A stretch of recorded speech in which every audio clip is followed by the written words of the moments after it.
The ballroom blazed with 1,000 candles, their light glittering off gilt-edged mirrors and the jewels adorning London's finest. Yet the brilliance did nothing to warm the bitter cold of February 1847, nor could it dispel the chill that had settled around Lady Beatrice Ashford like a shroud these past 18 months. She stood near the periphery of the gathering, positioned neither fully within the crowd nor entirely apart from it, that careful, uncomfortable space occupied by those whose reputations have been tarnished just enough to inspire whispers, but not so thoroughly destroyed as to warrant complete ostracism. At 26, she was no longer young by society's merciless measure, and the scandal that clung to her refusal of no fewer than 4 perfectly acceptable suitors, her unfortunate habit of expressing opinions at intellectual gatherings where ladies were expected to ornament rather than participate, and most damningly, the vicious rumors spread by Lord Pemberton after she'd rejected his advances had rendered her something worse than pitied. She had become invisible, a cautionary tale mothers referenced in hushed tones, a woman whose independence had purchased her nothing but loneliness. She watched the dancers spin past in their elaborate waltzes, their faces bright with wine and possibility, and felt the familiar weight of resignation settling deeper into her bones. The understanding that this half-life of social purgatory was likely all that remained to her now. It was in this moment of profound isolation that her aunt appeared at her elbow, expression carefully neutral, voice pitched low beneath the swell of the orchestra. "Beatrice, my dear, there has been an inquiry," her aunt said, and something in those words, their formality, their careful lack of enthusiasm, made Beatrice's breath catch. "The Viscount Hartwell has expressed interest in making your acquaintance. His father is unwell, you understand, and there are certain expectations regarding his establishment of a household." The meaning was perfectly clear. This was not a romantic overture but a transaction, a desperate measure to satisfy a dying man's wishes and silence the gossip that had begun to swirl around the Viscount's own prolonged bachelorhood and increasingly hermetic existence at his country estate. Beatrice had heard the stories. Edmund Hartwell, 32 years old, wealthy beyond measure, devastatingly handsome in that severe, unapproachable way, and entirely closed off, since a broken engagement years prior had left him cold and cynical where matters of the heart were concerned. He needed a wife for appearance's sake. She needed escape from the suffocating prison of her ruined reputation. When they were introduced an hour later in a quiet alcove, away from the ballroom's chaos, their meeting held all the warmth of a business negotiation between solicitors, his bow correct and remote, her curtsy perfect and empty, their eyes meeting for only the briefest moment before both looked away, as if even that small connection was too much intimacy to bear, and in that moment of careful, mutual avoidance, the terms of their future were wordlessly established. This would be an arrangement, nothing more, a marriage of convenience that would provide each what they needed while demanding nothing so dangerous, so terrifying, as genuine feeling. But before our lover's fate is revealed, subscribe so you never miss a chapter of romance and scandal, and tell us in the comments, where are you watching from? Now, let's begin. The wedding took place on a grey autumn morning when the sky hung low and heavy over London, threatening rain that never quite fell, as if even the heavens could not be bothered to offer either blessing or protest to the union being solemnized within the cold stone walls of St. George's Chapel. Beatrice stood in her ivory gown borrowed from her cousin, as there had seemed little point in commissioning something elaborate for a marriage that was, at its heart, a business arrangement, and felt the weight of resignation settle around her shoulders like a cloak she would wear for the rest of her days. Yet beneath that resignation, buried so deep she barely dared acknowledge it even to herself, lived a small, stubborn seed of hope. Perhaps companionship might grow between them. Perhaps kindness might flourish where passion was not expected. Perhaps this cold beginning might slowly, gradually warm into something bearable, if not beautiful. She glanced at Edmund as they stood before the Archbishop, his profile severe and remote, his jaw tight with what she interpreted as determination. She understood with a pang of something that might have been grief, to feel nothing, to keep whatever remained of his heart locked safely away where it could not be touched, could not be hurt again. He spoke his vows in a voice devoid of inflection, a recitation of words required by law and custom, and when he placed the ring upon her finger, His touch was brief and impersonal, gone almost before she registered its presence. She made her own promises in a voice that threatened to break but held, barely, and when the Archbishop pronounced them man and wife, Edmund's kiss to her cheek was so fleeting, so careful in its avoidance of intimacy, that it felt more like a formality observed than a marriage sealed. The wedding breakfast that followed was a stilted affair of forced smiles and careful conversation, their families visibly relieved to have the matter settled. Edmund's father, too ill to attend the ceremony, had sent his blessing from his sickbed, satisfied that his son had finally done his duty. Beatrice's aunt radiated the particular satisfaction of one who has successfully disposed of a difficult problem and society. That insatiable beast, always hungry for fresh gossip, found itself satisfied that the reclusive Viscount and the scandal-tainted lady had solved each other's problems in one efficient stroke. When at last they departed for Hartwell Manor, the carriage rolled through the countryside in profound silence. Beatrice watching the landscape transform from London's grey streets to rolling hills painted in autumn's rust and gold, Edmund staring fixedly out the opposite window, as if she did not exist beside him, and with each mile that passed, she felt the distance between them solidify into something nearly tangible. The manor, when it finally appeared through the gathering dusk, and was breathtaking in its beauty, a grand edifice of honey-coloured stone, with mullioned windows that caught the last rays of dying sunlight. Yet there was something cold about it, something unwelcoming in its perfection, as if it had been built to impress rather than to shelter, to showcase rather than to embrace, much like the marriage she had just entered. They were greeted by an efficient staff who bowed and curtsied with practiced precision, and the housekeeper, Mrs. Phillips, showed Beatrice to her chambers, lovely rooms decorated in pale blue and cream, with windows overlooking the gardens, and notably, pointedly, separated from the master's chambers by the entire length of a corridor. While Edmund disappeared into his study without a word beyond the formal pleasantries required by basic courtesy, that night Beatrice stood alone in her beautiful cold room, still wearing the borrowed gown, and understood with perfect clarity that she had traded one form of loneliness for another, and as she finally undressed and climbed into the large, empty bed, she told herself that this was what she had agreed to. This was the bargain she had made, and she had no right to the tears that slipped silently down her cheeks in the darkness. Weeks passed in a careful choreography of avoidance, a dance of two people sharing a house but never quite sharing a life, their routines established with the precision of clockwork and all the warmth of the mechanism's cold gears. Edmund rose before dawn each morning, breaking his fast alone in his study while reviewing the estate ledgers, and by the time Beatrice descended for breakfast, he had already gone out to inspect the fields, to meet with tenants, to ride the borders of his property, as if cataloguing every fence post and hedgerow might fill the emptiness that had taken up residence in his chest since he'd vowed never to feel again. She spent her mornings exploring the manor room by room, discovering the history contained within its walls, and it was during one such exploration that she found the library, a magnificent two-story room with floor-to-ceiling shelves and tall windows that should have filled the space with light, but instead only illuminated the thick dust coating every surface, the neglect that had transformed what must once have been the heart of the house into something like a mausoleum for forgotten words. The books were in complete disarray, stacked haphazardly or fallen to their sides, years of accumulated disorder that spoke of abandonment, and Beatrice found herself drawn to the project of restoration, not because anyone asked her to, not because it was expected, but because tending to these neglected volumes gave her purpose in a house where she otherwise existed, like a ghost, present but insubstantial, seen but not acknowledged. She worked steadily through the afternoons, organizing volumes by subject and author, cleaning leather bindings with careful hands, and lost herself in the physical labor of creating order from chaos, finding in the work a meditation that quieted the loneliness, threatening to consume her. Their only required interaction came at dinner,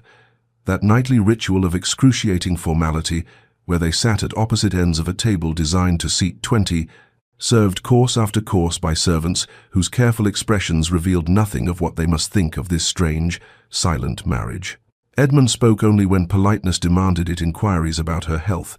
observations about the weather, and Beatrice responded in kind, both of them performing courtesy like actors in a play neither had auditioned for and between the stilted pleasantries stretched vast silences, filled only with the clink of silver against porcelain and the measured tread of servants' feet. Yet despite their mutual determination to maintain distance, Beatrice found herself watching him when she thought he wouldn't notice, observing him from library windows as he walked the grounds each evening after dinner, always alone, his hands clasped behind his back, and his head bowed as if carrying the weight of thoughts too heavy to share, and she began to see beyond the cold facade he presented to the sadness in his eyes, the particular loneliness of someone who had chosen isolation not because he preferred solitude, but because connection had proven too painful to risk. She noticed, too, his interactions with the estate workers, the patience with which he listened to their concerns, the fairness of his decisions, the respect his tenants showed him that spoke of genuine regard rather than mere obligation. And she understood that the wall he'd built around his heart had not destroyed his capacity for kindness, only locked it away where it could not be weaponized against him. What she did not know, could not see, was that Edmund had begun noticing her as well, the gentleness with which she spoke to even the lowest scullery maid, treating each servant as a person worthy of consideration rather than invisible hands, performing necessary tasks. The quiet grace with which she moved through his house, bringing a softness to rooms that had known only masculine austerity for years, but he said nothing, allowed no flicker of awareness to cross his carefully controlled features, and told himself that noticing was not the same as caring, that observation required no vulnerability, and that he could live indefinitely in this half-existence they had created, never acknowledging that with each passing day, the distance between them felt less like safety and more like a prison of his own construction. A month after the wedding, when November's chill had settled permanently into the stones of Hartwell Manor and the last stubborn leaves had finally surrendered to winter's approach, Beatrice woke one morning with a scratching sensation in her throat and a heaviness in her chest that she initially dismissed as nothing more than the result of working in the dusty library without adequate ventilation. By afternoon, however, the minor irritation had blossomed into a persistent cough that left her breathless, and by the time dinner arrived, that nightly ritual of careful distance, she found herself struggling to maintain her composure through each course,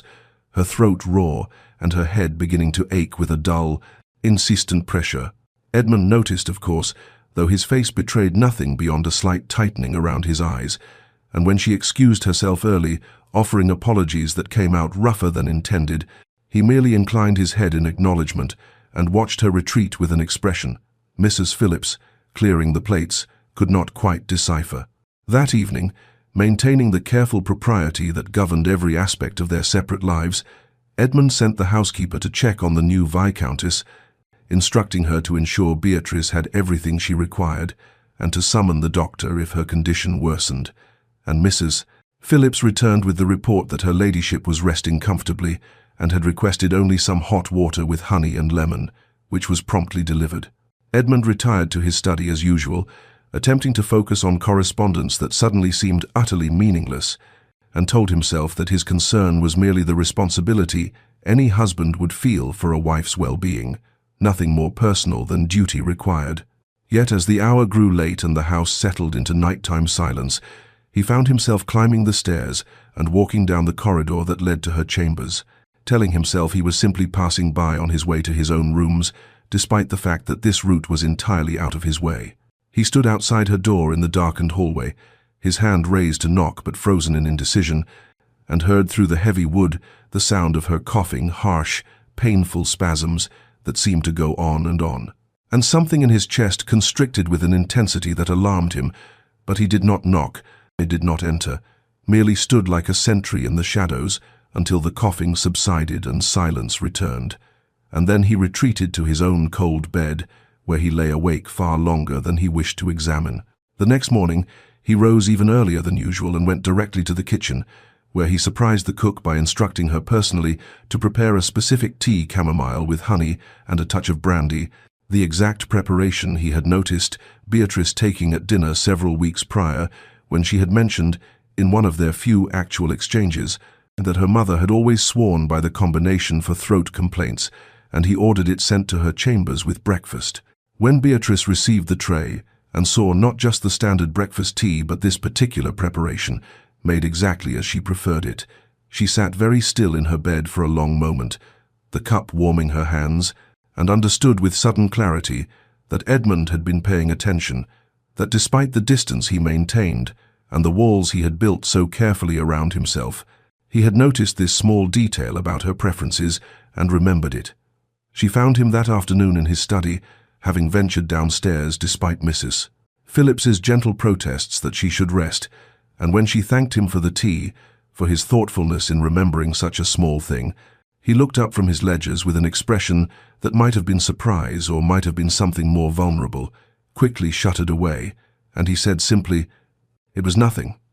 But she saw the way his fingers tightened on his pen, saw something flicker in his eyes, perhaps astonishment that she had recognized the gesture for what it was, perhaps discomfort at being seen, at having his carefully maintained facade of indifference cracked by an act of kindness he had not quite been able to suppress. And though he returned his attention to his work in clear dismissal, and though she retreated without pressing further, something had shifted between them. Some small seed had been planted in the frozen ground of their arrangement, and neither of them could quite pretend otherwise. The library had become Beatrice's sanctuary in the weeks following her recovery from the cold, a place where she could lose herself in the quiet work of restoration, while the November rains fell steadily against the tall windows, and she had developed a comfortable routine of spending her evenings there after dinner, organizing volumes by the warm light of oil lamps, while Edmund presumably retreated to his study or his chambers, as he always did, maintaining the distance that had become the defining characteristic of their marriage, despite that one small crack of kindness he had shown. But one evening, perhaps a week after the incident with the tea, she looked up from a stack of botanical texts she was cataloguing to find him standing in the doorway, his expression uncertain in a way she had never seen before, as though he had wandered into a room he was no longer certain he had the right to enter.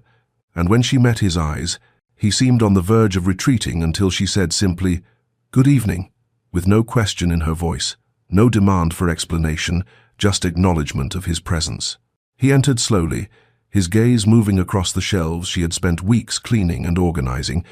taking in the transformation she had wrought in this neglected space, and after a long moment of silence he said, his voice rougher than usual, "This was my mother's project. You know the library. She spent years collecting these books, organizing them just so. After she died, when I was 12, my father locked the doors. I don't think he could bear to see what she had loved. It was the first truly personal thing he had shared with her, the first glimpse beneath the armor of formality he wore like a second skin, and Beatrice felt something shift in her chest, an understanding that this moment required careful handling, that he had offered something fragile, and any wrong move might send him retreating back behind his walls forever. She said gently, "She had exquisite taste. The collection is remarkable: philosophy, poetry, natural history, all the great works. She must have been a woman of considerable intellect." He nodded, running his fingers along a shelf she had recently polished. "She was. My father never appreciated that about her. He thought books were frivolous for a woman of her station. They spoke for only a few minutes more, tentative words about literature and loss, about the comfort found in the company of books, when human company proved too complicated or too painful, and then he withdrew, offering a formal good evening that might have seemed like a return to distance, except that 2 nights later he appeared in the doorway again, and this time he brought a book of his own and settled into the leather chair across from where she worked, reading in silence while she continued her cataloguing, and gradually, without discussion or acknowledgement, it became a pattern. Some evenings he came and some he did not, but when he did, they existed in a parallel silence that was nothing like the painful quiet of their dinner table, a shared space that asked nothing and offered everything. And though they rarely spoke beyond brief exchanges about a particular volume or author, Beatrice began to feel that perhaps Edmund Hartwell was not entirely unreachable after all, and that somewhere beneath his carefully maintained ice was a man who had once known how to connect, who had loved his mother enough to lock away her memory rather than face the pain of it, who was capable of warmth, even if he had forgotten how to let it reach the surface, and she found herself looking forward to those library evenings with an intensity that should have alarmed her, but instead felt like the first truly honest emotion she had allowed herself since entering into this arrangement that was supposed to protect them both from feeling anything at all. As autumn deepened toward winter and November gave way to December, The transformation between them was so gradual, so carefully unacknowledged, that neither could have pointed to a single moment when their arrangement shifted into something else, something neither had dared to name or claim, yet it was there in the accumulation of small gestures that spoke louder than any words they had not found. The courage to utter the evening when Beatrice, reaching for a volume on a high shelf in the library, he found Edmund suddenly beside her, his hand steadying her elbow as he retrieved the book himself, their fingers brushing in the transfer, and the contact lasted perhaps a heartbeat longer than necessity required, neither of them pulling away immediately, both acutely aware of the warmth of skin against skin, before propriety reasserted itself, and they stepped apart with murmured thanks that could not quite mask the electricity of that brief touch. She began leaving the brandy decanter filled in the library on the evenings when he joined her, having noticed that he preferred a particular variety from the cellars, and though he never mentioned it directly, she saw him pause the first time he found it waiting, saw something soften in his expression before he poured himself a glass and settled into his customary chair, and the next evening she found her favorite shawl, which she had mentioned once in passing made the library comfortable on cold nights, draped across the back of her usual seat, and they both pretended not to notice these small acts of consideration that revealed how carefully they observed each other despite the distance they ostensibly maintained. At dinner, that nightly ritual that had once been an endurance of painful silence, their eyes met across the table with increasing frequency, glances that lingered a moment longer than politeness dictated, conversations that, while still formal, had begun to include actual exchanges rather than mere pleasantries, and once, when she made a wry observation about the absurdity of a letter she had received from a former acquaintance in London, she saw his mouth quirk in what might have been the ghost of a smile, quickly suppressed but unmistakably there, and the sight of it made her heart perform an uncomfortable acrobatic feat in her chest that she refused to examine too closely. The household staff noticed, of course, for servants always see what their employers imagine hidden, and Mrs. Phillips remarked to the housekeeper that his lordship seemed less severe of late, while the housekeeper observed that her ladyship had begun wearing her hair in a softer style and had asked for the rose silk dress to be pressed for dinner rather than her usual subdued greys, and they exchanged knowing looks that suggested they understood what the Viscount and Viscountess themselves would not yet admit, that somewhere in the careful space between them something was growing, something that frightened them both because it required exactly the vulnerability they had each sworn to avoid when they entered this arrangement, meant to protect them from feeling anything dangerous or real. Neither spoke of these changes aloud, as if words might shatter whatever fragile thing was building between them, both trapped in fear that the other did not feel the same, that any acknowledgement would reveal they had misread kindness for something deeper, ordinary courtesy for affection. And so they continued their careful dance of proximity and restraint, wanting and not daring to want, until one morning in mid-December when Beatrice woke to find the world beyond her window transformed, the first snow of winter having fallen in the night, covering the estate in a blanket of white that muffled all sound and made everything clean and new and full of possibility, and when she came down to breakfast, she found Edmund standing at the window, looking out at the changed landscape, with an expression she had never seen before, something almost peaceful, almost hopeful, and when he turned and saw her there, he did not immediately shutter that expression away, and for a moment they simply looked at each other across the morning room while the snow fell silently outside, and everything that had been carefully unspoken hung between them like a promise. Neither was quite ready to make but could longer entirely deny. Christmas arrived at Hartwell Manor with a transformation that no one who had known the estate in recent years could have anticipated. For Beatrice, drawing upon reserves of courage she had not known she possessed, they had quietly organized celebrations for the household staff and tenant families, modest gatherings that brought the scent of pine boughs and mulled wine into rooms that had not seen such festivity in more than a decade, and Edmund, watching from doorways and corners as his wife moved through the manor, bringing warmth and laughter to spaces that had been cold and silent for so long, felt something crack open in his chest that he had thought permanently sealed, a painful expansion of feeling that was equal parts gratitude and something far more dangerous, something that whispered that this woman he had married out of obligation and convenience had become essential to him in ways he had sworn never to allow anyone to become essential again. The tenants who came to receive small gifts and seasonal wishes remarked to one another that her ladyship had brought life back to the manor, that his lordship seemed almost human when he stood beside her, and the household staff, preparing the traditional Christmas dinner, worked with a lightness that came from serving in a home that finally felt like something more than a beautiful mausoleum. On Christmas evening, after the celebrations had concluded and the guests had departed into the crystalline winter night, Beatrice and Edmund found themselves alone in the drawing room, the fire burning low, candles flickering on the mantelpiece beside arrangements of holly and ivy, and the silence between them was different from the silences they had endured in those early weeks of marriage. This was a companionable quiet, comfortable and warm, until Beatrice rose and retrieved a small package wrapped in brown paper and ribbon, her hands trembling slightly as she offered it to him with a simple, "I hope you don't think it presumptuous. I saw it and thought of you." Edmund took the package with an expression of such genuine surprise that she realized, with a pang of sadness, that he had not expected to be thought of at all, had not anticipated that anyone would consider his preferences or pleasures worth the effort of attention. And when he unwrapped the paper to reveal a volume of poetry he had been reading repeatedly in the library, now rebound in supple new leather with his initials tooled in gold on the spine, she watched his face transform, watched him run his fingers over the binding with a reverence that told her he understood this was not merely a gift, but a declaration that she had been paying attention, that she had noticed what brought him solace, that he mattered to her in ways that went far beyond the terms of their arrangement. He looked up at her with eyes that were suspiciously bright and said, his voice rough,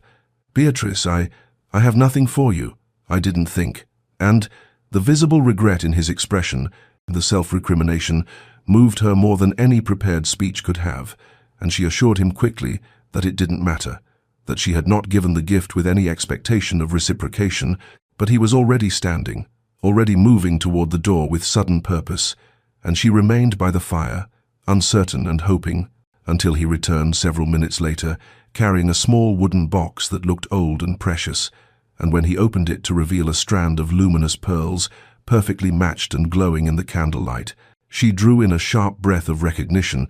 because even she, who had been in the manor only a few months, had heard the servants speak in whispers of the late Viscountess's pearl necklace, the only piece of his mother's jewelry that Edmund had kept when the rest was divided among relatives after her death. He lifted the pearls from their velvet bed with hands that were not entirely steady and said, "She would have wanted you to have it. She would have," and his voice broke, and he had to pause, had to gather himself before he could continue.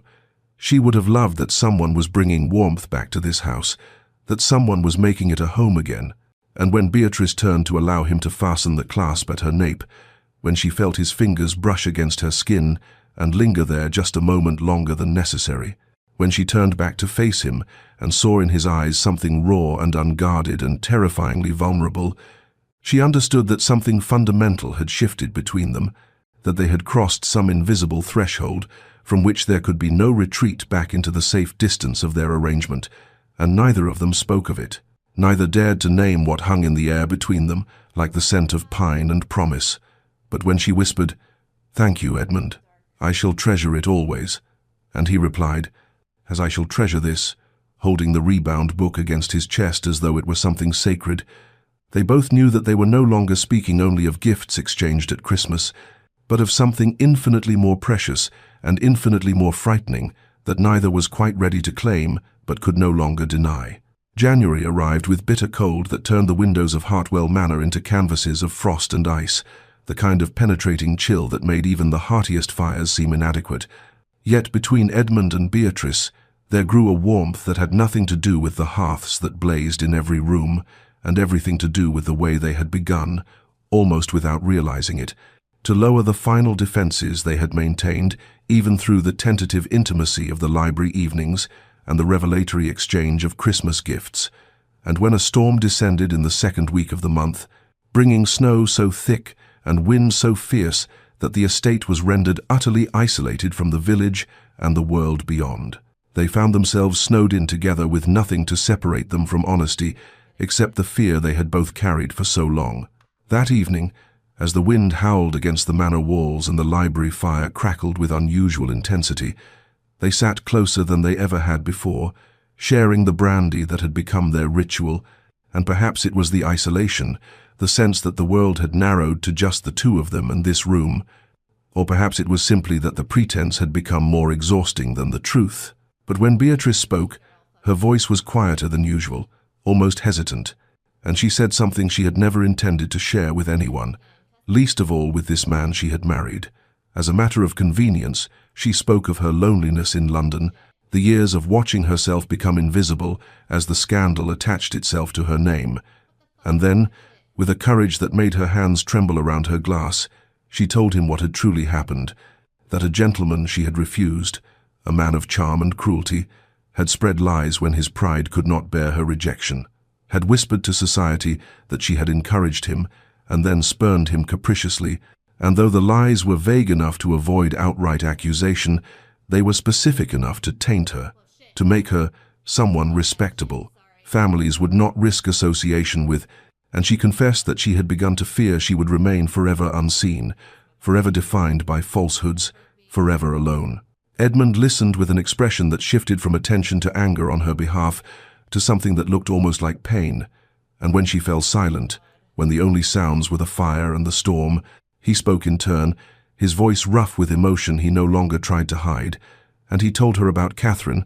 the woman he had loved when he was 25 and foolish enough to believe that love was enough, how she had accepted his proposal and worn his ring and smiled at him with what he had thought was genuine affection, and how he had discovered, quite by accident, that she was simultaneously encouraging the attentions of the Duke of Ashford, a man of greater title and far greater wealth, and when the Duke offered for her, she had broken their engagement without apparent regret, had looked at Edmund with something like pity, and said that surely he understood she had to think of her future, and he had vowed in that moment never to be vulnerable again, never to offer his heart to someone who might weigh it against material advantage and find it wanting. They sat in the firelight, having laid bare their wounds and their fears, having shown each other the tender places they had hidden from the world, and though neither reached for the other, though no declarations were made and no promises spoken, they both understood that something fundamental had changed between them, that they had crossed from careful companionship into dangerous territory where real feeling lived, where hope and terror intertwined, where the possibility of hurt was matched only by the possibility of healing, and the truth that neither dared to speak aloud, but both recognized in the other's eyes, was that this marriage of convenience, this arrangement meant to protect them from feeling, had become something neither could control and neither truly wanted to resist, something that had transformed from obligation into necessity, from convenience into something that felt remarkably, terrifyingly, hopefully like love. February arrived with a tension that had nothing to do with the weather, and everything to do with the charged atmosphere that existed now in every room where Edmund and Beatrice found themselves together. For after the confessions of that snowed-in January night, they had become acutely, painfully aware of each other in ways that made ordinary interactions feel weighted with significance, and every glance carried meaning, every accidental brush of hands felt electric. Every evening in the library became an exercise in restraint that left them both exhausted and aching with feelings they had acknowledged to themselves, but not yet dared to speak aloud to each other. One particular evening, as thin February light faded beyond the windows, and the library lamps cast their golden glow across the familiar space that had become the geography of their growing intimacy, they stood together examining a newly acquired volume of romantic poetry, their shoulders nearly touching as they bent over the pages,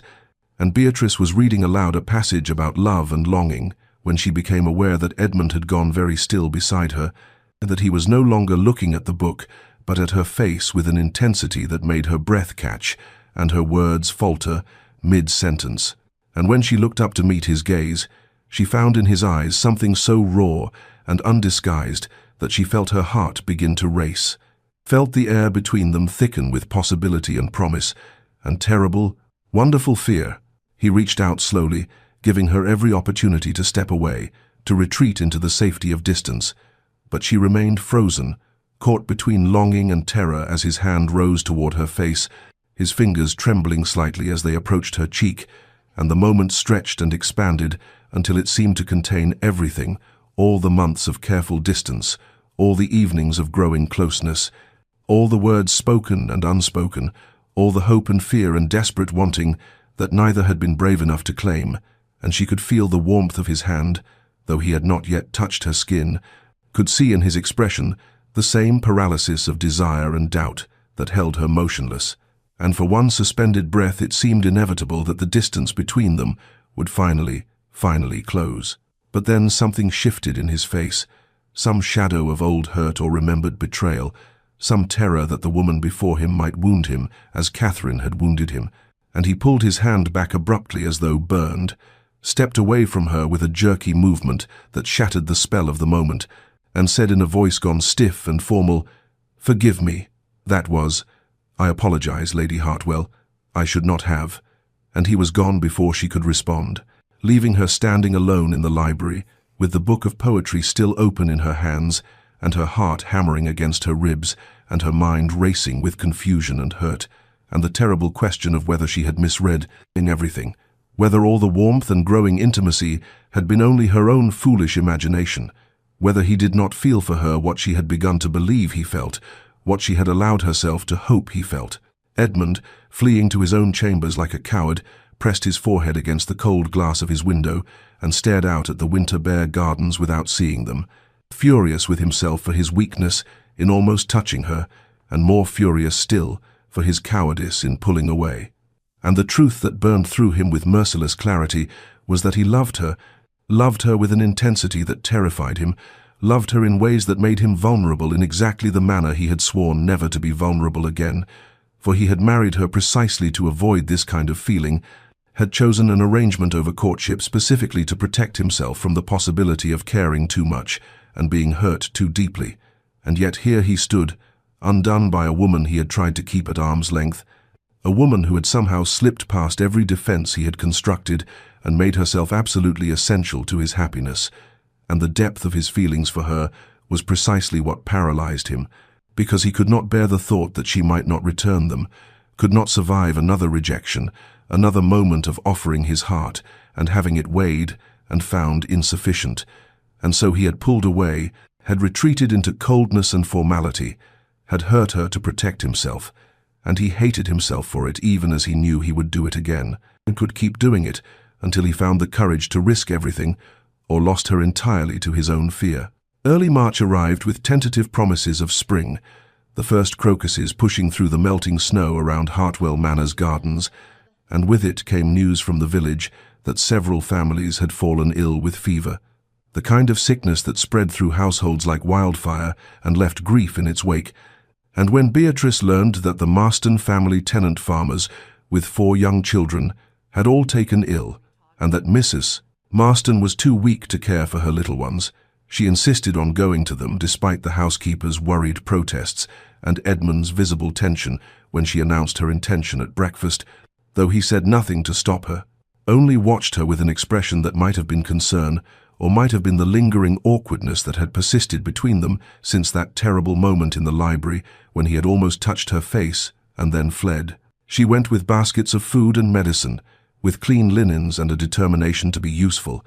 and though she took precautions keeping her distance when possible, washing her hands with the thoroughness the doctor had recommended, there was only so much care one could take when helping to feed sick children and comfort a frightened mother, and when she returned to the manor that evening, she felt satisfied with the good she had done, and thought nothing of the faint headache that had begun to press behind her eyes, dismissing it as simple fatigue from a long day of work that had been more physically demanding than her usual routines of library restoration and correspondence. The next day she returned to the Marstons, and the day after that, and by the 3rd day she noticed that her fatigue had deepened into something more troubling,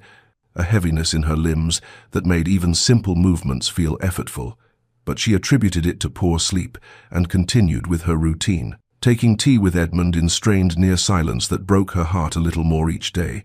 the easy intimacy they had built over the winter now replaced with careful politeness that felt like a death of its own kind, and she found herself wondering if she had lost him entirely, if his moment of near tenderness had frightened him so thoroughly that he would retreat forever behind his walls of propriety and coldness. But by evening her headache had become severe enough that she excused herself from dinner, and when she stood from her chair in the drawing-room, the world tilted alarmingly, and she had to grip the back of the furniture to steady herself, and Edmund was on his feet immediately, asking if she was well, and she assured him it was nothing, just tiredness, just a headache, and she made her way toward her chambers with what dignity she could muster, even as her vision began to blur at the edges and her skin began to burn with a heat that had nothing to do with the fires blazing in the hearths. She reached the hallway outside her room before her legs gave way entirely, and the last thing she remembered with clarity was the floor rising up to meet her, and the sound of her own body striking the carpet, and then the housekeeper's scream and the thunder of footsteps and Edmund's voice cutting through the gathering darkness with a panic she had never heard from him before,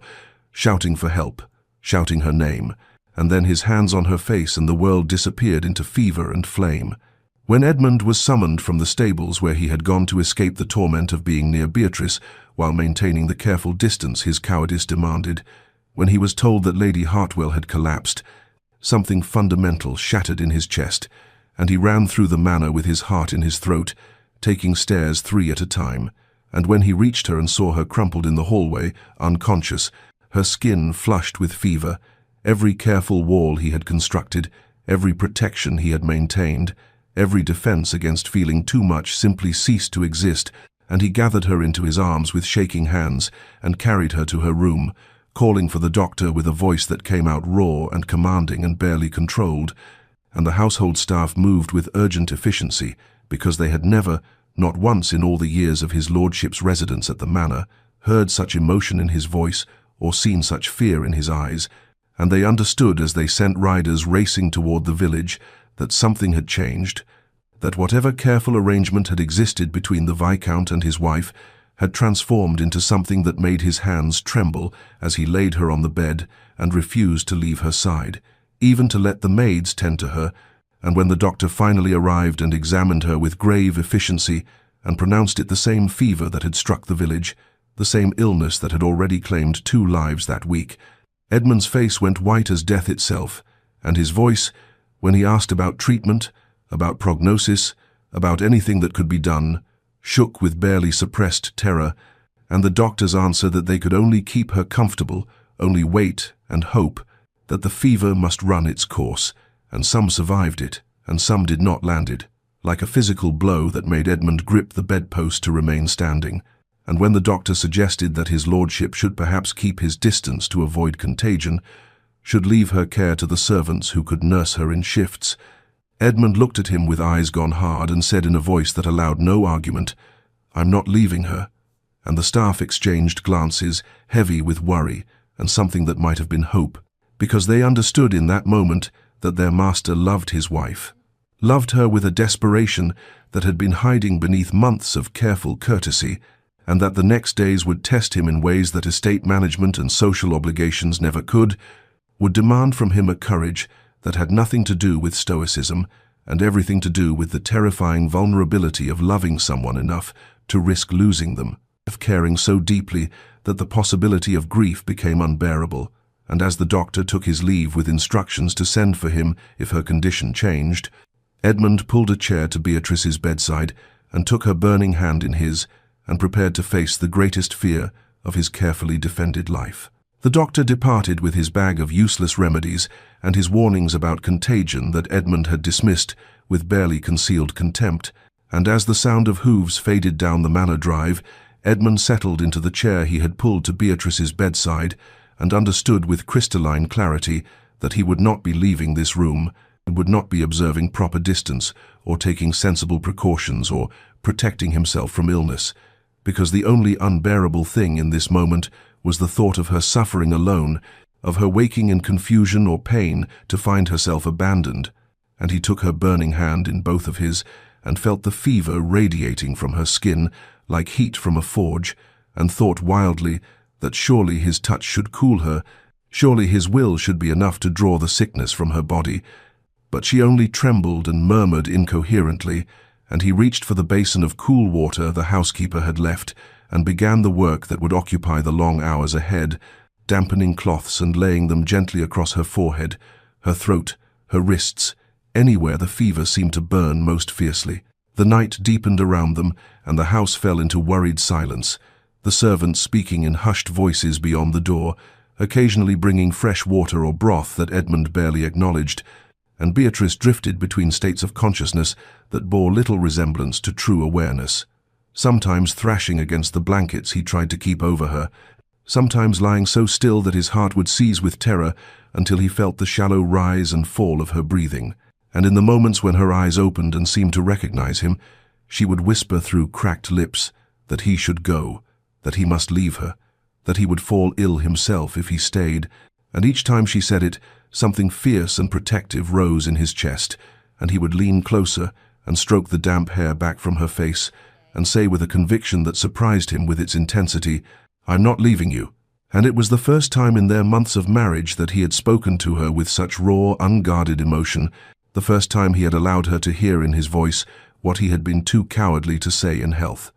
And though she was too fevered to fully comprehend his tone, she seemed to quiet at his words, just to settle back against the pillows, as though his presence alone provided some comfort against the fire consuming her from within. As the hours crept toward dawn, Edmund found himself speaking to her in whispers, his voice hoarse and low, saying things he had never said to anyone, apologizing for the coldness of their early months together, for the distance he had maintained so carefully, for the walls he had built between them out of fear and old wounds, and he told her about the loneliness of the years before she came, the emptiness of the manor that had felt like a reflection of the emptiness in his own chest, and he confessed that she had changed everything without even trying, that her presence in his library and at his table and in his thoughts had transformed his understanding of what life might contain, that somewhere in the accumulation of quiet evenings and stolen glances, he had fallen irrevocably in love with her and had been too much a coward to say so. And he spoke these truths to her unconscious form, with tears streaming unheeded down his face, because he could not bear the thought that she might die without knowing that she had been loved, that she was loved, that he would love her until his own last breath and beyond, if such things were possible. And when grey dawn light began to seep through the curtains, and he heard the household stirring to face another day, he remained exactly where he was, holding her hand, whispering his belated declarations to her fever-flushed face, and understood that he had finally found the courage to be vulnerable, but feared desperately that he had found it too late. The second day brought no relief, only a deepening of the fever that turned Beatrice's skin to fire and her consciousness to fragments, and Edmund remained at her bedside through every moment, his vigil unbroken, despite the household's worried attempts to bring him food. He wouldn't eat, or suggest rest he wouldn't take, and as the hours bled into the third day, he watched her slip further from him into delirium, her eyes opening sometimes, but seeing nothing of the room or the man who held her hand with desperate tenderness, and it was in these fevered states, when the barriers between thought and speech dissolved entirely, that she began to speak truths she had guarded carefully in health, murmuring through cracked lips about the library evenings that had become the center of her existence, about watching him read by lamplight and feeling her heart crack open with longing she had no right to feel, about the moment she realized she loved him Christmas night, she whispered, when he gave her his mother's pearls with shaking hands, and Edmund listened with tears streaming down his face as his wife, lost to fever, confessed that she had fallen in love with a man who seemed determined to keep her at arm's length, that she was grateful for every small kindness he had shown her, even as she ached for more, that if she had just a little more time, she would have found the courage to tell him, to ask him if perhaps he might someday care for her, even a fraction of how she had come to care for him. And hearing these words that she would never have spoken in consciousness broke something fundamental in Edmund's chest, shattered the last of his carefully maintained composure, and he leaned close to her burning face and whispered back his own confessions, told her fevered, unhearing form that he had loved her since Christmas too, perhaps even before, that he had been watching her just as she had watched him,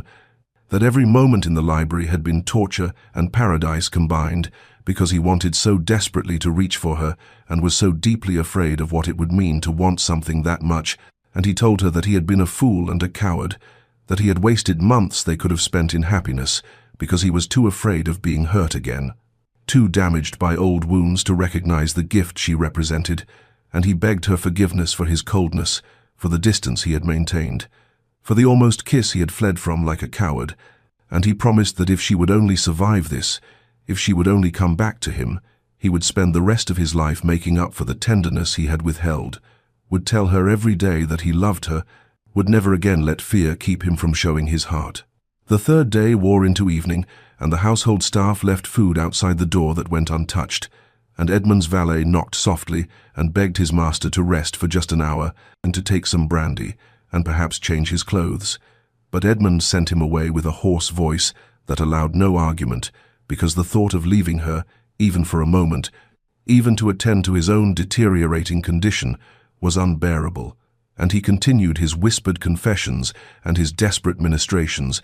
cooling her fever-bright skin with damp cloths, and holding water to her lips, and praying in broken fragments to a God he had stopped believing in years ago. And in the deep hours of the third night, when the house fell silent around them, and only the crackling fire witnessed his vigil, Beatrice's eyes opened with a moment of clarity, and she looked directly at him and whispered his name, and he nearly sobbed with relief and leaned closer and said, "I'm here, I'm here, I won't leave you." And she said with effort that made each word clearly painful, "You should go, you'll fall ill." And he said fiercely, "I don't care, do you understand me? I don't care about anything except you." And she smiled faintly, perhaps thinking it was only fever kindness, only the concern any decent man would show, and then the clarity faded, and she slipped back into delirium, back into the fire that was consuming her from within, and Edmund held her closer and understood with terrible certainty that he was watching the love of his life slip away, that he had finally found the courage to feel everything only to face losing everything, and the cruelty of that timing, the bitter irony of finding love in an arranged marriage only to have death threaten to claim it before it could truly begin, filled him with a rage and grief that had nowhere to go except into his continued vigil, his refusal to surrender, his whispered insistence that she stay with him,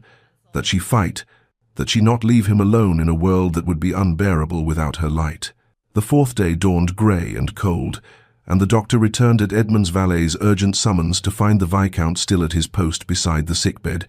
though now he looked nearly as ill as his wife, his face haggard and unshaven, his eyes fever-bright with exhaustion and possibly contagion, and the doctor examined Beatrice with practiced hands, while Edmund watched with desperate intensity, and when the physician straightened and met Edmund's gaze, the grim determination there spoke volumes before any words were uttered, and the doctor said quietly that he had seen this pattern many times in recent weeks,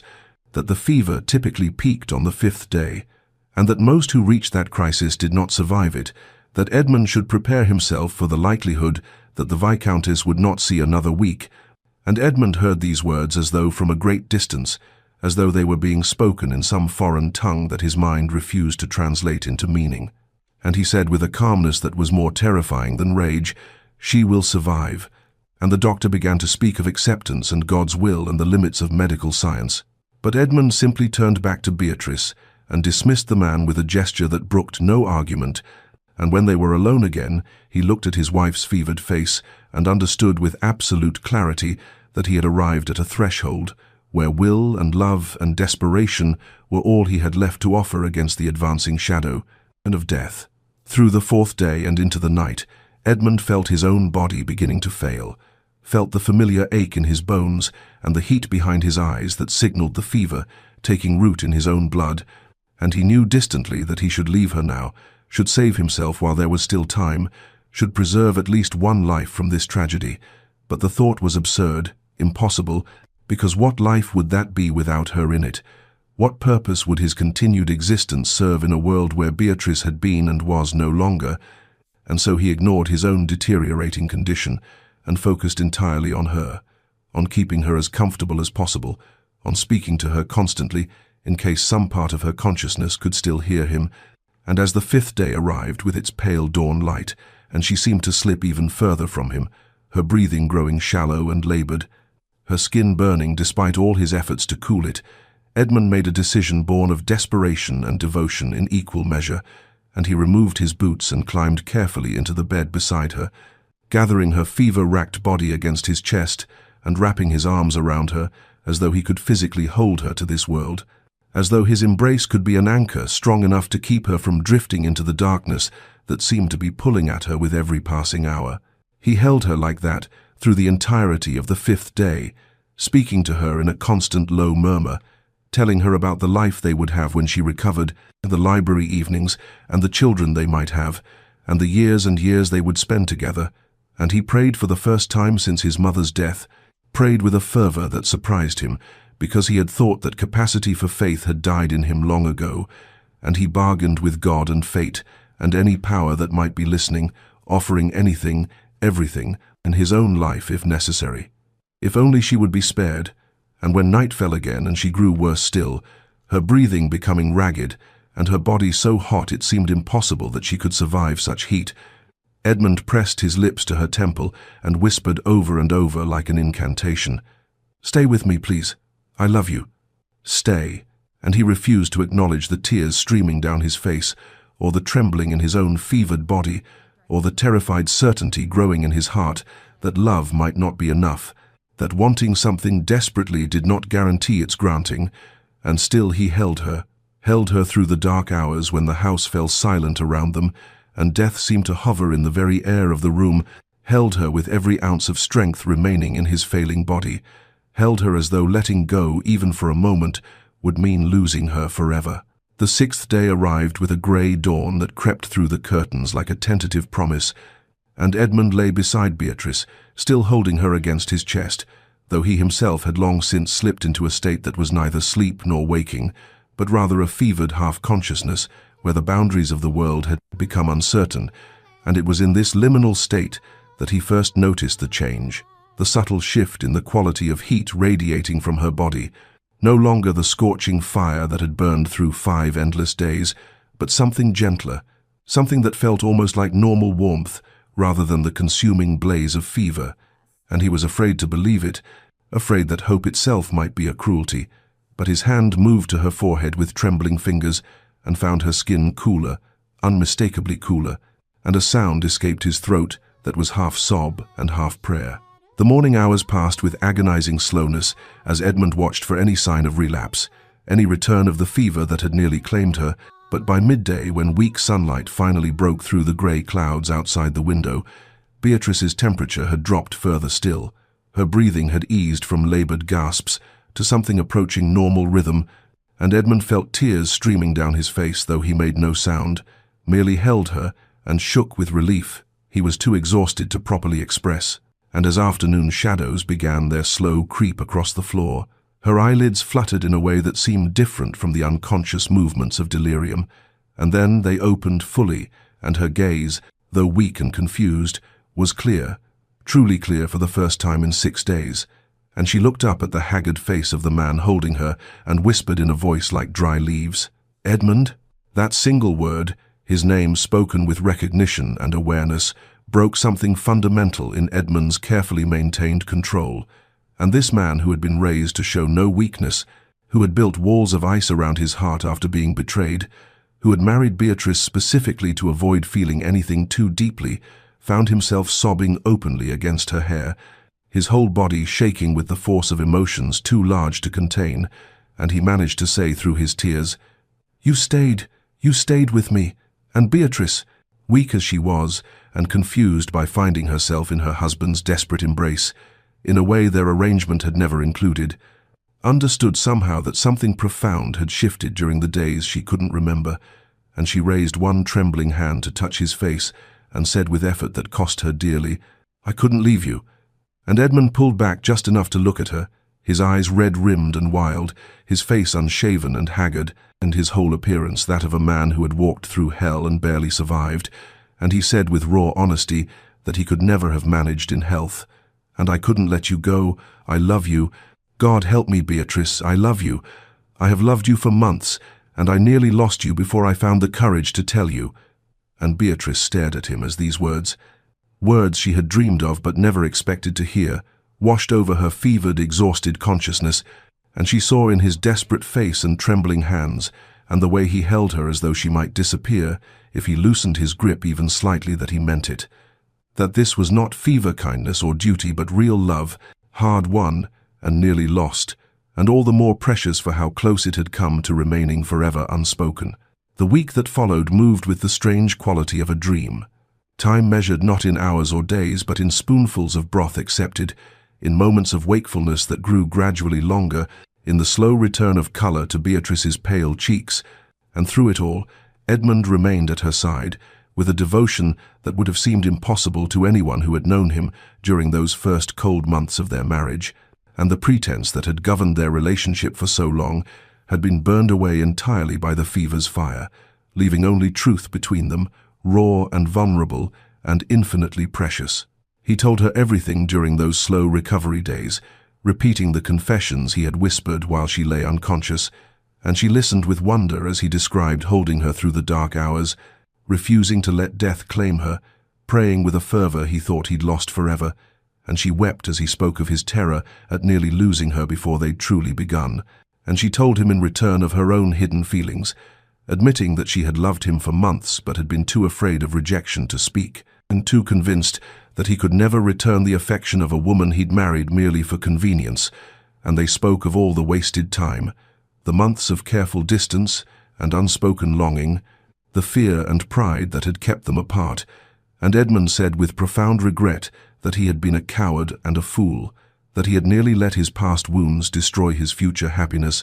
and Beatrice touched his haggard face and told him that they had found their way to truth in the end, that perhaps they had needed that slow accumulation of small moments to build a foundation strong enough to support the weight of real love. Edmund's tenderness during her recovery revealed dimensions of his character that Beatrice had only glimpsed in their library evenings, and he fed her broth with patient hands when she was too weak to hold the spoon herself, and he read to her for hours in his deep, steady voice when she was tired of sleeping but not yet strong enough to leave the bed, and he simply sat beside her holding her hand when neither words nor activity seemed necessary, his thumb tracing gentle circles on her palm as though reassuring himself that she was real and alive and his, and the household staff who had worried over their master's cold isolation for so many years now watched with undisguised joy as he smiled at his wife with open adoration, as he laughed at something she said, as he demonstrated in 1,000 small ways that the frozen grief that had encased his heart had finally thawed. Beatrice found her own transformation in those recovery days, understanding that she had not merely survived an illness, but had been reborn into a life she had stopped believing possible, and she had found not just love but belonging, not just a husband but a partner who saw her fully and cherished what he saw, and she had found a home in this manner that had seemed so cold when she first arrived, but now felt warm with possibility, and as her strength returned and she was able to sit up in bed, and eventually to stand with Edmund's careful support, she looked at this man who had refused to leave her side, even when doing so might have saved his own life, and she understood with absolute clarity that she would spend the rest of her days grateful for the fever that had forced them both to speak the truth they had been too afraid to acknowledge in health. 2 weeks after her fever had broken, Beatrice was finally well enough to leave the confines of her chamber, and though she was still weak and needed Edmund's steady arm to navigate the stairs, she had insisted that morning that she wanted to feel sunlight on her face and breathe air that did not smell of sickroom and medicine, and so Edmund had wrapped her in blankets, despite the early spring afternoon, being milder than recent days had been, and had carried her to the garden bench beneath the old oak tree, where the first brave crocuses were pushing through the last patches of melting snow in defiant purple and white clusters that spoke of survival and renewal, and he sat beside her close enough that their bodies touched from shoulder to knee, and she noticed with tender amusement that he could not stop touching her, his hand finding hers and holding it as though it was something precious, his other hand occasionally reaching to adjust her blankets or brush a strand of hair from her face or simply rest on her shoulder, as if confirming through touch that she was real and solid and alive beside him, and not a fever dream that might dissipate if he ceased his vigilance even for a moment. They talked in the gentle way of two people who had already shared their deepest truths during crisis, and now needed to discover how to speak of ordinary things, of future things, of the life that stretched before them, no longer as strangers bound by contract, but as partners who had chosen each other through fire. And Edmund spoke with hesitant hope about his vision for their marriage going forward, about how he wanted not the hollow arrangement they had settled for, but a true partnership built on the love they had discovered. And Beatrice looked at him with eyes that held both affection and gentle humor and said, "We are already married, Edmund," and he smiled at that, a real smile that transformed his face from handsome to beautiful, and he said with the formal courtliness that was so characteristic of him even now, "Then let me court my own wife. Let me do this properly as I should have done from the beginning. Let me earn what I was given without deserving it."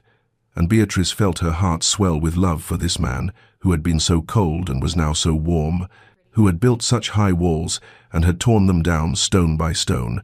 who had held her through 6 days of fever with a devotion that had literally saved her life. And she reached up with her free hand to touch his face, feeling the rasp of stubble he had only just begun to attend to again after weeks of neglect. And she said softly, "You have already won my heart. You won it months ago, in the library, though neither of us had courage to speak it." And Edmund turned his head to press a kiss against her palm, a gesture so tender it brought tears to her eyes, and then he shifted on the bench to face her more fully, his hand coming up to cup her cheek with a gentleness that belied his size and strength. And he said with his voice low and rough with emotion, "Then let me seal this courtship properly, and there in the spring garden, with crocuses blooming around them in brave defiance of winter's lingering cold, with sunlight breaking through clouds that had been grey for so many months, with the manor standing behind them, no longer cold but full of possibility,"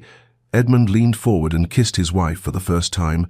and it was gentle as though she were made of spun glass that might shatter, reverent as though she were something holy. He had been granted by grace he did not deserve, and full of promise for all the years that stretched ahead of them, and Beatrice kissed him back with all the love she had kept locked away during their months of careful distance, and when they finally drew apart, both had tears on their cheeks and smiles on their lips, and Edmund rested his forehead against hers and whispered, "I love you. I will love you until my last breath and beyond." And Beatrice whispered back, "And I love you, my stubborn, foolish, wonderful husband who would not let me go." And they sat together in the garden as afternoon lengthened toward evening, wrapped in blankets and in each other, speaking softly of dreams and plans and the beautiful ordinary future that awaited them, and neither noticed when the last patch of snow finally melted away completely, leaving only the green promise of spring behind. The months that followed moved with the gentle inevitability of seasons turning, spring melting into the golden warmth of summer, and the transformation that overtook both the Viscount and Viscountess Hartwell became the subject of considerable speculation and discussion throughout the county. For those who had known Edmund during his years of cold isolation could scarcely reconcile that remote figure with the man who now walked the gardens of Hartwell Manor with his wife's hand clasped firmly in his, who smiled at her across rooms with an openness that would have been unthinkable during those first frozen months of their marriage, who demonstrated in countless small public gestures the profound private devotion that had taken root during crisis and now bloomed without restraint or shame. They were inseparable in ways that made the older matrons cluck their tongues with amused disapproval, while secretly feeling moved by such evidence that love could indeed flourish even in the most unlikely soil, and the household staff who had witnessed the entire arc of their relationship, from cold arrangement through devastating illness to this present happiness, took particular pride in their master and mistress, noting how the Viscount's face had lost the lines of tension that had marked it for so many years, how he smiled now with genuine warmth rather than polite duty, how he laughed at something his wife said with his head thrown back in unguarded joy, expressions they had thought his features incapable of forming. Beatrice bloomed like the gardens she tended, her confidence growing alongside her happiness, and she moved through the manor and estate with the assurance of a woman who knew herself deeply loved and valued, and she worked alongside Edmund in ways that made them true partners rather than merely husband and wife, consulting with him on estate matters and tenant concerns, hosting gatherings that brought warmth and life back to rooms that had been shuttered and cold for too many years. And in private, their love deepened with each passing day, acquiring layers and dimensions that only time and intimacy could create. On warm summer evenings they would retreat to the library that had been the birthplace of their tentative friendship, and Edmund would pull her close on the settee they now shared, rather than occupying separate chairs, and he would whisper against her hair that he had fallen in love with her during those quiet evenings when they read in companionable silence, that he had been terrified by the strength of his feelings and had tried desperately to maintain the emotional distance their arrangement had promised, but had failed utterly because she had broken through every defense he had built, and Beatrice would turn in his arms to kiss him softly, and confess that she had loved him from the moment he gave her his mother's pearls at Christmas, that she had seen in that gesture the heart he tried so hard to hide, that she had spent months afterward aching with love. She dared not speak for fear of rejection, and they would hold each other in the lamplight and marvel at how much time they had wasted in fear and pride, how close they had come to never discovering this happiness, and they would remember, with gratitude touched by lingering terror, those 6 days when fever nearly stole their future before it had truly begun, when Edmund's refusal to let her go had quite literally saved her life, and these memories made every ordinary moment precious, every touch sacred, every day together a gift they would never take for granted. Autumn returned to Hartwell Manor with its familiar palette of gold and crimson exactly 1 year after that grey morning, when Beatrice and Edmund had spoken vows in a ceremony devoid of love or hope, and the anniversary of their wedding passed quietly with private acknowledgement between them of how far they had travelled from that cold beginning. And it was only 3 weeks after that anniversary that Beatrice began to suspect the truth. Her body was telling her, through subtle signs that became gradually impossible to ignore, and when the doctor confirmed what she had already known in her heart, she found herself standing alone in the library, with her hand pressed against her still flat stomach and tears streaming down her face, tears of joy and wonder, and a love so fierce it frightened her. And when Edmund returned from the fields that afternoon, she was waiting for him in that same library where so much of their story had unfolded, and he knew immediately upon seeing her face that something of profound significance had occurred, and she took his hands in hers and said simply, "We are going to have a child," and watched as the news transformed his expression from concern to disbelief to a joy so profound and so terrified that she understood instantly that his happiness was inseparable from his fear, that having so nearly lost her once, he now lived with the constant awareness of how fragile life was, how quickly joy could be stolen, and she watched him struggle to find words as emotions too large for language moved across his face, and finally he pulled her against his chest and held her with a tenderness that acknowledged her precious fragility, while his voice, rough with feeling, said, "I am terrified." And she held him back and said, "I know, so am I. But we will face this together as we face everything now." And they stood that way for a long while in the library that had witnessed the tentative beginning of their love, surrounded by the books his mother had collected and Beatrice had restored, and when they finally drew apart, Edmund placed his hand gently against her stomach, with such reverence that fresh tears spilled from her eyes, and in the weeks that followed, as her body began to change, and their child grew within her, Edmund's fear gradually transformed into fierce protective devotion, and they would sit together in the evenings, planning and dreaming aloud, discussing names with careful consideration, imagining the child who would arrive with the spring. And one night, as firelight played across the library walls, Beatrice said softly, "We have come so far from what we were." And Edmund pulled her closer against his side and replied, "We nearly lost everything before we even began. I think of those first months, and can barely recognize the man I was, so cold, so determined to feel nothing." And Beatrice turned to look up at him and said, "But you did feel. You felt so much you frightened yourself. I think perhaps we were both falling in love during those silent evenings, and neither of us had courage to acknowledge it." And Edmund kissed her forehead and said, "Our child will never know such coldness, will never doubt for a moment that they are loved beyond measure. They will be raised in warmth and laughter and the certainty of being wanted." And Beatrice felt her heart swell with gratitude for this man who had been given to her through arrangement and obligation, and had become through patience and crisis and choice the greatest love of her life, and she placed her hand over his where it rested on her stomach and said, "They will know love because they will see it every day in how we love each other." And Edmund's response was to hold her closer still, as autumn darkness gathered outside the windows, and the fire burned low, and neither spoke again for a long while, content simply to sit together in the library where their story had truly begun, planning a future that had once seemed impossible and now stretched before them full of promise and hope, and the ordinary, extraordinary miracle of life continuing forward into new generations. 5 years had passed since that cold autumn morning, when Edmund and Beatrice had spoken vows in a ceremony empty of love, and the transformation that time had wrought upon Hartwell Manor was so complete that visitors who had known the estate during its years of cold isolation could scarcely believe they walked through the same rooms For where there had once been silence and shadows, there was now laughter that echoed through hallways, the sound of small feet racing across polished floors, the bright voices of children who had never known a moment without warmth and devotion.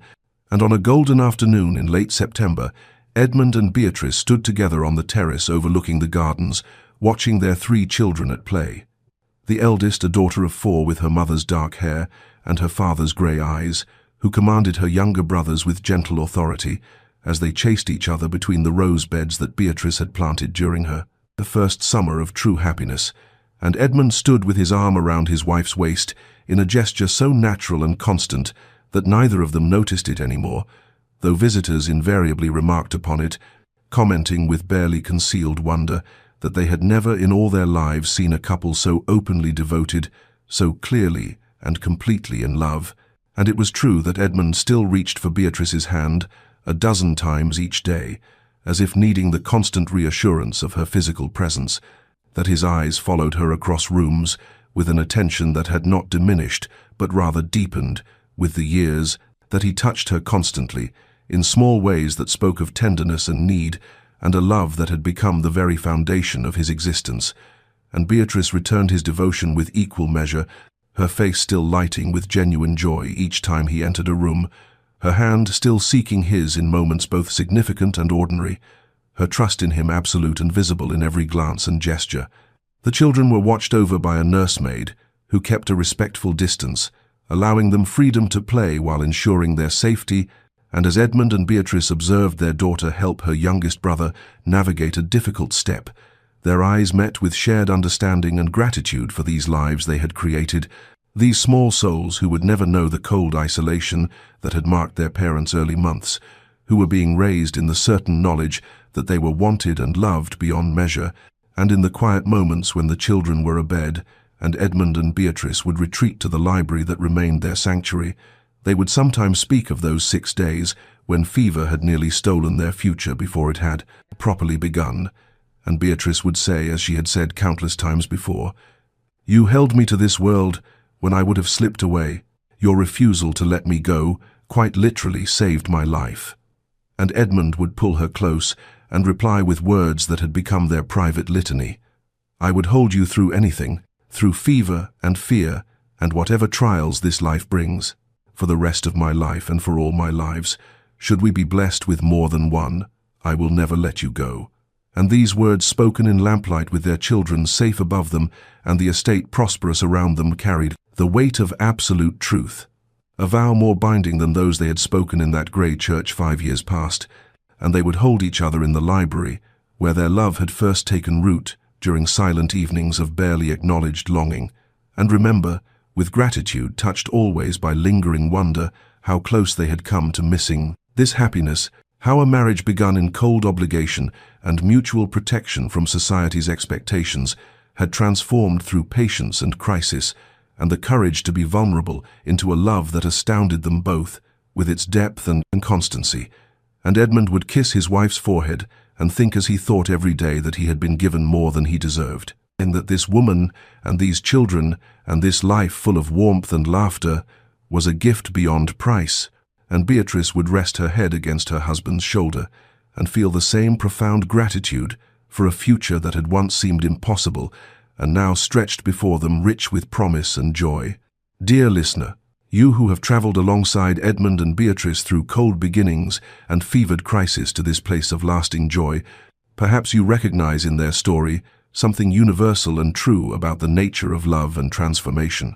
For theirs is not merely a tale of 2 people who found happiness against the odds, but rather a meditation on how often we construct elaborate defenses against the very thing we most need, how we mistake protection for strength and isolation for safety, and how sometimes it requires the stark confrontation with loss to teach us that vulnerability is not weakness, but rather the only path to genuine connection. Edmund married Beatrice to silence gossip and satisfy obligation. She accepted him to escape scandal and secure her future, and both believed they could maintain the careful distance that would protect their wounded hearts from further damage.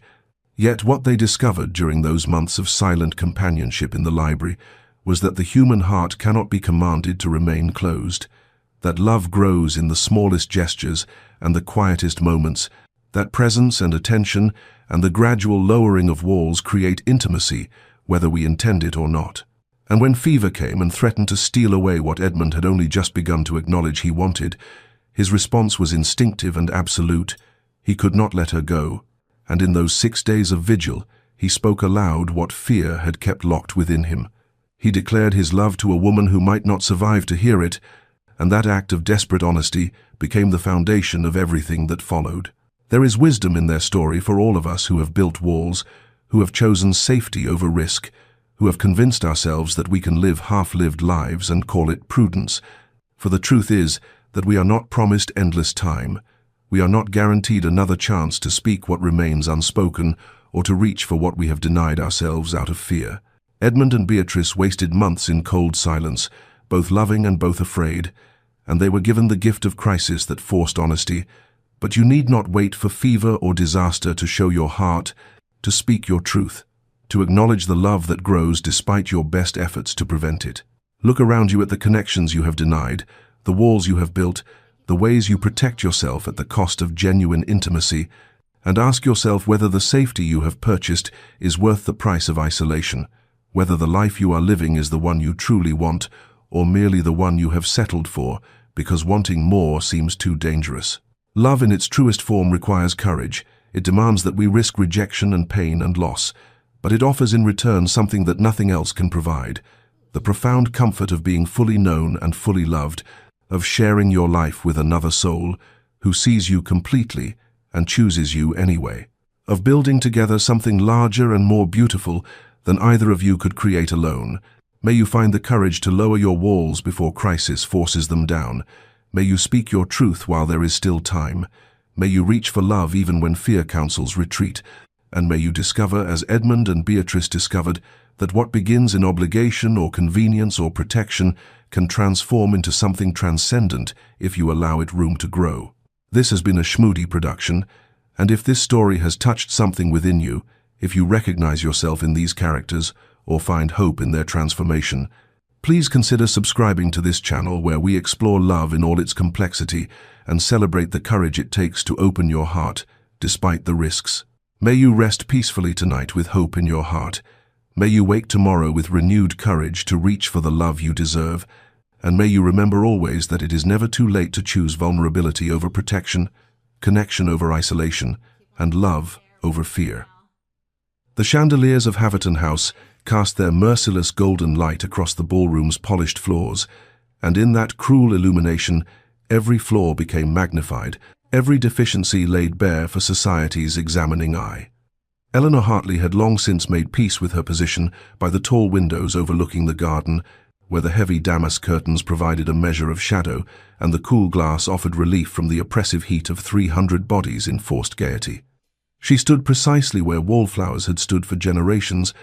close enough to appear part of the festivities, yet distant enough that her absence from the dancing would not disrupt the swirling patterns of silk and satin that moved across the floor like some great, glittering organism from which she had been quietly excluded.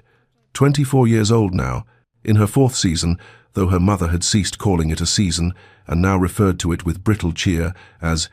keeping Eleanor company in town, she had developed the particular stillness of those who have learned that movement only draws unwanted attention to what one lacks. The music swelled, a waltz that sent couples spinning in perfect synchronization, and Eleanor catalogued them with the detached observation that had become her chief entertainment. Miss Pettigrew, golden-haired and dimpled.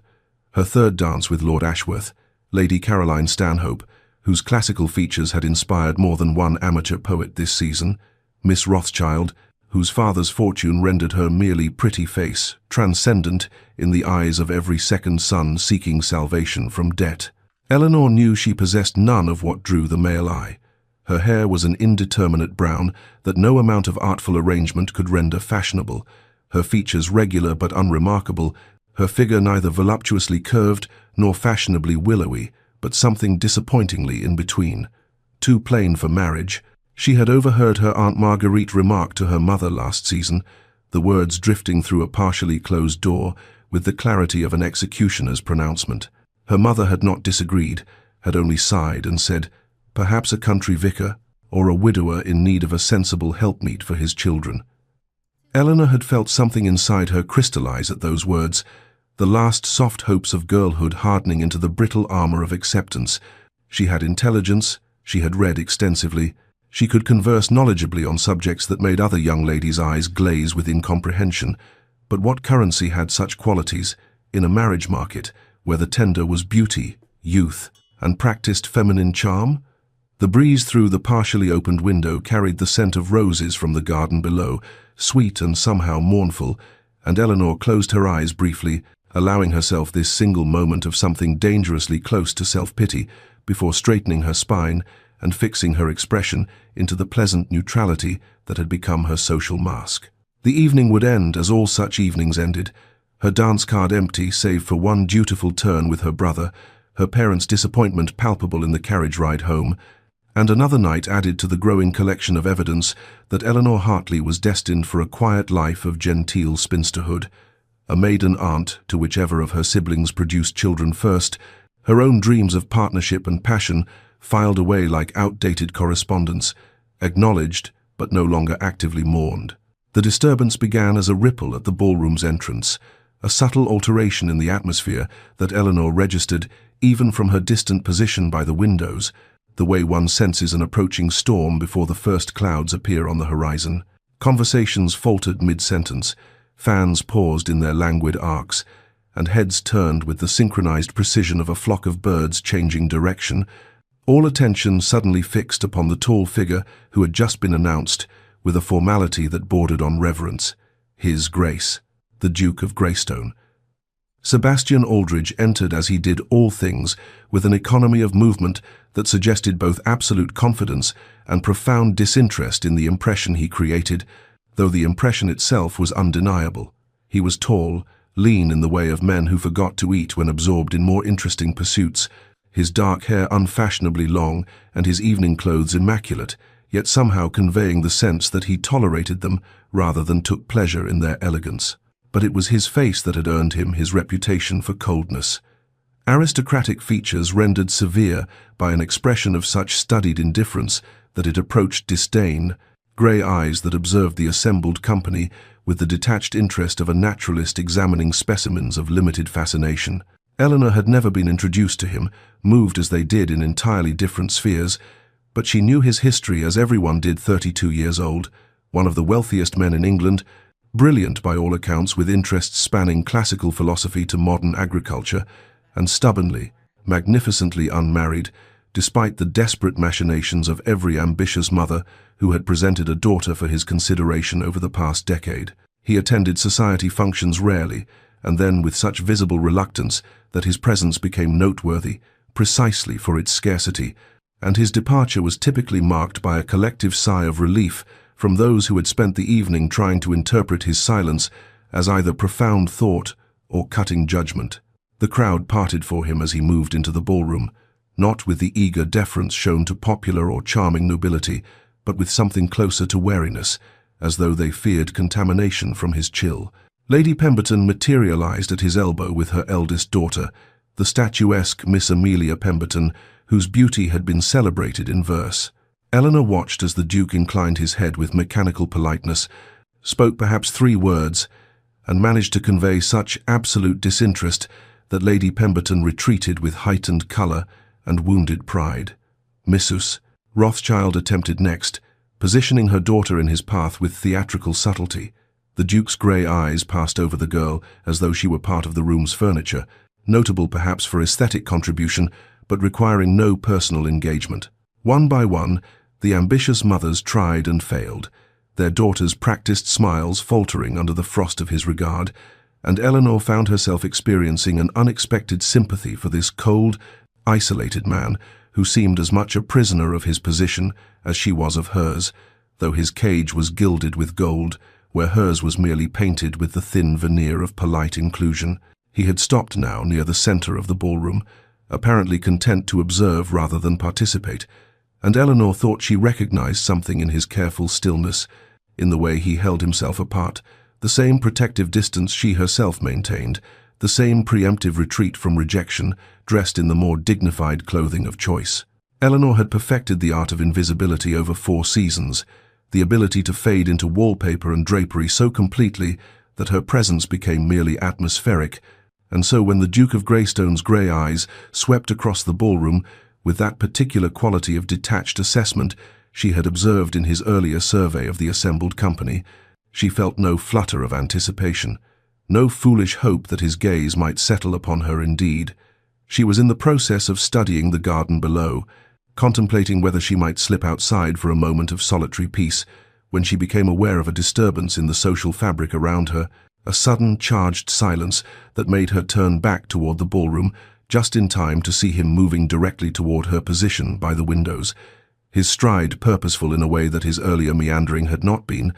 and the shock of recognition that she was his destination struck her with the force of physical impact. He stopped before her with mathematical precision, neither too close nor too distant, and bowed with a formality that belonged to an earlier, more rigid age. "Miss Hartley," he said, his voice low and without inflection, "would you do me the honor of this dance?" The ballroom had not fallen completely silent. That would have been too theatrical, too obvious, but Eleanor could feel the weight of 300 pairs of eyes upon them, could sense the sudden suspension of conversations, the redirection of attention toward this incomprehensible development, and her first coherent thought was that he had mistaken her for someone else, that he had confused her with one of the more notable young ladies, and would realize his error with mortifying swiftness. "I believe you are mistaken, Your Grace," she said quietly, offering him the escape of misidentification, but his expression did not change, did not register either confusion or correction. "I am not mistaken," he replied with the same flat certainty he might have used to state a mathematical proof. "Miss Eleanor Hartley, daughter of Sir Richard Hartley, you are she, and I am requesting this dance." There was no warmth in his face, no hint of the admiration or interest that typically accompanied such requests. Indeed, there was nothing in his demeanor to explain this extraordinary choice, and Eleanor found herself suspended between bewilderment and the first stirrings of something uncomfortably close to humiliation, the terrible suspicion that she had become the object of some incomprehensible aristocratic whim, a wager perhaps, or worse, an act of charitable condescension. But her pride, that stubborn core of dignity that had sustained her through 4 seasons of rejection, would not permit her to refuse and create a scene that would mark her as graceless as well as plain,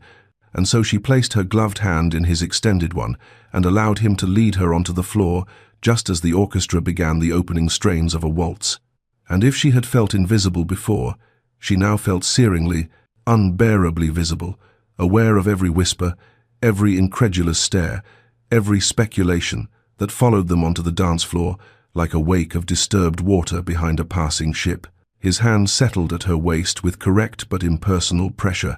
His other hand held hers with the same detached precision, and they began to move through the figures of the waltz in complete silence, his face as expressionless as a marble statue, his grey eyes fixed somewhere past her left shoulder, and Eleanor felt the music flow around them without touching them, felt the mechanical nature of their movements, proper and perfectly executed, but utterly devoid of the grace that came from genuine partnership, and she thought wildly that they must appear as awkward as she felt, 2 wooden figures moving through rehearsed motions, though when she caught a glimpse of them in one of the ballroom's gilt mirrors, she saw that they looked, if anything, merely formal, correctly matched in their movements if not their understanding. She wanted to demand an explanation, wanted to ask what game he played and why he had chosen her as his instrument, but the dance required all her concentration. She had so little practice, after all, and his closed expression offered no invitation to inquiry, and so they completed the waltz in that terrible silence, her heart beating hard, not with pleasure but with confused distress. And when the final notes faded, he released her immediately, stepped back, executed another of those rigid bows, murmured, "Thank you, Miss Hartley," with no more emotion than if he thanked a servant for bringing him tea,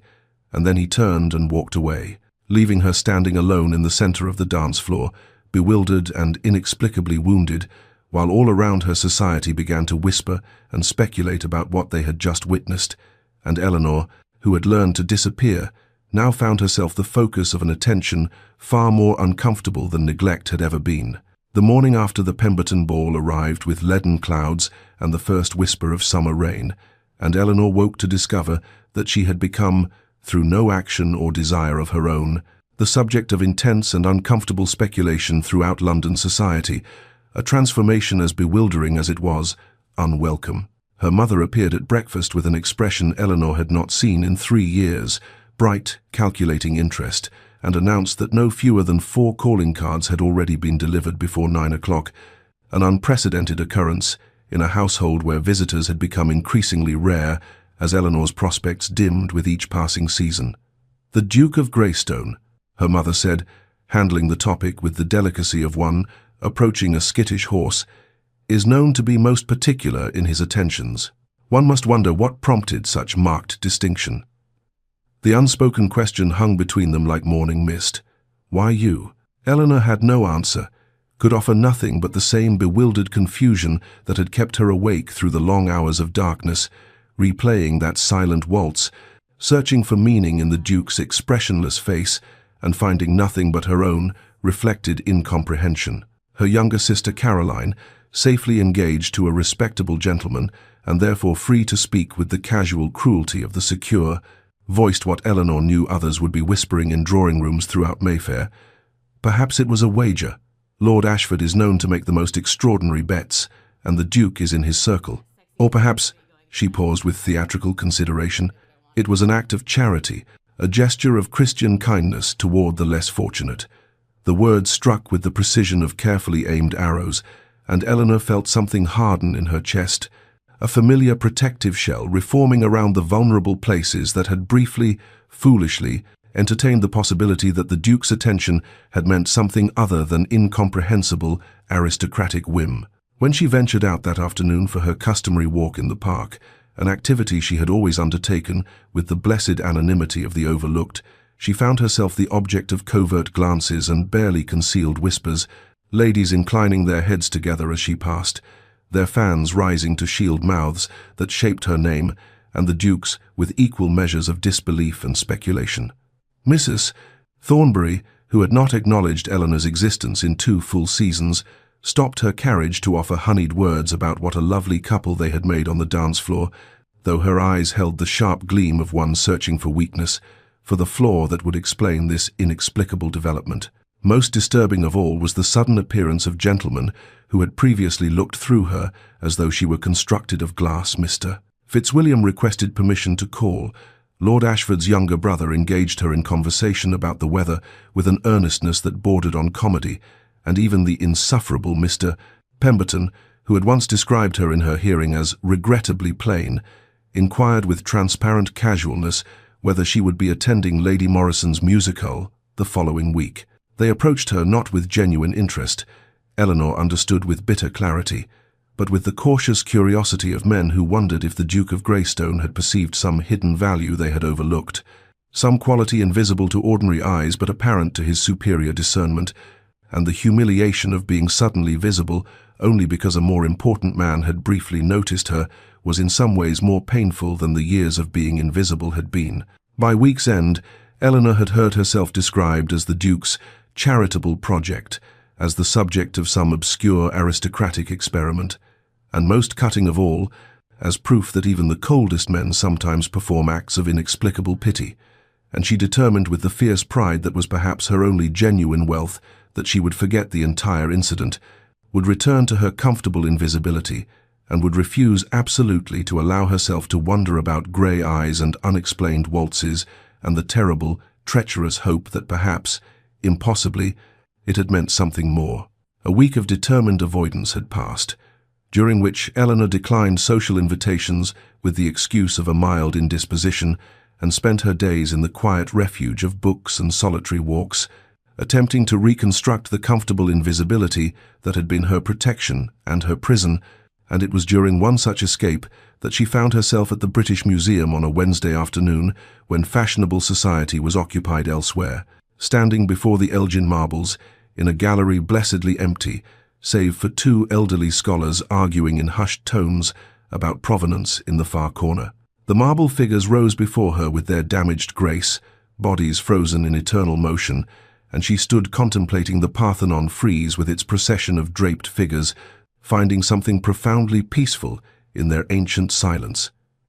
In the way they had existed for millennia without concern for the opinions of London society, and she was so absorbed in tracing the flow of carved drapery with her eyes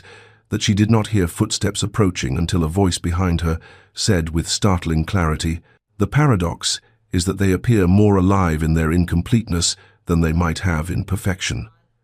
Eleanor turned sharply and found herself facing the Duke of Greystone,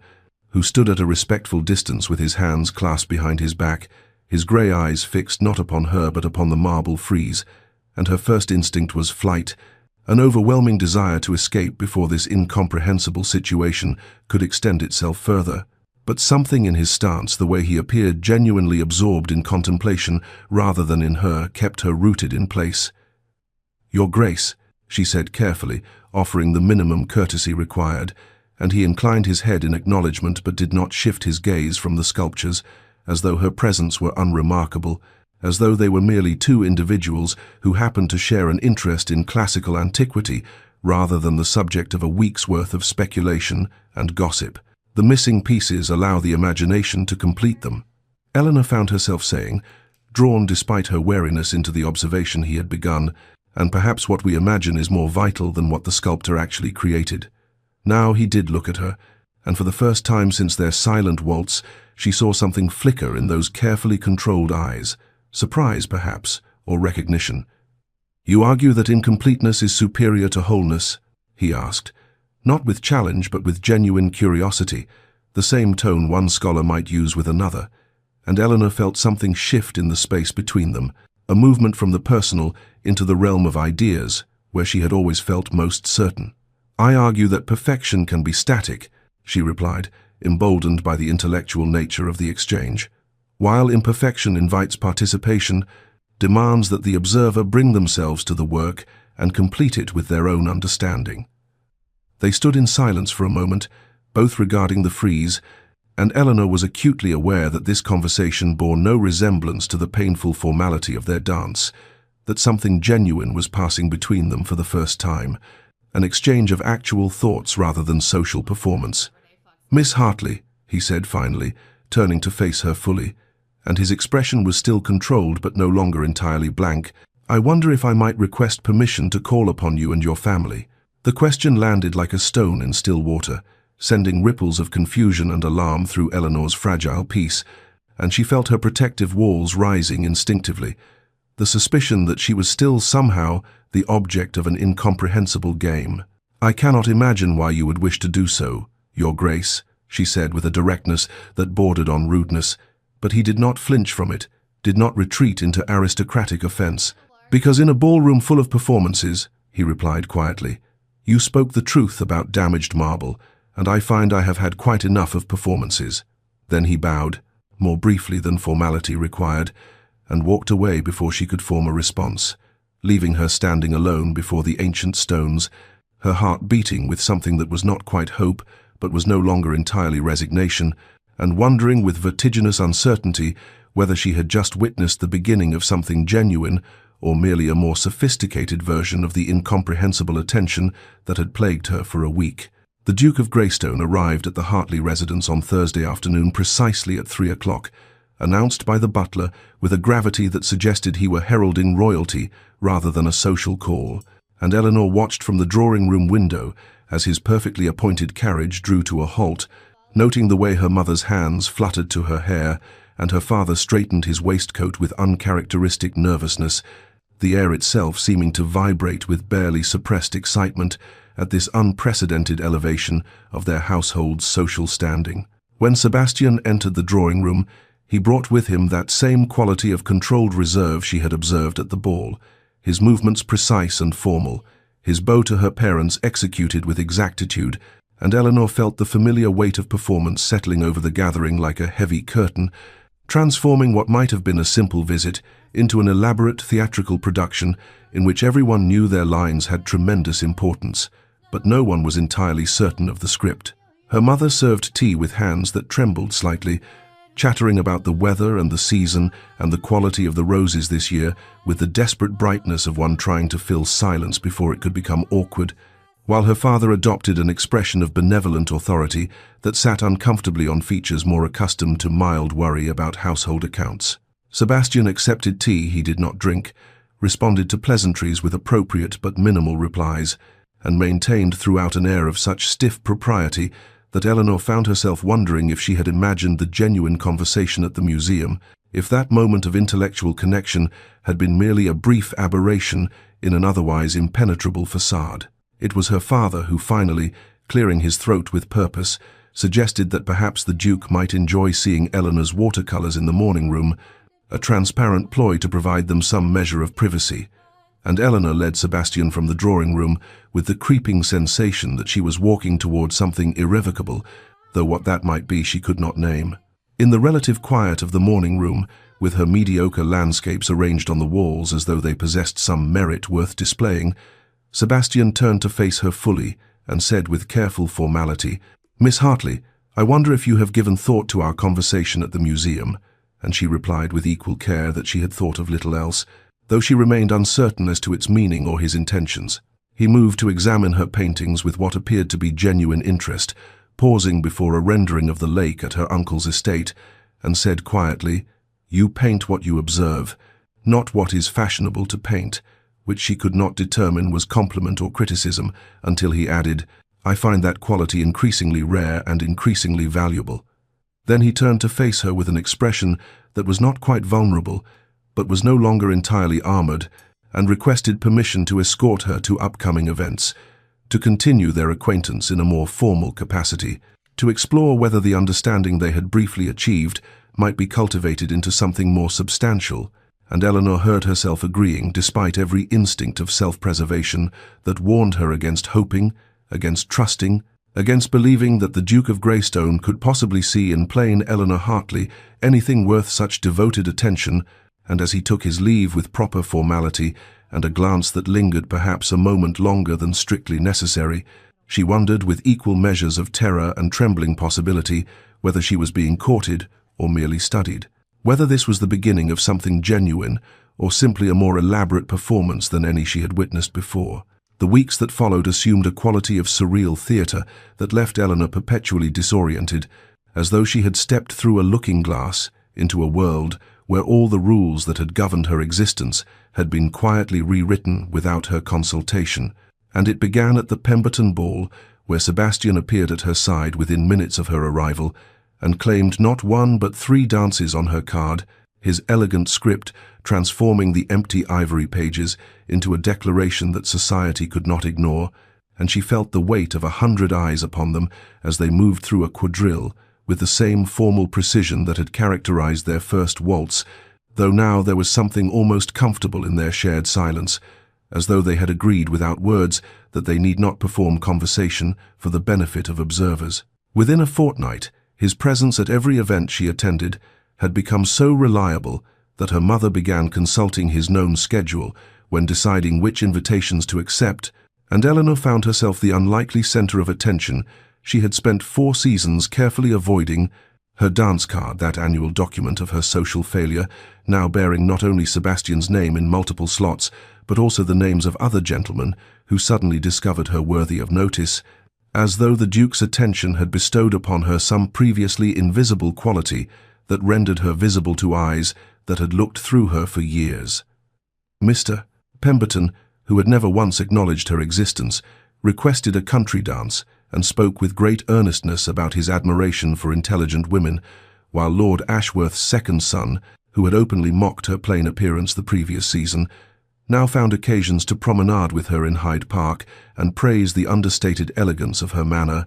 and Eleanor received these attentions with a bewilderment that bordered on anger,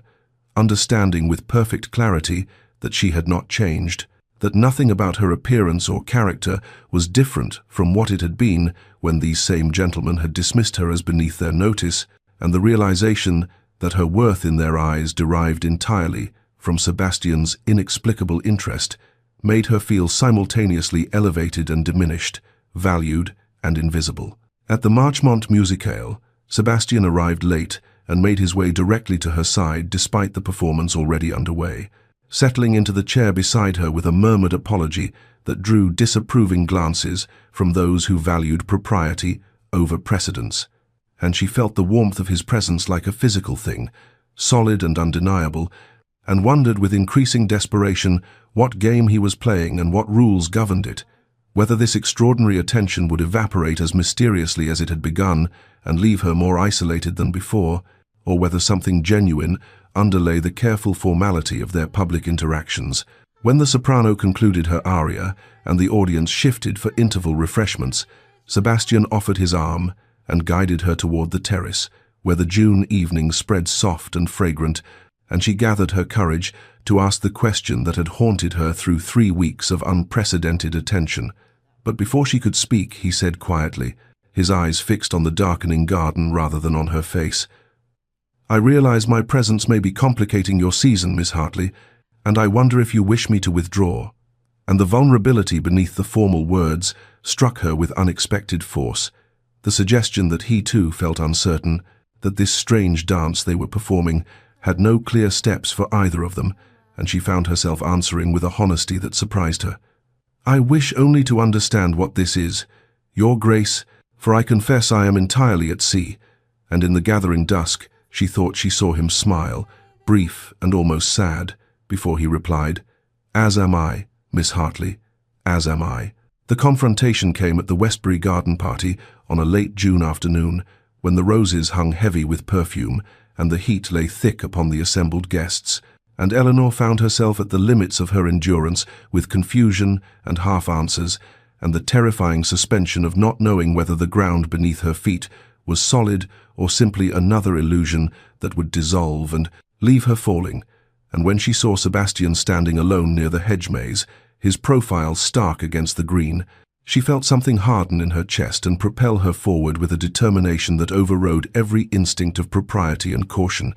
and she approached him directly, without preamble, and said in a low voice that trembled only slightly, "Your Grace, I must know your purpose,"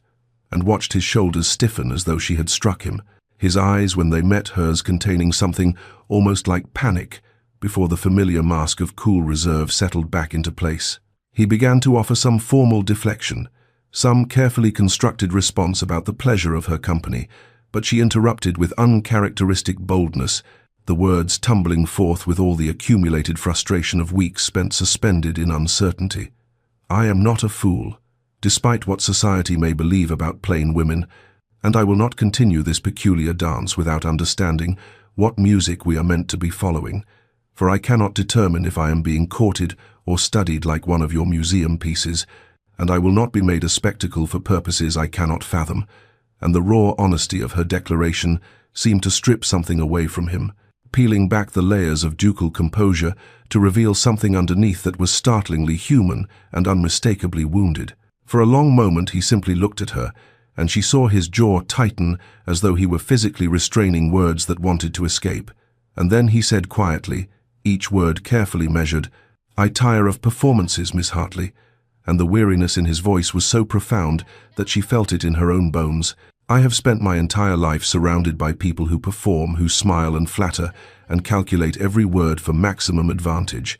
who see in me only a title and a fortune, and an opportunity for advancement, who would say anything and be anyone if it might secure their position." And his eyes, when they locked with hers, held something fierce and almost desperate. "You, Miss Hartley, do not perform, you do not calculate, you do not transform yourself into whatever you believe. I wish to see you are simply, honestly, entirely yourself, and you cannot possibly understand how rare that is, how valuable, how desperately I—" But he stopped abruptly, as though realizing he had ventured too close to some precipice, and the vulnerability that had flickered across his features vanished beneath renewed reserve, and he stepped back with a formal bow that re-established all the distance between them, saying with forced composure, "Forgive me, I have said too much. I should not have." And before she could respond, before she could reach for that glimpse of genuine feeling he had inadvertently revealed, he had turned and walked away toward the main gathering, leaving her standing alone by the hedge maze with her heart pounding and her mind racing,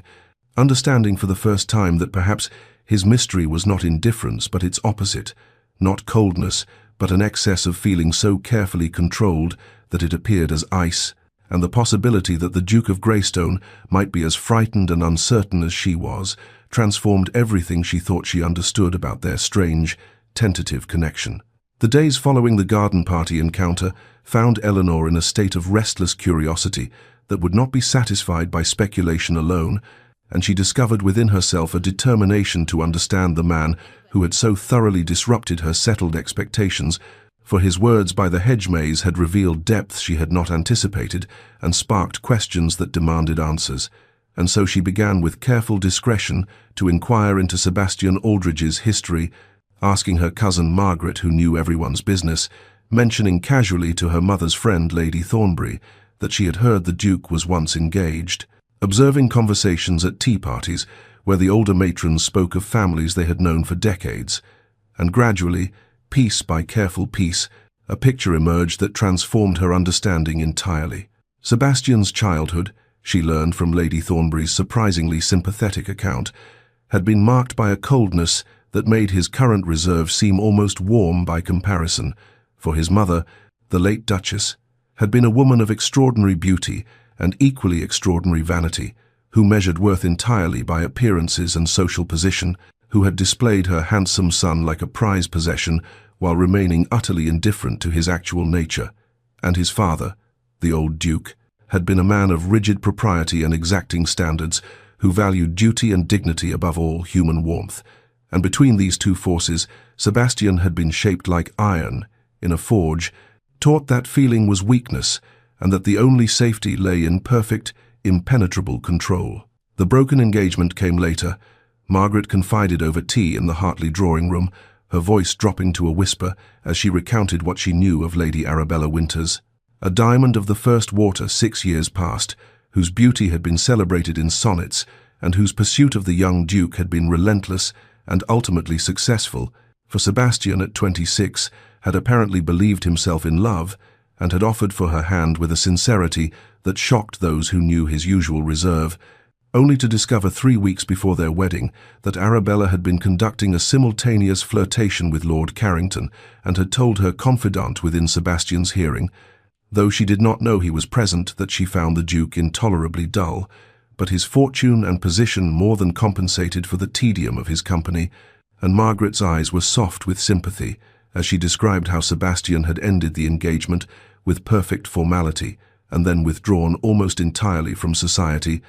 appearing thereafter only when duty absolutely demanded, and maintaining such icy distance that even the most ambitious mothers eventually ceased presenting their daughters for his consideration. Eleanor absorbed these revelations with a growing ache in her chest, understanding now the source of his careful walls and his suspicion of performance, recognizing in his history a mirror of her own experience of being valued or not valued for qualities that had nothing to do with her essential self, and she thought of his words about authenticity and rarity, and began to comprehend that what had drawn him to her was precisely what society dismissed, that her inability to be other than herself was not the liability she had always believed, but rather the quality he had been seeking without knowing where to find it. And this understanding shifted something fundamental in how she saw their strange connection,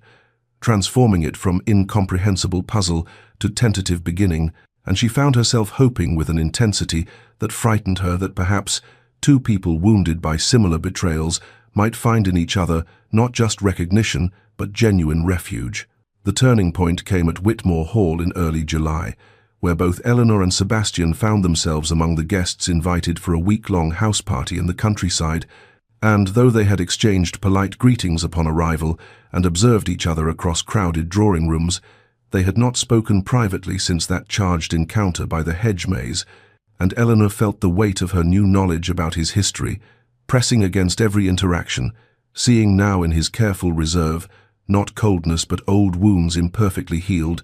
And on the third day of the party, a summer storm rolled in with dramatic suddenness, sending guests scattering from the lawn games and outdoor pursuits, and Eleanor, seeking refuge from the forced gaiety and suffocating company, slipped away to Whitmore's extensive library, believing herself alone in that sanctuary of leather and paper and blessed silence. The rain hammered against the tall windows with a fury that matched something restless in her own chest, and she had just selected a volume of poetry when she heard a sound from the far corner and turned to discover Sebastian standing by the window, watching the storm with an expression she had never seen on his face before, something unguarded and melancholy and achingly human, and for a moment they simply looked at each other, And then he said quietly, "I did not mean to intrude on your solitude," but made no move to leave, and she found herself saying with equal quietness, "Nor I on yours." And yet neither of them departed, and instead she moved to stand near the window, not quite beside him but close enough that the space between them felt charged with possibility, and they watched the rain together in silence until he spoke again, his voice low and almost hesitant. "Do you ever feel, Miss Hartley, that you are utterly alone even in rooms full of people, that you might vanish entirely and no one would notice the absence, only the gap where a title or a fortune or a useful connection had been?" And the raw vulnerability in the question took her breath, and she answered with matching honesty, "Every day of my life, Your Grace." And then, abandoning caution, added, "Until recently, when someone looked at me and appeared to see something beyond what I was not beautiful, not charming, not whatever it is that makes other women valuable, and I cannot determine if that was real or if I imagined it, because I wanted so desperately for it to be true." He turned from the window then, and his eyes, when they met hers, held such intensity that she felt pinned by it, and he said, "It was real." And then, as though a dam had broken, the words spilled forth, "I have spent my life being valued for everything but myself, for my title, my wealth, my position, for what I could provide or elevate or legitimize, and I learned to protect myself by remaining distant, by revealing nothing that could be exploited or manipulated or used against me, and it made me safe, but it also made me unspeakably lonely. And then I saw you at that ball, standing apart with a book you had half hidden behind your fan, reading poetry while everyone else performed their elaborate dances of ambition, and you looked so honestly yourself, so utterly without pretense, and I thought perhaps here is someone who might understand what it is to be perpetually unseen." And Eleanor felt tears prick her eyes as she recognized in his confession the mirror of her own experience, and she reached out without thinking and touched his hand where it rested on the window frame and said softly, "I see you." And he turned his hand to clasp hers, and they stood there while the storm raged outside, and something equally transformative, but infinitely more welcome, began between them. The first genuine warmth kindling in the space where fear and isolation had reigned, and neither spoke for a long time, simply holding to that connection as though it were an anchor in uncertain seas, understanding that they had found in each other something both of them had believed impossible: recognition, acceptance, the beginning of genuine refuge. As autumn arrived and London prepared for the little season, the connection between Eleanor and Sebastian deepened into something that neither quite dared to name, but both increasingly felt in every moment they spent together. For after Whitmore Hall something had shifted fundamentally, and the careful distance that had characterized their earlier interactions gave way to a tentative but growing intimacy that manifested in 100 small ways that would have been unremarkable to observers, but which carried profound significance to two people unaccustomed to genuine connection. They walked together in the parks during the golden afternoon light, their conversations stretching from philosophy to poetry to observations on human nature, and Sebastian began to share opinions he had kept locked away for years, while Eleanor discovered a wit in herself that his appreciation called forth. And more than once she made him laugh, a genuine, surprised sound that transformed his usually severe features into something startlingly warm. And each time it happened, she felt absurdly triumphant, as though she had achieved something rare and precious. He brought her books with passages carefully marked in his precise hand, annotations in the margins that revealed his thoughts, and she responded in kind, returning them with her own notes, creating a private dialogue that continued beyond their meetings. And once he wrote beside a particularly moving verse, "This made me think of our conversation about authenticity," and her heart had stuttered at the intimacy of being remembered so specifically, of occupying space in his thoughts when they were apart. The physical distance between them diminished incrementally as well, never improper, but increasingly familiar, his hand at her elbow as they navigated uneven ground during a country walk, steady and warm even through the fabric of her sleeve, or the way they stood close enough in galleries that their shoulders nearly touched as they examined paintings. And once, when she stumbled slightly on a loose stone, he caught her with both hands at her waist, and for a breathless moment they stood frozen, his eyes dark and intense on hers, before propriety reasserted itself, and they continued walking, though Eleanor felt the ghost of that touch for hours afterward. She bloomed under his attention like a plant, finally receiving sunlight after years in shadow, discovering that she was not so plain when reflected in eyes that valued what they saw, and she caught herself taking more care with her appearance, not to transform herself, but to present her best authentic self, wearing colors she truly liked rather than what was fashionable, and the increased confidence showed in how she carried herself, in the directness of her gaze and the readiness of her smile. Sebastian's legendary coldness thawed progressively in her presence, the severe lines of his face softening when he saw her enter a room, and the sharp edge of disdain that had characterized his interactions with society became merely polite distance, except when speaking with her, when something genuine and unguarded would surface briefly before he caught himself,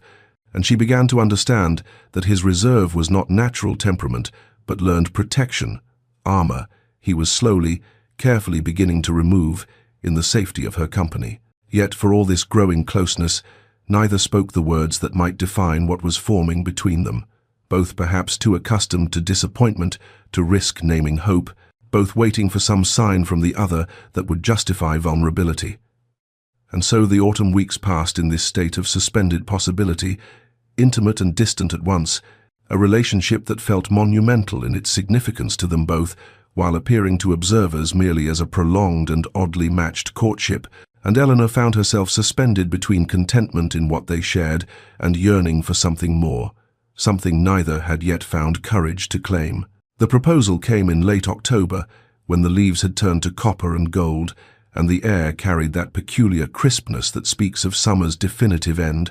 and Sebastian requested a formal interview with Eleanor's father on a Tuesday morning, arriving at the Hartley townhouse with a gravity of purpose that made the butler straighten instinctively and announce him with unusual solemnity. And Mr. Hartley received him in his study with barely concealed anticipation, for even that practical man had observed the Duke's consistent attentions over the past months and understood what such a request might signify. The interview lasted perhaps 20 minutes, during which Sebastian made his offer with the precision of someone conducting important business, spoke of his estate and income, of the settlements he proposed, which were so generous that Mr. Hartley blinked twice in succession, of his respect for Eleanor and his belief that they would suit admirably, and every word was correct and proper and entirely appropriate, and Mr. Hartley agreed with an alacrity that might have been unseemly in a man less overwhelmed by the prospect of his perpetually unmarried daughter becoming a duchess, and when Sebastian emerged from the study his expression revealed nothing, though his hands were not entirely steady, as he requested that Miss Hartley might grant him a private audience in the drawing-room. Eleanor entered to find him standing by the window, in that way he had, backlit and somehow separate, and her heart hammered against her ribs with such force she felt certain he must hear it. And he turned as she closed the door and for a moment simply looked at her with an intensity that made her breath catch, and then he crossed the room with measured steps and took her hand with a formality that was somehow at odds with the way his thumb brushed once across her knuckles, and he said, "Miss Hartley, Eleanor, I have spoken with your father and received his blessing to ask for your hand in marriage," and the words, though expected, still sent a shock through her system, and he continued, his voice low and controlled, but with something urgent beneath the careful surface. "I believe we would deal remarkably well together. You and I, we understand each other in ways that I have found rare to the point of miraculous, and I can offer you position and security and freedom to pursue your intellectual interests, and I would endeavor to be a husband who values what you are, rather than lamenting what you are not." And it was a speech clearly prepared, each word chosen with care, and it contained so much respect, compatibility, understanding, partnership, and yet the one word she suddenly desperately wanted to hear was notably, achingly absent, for he spoke of everything except love, and some part of her wanted to ask directly if affection might grow between them, or if this was to be merely a meeting of compatible minds. But fear sealed her throat, because what if the answer was the latter? What if this was all he could offer? And was she prepared to refuse it simply because she wanted more, wanted everything, when she had long ago resigned herself to nothing? She looked at his face, at the careful control that did not quite hide the tension in his jaw or the vulnerability in his eyes as he awaited her answer, and she thought of the months they had spent together, of the warmth that had grown between them like something fragile and precious, and she thought that perhaps companionship and respect and intellectual partnership were not everything, but they were far more than most marriages contained, certainly more than she had ever expected to find, and she told herself that it would be enough, that she could be content with what he offered without reaching for what he had not promised, and so she said, her voice only slightly unsteady, "Yes, Your Grace Sebastian, I will marry you," and watched something like relief crash across his features before the careful control reasserted itself, and he raised her hand to his lips in a gesture that was formally correct, but lingered just a moment longer than propriety required, and thus they were engaged, and Eleanor tried to ignore the small voice in her heart that whispered of wanting more than sufficiency, more than contentment, wanting to be loved with the same intensity with which she increasingly feared she loved him. The announcement of the engagement appeared in the Morning Post on a grey November morning and sent ripples through London society that manifested in drawing rooms and ballrooms as a peculiar mixture of envy, confusion, and barely concealed schadenfreude, for the match between the notoriously cold Duke of Greystone and the perpetually overlooked Eleanor Hartley defied every expectation and satisfied none of the romantic narratives that the Ton preferred, and within hours the speculation began in earnest. Some whispered that the Duke had finally succumbed to pressure to produce an heir and had chosen a plain, grateful wife who would not make emotional demands. Others suggested with malicious creativity that perhaps Miss Hartley possessed some hidden talent or fortune that was not immediately apparent, while still others simply waited with vulture-like patience for the match to reveal itself as the mistake they were certain it must be, for surely such an ill-matched pair in terms of rank and appearance could not possibly find happiness, and the general consensus seemed to be that they would watch this peculiar union with great interest to see precisely how and when it would fail. Eleanor's mother, oblivious to or perhaps willfully ignoring these undercurrents, threw herself into wedding preparations with a fervor that might have been touching had it not been so overwhelming, planning an elaborate ceremony that seemed designed to prove to all of society that her daughter had indeed captured a duke and would be married with all the pomp that such a triumph deserved, and she descended upon modistes and florists and caterers with lists and demands, while Eleanor sat through endless fittings and consultations, feeling increasingly like a doll being dressed for display rather than a bride preparing for marriage. And with each passing day, the wedding transformed from an intimate union into a grand performance, precisely the kind of society spectacle that she knew Sebastian despised. Indeed, Sebastian grew progressively more reserved as the engagement period continued, his earlier warmth retreating behind the familiar mask of ducal coldness whenever they were surrounded by the machinery of wedding preparation or the watchful eyes of society, and Eleanor observed with growing unease how he stiffened when her mother discussed the guest list that had swelled to include seemingly half of London, how his jaw tightened when his own family members made pointed comments about duty and lineage and the importance of appropriate behavior for a duchess, and she began to recognize in these moments the shadow of his parents' influence, the weight of expectations that had shaped him into someone who had learned to hide everything genuine behind propriety and reserve. She found herself watching him during social calls and engagement celebrations, seeing how he performed the role of satisfied bridegroom with technical perfection, but without any of the warmth that had characterized their private moments,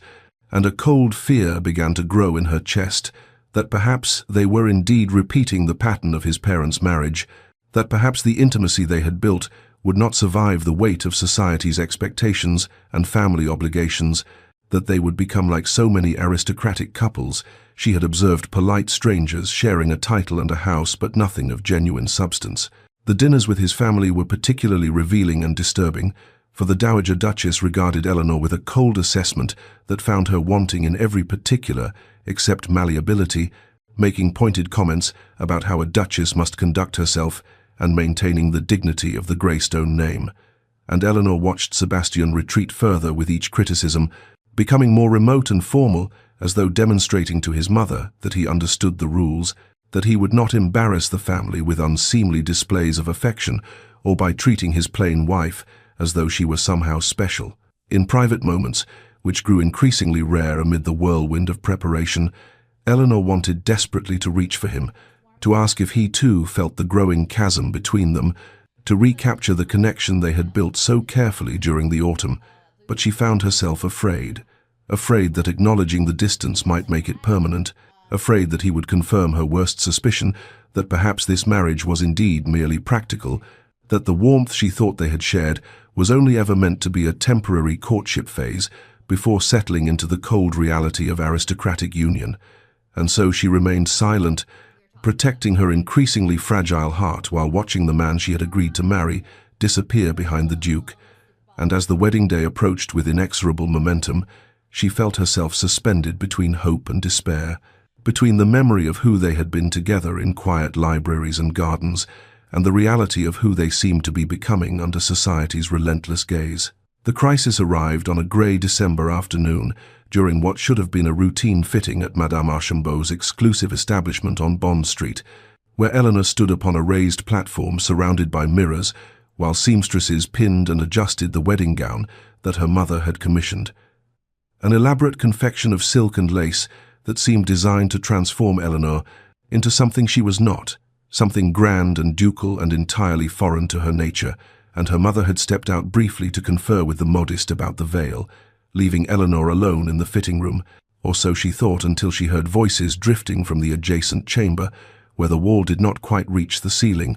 and she recognized with a sinking sensation the voice of Lady Pemberton, one of society's most accomplished gossips, speaking in that particular tone of malicious delight that accompanied truly choice speculation. "I must say, I have finally determined the Duke's reasoning," Lady Pemberton announced to her companion, and Eleanor stood frozen upon her platform as the voice continued, each word dropping like poison into her consciousness. "He has chosen her precisely because she is plain and unremarkable, a woman who will never expect love or warmth, or any of the tiresome emotions that more beautiful women might demand. A wife who will be so grateful for the title and position that she will never complain about his coldness, never expect him to exert himself beyond the basic duties of providing an heir." The other woman, whom Eleanor could not identify, murmured something inaudible, and Lady Pemberton laughed, a sound like breaking glass, and continued with evident relish. "It is actually rather clever when one considers it. Miss Hartley is exactly the sort of convenient, undemanding choice that a man like Greystone would make, someone who understands her good fortune and will not have the temerity to expect actual affection from a duke, and she gets to be a duchess, which is far more than someone of her appearance could ever have hoped for. So everyone benefits from the arrangement, and really one cannot fault either party for accepting the practical realities of their situations." Eleanor felt the words strike her with physical force, each syllable confirming the fears that had been growing in her heart throughout the engagement, and she stood trembling upon the platform while the seamstresses continued their work, oblivious to the fact that their client's world was crumbling, and she stared at her reflection in the surrounding mirrors, at her too pale face and unremarkable features, and the elaborate gown that could not transform the plain reality beneath, and thought that perhaps Lady Pemberton was entirely correct, that perhaps she had been desperately foolish to believe that Sebastian's attentions meant anything beyond practical convenience, that perhaps his proposal had nothing to do with the connection she thought they had forged, and everything to do with her being the sort of woman who would not expect or demand the love he was incapable of giving. The fitting continued in a haze of misery as Eleanor mechanically turned when directed and raised her arms when required, while her mind replayed every moment of their courtship through this new and devastating lens, and she saw now how it might all be interpreted not as growing affection, but as calculated selection, how his choice of her might indeed be less about her particular qualities and more about her particular deficits, about choosing someone whose gratitude and low expectations would make her manageable and undemanding. And the worst part was that she could not even fault the logic, for she had accepted his proposal knowing that he had not spoken of love, had told herself that respect and compatibility would suffice, and perhaps she had been participating all along in precisely the transaction that Lady Pemberton described, trading her expectations of love for the security of position, except that somewhere along the way she had been foolish enough to fall genuinely in love with him, while he perhaps had never felt anything beyond mild preference for her company and relief at finding someone who would not require him to feel more. And by the time her mother returned and the fitting concluded and Eleanor was released to return home, she felt hollowed out and uncertain, questioning everything she thought she understood about Sebastian and herself, and the marriage she had agreed to enter in just 3 weeks' time. Eleanor retreated behind walls constructed of propriety and self-protection, and in the days following the fitting she found herself unable to meet Sebastian's eyes with the openness that had once characterized their private moments. For every time she looked at him, she heard Lady Pemberton's voice dissecting their engagement with such clinical precision, reducing what she had believed might be genuine connection to mere convenient transaction, and so she armored herself in formality and distance, responding to his inquiries with polite brevity, accepting his escort to necessary social functions with correct gratitude but without warmth, maintaining precisely the demeanor of a woman who understood that she was entering a practical arrangement and had no foolish expectations of anything more, and if her heart ached with each careful deflection, if she longed to reach for the intimacy they had begun to build during those autumn weeks, she reminded herself sternly that it was better to protect herself now than to continue building hopes on foundations that Lady Pemberton had revealed to be entirely imaginary. Sebastian noticed the change immediately, for he had become attuned to Eleanor's quieter expressions during their courtship, had learned to read meaning in the subtle shifts of her demeanor, and her sudden retreat into formality struck him with the force of rejection, even as he misinterpreted its cause entirely, assuming that she had come to accept the reality of what their marriage would be, a dignified partnership of mutual respect, but nothing more intimate, and perhaps she had realized that the warmth between them during their private moments had been merely the pleasant prelude to courtship, and that now, approaching the actual reality of ducal marriage with all its attendant obligations and scrutiny, she understood that such warmth must be set aside in favor of appropriate conduct, and if this interpretation wounded something in his chest that he had been carefully not examining too closely, he told himself it was for the best, that he had been foolish to imagine that someone like Eleanor would want anything from him beyond the security and position he could provide, and so he responded to her retreat by reconstructing his own carefully maintained walls, becoming once again the cold Duke of Greystone, who performed his social obligations with perfect correctness and nothing of genuine feeling. Their interactions became exercises in painful courtesy, each maintaining flawless propriety, while the distance between them widened into a chasm that neither knew how to bridge, for Eleanor believed she was protecting herself from eventual heartbreak by accepting the practical nature of their arrangement, while Sebastian believed he was respecting her obvious desire for a proper ducal marriage, unburdened by inappropriate emotional demands, and so they circled each other with exquisite politeness, discussing wedding details and guest lists and settlement arrangements with the detached efficiency of solicitors, negotiating a contract rather than two people preparing to bind their lives together. The wedding preparations continued with relentless momentum, despite the growing misery of both principals, for Eleanor's mother remained oblivious to any tension in her determination to orchestrate a social triumph, and the households of both families moved forward with fittings and menu selections and seating arrangements, while Eleanor and Sebastian participated with mechanical compliance, and during the few moments when they were left alone together, they found they had nothing to say, or rather too much that could not be said, and so they sat in silence that grew more oppressive with each passing day, and Eleanor thought that this must be what the rest of her life would resemble, sitting across from a man she loved, who regarded her with distant courtesy and nothing more, while Sebastian stared at the woman he had asked to be his wife, and felt her slipping away into some unreachable distance, and told himself that this was what he had always expected, that warmth and genuine connection were not meant for men like him, that he should be grateful she was willing to proceed with the marriage at all, and not be greedy for more than she was prepared to offer. And so they drifted toward their wedding day like two ships caught in separate currents, each believing themselves alone in their unhappiness,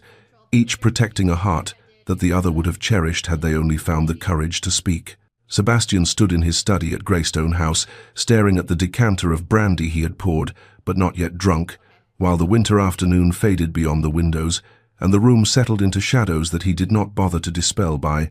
calling for lamps, and he was attempting through sheer force of will to convince himself that the hollow ache in his chest was merely the natural apprehension of a man approaching matrimony, and not the more devastating recognition that he had somehow managed to ruin the best thing that had ever happened to him before it had properly begun. When the door opened without preamble, and Marcus Pemberton, Viscount Ashworth, entered with the easy presumption of a friendship that dated back to their school days, and gave Sebastian one of the few connections in his life that was untainted by calculation or obligation. "You look like hell," Marcus observed with characteristic bluntness, crossing to the fireplace and turning to regard Sebastian with an expression that mingled concern with exasperation, and Sebastian made some dismissive gesture that was meant to discourage further inquiry, but Marcus had never been easily discouraged and continued with the relentless determination of someone who had decided an intervention was necessary regardless of its welcome. "I have been watching you these past 2 weeks, watching both of you actually, and I must tell you that if I did not know better, I would assume I was witnessing 2 people being marched to their executions rather than to the altar, and I cannot stay silent any longer when I see you making the same damned mistake you made 7 years ago, hiding behind duty and propriety and cold correctness,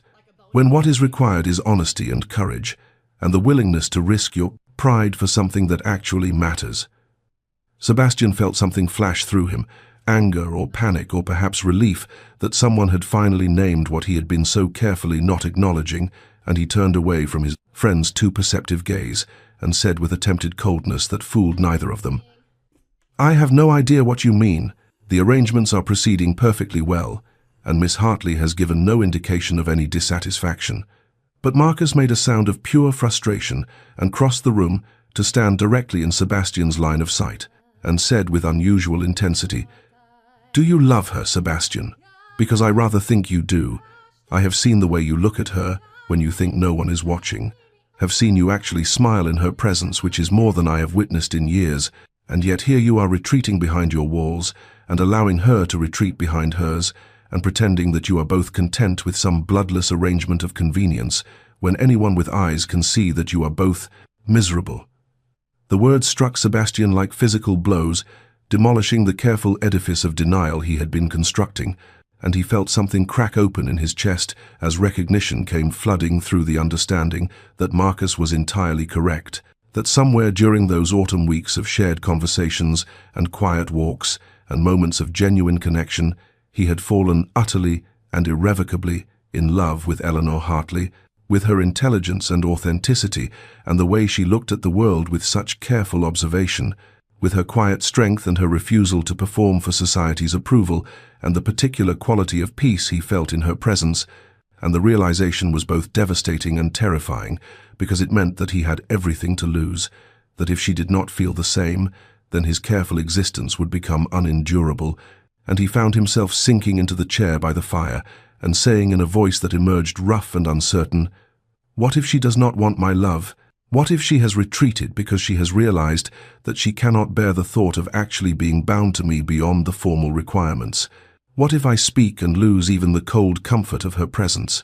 And Marcus regarded him with something like compassion and said quietly, "And what if you remain silent and lose everything that matters because you were too afraid to risk being hurt? You are making the same mistake you made with Catherine, assuming you know what the other person feels, without ever having the courage to truly ask, except that Eleanor is nothing like Catherine and deserves better than your cowardice, and so do you. You deserve the chance to actually be happy instead of merely correct, but that requires you to be honest about what you feel and brave enough to ask her what she feels in return, and you have exactly 2 days before you bind yourself to her with vows that should mean something more than legal obligation." Sebastian sent the note the following evening requesting the private audience with such formal correctness that Eleanor nearly refused out of sheer self-preservation, but something in the careful script, a slight irregularity in letters that were usually perfectly formed, suggested an unsteadiness that compelled her acceptance, and so she found herself descending into her family's modest garden as twilight deepened into true night. The air carrying the last warmth of the October day mingled with the green scent of boxwood and late-blooming roses, and moonlight filtered through the nearly bare branches of the old oak that had witnessed generations of her family's private moments. And Sebastian stood beneath it, with his back to her, his posture rigid with tension that was visible even in silhouette, and when he turned at the sound of her approach, she was struck by the stark vulnerability in his face, all his usual careful control stripped away to reveal something raw and frightened and desperately determined. "Miss Hartley Eleanor," he began, and his voice emerged rough and uncertain in a way she had never heard from the controlled Duke of Greystone, and he took a step toward her and then stopped as though afraid to come closer,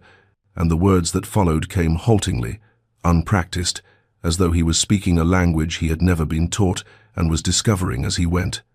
I have spent the past 2 weeks in a particular kind of hell, watching you retreat from me and believing I understood why, believing that you had come to accept that our marriage would be merely a practical arrangement and that the warmth we had begun to build was inappropriate to such an arrangement, and I told myself that I should be grateful you were willing to proceed at all, that I had no right to want more than you were prepared to offer.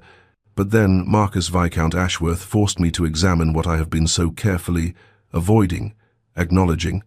and I find I cannot marry you in 2 days' time without speaking this truth, even if it costs me everything, even if you cannot return the feeling, even if it makes the rest of our lives together unbearably awkward.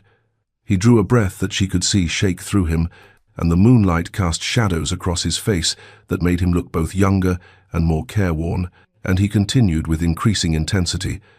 I love you, Eleanor. I have loved you for weeks, though I was too much a coward to name it even to myself. I love your intelligence and your refusal to perform for others' approval and the way you see the world with such careful attention. I love the peace I feel in your presence and the way you make me wish to be better than the cold creature I have trained myself to become. And I know I have no particular gift for expressing such things. I know I am difficult and withdrawn, and burdened with a title that brings more obligation than joy. But I am asking no. I am begging to know your true feelings, not what you think you should feel or what would be appropriate for a ducal marriage, but what you actually feel in your heart, because I find I cannot bear the thought of binding you to me through duty alone, when what I want, what I desperately want, though I have no right to demand it, is to be chosen by you, not from obligation but from genuine desire. Not because I am a duke who can provide security, but because I am Sebastian, who loves you more than I knew it was possible to love anyone, and so I am asking, Eleanor, will you tell me, truly, could you ever come to care for me as I care for you, or have I ruined everything by being too afraid to speak until it was nearly too late? His words hung in the night air between them, and Eleanor saw that his hands were trembling slightly at his sides, and she realized that this man, who faced society with such icy control, was standing before her utterly defenseless, having stripped away every protection to offer her his heart, with no guarantee that she would not crush it, and the courage that required the tremendous courage of risking everything when he had already been hurt by someone who had valued him only for what he could provide, struck her with such force that she felt tears spring to her eyes, even as something that had been clenched tight in her chest for 2 weeks suddenly loosened and began to unfurl like a flower turning toward unexpected sun. Eleanor felt the words strike through her like light-piercing clouds that had obscured the sun for so long she had forgotten what warmth felt like, and she realized with sudden clarity that they had been circling the same wound, two people so convinced of their own insufficiency that they could not recognize being genuinely valued, and she moved toward him without conscious decision, closing the distance he had been too afraid to bridge, and when she spoke, her voice emerged thick with tears but also with something like joy breaking through. You foolish man, do you truly not know? Have you not seen that I have been in agony these past weeks? That I retreated not because I accepted our arrangement as merely practical, but because I was utterly terrified by how much I had come to feel for you, because I overheard speculation at the dressmaker's that you had chosen me precisely because I would be grateful and undemanding, that I was convenient rather than desired, and the words struck every fear I have carried my entire life, that I am too plain to inspire genuine devotion, that any man who married me would be settling for less than what he truly wanted, and I could not bear the thought of loving you with everything in me while you saw me merely as the least troublesome option. And she saw shock register in his face, followed by something that might have been anguish, and she continued with increasing intensity. I have loved you for weeks, Sebastian, perhaps since that afternoon in the library when you spoke of loneliness, and I recognized in you the same isolation I have known, certainly since you began leaving annotations in the books we shared, and I realized that you actually saw me, that you valued my thoughts rather than merely tolerating them, and I have been so desperately afraid because I have watched beautiful women throw themselves at you for years and you remained unmoved, and I could not understand why you would suddenly want someone like me unless there was some calculation I could not perceive, some reason that had nothing to do with genuine feeling. and now she was close enough to see the unshed brightness in his eyes, and she reached up to touch his face with trembling fingers and said with quiet fierceness, "But I do love you. I love you so much that these past 2 weeks have been a special kind of torture, watching you retreat behind your walls and believing I had no right to scale them, and I have been terrified of loving someone who could never love me back, of spending my life wanting more than you could give. But if you truly mean what you say, if you actually love me not as a convenient choice but as Eleanor, as the woman I am rather than simply as someone who will not make demands upon your emotions, then I choose you with my whole heart. I choose Sebastian rather than the Duke.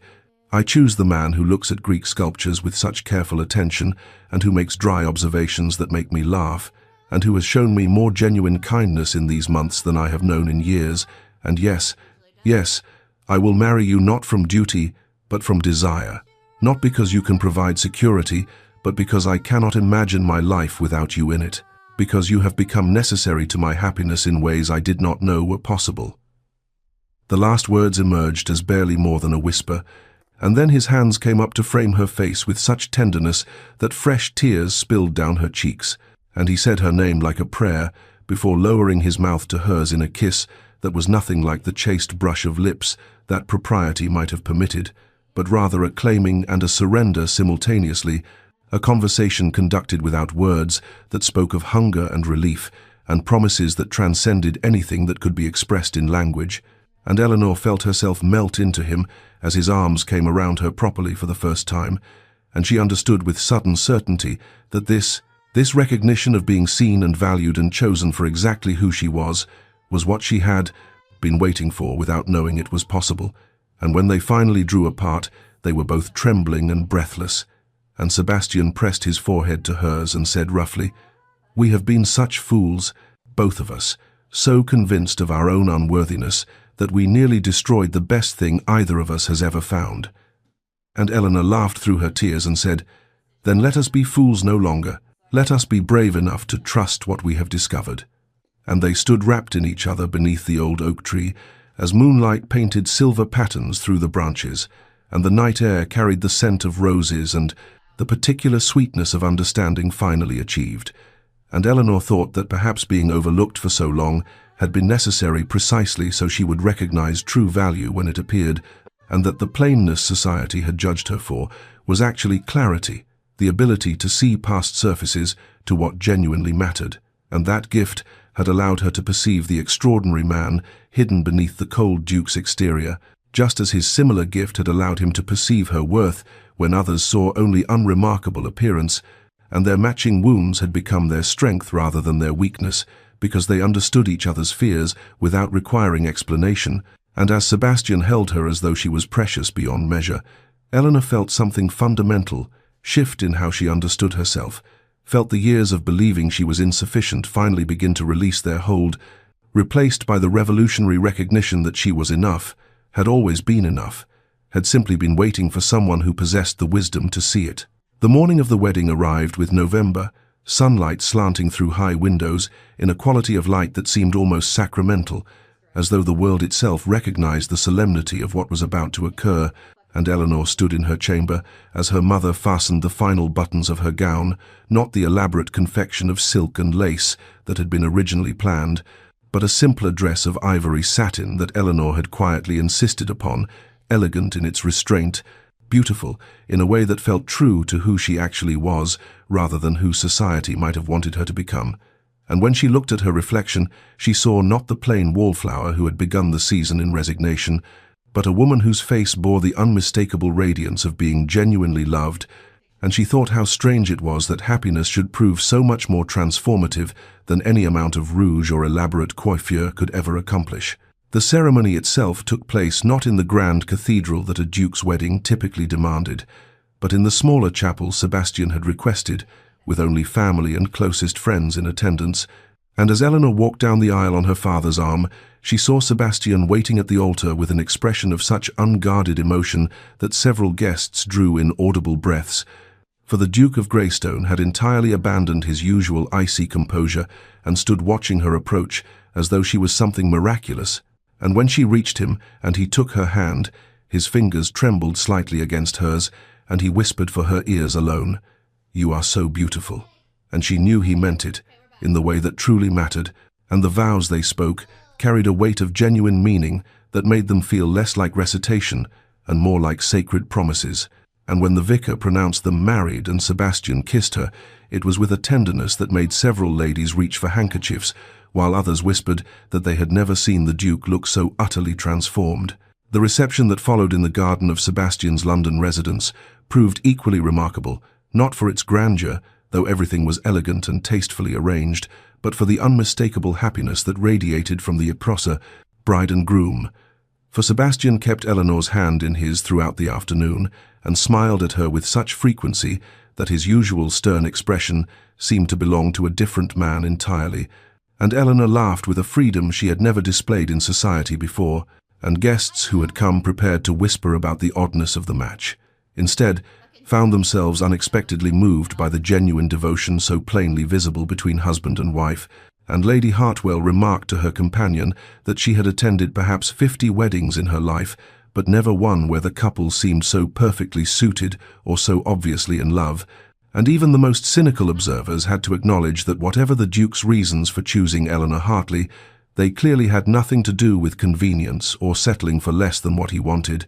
And as twilight settled over the garden, and Sebastian led Eleanor inside toward the carriage that would take them to Greystone Manor for their wedding trip, she turned back once to look at the assembled guests and felt a profound gratitude, not for the title or the security or any of the practical advantages the marriage provided, but for the extraordinary gift of being chosen by someone who saw her clearly and loved what he saw. And Sebastian handed her into the carriage and settled beside her, and took her hand again, as though already accustomed to the right to touch her freely, and as they drove away from London toward their future together, Eleanor thought that their real life was only now beginning, that everything before had been merely preparation for this moment of finally becoming who they were meant to be, together. 3 years had passed, with the particular swiftness that characterizes time spent in genuine contentment, and the early autumn afternoon found Eleanor in Sebastian's study at Greystone Manor, the country estate that had become their true home, seated at the desk they now shared, annotating a manuscript while he stood at the window reviewing correspondence, and the easy silence between them held the comfortable quality of two people who had long since ceased to need constant conversation to feel connected. And when she shifted in her chair to ease the growing weight she carried, he glanced over immediately with that particular expression of concern mixed with wonder that had become habitual these past months, and she smiled at him with the quiet assurance that came from knowing herself thoroughly loved, and he crossed to her and placed his hand gently on the curve where their child grew, and said with soft amazement as he did nearly every day, "I still cannot quite believe this is real, that you are mine and we have built this life together." And she covered his hand with hers and replied, "We are each other's, and yes, somehow we have managed to create something I never imagined possible when I stood by those ballroom windows, convinced I would spend my life alone." And he kissed her forehead and returned to his work, and Eleanor reflected on how their reputation had transformed in society's eyes from the inexplicable cold match to the unexpected love story, for they had been observed together at enough functions that even the most skeptical had been forced to acknowledge the devotion so plainly evident between them, and invitations to Greystone were now sought after because guests recognized they would witness something increasingly rare,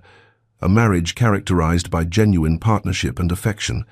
and Eleanor had discovered that being valued by Sebastian had somehow made her visible to others in new ways, though she cared far less about society's opinion now that she possessed what actually mattered,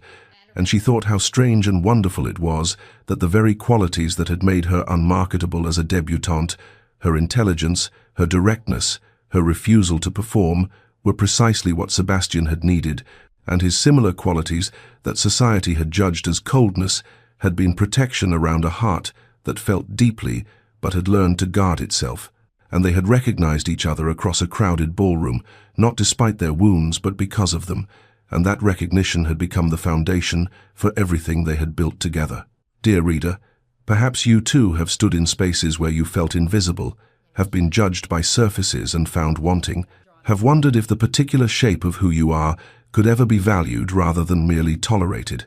And if so, let this story offer you a different truth, that real love possesses a singular gift for recognizing what others overlook, that the plainest choices by society's shallow measures can prove the most beautiful by the only standard that ultimately matters, which is genuine connection between two people who see each other clearly and love what they see. And the greatest courage is not in making yourself acceptable to those who judge by appearance, but in remaining authentically yourself, until someone with the wisdom to perceive true value finally arrives. For Sebastian and Eleanor might have spent their lives alone, if either had tried to become what society expected rather than staying true to who they actually were, and their stubborn authenticity, despite its social cost, was precisely what allowed them to recognize their perfect match when they encountered it. And so, if you find yourself dismissed or overlooked, consider that you may simply be waiting for the rare individual perceptive enough to see past surfaces to substance, and those individuals are worth waiting for because connection built on genuine recognition of who you are will always prove more sustaining than any amount of attention based on performance or pretense. And may you find what Eleanor and Sebastian discovered: someone who makes you more yourself rather than less, who sees your particular shape and calls it beautiful, who chooses you not despite your plainness, but because your clarity and theirs create something luminous together.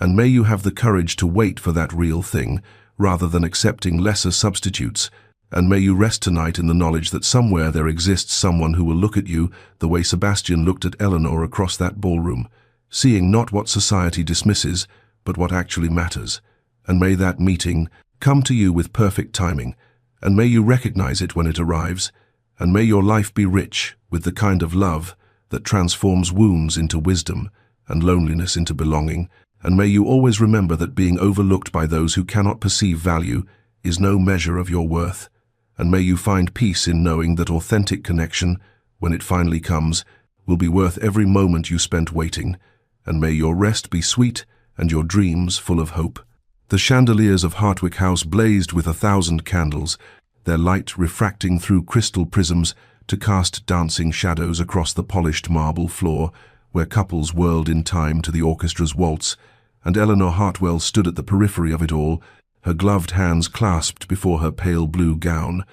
watching as she had watched for 10 years now, her gaze fixed upon a single figure across the expanse of silk and satin and swirling bodies.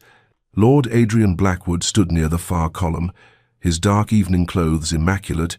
his posture, that particular combination of ease and alertness that had first captured her attention when she was 18, and foolish enough to believe that noticing someone might mean they would notice you in return. He was speaking with Lord Wessex and his wife, his head inclined slightly in that way he had when listening, and Eleanor knew without being able to hear him that his voice would be low and measured,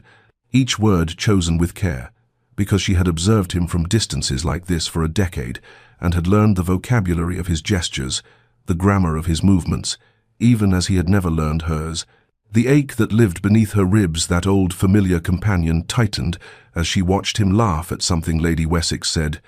his rare smile transforming his usually severe features into something that made her heart perform its practiced leap and fall. She had become fluent in the language of loving someone who did not see her, in the particular pain of standing in the same room as the object of one's devotion and being as invisible as the servants who moved through the crowd with trays of champagne. 10 years of balls and assemblies and dinner parties where their paths crossed with the regularity of celestial bodies that never quite aligned, where he would enter a room and her awareness of him would sharpen every sense she possessed, and he would pass her with the same polite disinterest he showed the wallpaper. Eleanor had long since stopped hoping he would ask her to dance. Hope was a luxury she had surrendered somewhere around the 5th year, replaced by this duller thing, this resigned longing that had settled into her bones like winter cold into old houses. She watched as he excused himself from the Wessexes, watched as he moved through the crowd with that particular grace that seemed effortless, but which she suspected was as carefully maintained as everything else about him, and she knew with the certainty born of pattern that he would not glance her direction, would not acknowledge her presence, and would continue through this evening and all the evenings to come, treating her as he always had, as if she were not there at all. The music swelled, couples turned in their elegant rotations, and Eleanor felt the weight of accumulated invisibility press down upon her shoulders as she accepted what she had accepted 1,000 times before. That loving someone from afar was not noble or romantic, but simply a quiet, persistent heartbreak that one learned to carry like a stone in one's pocket, present and heavy and unchanged. 10 years earlier, Eleanor Hartwell had stood in this very ballroom, smaller than it had seemed, or perhaps she had simply been larger in her innocence, filled with the kind of hope that makes 18-year-old girls believe the world is constructed specifically for their happiness, wearing a white gown that her mother had commissioned, specially for her debut, her hair arranged in careful curls that had taken her lady's maid 2 hours to achieve, and her heart beating with the peculiar mixture of terror and anticipation that accompanies all significant beginnings. The season had stretched before her like an unwritten book, each page blank with possibility, and she had moved through the receiving line with her parents, curtsying to Lady Hartwick and her daughters, and then suddenly he was there, introduced by their hostess as Lord Adrian Blackwood, second son of the Earl of Thornbury, recently returned from 2 years abroad, and Eleanor had looked up into his face and felt something shift fundamentally in her chest, as if a door she had not known existed had suddenly opened onto a landscape she had never imagined. He was 24 then, already established in society despite his status as a younger son, with dark hair that fell across his forehead in a way that suggested he had recently run his hand through it, and eyes of such a deep grey they appeared nearly black in the candlelight, and when he bowed over her hand and murmured the conventional pleasantries expected of such an introduction, she had felt the warmth of his fingers through her glove and thought wildly, inexplicably, that she would remember this moment for the rest of her life. "Miss Hartwell, I hope you will enjoy your first season," he had said, his voice carrying that measured quality she would come to recognize, each syllable placed with precision, and she had managed to reply something appropriate, though later she could never recall what words she had used, only that her voice had sounded strange to her own ears, breathless and higher than usual. The introduction had lasted perhaps 30 seconds, a polite bow, those few words, and then he had moved on to greet the next person in line, and Eleanor had continued forward into the ballroom with her parents, but something had already taken root inside her, some seed of recognition or longing or fate that she could not name, but could feel growing with each breath she took. Throughout that first ball, she had been aware of him in the way one is aware of true north when holding a compass, some internal mechanism always oriented toward his position in the room, and she had watched covertly as he danced with several young ladies, as he conversed with various gentlemen, as he moved through the evening with an ease that suggested he belonged to this world in a way she did not yet. And she had thought that perhaps later he would ask her to dance, that their introduction had meant something, that the door she had felt opening would lead somewhere. But he had not approached her again that night, had not sought her out among the other debutantes, had passed her twice in the crush of the crowd without any sign of recognition, and when her father had finally suggested they take their leave, Eleanor had glanced back one final time to see Adrian Blackwood standing near the terrace doors, his profile illuminated by moonlight, beautiful and remote as a figure in a painting, and she had felt the first whisper of what would become her constant companion over the next decade, the ache of wanting someone who did not want her in return. The decade had accumulated like sediment, a layer upon layer of balls and soirees and garden parties, where Eleanor had watched Adrian Blackwood move through society with the careful grace of someone who had mastered the art of being present while remaining fundamentally apart, and she had become a scholar of his habits, an unwilling expert in the minutiae of his existence, gleaned from observation and overheard conversation and the particular torture of proximity without connection. She knew that he preferred Mozart to Handel, that he took his tea without sugar, that he had a habit of touching the signet ring on his left hand when engaged in serious conversation, that he danced precisely twice at most balls, once with whatever unmarried daughter of his hostess required the social courtesy, and once with a respectable widow or married woman to deflect the matchmaking ambitions of ambitious mothers, and that he never, in 10 years of shared social circles, asked Eleanor herself to dance. She had watched him converse with gentlemen about politics and horse breeding and estate management, had observed the way women fluttered their fans and angled their bodies toward him in transparent invitation, and had seen him navigate the treacherous waters of society with a skill that suggested he had charted every current and hidden reef, and through it all he had maintained his careful distance from her, as consistent and reliable as the North Star, and just as unreachable. Her friends had tried to help in the way friends do, with gentle suggestions wrapped in concern, and Catherine Thornbury had said over tea in the third year that perhaps Eleanor might benefit from considering other gentlemen, that Lord Blackwood seemed quite determined in his bachelorhood, and Elizabeth Waverley had been more direct in the 7th year, declaring that Eleanor was wasting her youth on a man who clearly had no interest, and just last month her cousin Margaret had asked with exasperation why Eleanor persisted in attending events she knew he would frequent if she found his presence so distressing. But Eleanor could not explain what she barely understood herself, could not articulate why her heart insisted on its foolish loyalty, why the thought of deliberately avoiding him felt worse than the pain of seeing him ignore her, why some stubborn part of her soul refused to release this impossible attachment, even as her rational mind catalogued all the evidence of its futility. She had tried in the 4th year to accept the attentions of Mr. Whitmore, had allowed him to call and to escort her on walks and to sit beside her at dinners,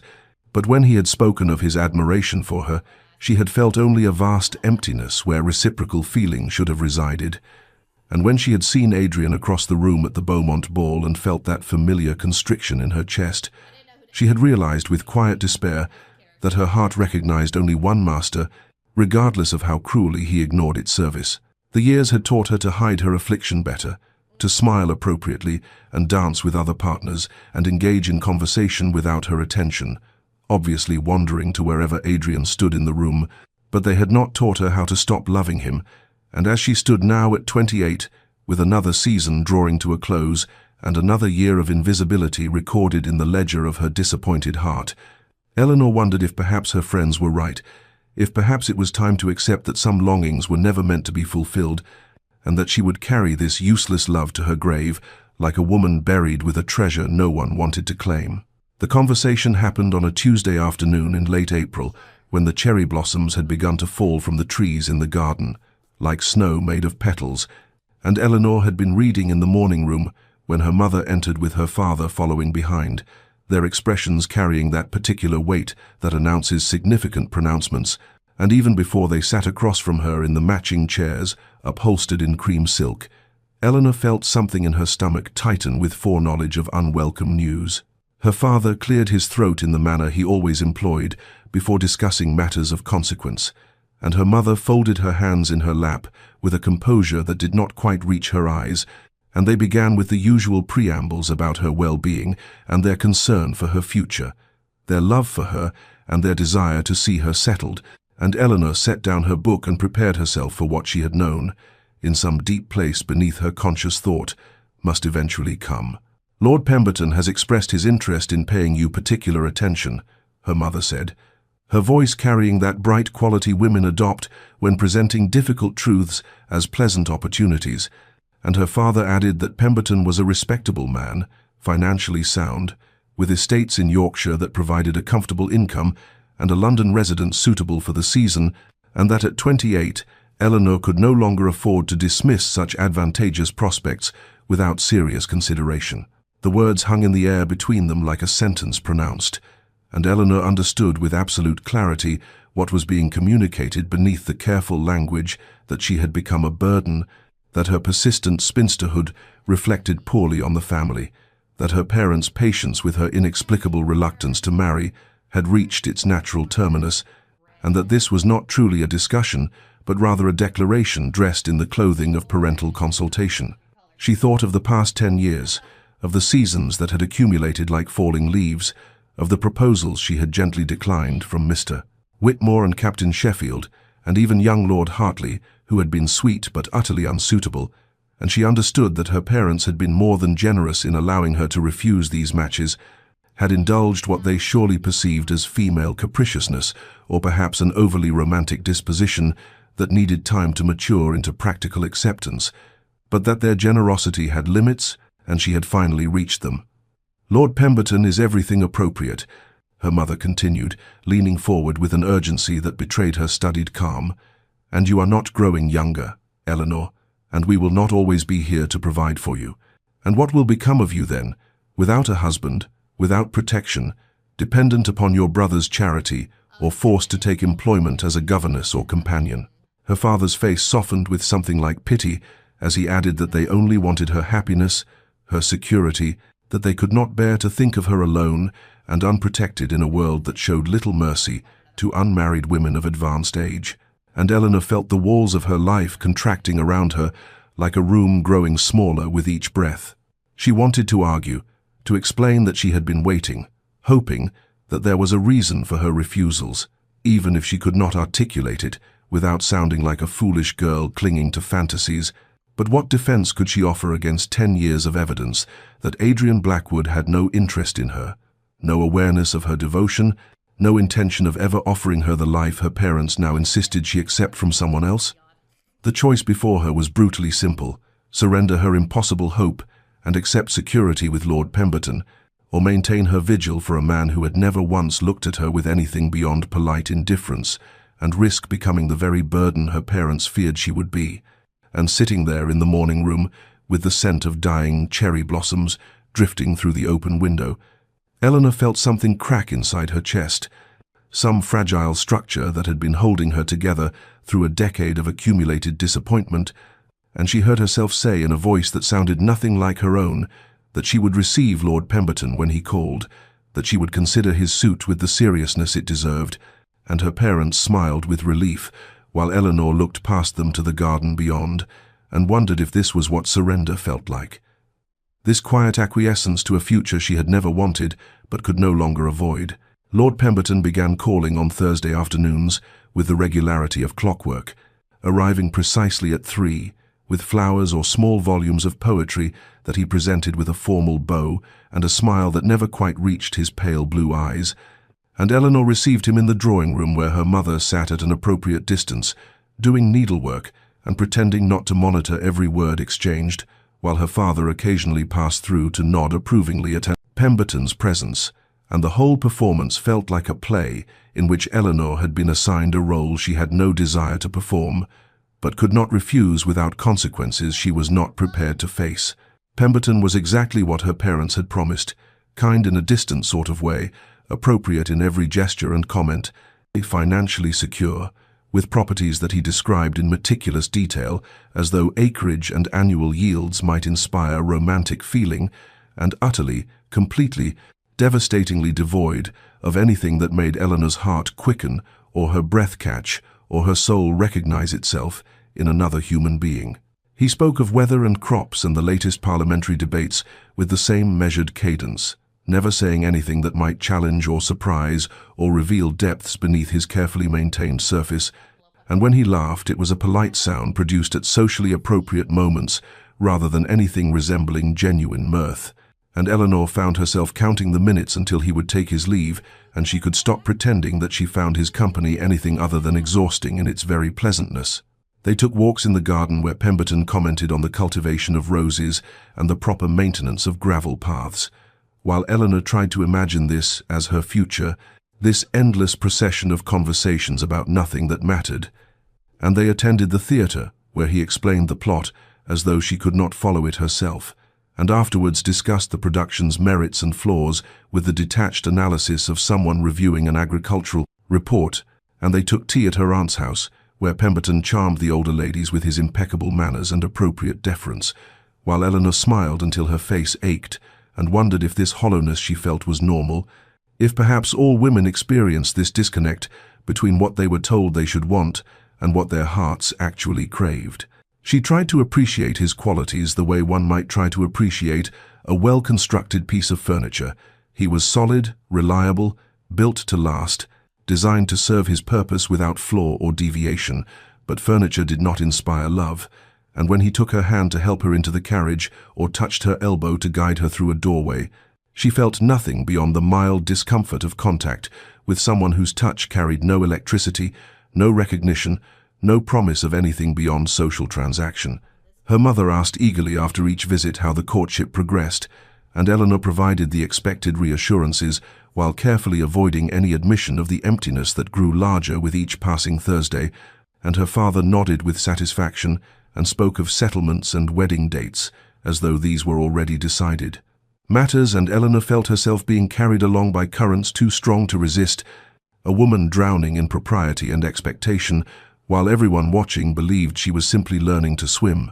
She knew she should feel grateful Pemberton was offering her security, status, and a future free from the fears her parents had articulated so clearly. But gratitude felt impossible when she sat across from him at tea and tried to imagine 40 or 50 years of this careful, courteous distance, tried to picture herself in his bed, bearing his children, growing old in his houses, and finding at the end of her life that she had traded the pain of unrequited love for the different but equally devastating pain of a heart that had never truly been engaged at all. And beneath all her polite smiles and appropriate responses,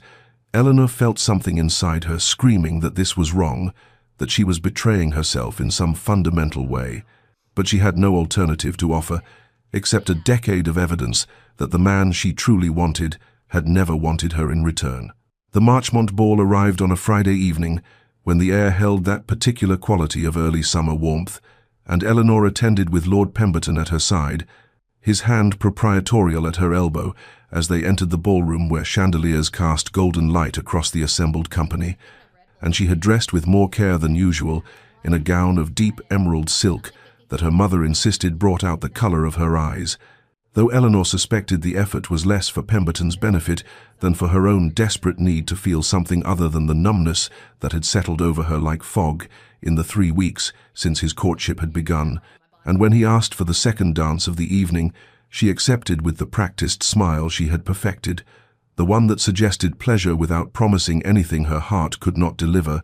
and they took their places in the set, while the musicians raised their instruments, and Eleanor prepared herself for another performance of contentment she did not feel. She moved through the figures with mechanical precision, her hand in Pemberton's as they turned and separated, and came together again, and he was speaking about something his sister's upcoming visit, or perhaps the condition of the roads between London and his Yorkshire estate. But Eleanor found herself unable to focus on his words because she had become suddenly, acutely aware of a presence at the edge of the dance floor, a figure standing near the musicians with a glass of wine held loosely in one hand. And even before she turned her head to confirm what her body already knew with the certainty of a decade's worth of practiced awareness, she felt the weight of Adrian Blackwood's gaze upon her like a physical touch. It was impossible, of course, because in 10 years he had never watched her, had never allowed his eyes to linger on her face or follow her movements across a room. He had maintained such careful distance that she had sometimes wondered if he even registered her presence at these gatherings, or if she had become simply part of the wallpaper of ballrooms, another unmarried woman, in a sea of faces that meant nothing to him. But when the dance brought her around to face the direction where he stood, Eleanor looked directly at him and found his eyes already fixed on her with an intensity that made her miss her step and stumble slightly, and Pemberton caught her arm with concern, while Adrian's expression shifted into something Eleanor could not name, something that looked almost like pain before he turned away and disappeared into the crowd near the card rooms. The rest of the dance passed in a blur of confusion and racing thoughts, Eleanor's mind trying to reconcile what she had seen with everything she knew to be true about Adrian's indifference, and she wondered if perhaps she had imagined it, if the weeks of Pemberton's courtship had finally driven her to invention, to seeing what she desperately wanted to see rather than what actually existed. But the image of Adrian's face remained branded behind her eyes, the tightness around his mouth, the way his fingers had whitened around the stem of his wineglass, the unmistakable focus of his attention that had been absent for so many years that its sudden presence felt like a violation of natural law. When the music ended, Pemberton escorted her to the refreshment table and went to procure lemonade, leaving Eleanor standing alone near a potted palm, and she found herself scanning the room with a desperation she knew was unwise, searching for Adrian among the clusters of guests, needing to know if she could catch that look again, if it had been real or merely a trick of candlelight and wishful thinking. And when she finally spotted him across the ballroom speaking with Lord Hertford and his wife, he was perfectly composed, perfectly indifferent, giving no indication whatsoever that moments ago he had been watching her dance with something that had looked remarkably like longing, and Eleanor pressed one hand against her stomach, where something had begun to flutter like a bird trapped against glass, a feeling she had thought long dead, now suddenly, inexplicably, painfully alive. A week later, Eleanor found herself at the Thornbury estate for a weekend party that her mother had insisted she attend with Pemberton as her acknowledged suitor, and by Saturday afternoon, The relentless cheerfulness of the gathering had become unbearable. The endless rounds of archery and lawn games, and musical performances in the drawing room, all demanding a level of enthusiasm, Eleanor could no longer manufacture, and so she slipped away during the interval between luncheon and tea, when most guests had retired to their rooms to rest. Making her way through corridors she half remembered from childhood visits, until she found the library tucked away in the east wing, where silence and the smell of old leather bindings promised sanctuary from the performance and contentment she had been maintaining since her arrival. The room was empty as she had hoped, its tall windows letting in the grey light of an overcast afternoon,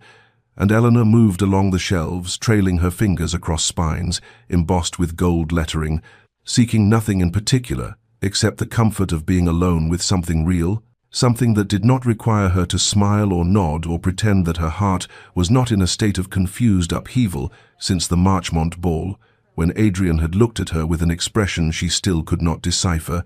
and she had just pulled down a volume of Wordsworth's poems when she heard the door open behind her and turned to find Adrian Blackwood standing in the entrance, looking as startled to see her as she was to see him, his hand still on the door handle as though he might retreat at any moment, and for several seconds they simply stared at each other, while Eleanor's pulse accelerated in a way that made her feel foolish and transparent and impossibly young, despite her 28 years. He recovered first, entering the room and closing the door with a soft click that seemed to seal them into a space too small and too quiet for the charged silence that stretched between them, and Eleanor found she could not look away from his face, even as she felt heat rising in her cheeks. And finally, he spoke in a voice that was rougher than his usual polished tones, asking if she had come seeking refuge from the festivities as well, and she managed to nod and say something about needing a moment away from the noise, her own voice sounding strange and breathless to her own ears, and he moved further into the room, though he maintained a careful distance between them. As he said, he understood the impulse, that large gatherings could be exhausting even when they were supposed to be pleasurable, and Eleanor wondered if he felt the absurdity of this exchange as acutely as she did. This banal conversation about social fatigue, when they had barely spoken 10 words to each other in a decade, and now stood alone together in a quiet room, with her heart beating so hard, she was certain he must hear it. She asked without thinking if he came here often, immediately recognizing the ridiculousness of the question, and he smiled faintly and said he had always found the Thornbury Library to be well curated, particularly their collection of philosophy and natural history. And then there was another silence that felt different from the first, heavier somehow, as though the ordinary words they had exchanged were placeholders for something neither of them could say, and Eleanor clutched the Wordsworth volume against her chest like a shield, while Adrian stood near a reading table with his hands at his sides, looking at her with an expression she still could not interpret, in something between confusion and pain, and a longing that might have been merely a reflection of her own desperate hopes. And then he said abruptly that he should leave her to her reading, that he had not meant to intrude, and before Eleanor could respond or protest or ask him to stay, he had turned and walked back to the door, pausing only briefly with his hand on the handle to look back at her one more time with those unreadable dark eyes, before stepping through and pulling the door closed behind him, leaving Eleanor alone in the library, trembling from head to foot, with the Wordsworth still pressed against her ribs, and the certainty that something had just happened, though she could not name what it was, only that the air where he had stood seemed to still hold the shape of his presence, and her hands shook so badly when she tried to open the book that she had to set it down on the nearest table and press her palms flat against the wood to steady herself, and she stayed there for a long time, listening to her own ragged breathing and trying to understand why a brief, awkward conversation about nothing at all had left her feeling as though she had been turned inside out and exposed to a light too bright to bear. The weeks that followed the Thornbury Library encounter brought a shift in the very fabric of Eleanor's social existence,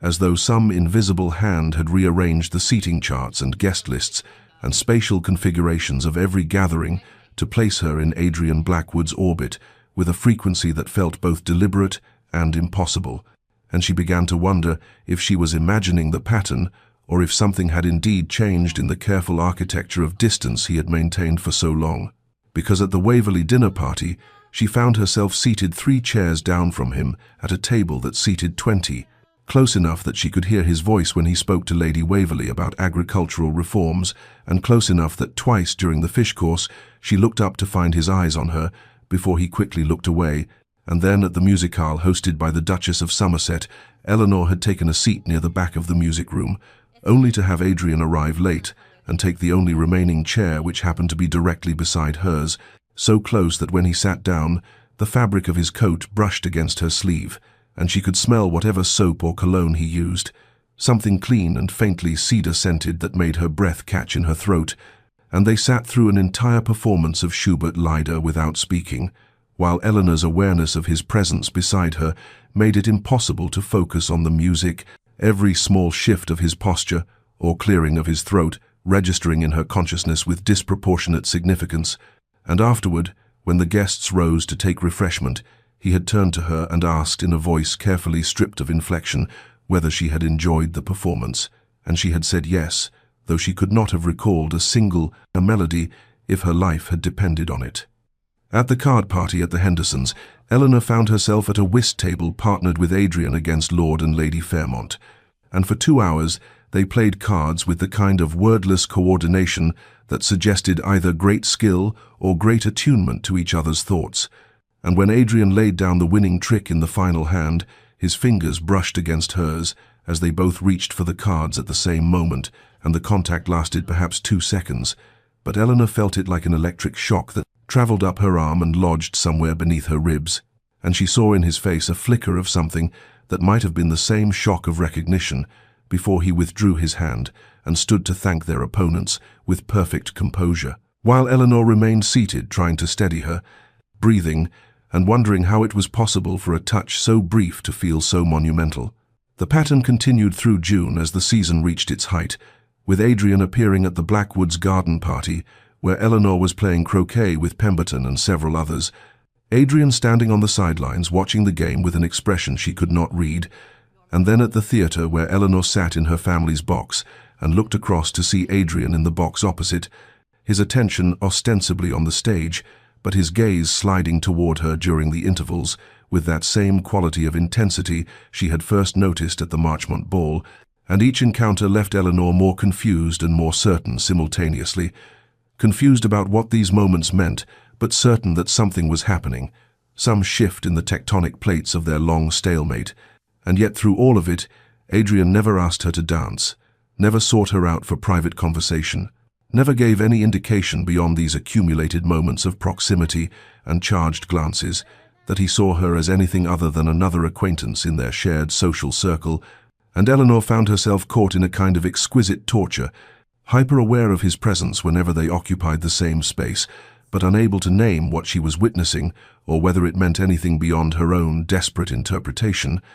And at night she lay awake, reviewing each encounter like a scholar, examining ancient texts for hidden meaning,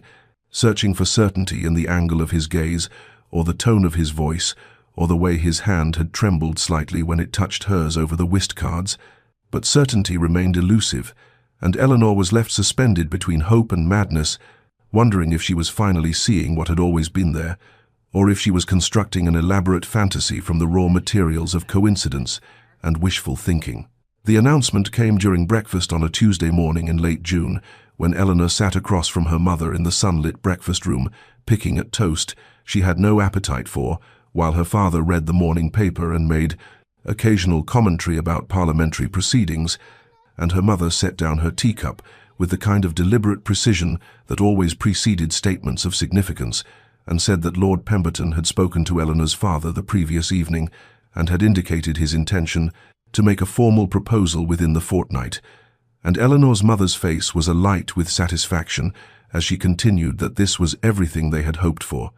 Pemberton was an excellent match with a fine estate and unimpeachable character, and Eleanor should consider herself fortunate that such a man had shown her such devoted attention, and Eleanor felt the walls of the breakfast room contract around her, as though the air itself had become thinner and harder to breathe, because a fortnight meant 2 weeks, meant 14 days, before she would have to give an answer to a question she had been avoiding looking at directly for months, and her mother was still speaking about wedding preparations and the necessity of ordering new gowns, and how they must begin compiling guest lists immediately, so that everything would be ready when the betrothal was announced, and Eleanor managed to nod and murmur something appropriate, while her mind spun with a dizzying mixture of panic and resignation,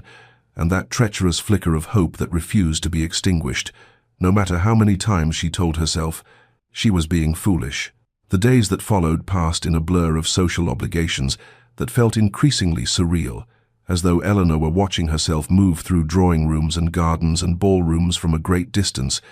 observing this woman in expensive dresses who smiled and conversed and accepted compliments about her upcoming happiness, while inside she felt like she was slowly drowning. And through it all, Adrian Blackwood continued to appear at the edges of her awareness, seated across from her at the Dalton dinner party, where their eyes met over the centerpiece of white roses and held for 3 heartbeats before he looked away, standing near the refreshment table at Lady Morrison's soirée, where Eleanor caught him watching her speak with Pemberton with an expression that looked almost like anguish before his features smoothed into polite neutrality,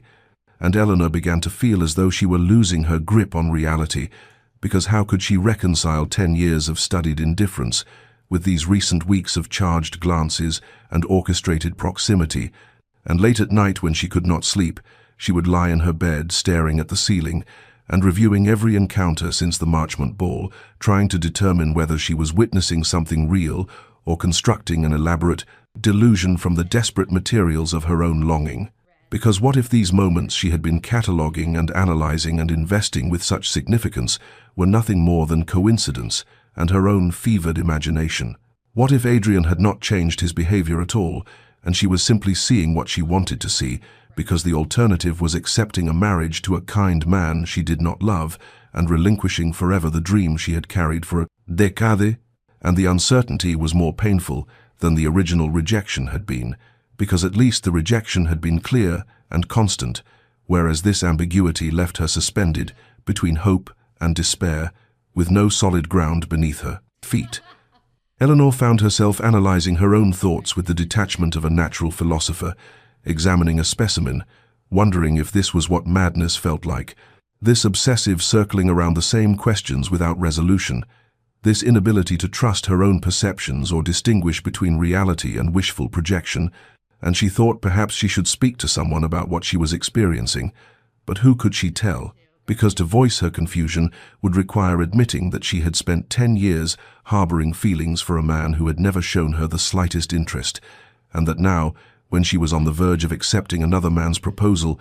she thought, perhaps, maybe possibly, the first man might feel something for her, after all, based on nothing more substantial than a few glances and accidental touches and moments of proximity that could be explained by the simple mathematics of a finite social circle. And spoken aloud it would sound absurd even to her own ears, the desperate rationalization of a woman who had wasted her youth on an unrequited attachment and now could not let it go even when happiness of a different sort was being offered to her. Her mother spoke daily about the proposal that was coming, reminding Eleanor how fortunate she was and how Lord Pemberton would make an excellent husband, and how Eleanor must not let this opportunity pass, and each reminder felt like another weight added to a scale, already tipping dangerously toward obligation and duty and the extinguishing of hope, and Eleanor began to steel herself for what she knew must come, the acceptance of Pemberton's suit and the final burial of the fantasy she had nurtured since she was 18 years old, because surely it was time to be sensible, time to choose security over the painful uncertainty of these past weeks, time to become the woman her mother wanted her to be, rather than continuing to chase shadows and interpret glances, and imagine that Adrian Blackwood's carefully controlled expressions contained hidden messages meant only for her. The Ashford ball fell on the first Friday of July, when the heat of summer had settled over London like a weighted blanket, and the ballroom, despite its high ceilings and open windows, felt close and stifling, filled with the mingled scents of hothouse flowers and perfume, and the particular musk of too many bodies moving through complicated dance figures. And Eleanor stood near the edge of the room in a gown of pale blue silk that her mother had insisted would complement her complexion, watching Lord Pemberton dance with Lady Ashford's youngest daughter and feeling as though she were watching her life from outside her own body, observing this woman who would soon accept a proposal from a good man and settle into the comfortable, predictable existence that awaited her, and the weight of it pressed down on her chest until she could not draw a full breath, and she murmured something to her mother about needing air, and slipped through the French doors onto the terrace before anyone could stop her or offer to accompany her, and the night air was scarcely cooler than the ballroom, but at least it was moving, carrying with it the scent of roses from the garden below and the distant sound of the orchestra playing a waltz she did not recognize. She descended the stone steps into the garden where lanterns hung from tree branches, casting pools of golden light across the gravel paths and the carefully manicured beds of summer flowers, and she walked deeper into the shadows, away from the terrace, where other guests had gathered to escape the heat,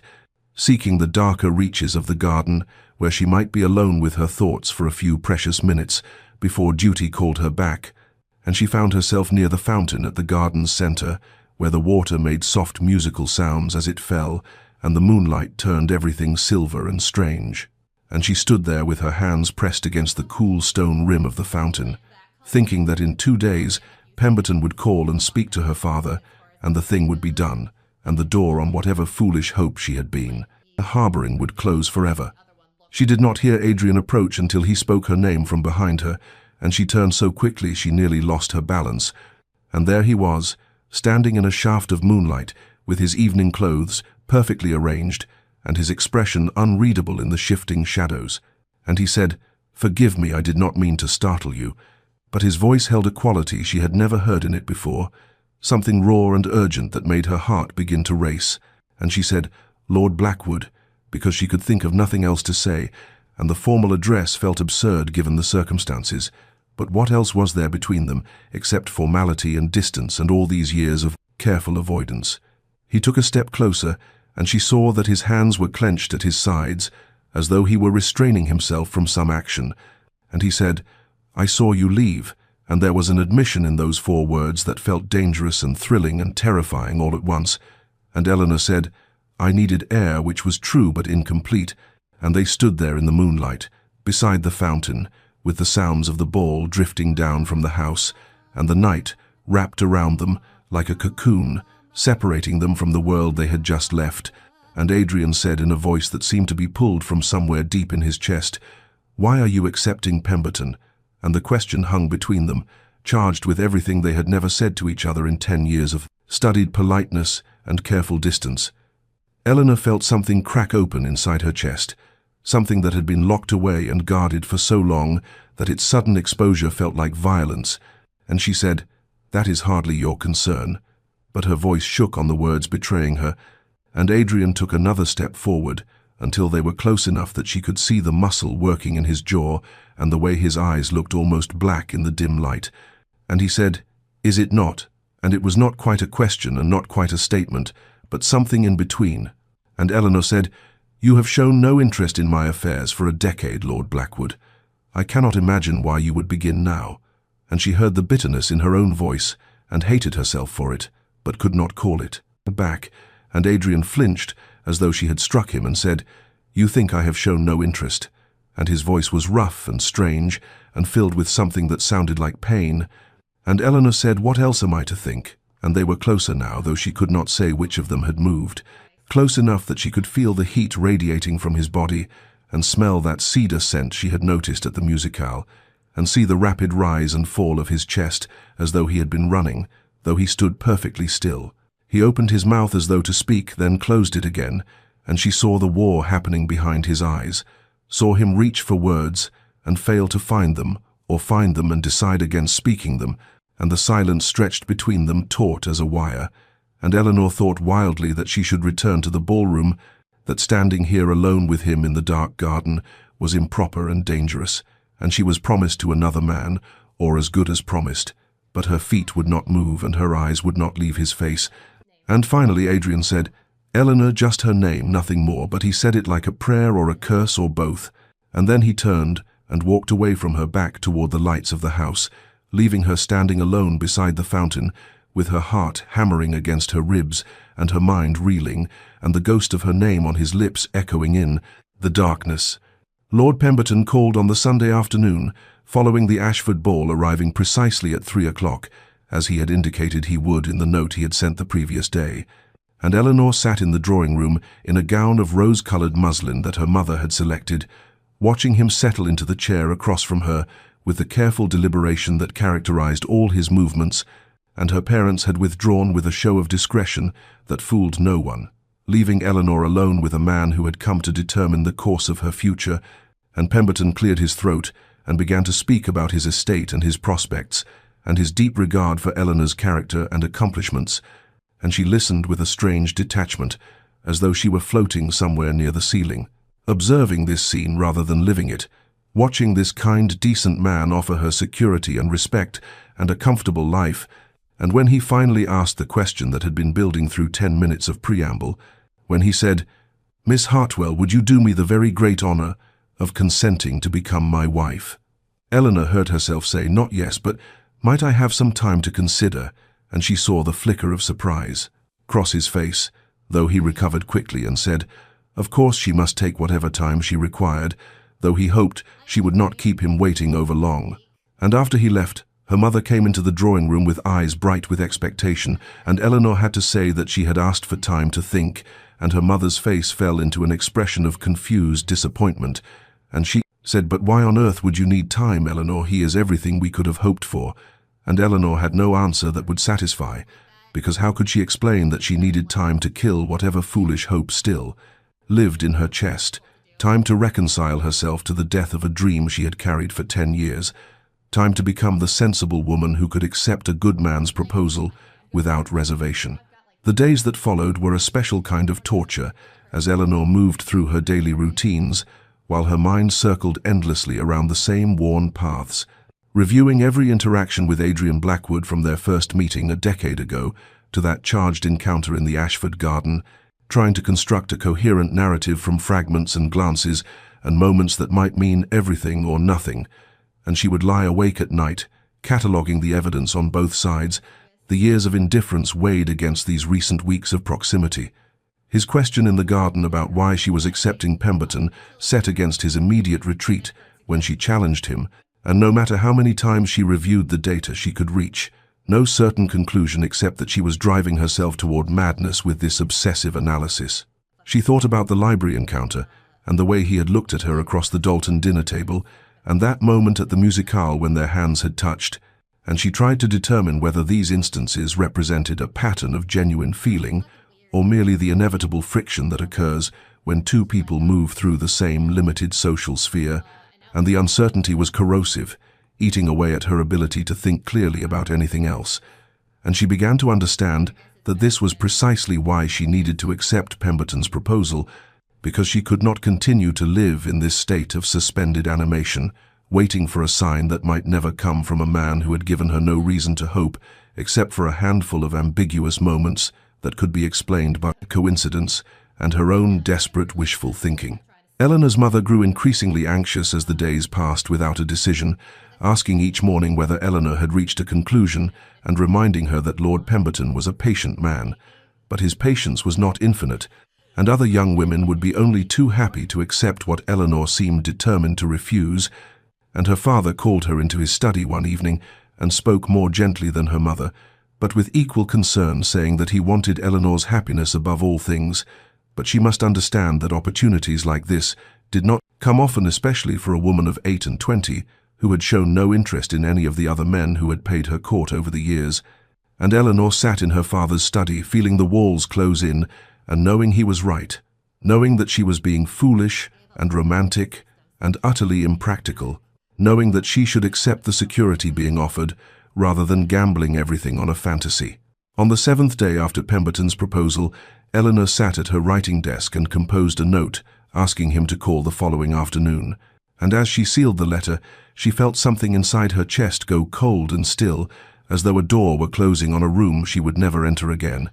And she told herself this was wisdom, this was maturity, this was what it meant to be a grown woman who understood that life required compromise and that love, as she had imagined it, was a fiction sold to young girls in novels, and she would accept Pemberton's proposal, and she would be grateful for his kindness, and she would build a life that was comfortable if not passionate, and in time she would forget that she had ever hoped for anything different. And this resolution should have brought relief, but instead it felt like grief, like mourning something that had never actually existed except in her own imagination, and she sat at her desk with the sealed letter in her hand and wept. Eleanor called on her sister Beatrice the following Tuesday afternoon, seeking distraction from her own thoughts and perhaps some of the uncomplicated warmth that had always existed between them, and Beatrice lived in a comfortable townhouse in Mayfair with her husband, Mr. Thomas Whitmore, who managed his family's shipping interests and had known Adrian Blackwood since their school days, though Eleanor had never thought to ask about this connection until now, when it suddenly seemed significant in ways she could not articulate, and she arrived at 2:30 to find Beatrice delighted to see her and immediately ordering tea and settling Eleanor in the drawing room with promises that they would have a lovely afternoon together, and they spoke of inconsequential things for perhaps 20 minutes before the butler entered and announced that Lord Blackwood had arrived to see Mr. Whitmore on a matter of business, and Eleanor felt all the blood drain from her face as Beatrice said cheerfully that Thomas was in his study, and would Adrian mind waiting in the drawing room for just a moment while she fetched him. And then Adrian was standing in the doorway, looking as shocked to see Eleanor as she was to see him, and Beatrice performed the social niceties with the easy grace that came naturally to her, seemingly oblivious to the sudden tension that had filled the room like smoke, and she excused herself to find her husband leaving Eleanor and Adrian alone in a drawing room that suddenly felt very small, while outside the windows the sky had darkened with the promise of rain, and they stood there in the terrible silence that seemed to have become their natural mode of communication. And finally Eleanor said, "I did not know you had business with my brother-in-law," because she had to say something, and that seemed safer than anything else she might voice. And Adrian said, "It is a small matter regarding a shipment," and his voice was carefully controlled, but she could hear the strain beneath it, and he remained standing near the door as though he might bolt at any moment, while Eleanor sat rigidly in her chair with her hands folded in her lap and her heart beating so hard she thought surely he must hear it. The first drops of rain began to fall against the windows as they maintained their awkward positions, and Eleanor thought wildly that this was some kind of cosmic punishment, and to be trapped in a room with the one person she most needed to avoid in the very week she had decided to close the door on whatever foolish hope she had been harboring. And she said, "The weather has turned," which was perhaps the most inane observation she had ever made. But Adrian nodded gravely, as though she had offered some profound insight, and he finally moved away from the door, coming to stand near the fireplace, where he picked up a small porcelain figurine and examined it with what seemed like desperate concentration. And the rain began to fall harder now, drumming against the glass in a rhythm that matched Eleanor's pulse. And she thought about the letter she had sent to Pemberton, asking him to call tomorrow, thought about the answer she had prepared to give, and she looked at Adrian's profile as he studied that ridiculous figurine, and felt something twist painfully in her chest. He set the figurine down and turned to face her, and for a moment their eyes met and held, and Eleanor saw something in his expression that she had never seen before, something raw and unguarded, and he said, "Miss Hartwell, I must apologize for my behavior at the Ashford ball. I had no right to question your decisions." And she said, "You had every right to ask." And then, because she was tired of careful words and diplomatic evasions, she said, "Though I confess I do not understand why you did." And she watched him struggle with this, watched the war play out across his features, and finally he said, "Because I cannot bear it." And the words seemed torn from him against his will, and Eleanor said, "Cannot bear what?" though she thought she knew, or hoped she knew, or feared she knew. And Adrian said, "The thought of you with him, with anyone." And then he stopped, as though he had said too much, and looked away from her toward the rain-streaked windows. And the silence that followed was different from the silences that had come before, charged with confession and possibility and terror. Eleanor rose from her chair and moved toward him without conscious decision, and she said, Adrian, using his given name for the first time in 10 years,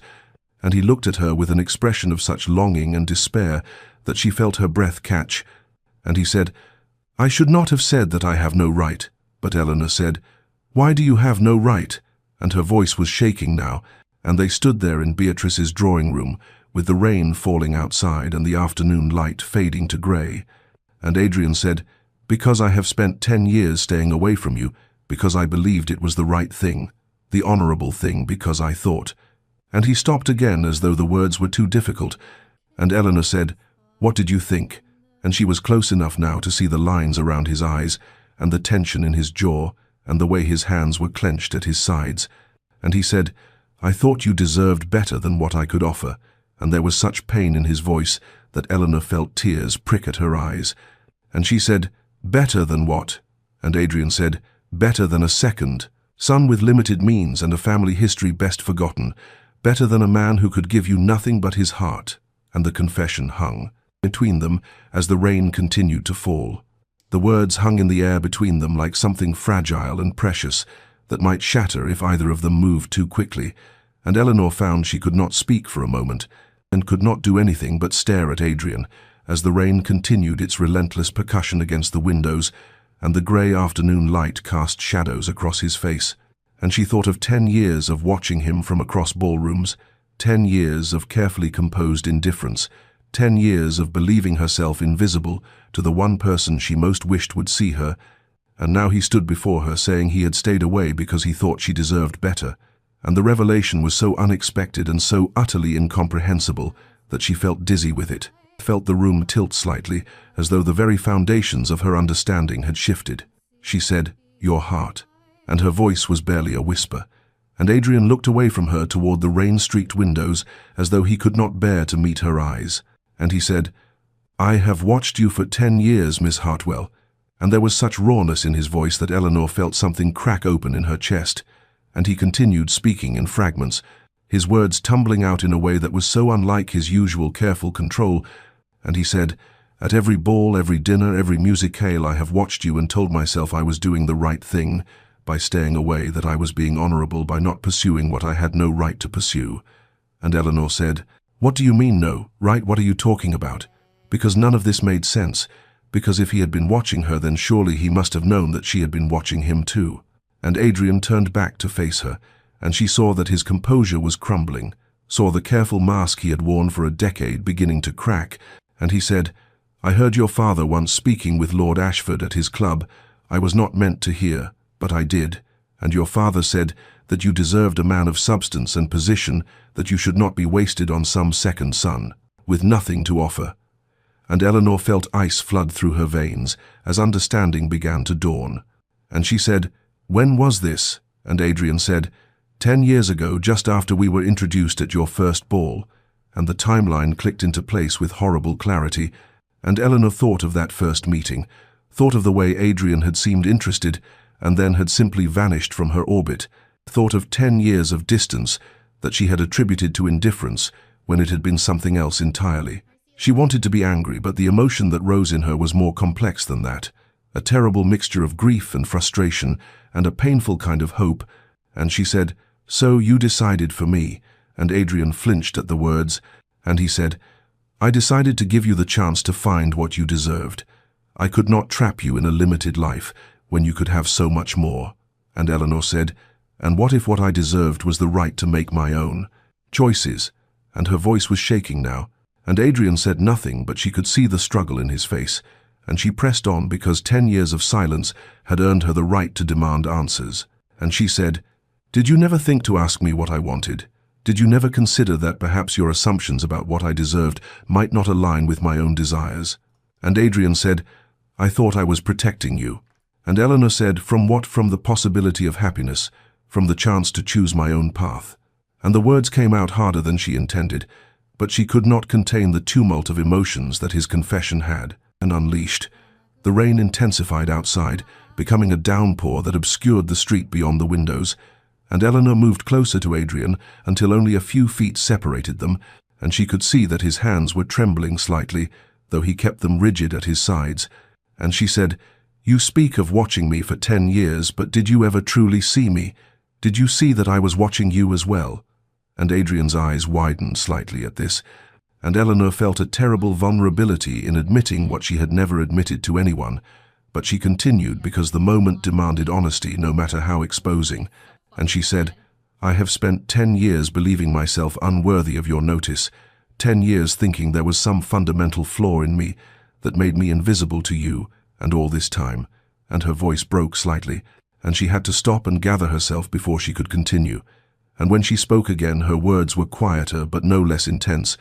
and she said, All this time you were staying away because you thought you were being noble." And Adrian said Eleanor, using her given name for the first time, and the sound of it in his voice was almost unbearable. And he said, "I am sorry, I did not know, I never imagined that you—" And he could not seem to finish the sentence. And Eleanor said, "That I what?" And Adrian said, "That you might have wanted my attention, that you might have cared whether I noticed you." And the admission was so painfully honest that Eleanor felt tears threaten, and she said, "How could you not know?" And Adrian said, "Because I was so focused on staying away, on doing what I thought was right, that I blinded myself to everything else." And they stood there in the grey light with the rain falling and 10 years of misunderstanding between them, and Eleanor thought that this was both the worst and the best moment of her life. Worst because of all the time that had been lost, and best because finally, the truth was being spoken. The letter arrived 3 days after that rain-soaked afternoon in Beatrice's drawing room, delivered by a footman in plain livery, who waited only long enough to place it in Eleanor's hands before departing, and she recognized Adrian's handwriting immediately from the few times she had seen it on calling cards and dinner place settings over the years, and she took the letter to her room, with her heart racing and hands trembling slightly as she broke the seal. And what she found inside was not what she had expected, not a declaration or a confession, but something more fragmented and painful, an apology that seemed to circle around its true meaning without ever quite landing on solid ground. And he wrote, "Miss Hartwell, I must beg your forgiveness for the impropriety of my words. During our recent conversation, I had no right to burden you with sentiments that can only cause confusion and distress." And Eleanor read this line 3 times, trying to understand whether he was apologizing for the confession itself or for the timing of it. And he continued, "I have spent these past days in considerable turmoil, reviewing choices made long ago, and wondering if the path I chose was truly the noble one or merely the cowardly one." And this admission struck her as almost more revealing than anything he had said in Beatrice's drawing room. And further down the page he wrote, "I told myself for 10 years that staying away from you was an act of honor, that by keeping my distance, I was protecting you from a life of limitation and disappointment, but I begin to suspect that I was protecting only myself from the vulnerability of pursuing what I most desired and being found wanting." And Eleanor felt something twist in her chest at these words, felt the pain of them and the honesty, and she read on as Adrian's careful handwriting continued. "I do not write this to seek absolution or to place any obligation upon you. I write only because the truth once begun must be finished, and the truth is that I have thought of you every day for 10 years, have carried the memory of our first meeting like a talisman, have measured every choice against the question of whether it would make me worthy of you, even as I convinced myself that pursuing you would be selfish." And Eleanor sat on the edge of her bed with the letter in her hands, and tears beginning to blur her vision, and she read the final lines. "You said I decided for you, and you were right. I presumed to know what was best, and in doing so, robbed us both of the chance to discover what might have been possible. I do not ask for your forgiveness, for I do not deserve it, but I wanted you to understand that my distance was never indifference, and my silence was never lack of feeling." And the letter was signed simply Adrian without title or formality, and Eleanor read it again immediately and then again, parsing each phrase for hidden meanings and finding in the spaces between the words a decade of longing that matched her own. And she thought about the assumptions that had governed both their lives, thought about her father's careless words overheard in a club, and Adrian's decision to let those words determine the course of 2 lives, and she felt anger rising in her again, but also a terrible sadness for all the years that had been lost to misunderstanding and presumption. And she read the letter a 4th time, focusing on the phrase, "I begin to suspect that I was protecting only myself," and recognized in it the painful self-awareness of someone confronting their own cowardice. And she thought about Pemberton's patient courtship and her mother's hopeful planning and the life she had been preparing to accept just days ago. And she thought about Adrian standing in the grey light of Beatrice's drawing room saying, "I cannot bear the thought of you with him with anyone," and she knew with sudden crystalline clarity that she could not marry Pemberton, could not bind herself to safety and kindness when the possibility of something true, however difficult, however uncertain, now existed. And she folded the letter carefully and placed it in the drawer of her writing desk, where she would return to it dozens of times in the days that followed, reading and rereading until she knew every word by heart, trying to decode not just what Adrian had written, but what he had not written, trying to understand what he wanted from her, if anything, trying to determine whether this letter was a confession or a farewell, and she found no clear answer in the careful phrases and fragmented admissions, but she knew that something fundamental had shifted between them, and that whatever happened next, they could not return to the careful distance that had defined 10 years of their lives. Eleanor stood before the door of Adrian's townhouse on a grey Tuesday afternoon, when propriety demanded she should be anywhere else, her heart hammering against her ribs as she raised her hand to knock, and she thought of the letter folded in her reticule, thought of the 3 sleepless nights she had spent reading and rereading those carefully constructed sentences that circled around truth without ever quite landing on it, and she knew that seeking him out like this was scandalous, knew that arriving at a bachelor's residence without chaperone or prior arrangement could ruin her reputation beyond repair. But she found that she did not care anymore because 10 years of propriety and careful distance had brought her nothing but loneliness and the spectre of a marriage to a man she could never truly love. And when the butler opened the door, his face registered shock at finding a lady of quality standing unaccompanied on the steps, and Eleanor said, "I must see Lord Blackwood immediately," with a firmness that surprised even herself. And the butler stammered something about his lordship not being at home to visitors, but Eleanor saw the flicker in his eyes that told her Adrian was indeed present, and she said, "Please inform Lord Blackwood that Miss Hartwell is here, and that I will not leave until he receives me." And she stepped past the butler into the entrance hall before he could protest, and she heard voices from somewhere deeper in the house, and then footsteps approaching, and Adrian appeared at the top of the stairs, still in shirt-sleeves without his coat, and his face went pale when he saw her standing there, and he said, "Eleanor, what are you doing here? You should not." And she cut him off, saying, "I need answers, real answers, not fragments and apologies and carefully worded admissions that mean everything and nothing." And Adrian descended the stairs, quickly telling the butler to leave them, and when they were alone in the hallway, he said, "You cannot be here if anyone should discover." And Eleanor said, "I do not care about discovery, I care about truth." And her voice was shaking, but she held her ground. And Adrian looked at her with an expression that contained equal parts anguish and longing,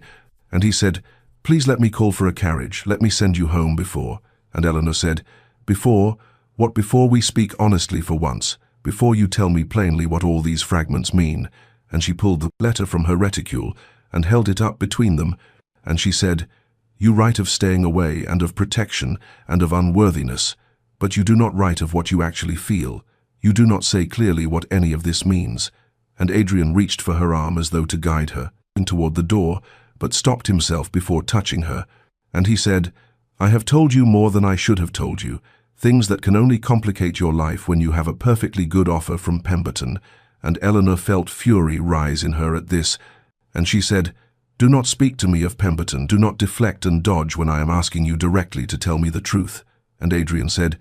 "What truth do you want, Eleanor? What more can I possibly say?" And she moved closer to him until they stood only a foot apart in the dim hallway, and she said, "Tell me plainly, without equivocation, without noble excuses, what you feel when you look at me."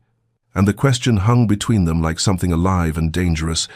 and Adrian's composure, which had been fracturing since the rainy afternoon, finally shattered completely, and he said, "I love you. I have loved you since the moment we met 10 years ago. I have loved you through every ball and dinner and musicale. I have loved you while watching you dance with other men, while listening to you laugh at their jokes, while knowing that I had no right to speak."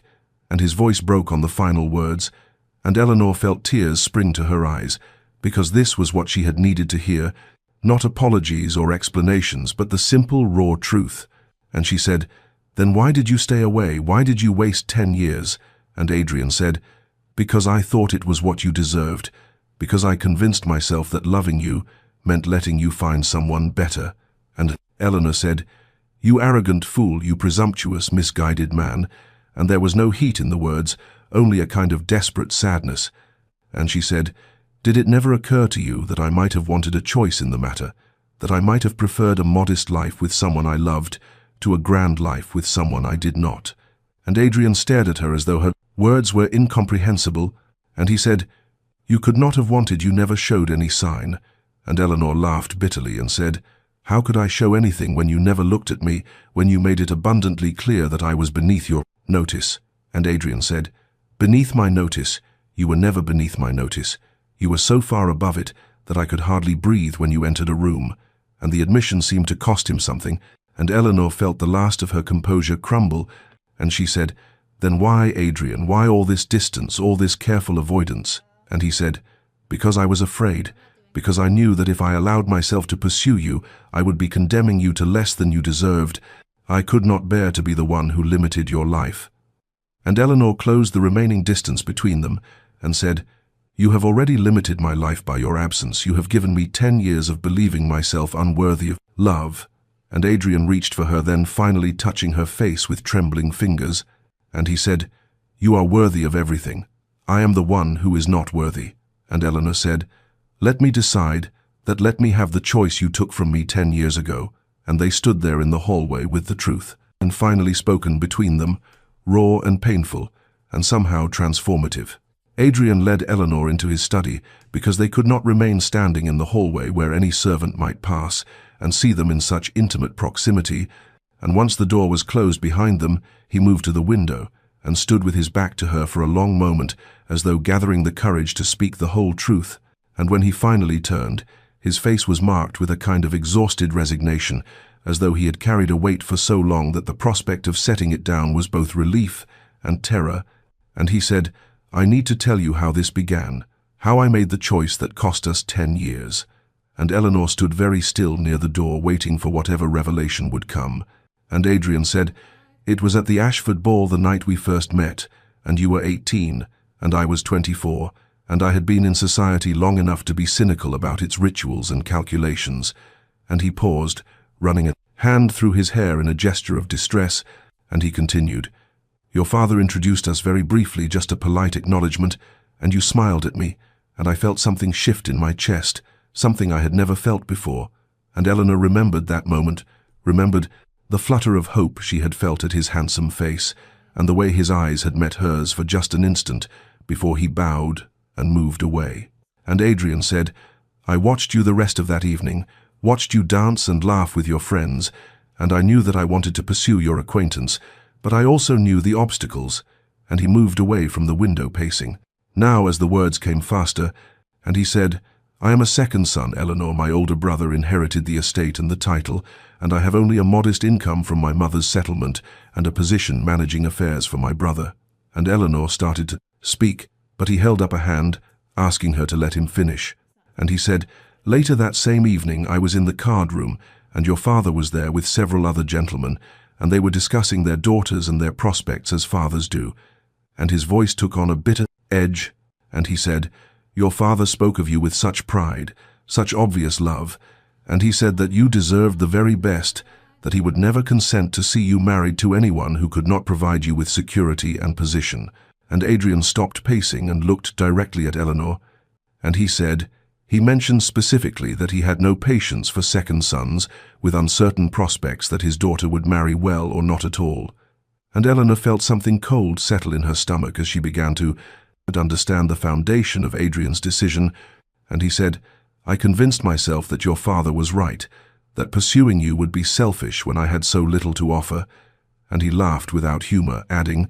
I told myself it was noble to stay away, that loving you meant wanting what was best for you, even if that meant you belonged to someone else. And Eleanor could hear the self-recrimination in his voice, and Adrian continued, so I made a decision that night at that first ball. I decided I would not pursue you, would not call on you, would not allow myself to become attached when I knew that your father would never approve, and that I could never provide the kind of life you deserved. And he moved closer to her, his eyes searching her face, and he said, but the decision to stay away did not diminish what I felt. It only made it more painful, and every time I saw you at a ball or dinner, I had to renew my resolve, had to remind myself why I could not approach you. Eleanor felt tears streaming down her face now at the waste of it all, at the terrible logic that had governed both their lives. And Adrian said, I watched you year after year, watched you dance with other men, watched you grow from 18 to 28, and I told myself I was doing the right thing, that by keeping my distance I was protecting you from limited life. And his voice broke slightly as he added, I never imagined that you might have wanted something different, that you might have preferred modest comfort with someone you cared for to grand comfort with someone you did not." And Eleanor understood now. The full scope of his mistake, understood how a single overheard conversation had shaped 10 years of loneliness for them both. And Adrian said, "When I saw you with Pemberton, something in me finally broke. I could not maintain the pretense anymore, could not continue to tell myself that my distance was noble when it felt like dying." And he reached for her, hands tentatively as though afraid she might pull away, and he said, "I am so sorry, Eleanor, for all the years I stole from us, for all the assumptions I made without ever asking what you wanted." And Eleanor gripped his hands tightly, feeling the truth of his confession settle over her, like something heavy and transformative. Eleanor felt something break loose inside her chest as she listened to Adrian's apology, and the emotion that surged through her was not the relief or joy she might have expected, but instead a white-hot fury that made her pull her hands from his and step back, and she said, "You are sorry," with a voice that shook with barely contained rage, and Adrian looked startled by the sudden shift in her demeanor, and she continued,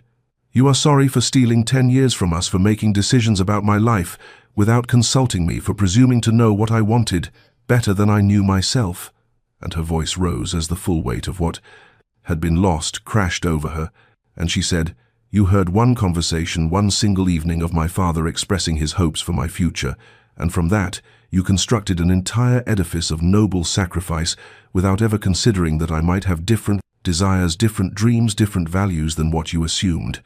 And Adrian said, "Eleanor, please, I thought I was protecting you." But she cut him off, saying, "You were protecting yourself from the possibility of rejection, from having to risk actually asking me what I wanted, from having to trust that I might choose you, despite your modest circumstances." And the truth of her own words struck her even as she spoke them, and she saw Adrian flinch as though she had struck him physically. And she said, "Do you know what these 10 years have been like for me? Do you have any comprehension of what it means to love someone who will not even look at you, who treats you as though you are invisible?" And tears were streaming down her face now, but her voice remained steady and sharp. And she continued, "I convinced myself that there was something wrong with me, that I was unworthy of your notice, that my feelings were pathetic and foolish, because why else would you be so determined to avoid me?" And Adrian said, "I never meant for you to feel that way, I never imagined." And Eleanor said, "No, you did not imagine. You did not ask, you simply decided what was best and acted accordingly." And she paced away from him toward the window, where he had stood moments before, and she looked out at the grey afternoon and said, "I could have married years ago, there were other offers. Not as grand as Pemberton, perhaps, but respectable men who might have made me content." And she turned back to face him, adding, "But I did not accept them because some foolish part of me kept hoping that you would see me, would speak to me, would give me any sign that I was not alone in what I felt." And Adrian's face was pale and stricken, and he said, "I did see you, Eleanor, I saw you constantly. I memorized every dress you wore, every dance you shared with other men, every smile you gave to people who were not me." And Eleanor said, "Then why did you not speak? Why? Did you let me suffer in silence?" And Adrian said, "Because I thought silence was kinder than offering you a life of limitation." And Eleanor moved close to him again and said, "You arrogant, presumptuous man," and this time there was both anger and something else in her voice, something that might have been the beginning of understanding. And she said, "I never wanted grand estates or titles or wealth. I wanted someone who saw me truly, who valued my mind and my heart, who made me feel alive."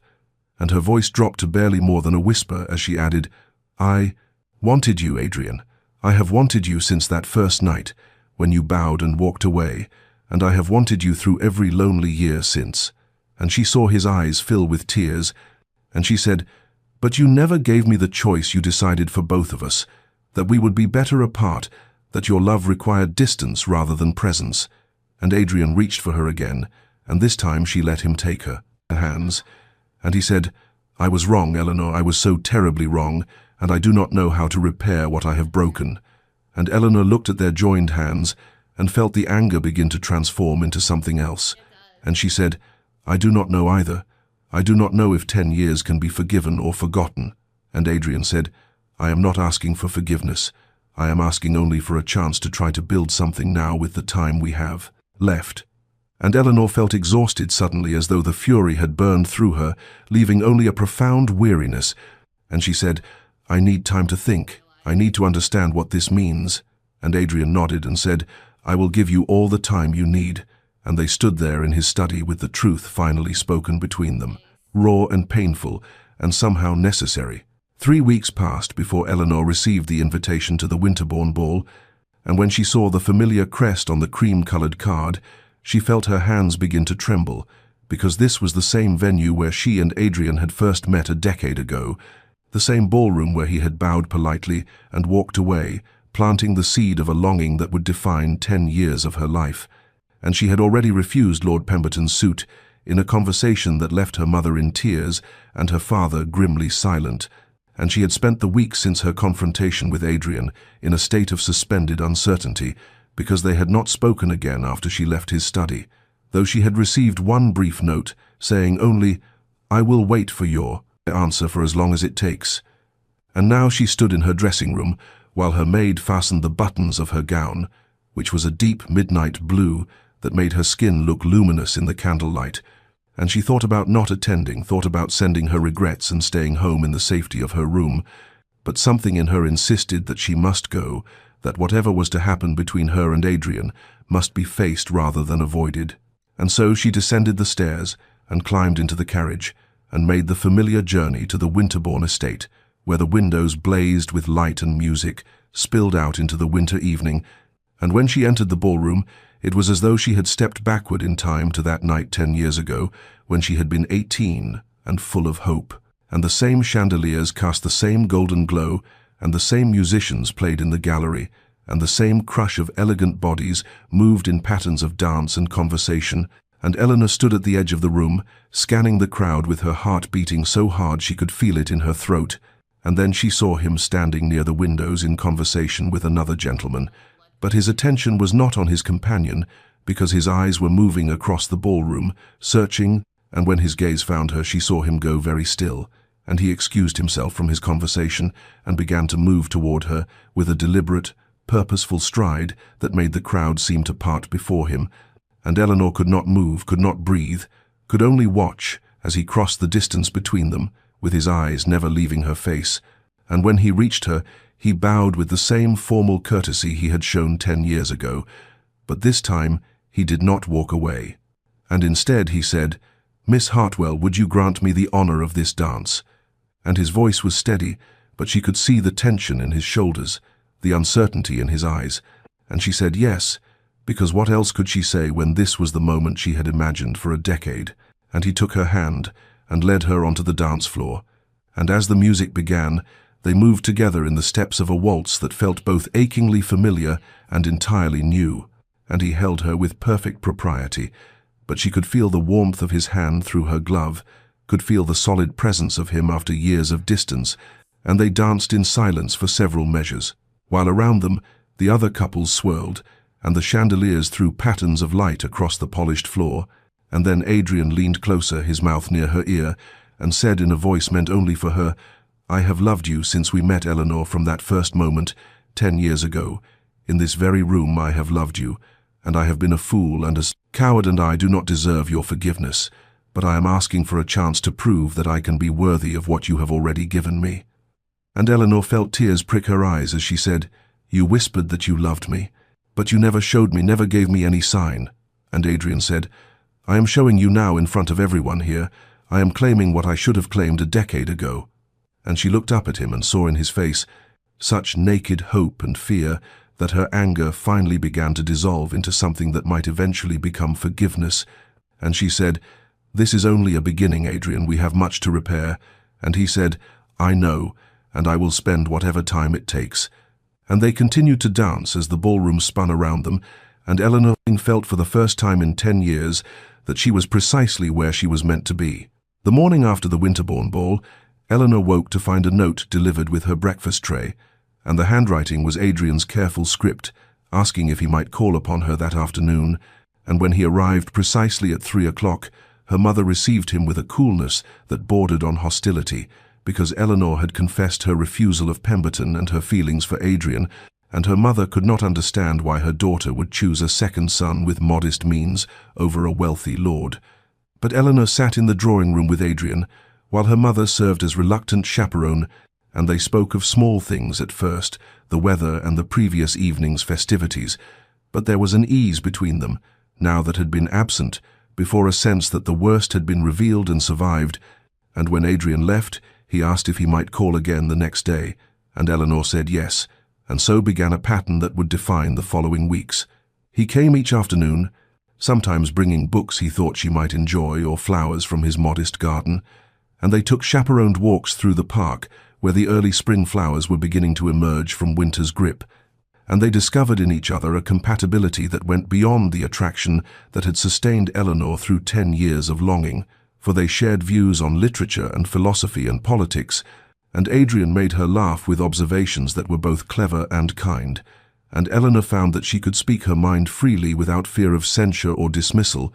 and he listened to her opinions with genuine interest, treating her thoughts as worthy of consideration rather than merely indulging feminine whimsy. Her father remained skeptical, calling Adrian to his study one afternoon for what Eleanor could only imagine was an interrogation about his prospects and intentions,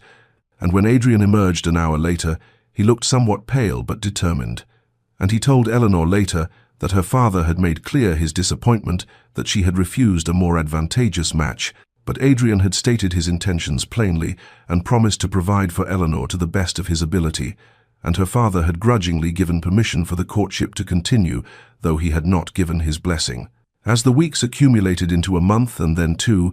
Eleanor watched her mother's resistance gradually soften, for it was impossible to witness Eleanor's transformation and not recognize that this was something more than girlish infatuation, and Eleanor, who had moved through the world with a quiet sadness for so long now, seemed to radiate light, and she smiled more easily and spoke more freely, and there was a vitality in her that had been dormant, and even Eleanor's mother, who valued social advantage above most things, could not deny that her daughter was happier than she had ever been. One evening in May, as the gardens burst with bloom, Adrian asked Eleanor to walk with him in her family's modest grounds, and her mother permitted it with only her younger sister as distant chaperone, and they moved along the gravel paths while the sunset painted the sky in shades of rose and gold, and Adrian stopped beneath an old oak tree and took both of Eleanor's hands in his, and he said, "I know that I have already told you I love you, but I have not asked you properly if you might consent to be my wife." And Eleanor felt her breath catch because, even though she had known this moment was coming, it still struck her as almost miraculous that after 10 years of silence they had arrived here. And Adrian continued, "I cannot offer you grand estates or titles, or the kind of luxury that Pemberton could have provided, but I can offer you my whole heart and my complete devotion, and a life built on truth and partnership." And Eleanor said, "Yes, Adrian, yes, of course, yes," because there was no other answer she could give to the only question that had ever mattered, and he slipped a ring onto her finger, a simple band with a small sapphire that had belonged to his grandmother, and they stood together in the fading light while her sister discreetly turned away, and Adrian kissed her for the first time, a gentle meeting of lips that carried the weight of 10 years of longing, finally realized. And Eleanor thought that no moment in her life had ever felt more perfectly right. The preparations for the wedding were modest, for Adrian's circumstances did not permit extravagance, but Eleanor cared nothing for elaborate displays, and she worked with quiet joy to plan a ceremony that would be simple and meaningful, and her mother gradually embraced the inevitable, even helping to select Eleanor's gown and plan the wedding breakfast, and her father walked her down the aisle of the small church, with an expression that suggested he still had reservations but had accepted his daughter's choice. And when Eleanor saw Adrian waiting at the altar, his face radiant with love and certainty, she felt the last remnants of those 10 painful years finally release their hold on her heart, and they spoke their vows before God and witnesses, and they became husband and wife, and Eleanor knew that while they could not recover the time that had been lost, they could build something true and lasting with the years they had been given. 5 years had passed since Eleanor and Adrian spoke their vows in that small church, and now they stood together in the garden of their modest home, watching their 2 children chase each other through the flower beds, while the afternoon sun cast everything in shades of amber and gold, and Adrian's arm was around Eleanor's waist with a casual intimacy that still sometimes made her heart catch, because even now She remembered the years when such closeness seemed impossible, and their daughter Catherine, who was 3 years old, stumbled on the uneven ground, and her brother Thomas, who was nearly 5, caught her hand and helped her up with a gentleness that reminded Eleanor so much of Adrian that she felt tears prick her eyes, and Adrian must have noticed because he pulled her closer and said, "What is it, my love?" And she shook her head and said, "Only happiness, nothing more." Which was true, because these 5 years had been filled with a contentment so complete that sometimes she could hardly believe it was her life she was living. Their home was not grand, a comfortable manor house with enough rooms for their growing family and gardens that Eleanor tended herself with help from a modest staff. And Adrian's work kept them secure, if not wealthy, and Eleanor had discovered that she cared nothing for the ballrooms and social competitions that had once defined her world, because she had something infinitely more valuable in the quiet evenings when she and Adrian sat by the fire, reading aloud to each other, or discussing the events of the day, or simply existing in companionable silence, and in the mornings when he kissed her goodbye before leaving for his work,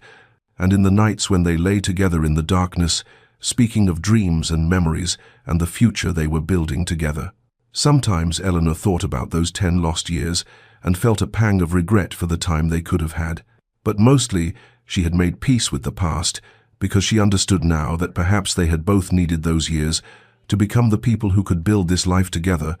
and Adrian had learned that love sometimes required risk and vulnerability rather than noble sacrifice. And Eleanor had learned that her own worth was not determined by others' recognition, but by her own truth and courage. Dear listener, if you have stayed with us through this story, then perhaps you understand what Eleanor and Adrian discovered in their years of separation and their ultimate coming together, that assumptions made in silence can steal decades of joy, and that the courage to speak truth even when it feels impossible can redeem what seemed irretrievably lost, and that sometimes the kindest thing we can do for those we love is not to decide for them what they need, but to offer them the honest choice and trust them to know their own hearts. Consider how often we make decisions based on what we believe others want or need or deserve. How often we silence our own truth because we have convinced ourselves that our silence is somehow noble or protective, and how many years we lose to fears that are never spoken aloud and therefore never challenged or resolved. And understand that while Eleanor and Adrian found their way back to each other, not every story ends with such grace, and the years lost to misunderstanding and presumption cannot always be recovered. If there is someone in your life whose regard you crave, if there is a truth you have been holding in silence because you fear the consequences of speaking, if there are years accumulating while you wait for the perfect moment or the certain outcome, then let this story be a gentle encouragement to choose courage over caution, honesty over assumption, and the risk of rejection over the certainty of regret. For Eleanor spent 10 years believing herself unseen when she was seen and loved all along, and those years cannot be reclaimed no matter how happy the ending. May you find the strength to speak the truths that matter. May you trust that those who truly love you can handle your honesty even when it is difficult, and may you build your life on foundation of authentic connection rather than careful distance, and may you rest tonight knowing that it is never too late to begin again, that hearts can heal even from years of misunderstanding, and that love, when finally acknowledged and claimed, can illuminate all the dark places we thought would remain in shadow forever. This has been a story from Love and Deep Space, where we believe in the transformative power of truth and the redemptive possibility of love. And if this tale has touched your heart, then we invite you to subscribe and join us for more stories of courage and connection and the journeys we take toward the lives we are meant to live. And until we meet again, may you walk in honesty and rest in peace, and know that you are worthy of being seen and loved exactly as you are. The rain fell cold and merciless upon the stone steps of St. Margaret's Chapel, each droplet striking the ancient granite with the sharp insistence of a creditor's knock, and Lady Eleanor Ashford stood in her ivory wedding gown, feeling the dampness seep through the thin satin slippers her late mother had worn decades before, her hands trembling not from the autumn chill, but from the terrible certainty of what this day truly meant. Beside her, tall as a monument and twice as cold, stood Adrian Blackwell, the Duke of Ravensmore, his dark hair sleek against his head, his grey eyes fixed somewhere beyond the gathered witnesses and beyond the weeping clouds, perhaps calculating figures and tonnage and profit margins, even as the vicar droned through vows that should have bound 2 souls, but instead merely transferred assets from one ledger to another. Eleanor could hear the whispers rippling through the pews behind them, the sympathetic murmurs of those who knew her father had been dead scarce 6 months. The more pointed observations about the Duke's sudden interest in matrimony, coinciding so conveniently with Lord Thomas Ashford's passing and the question of who would inherit his vast shipping empire, those merchant vessels that plied routes from London to the East Indies, their holds heavy with tea and silk and spices, that had built a fortune substantial enough to tempt even a duke whose ancient title could not mask the scent of financial desperation. She knew, of course, she had always known. When Adrian had called upon her 3 weeks after her father's funeral, his condolences as perfunctory as a business correspondence, when he had requested permission to court her with all the passion of a man ordering boots from his cobbler, when he had proposed in her father's study surrounded by the maps and manifests that represented the true object of his desire, Eleanor had understood with painful clarity that she was not a bride but a key, a means of access to the merchant fleet and trading contracts that she had inherited, the price the Duke was willing to pay being merely his name and title in exchange for her fortune. The ceremony proceeded with mechanical efficiency, each ritual observed, each word spoken, but there was no tremor of emotion in the Duke's voice when he pledged to honor and cherish, no warmth in his fingers when he slipped the cold gold band onto her hand, and when he lifted her veil to seal their union with a kiss, his lips barely grazed her cheek in a gesture so perfunctory it might have been a handshake. Eleanor signed the marriage register with her maiden name for the final time,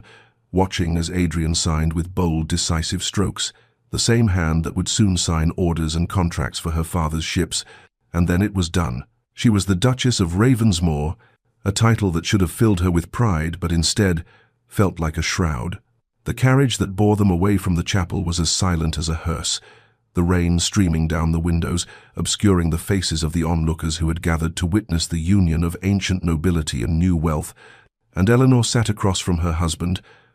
watching his profile as he stared out at the grey landscape, his expression revealing nothing, not satisfaction at his acquisition, not regret at the coldness of their bargain, nothing but the same calculating distance she had seen from the first,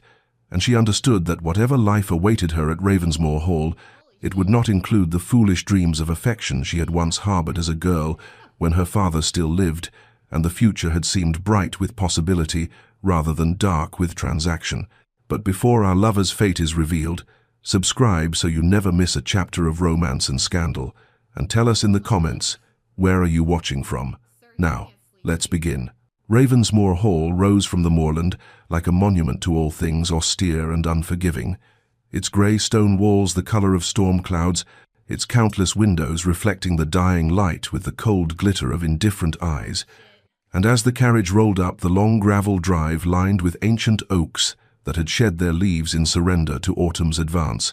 Eleanor felt something inside her contract with a chill that had nothing to do with the weather and everything to do with the realization that this vast, unwelcoming edifice was now her home, her prison, the place where she would live out her days as a transaction rather than a wife. The housekeeper, Mrs. Davison, a woman whose spine was as straight as the hall's columns and whose expression revealed nothing but dutiful courtesy, greeted them in the entrance hall, where marble floors stretched in every direction and the ceiling soared 2 stories above, making Eleanor feel smaller than she had ever felt in her life, and when the Duke, for she could not yet think of him as Adrian, could not think of him with any intimacy whatsoever, instructed Mrs. Davison to show the Duchess to her chambers, emphasizing the word in a way that made clear these would be her chambers and hers alone. Eleanor followed the housekeeper up the grand staircase with the resignation of a prisoner being led to her cell. The rooms were beautiful in their way, furnished with obvious expense if not warmth, the bed hung with heavy curtains in deep burgundy, the windows overlooking the wild moorland that stretched endlessly toward a horizon already darkening with evening, and as a pair of maids unpacked her trunks with efficient silence, Eleanor stood at the window and wondered if her father had known, when he built his shipping empire, when he accumulated his fortune through years of tireless work, that it would ultimately serve only to make his daughter a commodity valuable enough to tempt a duke who needed capital more than he needed companionship. She did not see Adrian again until dinner, and when she descended to the dining room at the appointed hour, she found him already seated at the head of a table so long it seemed designed to emphasize distance rather than bridge it. And he rose with perfunctory politeness as she entered, gestured to the chair that had been placed far enough away that conversation would require effort, and throughout the meal, course after course of expertly prepared food that tasted like ashes in her mouth, he spoke only of business matters, of a meeting scheduled in London, of a shipment expected from India, of tonnage and tariffs and profit margins, asking her nothing about her comfort, her opinions, her adjustment to her new home, looking at her when necessary, but somehow managing to look through her at the same time, as though she were made of glass, as though she were merely another fixture of the hall he had acquired, along with the shipping contracts. Eleanor observed him as she picked at her food, noting despite herself that he was handsome in the way of classical statuary, all sharp lines and aristocratic angles, his dark hair catching the candlelight, his grey eyes intelligent and keen when they focused on anything other than her, and she wondered what manner of man could be so cold. What childhood or circumstance had taught him that a wife was merely another asset to be managed, another entry in a ledger? And when the interminable meal finally ended, and he excused himself to his study without even the courtesy of a good night, she climbed the stairs to her solitary chamber and lay awake in the darkness, listening to the house settle around her, vast and empty, and echoing with a loneliness so profound it seemed to have seeped into the very stones. And she understood that whatever life she had imagined for herself had died with her father, and what remained was merely this: existing in proximity to a man who had married her for her inheritance and would likely never see her as anything more than the price he had paid for his financial salvation. 3 weeks passed in this manner, 21 days that blurred together into a pattern of such rigid predictability that Eleanor could have navigated Ravensmoor Hall blindfolded, her mornings beginning alone in the small breakfast room where pale sunlight struggled through leaded windows, her meals taken in solitude while Adrian had already departed for his early morning rides across the moor. The rides, she knew, had less to do with pleasure than with avoiding her company, and she would sit with her tea growing cold, listening to the clock in the hallway mark each quarter hour with solemn precision, before retreating to the gardens where autumn had begun its work in earnest, stripping the roses of their final blooms, sending leaves skittering across the gravel paths like whispered warnings of the winter to come. Her afternoons she spent in the small parlour that Mrs. Davison had designated as suitable for the Duchess, her embroidery hoop a prop more than a passion, her needle-making stitches that had no purpose beyond filling the hours that stretched before dinner like an empty sea, and occasionally she would hear Adrian's voice echoing from some distant corridor as he spoke with his steward. Mr. Thornton, their conversation always centered on manifests and cargo schedules, tonnage calculations and port fees, the language of commerce that had become the only language her husband seemed to speak. Dinner remained the single daily occasion when they occupied the same room for more than a passing moment, but even this ritual had calcified into something that resembled companionship only in the most technical sense. Adrian would arrive precisely at 7, having spent the intervening hours closeted in his study with ledgers and correspondence, and throughout the meal he would read letters from his shipping agents, occasionally commenting aloud about a delayed vessel or favorable market conditions, asking Eleanor nothing about her day, her comfort, her thoughts, and his eyes when they flickered toward her containing no more warmth than they might offer a portrait on the wall, and she began to understand that to him she had already served her purpose, the marriage contract signed, the shipping empire transferred, and what remained was merely the tedious formality of cohabitation. She noticed small cruelties that perhaps he did not even recognize as such, the way he spoke of expanding the trade routes her father had built, as though claiming credit for another man's lifetime of work, the way he discussed potential ventures without consulting her, though it was her inheritance that funded them, and one afternoon, wandering through corridors she had not yet explored, Eleanor discovered a storage room where furniture too damaged or outdated for display had been relegated to dusty obscurity, and there, leaning against tea crates and broken chairs, she found her father's portrait, the painting that had hung in his study for 20 years, his kind eyes and gentle smile now facing a wall as though his memory itself had become inconvenient. In its place in the main hall, she had noticed that morning, Adrian had hung framed maps of shipping routes, charts that showed the Far East trade lanes marked with precise notations in her father's hand, the routes themselves preserved and honored, while the man who had created them was hidden away like an embarrassment. And Eleanor had stood before that storage room for a long time, something hardening inside her chest, a small hurt that joined the accumulation of other small hurts, each one alone perhaps forgivable, but together forming a weight that pressed against her heart with increasing heaviness, until she wondered if this was to be her entire life, a ghost in her own home, married to a man who saw her as nothing more than the key that had unlocked his financial salvation. Eleanor discovered quite by accident that invisibility, while painful, afforded certain freedoms, for when one is not truly seen, one can move through spaces unnoticed, and it was during one such unnoticed passage through the corridors of Ravensmoor Hall that she overheard Mrs. Davison explaining to a new maid about the household accounts, mentioning that the estate ledgers were kept in the library's eastern alcove, and though Eleanor had no particular design in seeking them out,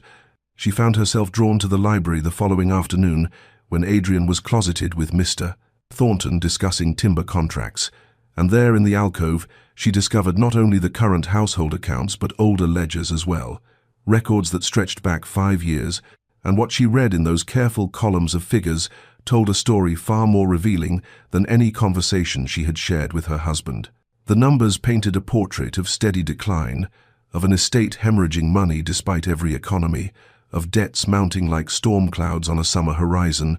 of a duke whose title and lands meant nothing against the cold mathematics of insolvency, and Eleanor sat in the window seat with the ledgers spread around her and understood with crystalline clarity that Adrian had not merely desired her father's fortune, he had desperately needed it, had been perhaps months away from ruin, from losing Ravensmoor Hall, and everything his family had held for generations, and this knowledge did not excuse his coldness, but at least explained it, cast his calculated courtship and emotionless efficiency in a different light, the light of a drowning man grasping for salvation rather than a mercenary claiming spoils. She returned the ledgers to their place and continued her wandering through the library, running her fingers along leather spines, and there in a cabinet she had not previously explored, she found a collection of her father's correspondence, letters he had written to Adrian during the courtship, and reading them was like hearing his voice again, his pride in the business he had built from nothing, his hope that his daughter would be well cared for, his detailed explanations of trade routes and partnerships and the innovations he had planned but would never live to implement. And Eleanor sat with tears streaming down her face, mourning not just her father but the knowledge he had given her, the hours he had spent teaching her about ships and navigation, about reading weather patterns and calculating cargo loads, about the delicate diplomacy required to maintain relationships with merchants in Canton and Bombay and Port Said, all the wisdom he had poured into her because he had no son, and she had been eager to learn, and she realized with bitter clarity that Adrian had never once asked if she knew anything about the empire he had married her to obtain, had simply assumed she was decorative and ignorant, another asset to be managed rather than a partner who might contribute. The following morning, emboldened by frustration and grief in equal measure, Eleanor encountered Mr. Thornton in the hallway and inquired, with careful politeness, about the route being planned for the India run, and when he explained the intended passage, she suggested, almost diffidently, that her father had always preferred a slightly more southern course during autumn months to avoid the worst of the monsoon patterns, and Mr. Thornton had smiled at her with the same polite condescension one might offer a child discussing adult matters, assured her that the Duke's plans were most carefully considered, and moved on, leaving Eleanor standing in the corridor with her hands clenched at her sides, her expertise dismissed, her knowledge rendered invisible just as she herself had been rendered invisible, and she understood that this was to be another loss, not only her father and her home and any hope of affection from her husband, but also her competence, her intelligence, and the parts of herself that her father had valued and nurtured, all of it set aside because she inhabited a body that men had been taught not to take seriously, and the frustration burned in her chest like swallowed fire, contained but consuming nonetheless. The evening arrived with the kind of bitter wind that rattled the window panes and sent servants scurrying to build up fires in every grate,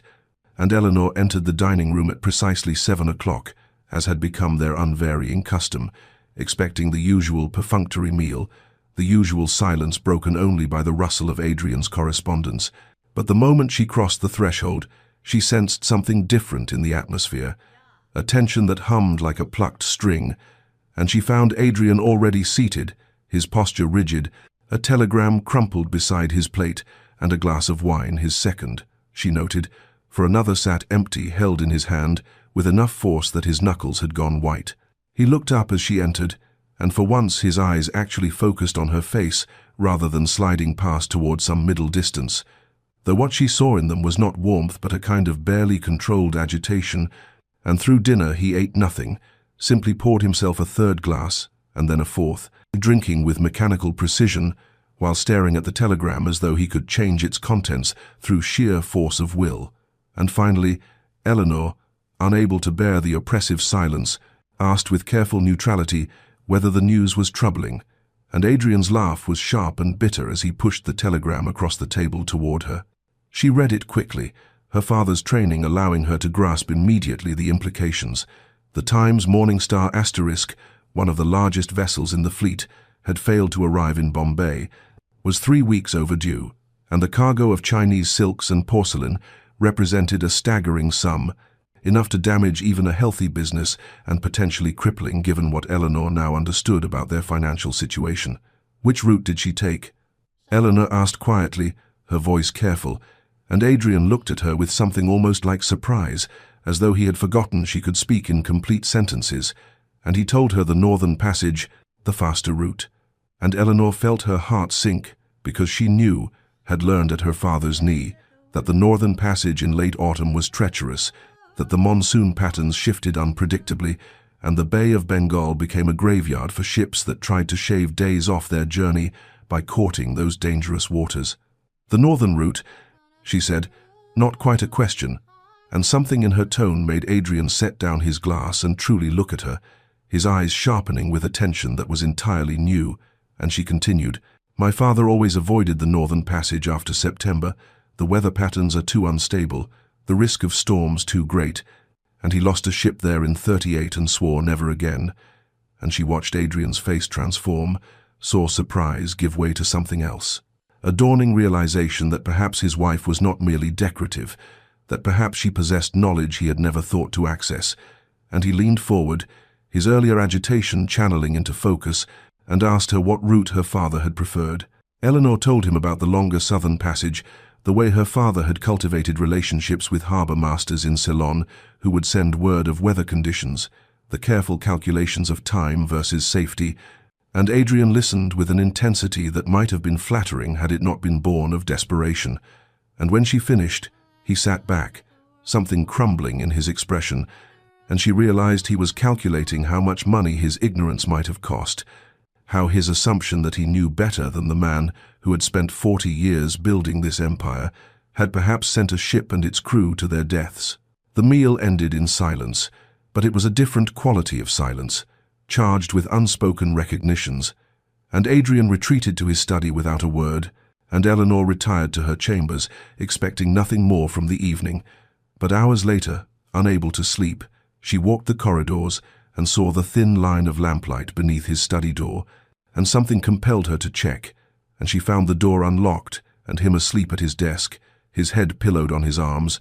surrounded by maps and ledgers, and her father's correspondence spread in desperate constellation around him,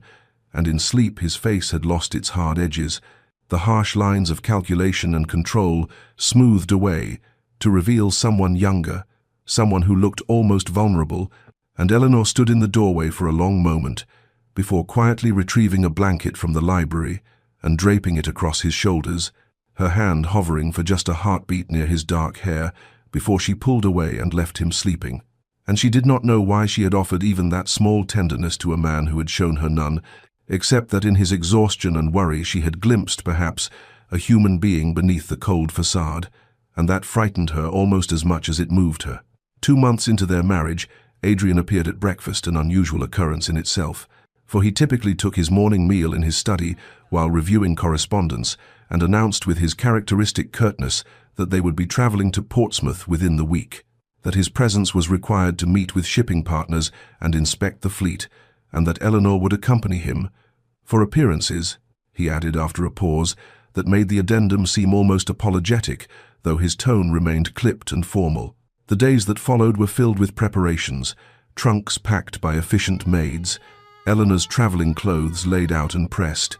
and she found herself experiencing a strange flutter of something that might have been anticipation or anxiety, for she had not left Ravensmoor Hall since arriving as a bride, and the prospect of travel, even in Adrian's distant company, represented at least a change from the monotonous routine that had calcified around them. The morning of their departure dawned clear and cold, the kind of autumn day where frost silvered the grass and one's breath misted in the air, and Eleanor sat across from Adrian in the carriage as they rolled down the long drive and onto the road that would carry them south and east toward the coast, and for the first hour they maintained their usual silence, Adrian occupied with papers he had brought,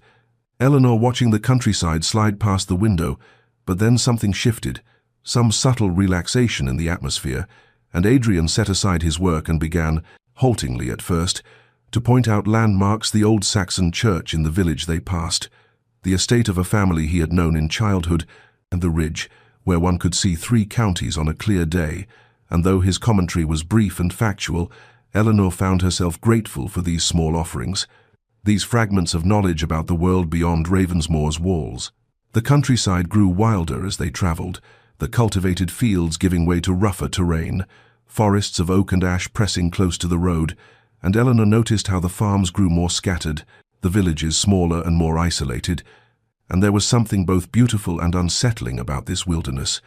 The way civilization seemed to thin and fray at the edges. They stopped as evening fell at an inn that crouched beside the road like something from a fairy tale, all dark timbers and diamond-paned windows glowing with firelight, and Adrian arranged their accommodations with the innkeeper, securing separate rooms without consultation in a manner that no longer surprised Eleanor, though it still carried a small sting, and she found herself at the window of her chamber as twilight deepened into night, looking down at the courtyard where Adrian stood alone, smoking a cigarette, his face tilted toward the horizon where the last light was fading, and something in his posture, the set of his shoulders, the way he stood so utterly alone, despite the bustle of the inn around him, spoke of a loneliness that Eleanor recognized because it mirrored her own, and she wondered if he felt it too, this peculiar isolation of 2 people bound by law and contract, but separated by walls more impenetrable than stone. She was turning from the window when she heard the innkeeper's voice drift up from below, warning Adrian about bandits that had been plaguing the road, suggesting he hire guards for the remainder of the journey, and Eleanor watched as Adrian dismissed the concern with a curt wave, his confidence absolute, and she felt a tremor of unease that she could not quite name, a premonition that settled cold in her chest as she finally turned away and prepared for a restless night's sleep. The next morning dawned wrapped in mist, the kind that clung to the ground and muffled sound until the world seemed wrapped in grey wool, and Eleanor felt the unease from the previous night settle more heavily on her shoulders as she took her seat in the carriage, though she told herself she was being foolish, that the innkeeper's warnings were the sort of rural superstition that plagued every isolated road in England, and Adrian seemed utterly unconcerned as he arranged their luggage and gave instructions to the driver in his usual clipped manner, before settling across from her with a sheaf of papers that clearly intended to occupy his attention for the journey ahead. The road narrowed as they traveled deeper into the forest, ancient oaks pressing close on either side, their branches forming a canopy overhead that turned the misty morning into something close to twilight,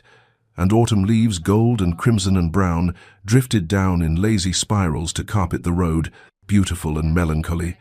and there was something unsettling about the quiet, the way even the horses' hooves seemed muffled, the way no birds sang in the dense wood, and Eleanor found herself watching the shadows between the trees with growing tension, though she could not have said what she feared to see there. They had travelled perhaps 2 hours when the attack came, with shocking suddenness, masked riders exploding from the tree line on both sides of the road, their horses' hooves thunder after the eerie quiet, their voices shouting demands that Eleanor's mind could barely process through the surge of pure animal terror, and the driver tried to whip the horses into flight, but the bandits had planned well and had blocked the road ahead, and Adrian was suddenly moving, lunging across the carriage to push Eleanor down onto the floor, his body covering hers, and she heard him shouting something to the driver, heard the crack of gunfire that made her ears ring, felt the carriage rock violently as the horses screamed and reared, and everything was chaos, confusion, the smell of gun smoke and fear sweat, and the terrible sounds of violence erupting around their fragile wooden shelter. Adrian was half standing, one hand still pressing Eleanor down, the other reaching for something she realized with shock that he had produced a pistol from somewhere, was firing back at their attackers, and through the small gap between his arm and the carriage wall, Eleanor caught glimpses of masked faces, of gloved hands tearing at the luggage, of the driver struggling with a bandit who had climbed onto the box. And then there was another shot, closer, louder, and something struck Eleanor's side with force that drove the breath from her lungs, a sensation not of pain at first but of profound shock, of wrongness. And she looked down in numb disbelief to see her traveling dress darkening with blood, the stain spreading with terrible speed across the grey fabric, and her mind tried to make sense of it, even as her body began to understand, pain blooming hot and sharp where the bullet had torn through flesh. The world tilted, sounds growing distant and strange, and through the gathering haze Eleanor saw Adrian's face suddenly above hers, saw his expression transform from cold calculation to something she had never seen there before, raw, undisguised fear, his eyes wide and his face gone white beneath its tan, and she heard him shouting her name, not Lady Ravensmore, not even my lady, but Eleanor, her Christian name spoken with desperate urgency, and his hands were on her side, pressing against the wound, and she wanted to tell him it was quite all right, that she felt rather distant from the whole affair. But the darkness was rising like a tide, and his face was fading, and the last thing she registered before consciousness slipped away was the sound of her name again on his lips, and the realization, dim but certain, that everything had changed in the space of a heartbeat. Adrian's mind, which had spent 2 months calculating shipping routes and profit margins with cold precision, suddenly narrowed to a single point of absolute clarity as he looked down at Eleanor's pale face, her blood spreading across his hands where he pressed his coat against the wound in her side. And the bandits were fleeing now, their shouts fading into the forest as they made off with trunks and valuables that Adrian found he could not even remember caring about. And the driver was slumped on the box, groaning but alive, and the horses had scattered in their terror. And none of it mattered. Nothing in the entire world mattered except the fact that Eleanor was bleeding, that her breathing came in shallow gasps, that her eyes had rolled back, showing only white before fluttering closed, and Adrian heard himself saying her name over and over, Eleanor, Eleanor, stay with me. And his hands were shaking as he tried to assess the wound, tried to remember anything useful from his years of shooting parties and military campaigns, and he could see that the bullet had entered below her ribs on the left side, and he did not know if it had struck anything vital, did not know if she was dying in his arms right now, and the terror that seized him was unlike anything he had ever experienced, more visceral than any business failure, more devastating than the night he had learned his estate was crumbling into ruin. He shouted to the driver, demanded to know the nearest doctor, and the man, barely conscious himself, blood streaming from a cut on his temple, managed to gasp that the village they had passed that morning had a physician. And Adrian's mind began calculating even through the panic, 20 miles at least, perhaps more, the horses gone and scattered through the forest, the driver in no condition to manage them even if they could be found, and Eleanor's breathing growing more labored with each passing moment, and the choice crystallized before him with the terrible clarity of absolute necessity. He would carry her, would walk the 20 miles back to that village,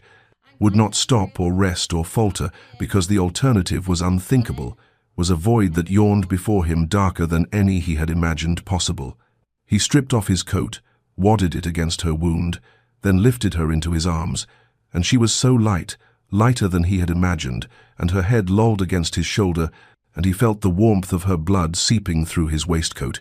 and he began walking, back the way they had come, along the forest road that suddenly seemed to stretch infinitely before him. With each step, his mind turned over a question that he could not answer, could not even fully articulate. When had she become essential? When had the quiet woman who sat across from him at dinner, who walked alone in the gardens, who asked intelligent questions that he had dismissed or ignored, when had she transformed from a means to an end into someone whose loss would tear something vital from his chest. He thought of their wedding day, how he had barely looked at her face, how he had calculated the value of the shipping contracts even as he spoke his vows,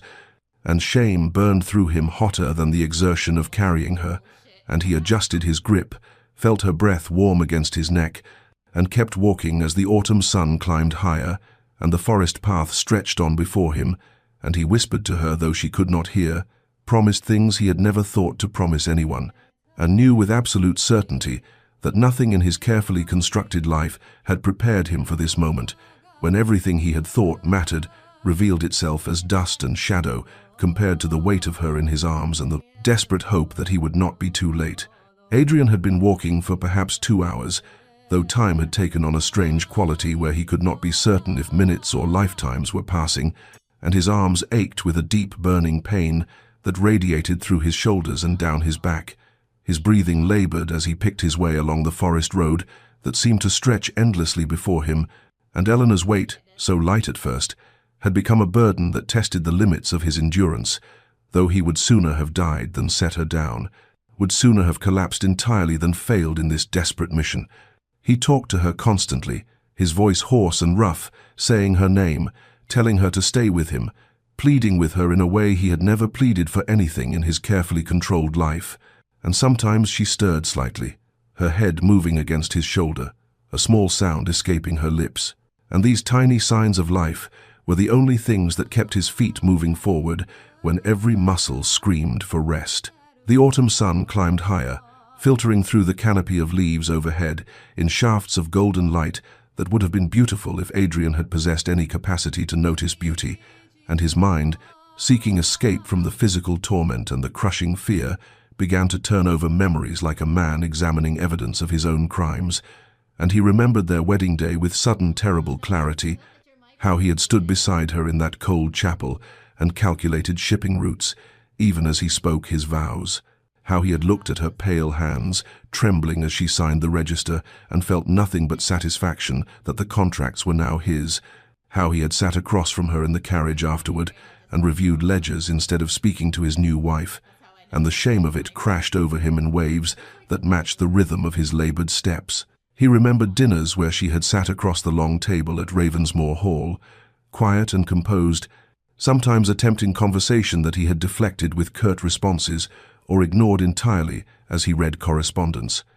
And he had treated her like furniture, like a fixture of his house that required no more attention than a chair or a table, useful only insofar as it served his purposes, and the guilt was a physical thing now, as heavy as her body in his arms, as sharp as the pain in his shoulders. Eleanor stirred again, mumbled something indistinct,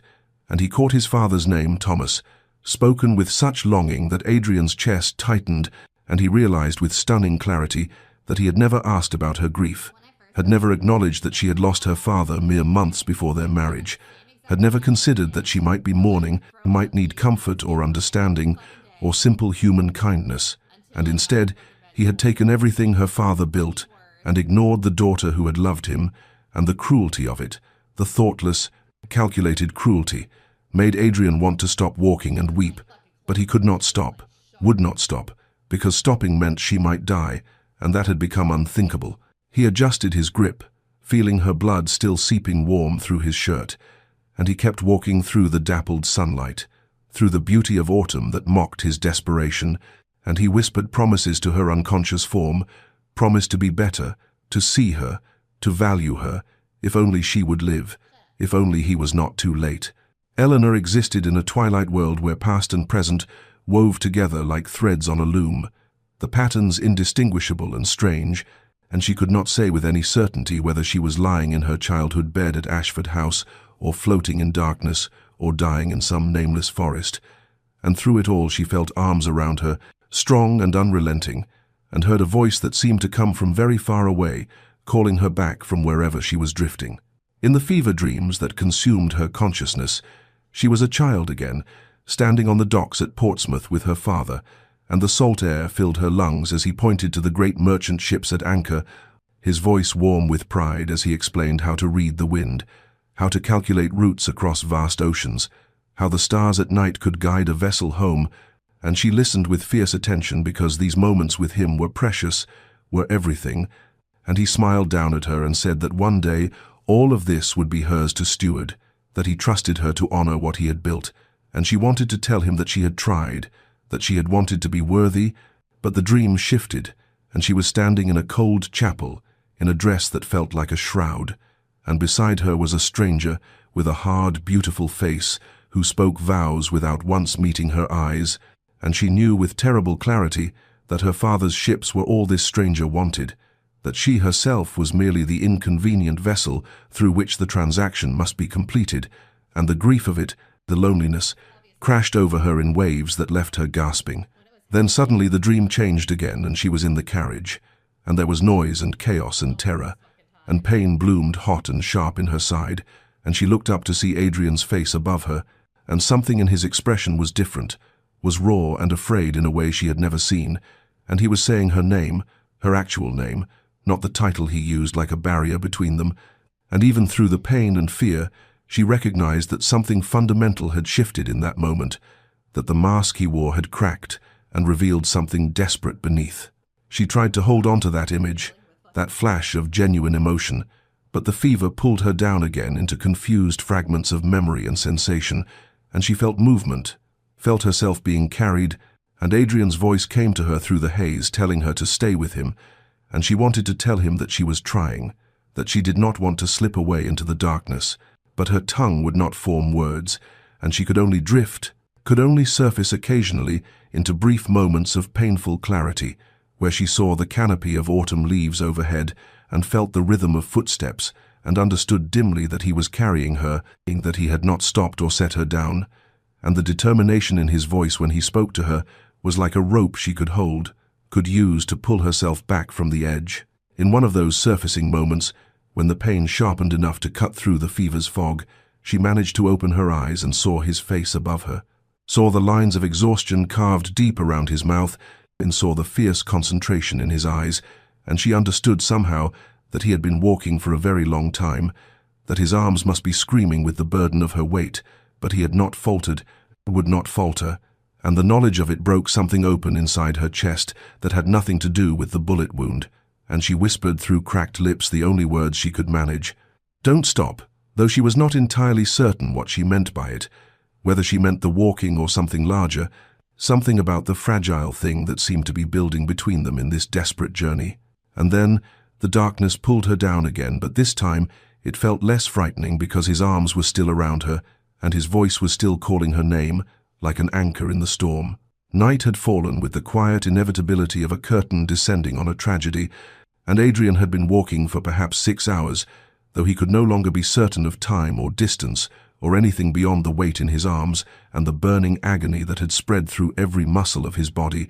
and his legs trembled with each step, threatening to buckle beneath him, his back screaming with pain that radiated down his spine and through his shoulders until he could not distinguish one source of torment from another, and Eleanor's breathing had become shallow and rapid,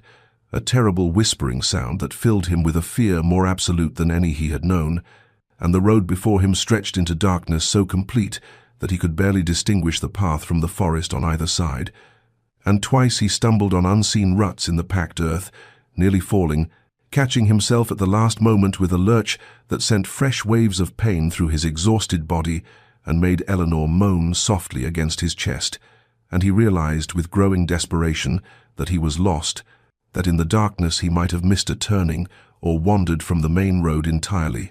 that he could be carrying her deeper into the wilderness rather than toward salvation. He stumbled again, more severely this time, and his knee struck the ground hard before he could stop himself, and the impact jolted Eleanor in his arms, and he heard her breath catch in a way that suggested pain, and for a long moment he knelt there in the dark road with her cradled against him, his whole body shaking with exhaustion and fear,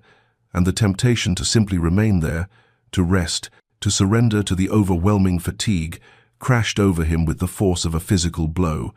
and he looked down at Eleanor's face in the pale moonlight that filtered through the clouds, saw how white she had become, how still except for those terrible shallow breaths, and he thought with sudden clarity that she might die here, might die in his arms on this dark road, and it would be his fault, his responsibility, the final consequence of his cold calculations and callous disregard,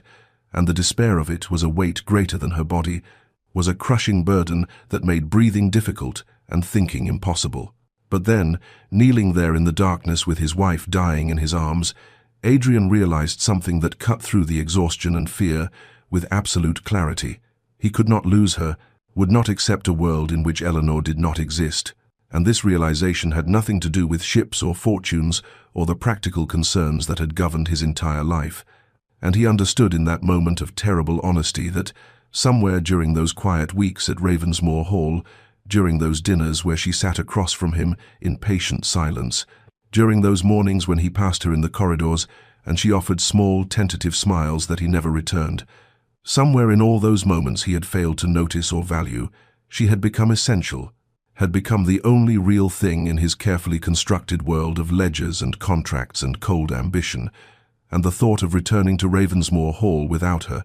of sitting at that long dinner table alone, and of walking through rooms that would echo with her absence, was unbearable, was impossible, was a future he would not accept. He stood slowly, his legs shaking so badly he wondered if they would hold him, and he adjusted his grip on Eleanor's limp form, felt her blood still warm against his chest,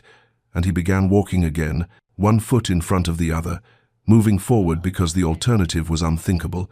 and he began to talk to her as he walked, his voice hoarse and raw but steady, and he told her about Ravensmoor Hall in spring, when the gardens bloomed with roses and lilacs and the air filled with their perfume,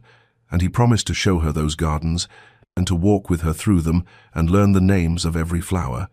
And he told her about the library where sunlight streamed through tall windows in the morning and created patterns on the floor, and he promised to read to her there, to share the books he loved, and he talked about the future as if speaking it aloud could make it real, could keep her tethered to life, and his feet kept moving through the darkness, kept carrying her forward, because love, he discovered, was not the gentle emotion poets described, but rather this fierce, desperate determination, this refusal to surrender, this willingness to walk until his body failed completely, if it meant even the smallest chance of saving her. Dawn broke over the horizon with the pale, tentative light of early autumn, painting the sky in shades of grey and gold, and Adrian had been walking through the entire night, his body moving now on something beyond physical strength, on some reserve of pure will that he had not known he possessed. And every step was agony, his legs no longer trembling but rather numb and distant, as though they belonged to someone else, his arms locked around Eleanor's still form, in a grip he could not have released even if he wished to, and his mind had narrowed to a single point of focus, a single driving need to reach help before it was too late. And then through the morning mist, he saw them, lights in the distance, the warm glow of lanterns and hearth fires that could only mean habitation, and the village he had passed a lifetime ago when Eleanor sat beside him in the carriage, and the world was ordinary and comprehensible, and hope surged through him with such force that it was nearly painful, that it brought tears to his eyes and fresh strength to his exhausted body. And he staggered forward faster, his stride uneven and desperate, covering the final half-mile with single-minded determination, and Eleanor stirred in his arms for the first time in hours, her eyelids fluttering open, her eyes unfocused but conscious, and she looked up at his face with an expression of such bewilderment, such disbelief, that he nearly sobbed with relief at seeing her aware, seeing her alive, and her lips moved and he bent his head to hear her whisper, her voice barely audible, "You carried me." And there was wonder in those 3 words, wonder and something else he could not quite name, and he found his own voice, though it emerged raw and broken from his throat. 20 miles, he answered, and the words felt inadequate to capture what those miles had contained, the fear and desperation and revelation. But then he heard himself continue, the truth emerging unbidden, "I would have carried you 1,000, and the words surprised even him with their absolute sincerity, with the depth of feeling they revealed, feelings he had not known he possessed until this moment. And Eleanor's eyes filled with tears, though whether from pain or emotion he could not tell, and she said nothing more, but her hand moved weakly against his chest, and he understood it as acknowledgement, as acceptance, as perhaps the first fragile beginning of something that might one day become forgiveness. He reached the first houses of the village as full dawn broke, the sun cresting the hills and flooding the street with golden light, and he knew the doctor's house from his previous passage through, a neat cottage with a painted sign hanging above the door, and he staggered up the steps and pounded on that door with his shoulder because he could not release his hold on Eleanor, pounded again and again with increasing desperation, until finally the door swung open and the doctor stood there in his nightshirt, an elderly man with kind eyes that widened as he took in the scene before him, the blood-soaked nobleman holding his dying wife, and the doctor asked no questions but simply stepped aside and gestured them in with urgent efficiency, calling for his housekeeper, clearing the table in his surgery with a sweep of his arm, and Adrian carried Eleanor to that table and laid her down with infinite care. And the moment her weight left his arms, he felt the world tilt and spin, felt his legs finally give way beneath him, felt himself falling, and the last thing he saw before darkness claimed him was Eleanor's pale face and the doctor bending over her with capable hands, and then there was nothing, nothing at all,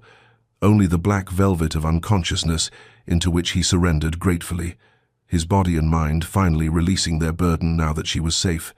now that he had fulfilled his desperate promise to bring her home. Adrian woke to dim afternoon light filtering through lace curtains, his body sprawled in an unfamiliar chair in what he slowly recognized as the doctor's parlor, and for a moment he could not comprehend where he was or how he had arrived there, and then memory crashed over him with the force of a physical blow, Eleanor bleeding in his arms, the endless walk through darkness, the desperate pounding on the doctor's door, and he lurched upright with such violence that pain shot through every muscle, his back seizing, his legs cramping, but he ignored all of it and staggered toward the sound of low voices coming from the next room,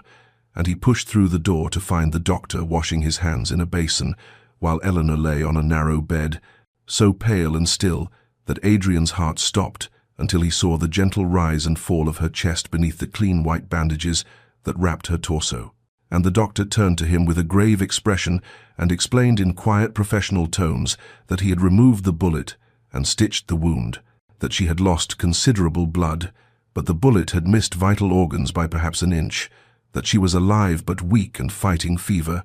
that the next few days would be critical, and Adrian heard the words from a great distance as though underwater, heard only that she lived, that there was hope, and he moved to her bedside and sank into the chair there and took her hand in both of his, and the doctor said something about rest, about Adrian needing to recover his own strength, but Adrian shook his head and said, with absolute finality, that he would not leave her, would not move from this spot, and the doctor studied him for a long moment and then simply nodded and left them alone. The days that followed blurred together into a continuous vigil,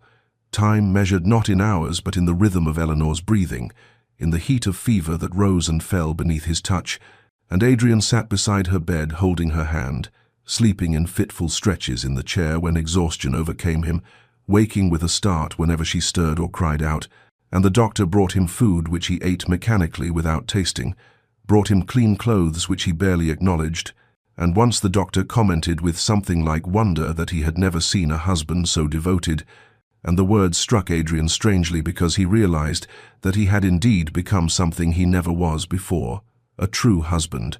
a man whose world contracted to the compass of one person's suffering, whose prayers rose unbidden to a God he had ignored for years, whose hands learned the tender gestures of care as he cooled Eleanor's fever with damp cloths and read to her from the doctor's small collection of books when she grew restless in her delirium, his voice hoarse but steady, reading poetry and scripture and whatever else came to hand, and he talked to her constantly, telling her about Ravensmoor Hall and the changes he would make, the gardens they would restore together, the life they would build, speaking as though his words could anchor her to this world, could keep her from slipping away into the darkness that seemed always to hover at the edges of the sickroom. On the third day her fever broke, and Adrian woke from an uneasy doze to find her eyes open, truly open for the first time since the attack, clear and cognizant rather than clouded with pain and delirium, and she looked at him with an expression of such wonder, taking in his disheveled appearance, his unshaven face, the blood-stained shirt he still wore because he had refused to leave her long enough to change it properly, and she whispered, her voice weak but unmistakable, "You stayed," and there was a question in those words, disbelief that he would remain when he might have left her to the doctor's care and returned to his important business, and Adrian felt something break open in his chest, some last barrier of pride or self-protection crumbling, and he raised her hand to his lips and answered with absolute truth, "Always." Eleanor recovered slowly over the following days, her body healing with the resilience of youth but her strength returning in gradual increments. And Adrian never returned to the separate chair the doctor offered in his parlor, never left her bedside except for the briefest necessities. And as the acute danger passed and Eleanor could remain awake for longer periods, they began, tentatively, and with the awkwardness of strangers learning a new language, to actually talk, not the perfunctory exchanges of their marriage thus far, but real conversation, and it was Eleanor who breached the silence first, her voice still weak, but her gaze direct as she asked the question that lay between them like a chasm. "Why did you marry me?" "Adrian." And she used his given name for the first time. "I want to hear you say it." And he could have dissembled, could have offered comfortable lies, but something in her eyes demanded truth, and so he gave it to her, his voice quiet but steady, as he explained that he had needed the ships, the fortune, that his estate had been crumbling despite the grand title, that he had been weeks away from ruin when he learned of her father's death and the shipping empire that would pass to his daughter. And he watched her face as he spoke, saw no surprise there, only a kind of sad acknowledgement, and then he said something he had not planned, words that emerged from some deep place of newfound honesty. "But I was wrong to treat you as a transaction, Eleanor. I was wrong to see only what you could provide rather than who you are." And she was quiet for a long moment before asking, her voice softer now, "Who are you then, Adrian Blackwell?" And he found himself speaking of things he had never shared with anyone, out of his childhood, in the cold halls of Ravensmoor, with a father who measured worth in ledgers and power, of impossible expectations and the gradual hardening of his heart, as he learned that emotions were weaknesses to be excised, and that affection was a luxury he could not afford. And Eleanor listened without interruption, and when he finished, she began to speak, haltingly at first, and then with gathering strength, about her father and the consuming grief of losing him, about the loneliness that had filled her life even before their marriage, about the shipping business her father had loved and taught her, treating her as the son he never had. And as she spoke, Adrian realized how profoundly he had failed to see her, how he had shared a house with this remarkable woman and treated her as invisible, and their conversation continued through the afternoon, the doctor bringing them tea which grew cold as they talked, and at some point their hands found each other on the coverlet, fingers intertwining with a naturalness that surprised them both, and neither pulled away, and the walls that had stood between them began to crumble, brick by brick, truth by truth, until the space between them felt less like a chasm and more like a bridge they were building together, word by careful word, as Eleanor grew stronger over the following week, able to sit up without dizziness and take brief walks in the doctor's small garden with Adrian's arm supporting her. Adrian found himself gripped by a compulsion he could not resist, a need to speak truths he had spent a lifetime concealing. And one afternoon, when she sat in the chair by the window with sunlight illuminating her face, still pale but gaining color each day, he pulled a stool close to her and said quietly, "Eleanor, there is more I must tell you." And she turned to him with those clear eyes that seemed to see through all his carefully constructed defenses,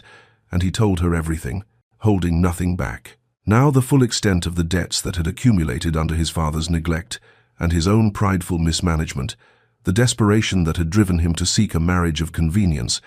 the calculated way he had pursued her after learning of her father's death, how he had reviewed the shipping manifests and trade agreements before he ever looked at her portrait, how he had stood beside her at the altar, thinking only of solvency and expansion, and never once considering the woman whose life he was binding to his own, and his voice grew rough with shame as he spoke, but he forced himself to continue because she deserved this honesty, deserved to know the full measure of his coldness, and then he told her something else, something he had discovered during those terrible hours carrying her through darkness. But somewhere on that walk, Eleanor, somewhere in those miles, I understood that none of it mattered, not the ships, not the fortune, not the empire I thought I was building, because the only thing I could think, the only thought in my mind beyond putting one foot in front of the other, was that I could not lose you, that you had become more essential to me than breath, and I do not know when it happened, whether it was some moment I failed to notice or a gradual accumulation of your quiet presence, filling spaces in me I did not know were empty, but I would give it all up, every ship, every contract, every pound, if it meant keeping you safe. And he saw tears gather in her eyes, though she did not look away, and after a long moment she asked, her voice barely above a whisper, "What happens now? Adrian, do you expect my gratitude for this confession, my forgiveness for the coldness that preceded it?" And he shook his head quickly and said, "I expect nothing, Eleanor. I have forfeited any right to expectations." And then he took a breath and said what frightened him most, "But I am asking, if you can find it in yourself, for a chance not to return to what we were, because that was nothing, a hollow arrangement that benefited only me, but to begin again, to know you truly, to build something real from this broken foundation. And if you cannot, if the hurt is too deep, then I will accept that. But I had to ask, had to speak this truth." And Eleanor was quiet for a long time, her gaze moving from his face to the garden beyond the window, where spring flowers were just beginning to bloom. And when she finally looked back at him, there was something in her expression that was neither forgiveness nor rejection, but rather a kind of cautious possibility. And she said softly, "I need to think. Adrian, you have given me much to consider." And he nodded and rose to leave, to give her the space she needed. But as he reached the door, she said his name, and when he turned, she was watching him with an intensity that made his heart stutter, and she said, "But I am glad you stayed, glad you told me these things. It is more than you have given me in all the weeks before." And he held her gaze and answered, "It is less than you deserve, but it is all I have." And he left her there in the sunlight, his heart suspended between hope and despair, waiting for her choice. Eleanor sat alone in the small room the doctor had given her after Adrian left, the afternoon light shifting across the worn floorboards as she turned his words over and over in her mind, like stones worn smooth by water, and she recognized that she stood at a crossroads where the choice she made would determine not just the shape of her marriage, but the entire trajectory of her life. And she could, if she wished, hold on to her hurt like a shield, maintain the distance that had characterized their union from the beginning, return to Ravensmoor Hall and live as polite strangers, sharing a name and nothing more, and there would be a certain safety in that choice, a protection against further disappointment, against the vulnerability that came with allowing someone to matter. And part of her, the part that had learned caution through grief and loneliness, counseled exactly this path, whispered that his confession changed nothing fundamental, that a man who had married her for ships and fortune was simply trying to salvage a bad investment. But even as these thoughts formed, she knew they were lies she was telling herself, because fear was easier than courage, and she thought instead of that moment when she had woken in this very room to find him beside her bed, disheveled and exhausted, and still wearing her blood on his clothes, and she realized with startling clarity that he could have left her here with the doctor and returned to his business, could have ensured she had proper care while maintaining the comfortable distance he preferred,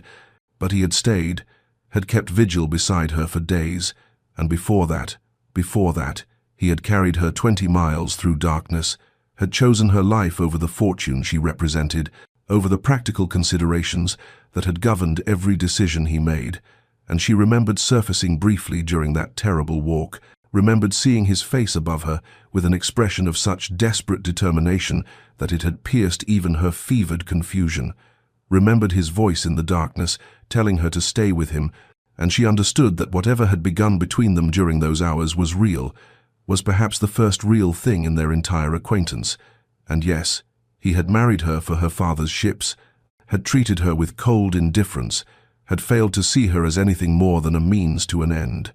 And these truths hurt, would always hurt in some tender place deep inside her. But she also recognized truth in his confession, heard it in the raw honesty of his voice when he told her he would give up everything to keep her safe, and she thought of her father, who had taught her about navigation and trade winds and reading the stars,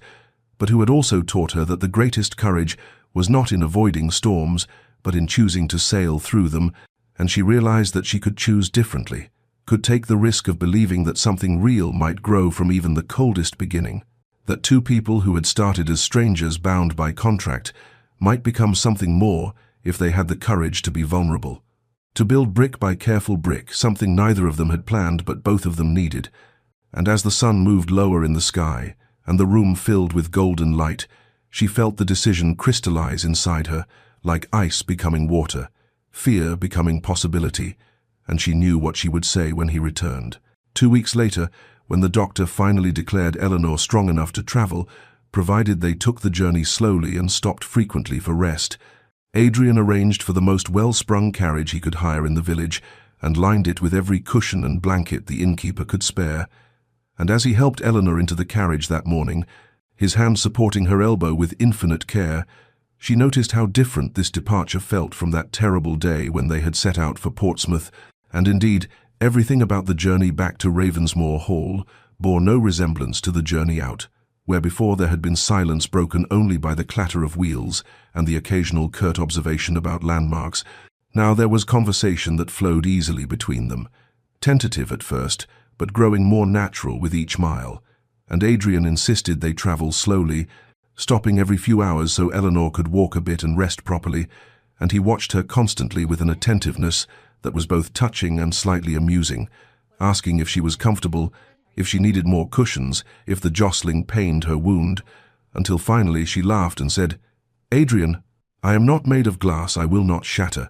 But there was warmth in her voice that took any sting from the words, and he smiled, that rare, genuine smile she was beginning to see more often, and said, "Forgive me, I find I cannot help myself." And they talked then about everything they had never discussed in those cold months at Ravensmoor Hall. She told him about her father's business, about the evenings spent in his study, learning about trade routes and manifests, and the intricate dance of supply and demand across the seas, and Adrian listened with an intensity that was wholly different from his previous dismissive efficiency, and he asked her opinions on decisions he was facing, on contracts he was considering, and Eleanor found herself sharing ideas her father had discussed with her before his death,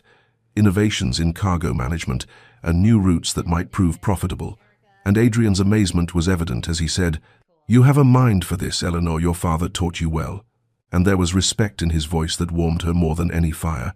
and he told her about his travels before his father's death, about ports he had visited, and the vast complexity of maritime trade,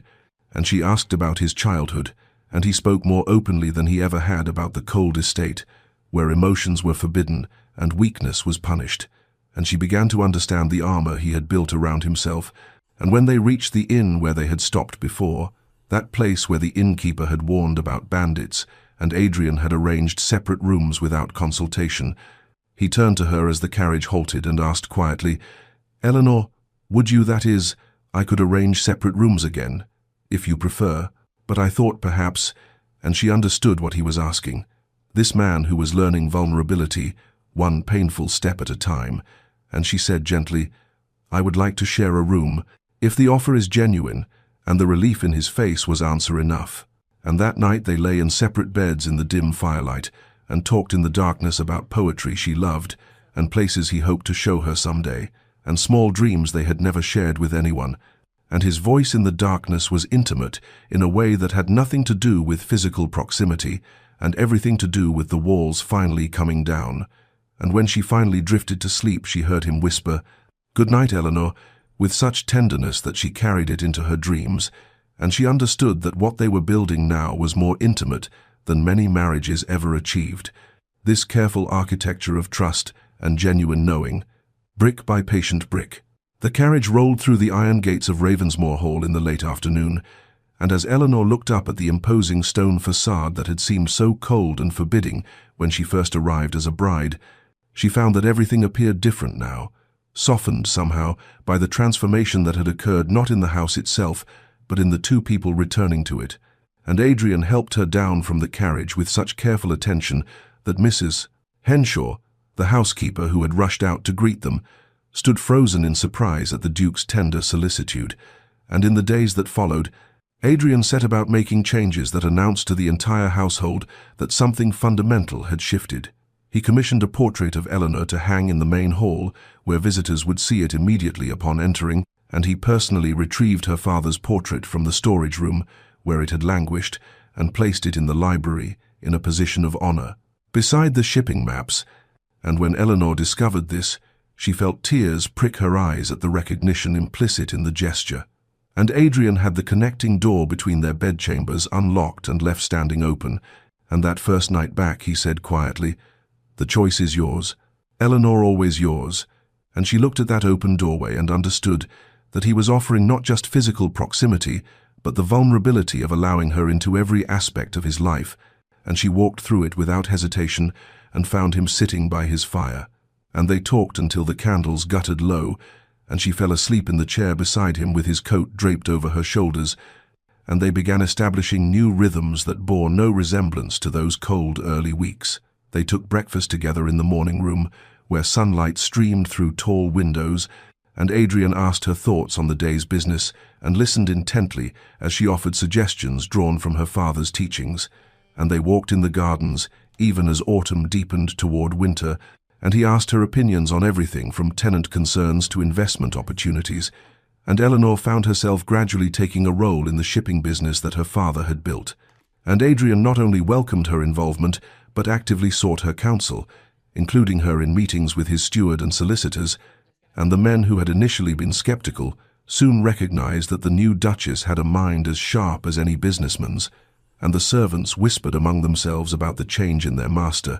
how the harsh lines around his mouth had softened, how he smiled now, how his eyes followed the Duchess with an expression that could only be called tender. And months passed in this manner, and the bare trees of winter giving way to the first green shoots of spring. And one evening, Eleanor brought tea to Adrian's study, where he was reviewing shipping manifests, and he looked up with such genuine pleasure at her arrival that her heart contracted with the sweetness of it, and he pulled her gently into his lap, an intimacy that would have been unthinkable in those early days, and she settled against him with easy comfort as they reviewed the documents together, her head resting on his shoulder, and she thought of how far they had traveled from that cold wedding day, how a marriage that began as pure transaction had transformed into something real and precious and entirely theirs, built brick by patient brick, from the ruins of a loveless arrangement into something that felt, finally, like home. 3 years had passed since that terrible day on the Portsmouth Road, 3 years since blood had soaked into autumn leaves, and a desperate man had carried his dying wife through 20 miles of darkness, and now in the late spring afternoon, Eleanor stood in the gardens of Ravensmoor Hall, watching their daughter, little Catherine, just past her 2nd birthday, toddle among the rose bushes with that particular concentrated determination that small children bring to their explorations, and Eleanor's laugh rang out clear and bright as Catherine discovered a butterfly and tried to catch it in her chubby hands. And from the terrace above, Adrian stood with a letter forgotten in his hands, a missive from his solicitor, informing him that the shipping company had doubled its profits under their joint management, and that the Ravensmoor name was now synonymous with maritime excellence. But his eyes were not on the letter but on his wife, on the way the sunlight caught in her dark hair, now worn looser than fashion dictated, on the grace of her movements as she bent to scoop up their daughter, and something in his chest expanded with a contentment so profound it still surprised him sometimes. This man who had once believed himself incapable of such feeling, and Eleanor looked up as if sensing his gaze, and their eyes met across the garden, and she smiled with such deep happiness that he found himself descending the terrace steps without conscious thought, drawn to her as he had been drawn every day since he had carried her bleeding body and discovered what truly mattered. And Catherine shrieked with delight as her father approached and held out her small arms imperiously,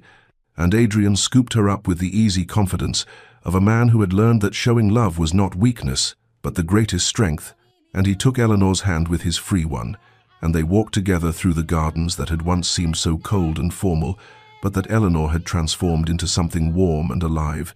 planting flowers her father had loved, and creating spaces where their daughter could play. And Eleanor rested her head against Adrian's shoulder as they walked, and sometimes, like now, when the weather changed or she moved in certain ways, the scar on her side ached with a dull, persistent reminder.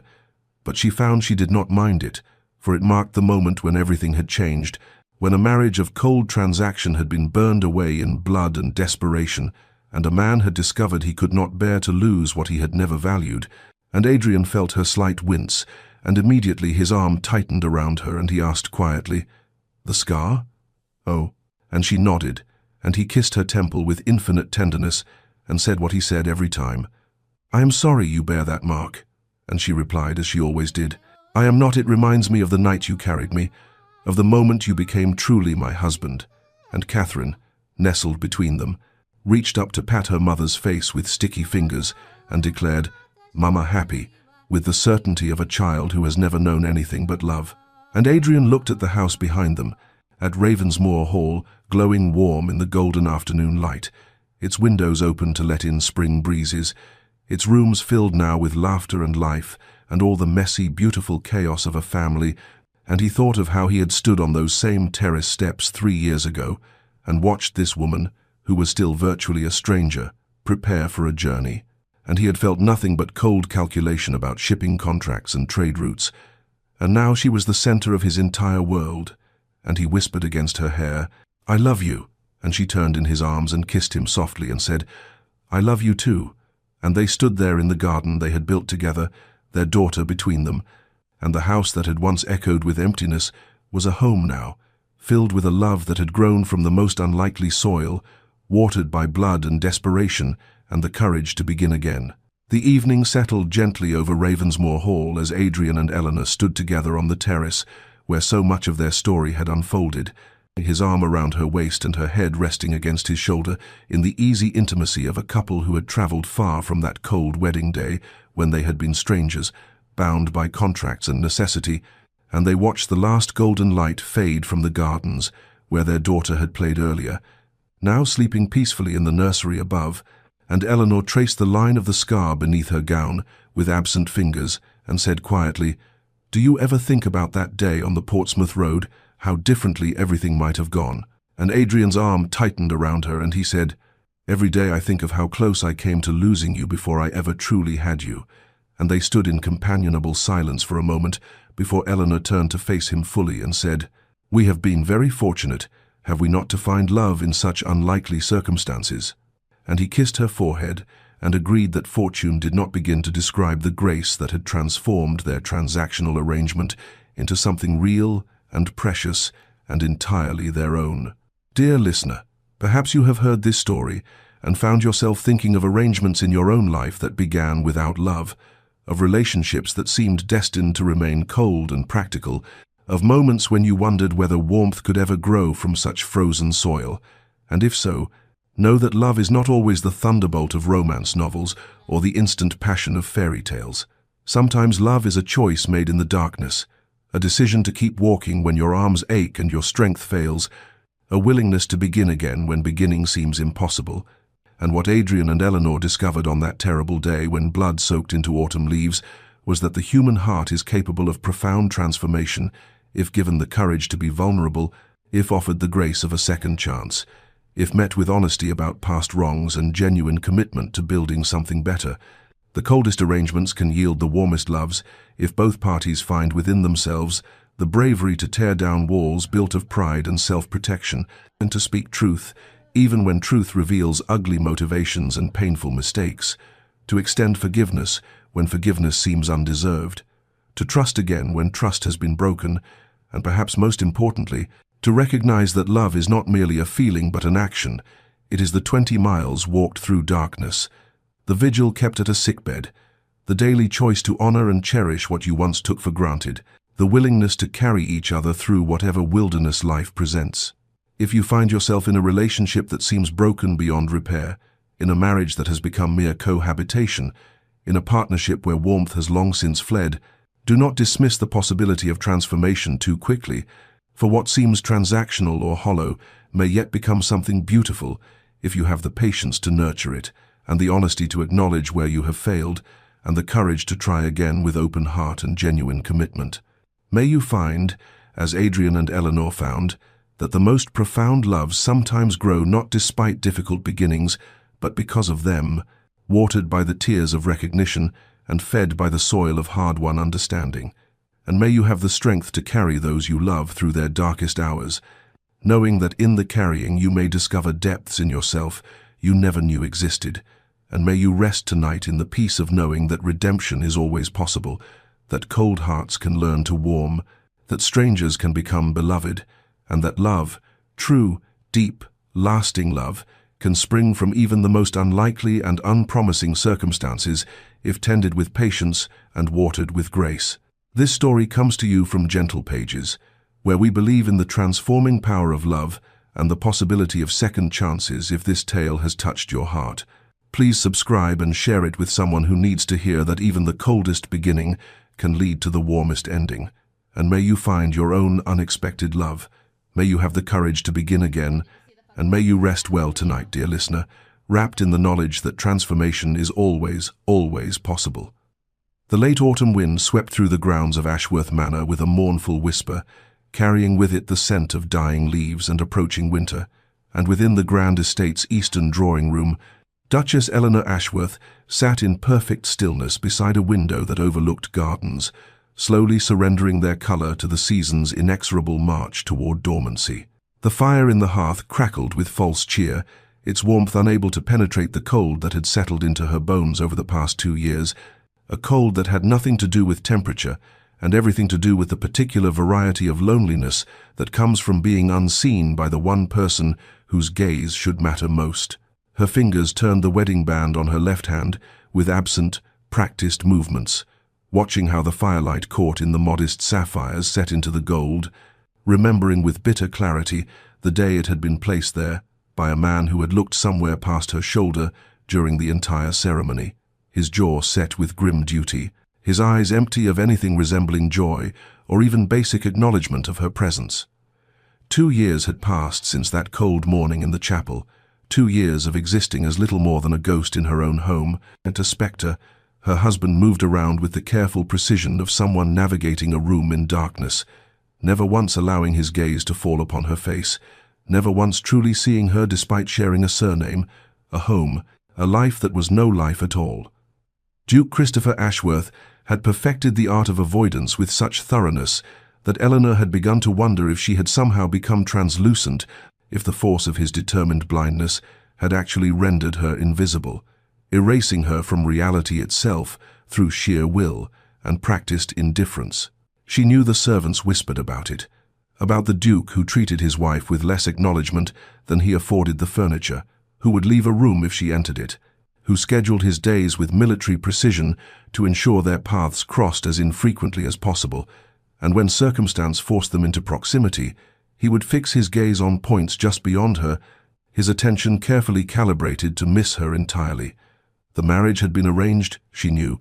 a deathbed promise extracted from a grieving son by a dying father, desperate to see his line continued, but knowing the practical origins of their union, did little to ease the profound rejection of existing beside someone who refused to acknowledge your existence. Eleanor had tried, in those early months, to bridge the chasm between them with small kindnesses, with gentle attempts at conversation, with the quiet dignity her mother had taught her was a woman's greatest weapon against adversity.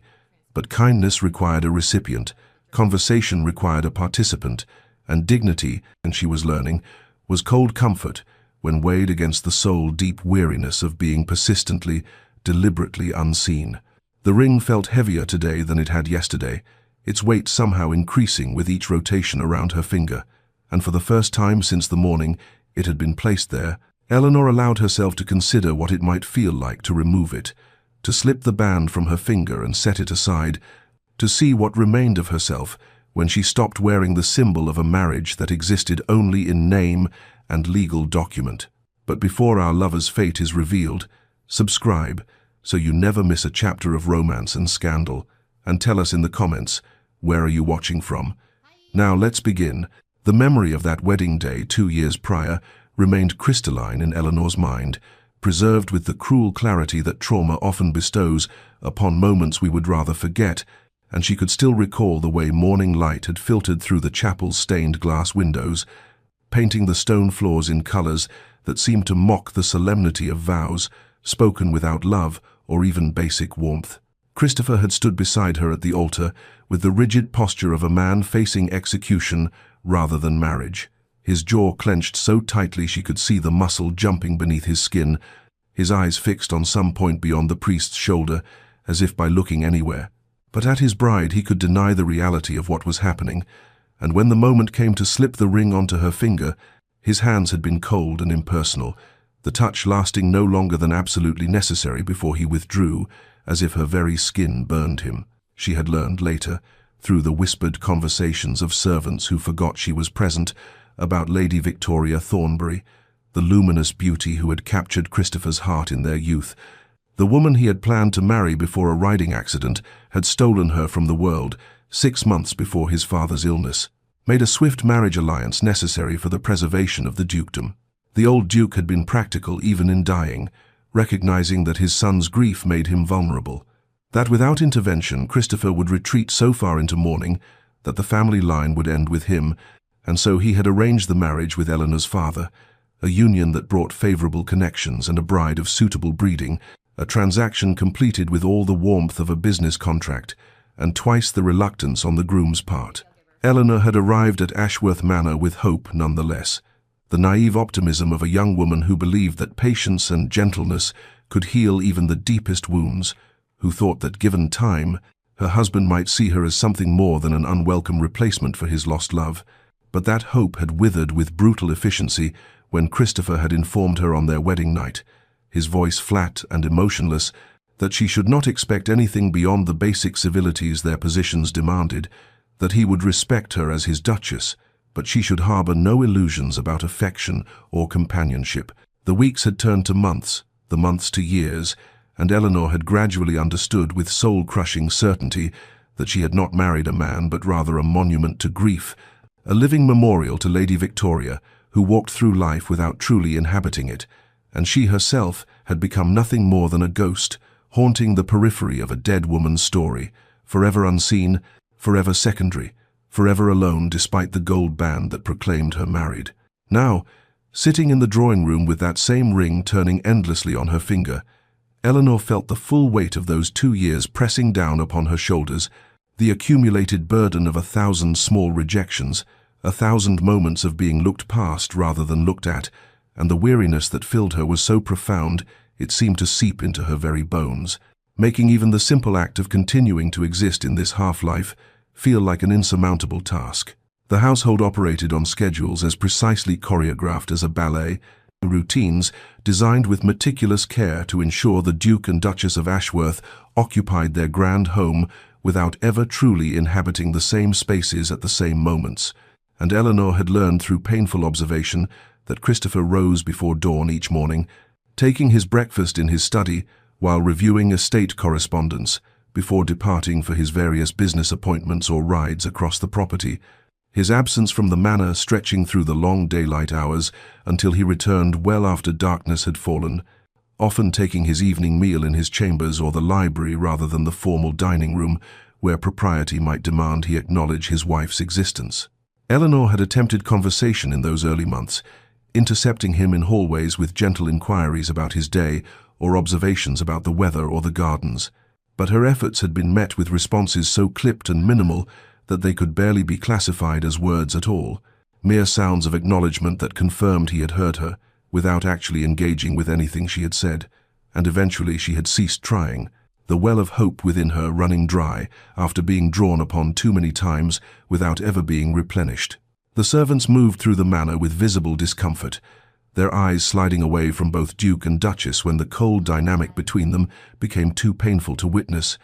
and Eleanor had caught more than one housemaid, with tears in her eyes, after observing Christopher walk past his wife in a corridor as if she were merely another piece of architecture, his gaze fixed determinedly ahead, his posture radiating such deliberate obliviousness that it seemed almost a physical force pushing Eleanor aside. She had found purpose, or at least distraction, in charity work among the village families, visiting the sick and elderly, organizing aid for those struggling through harsh seasons,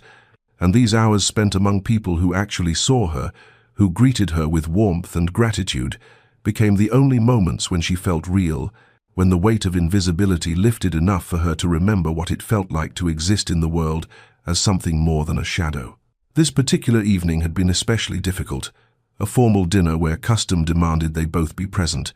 and Eleanor had sat at one end of the long matable while Christopher occupied the other, the distance between them filled with silver and crystal and the elaborate meal neither of them had appetite for, and throughout the entire hour, Christopher had read from a leather-bound volume propped beside his plate,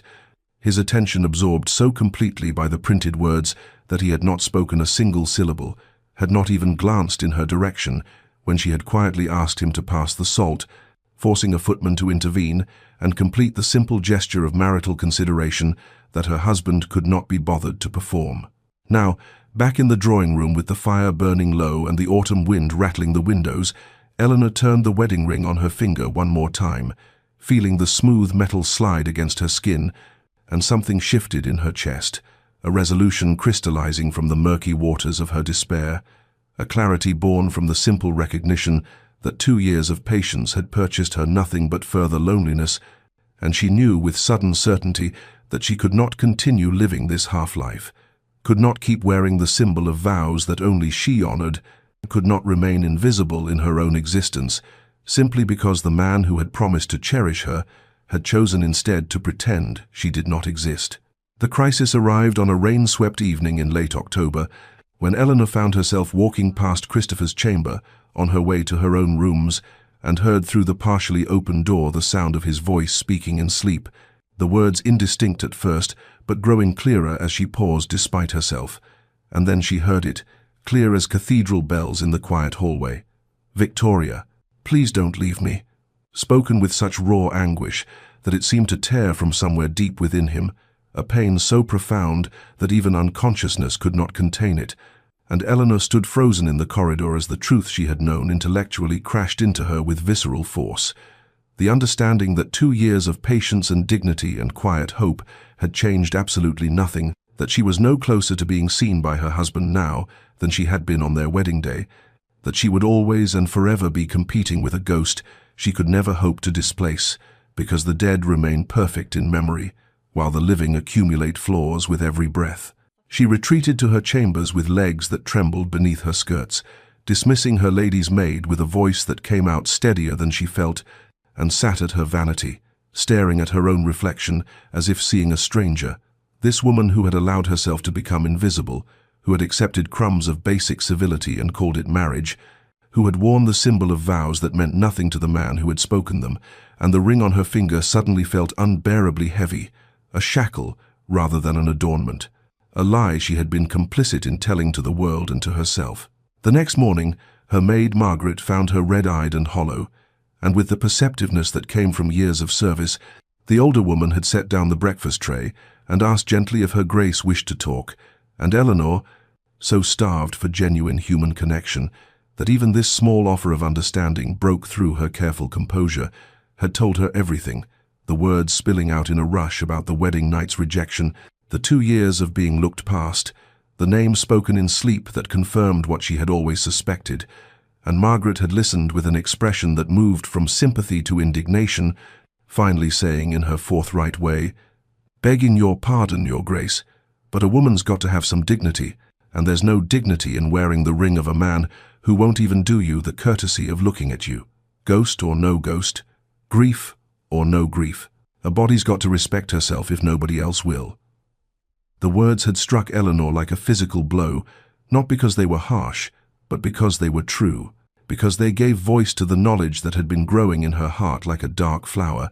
the recognition that continuing as she had been was not patience or virtue, but rather a slow form of self-erasure, a willing participation in her own diminishment,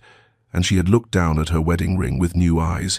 seeing it not as a symbol of hope or commitment, but as evidence of her complicity in accepting the unacceptable, in allowing herself to become less than whole, because a man who had never chosen her was too trapped in grief to see what he was doing to another human soul. That night, Eleanor lay awake in her bed, listening to the rain against the windows and conducting a brutal inventory of her life, acknowledging that she had become a shadow in her own existence, that she moved through the manor like a ghost herself, that she had learned to make herself small and quiet and unobtrusive in the hope that by demanding nothing she might eventually be granted something, but 2 years had taught her that self-abnegation purchased nothing but further neglect, that Christopher would never wake from his grief-induced stupor if she continued enabling him to ignore reality,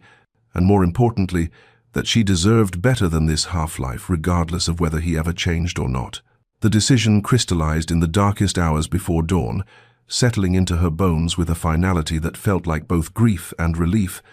and she knew with absolute certainty that when morning came, she would remove the wedding ring, not as an act of rebellion or revenge, but as a simple reclamation of her own dignity, an acknowledgement that she could not control Christopher's healing or his choices, but she could control her own participation in a fiction that was slowly killing her spirit. And with this resolution came a strange peace, the calm that arrives when a long-delayed decision is finally made, and the agony of indecision gives way to the clarity of action. She rose with the sun's first light, her last hope whispering that perhaps today would be different. Perhaps Christopher would emerge from his chambers and actually see her. Perhaps some miracle would occur to make the ring's removal unnecessary. But when she descended to breakfast and found him already gone, his place at the table cleared and cold, of the household operating on its usual schedule of careful separation, that final, fragile hope shattered like frost beneath a boot, and Eleanor returned to her chambers, sat at her vanity, and stared at the gold band that had become a symbol of everything she needed to release if she was ever to find herself again. The morning arrived with pale November light filtering through the windows of Eleanor's chambers, and she sat at her vanity with her heart beating so heavily she could feel it in her throat, her hands trembling slightly as she reached for the wedding ring that had circled her finger for 2 years, and the act of sliding it off was both simpler and more momentous than she had imagined. The gold band slipping over her knuckle with barely any resistance, as if it too recognized that it no longer belonged there,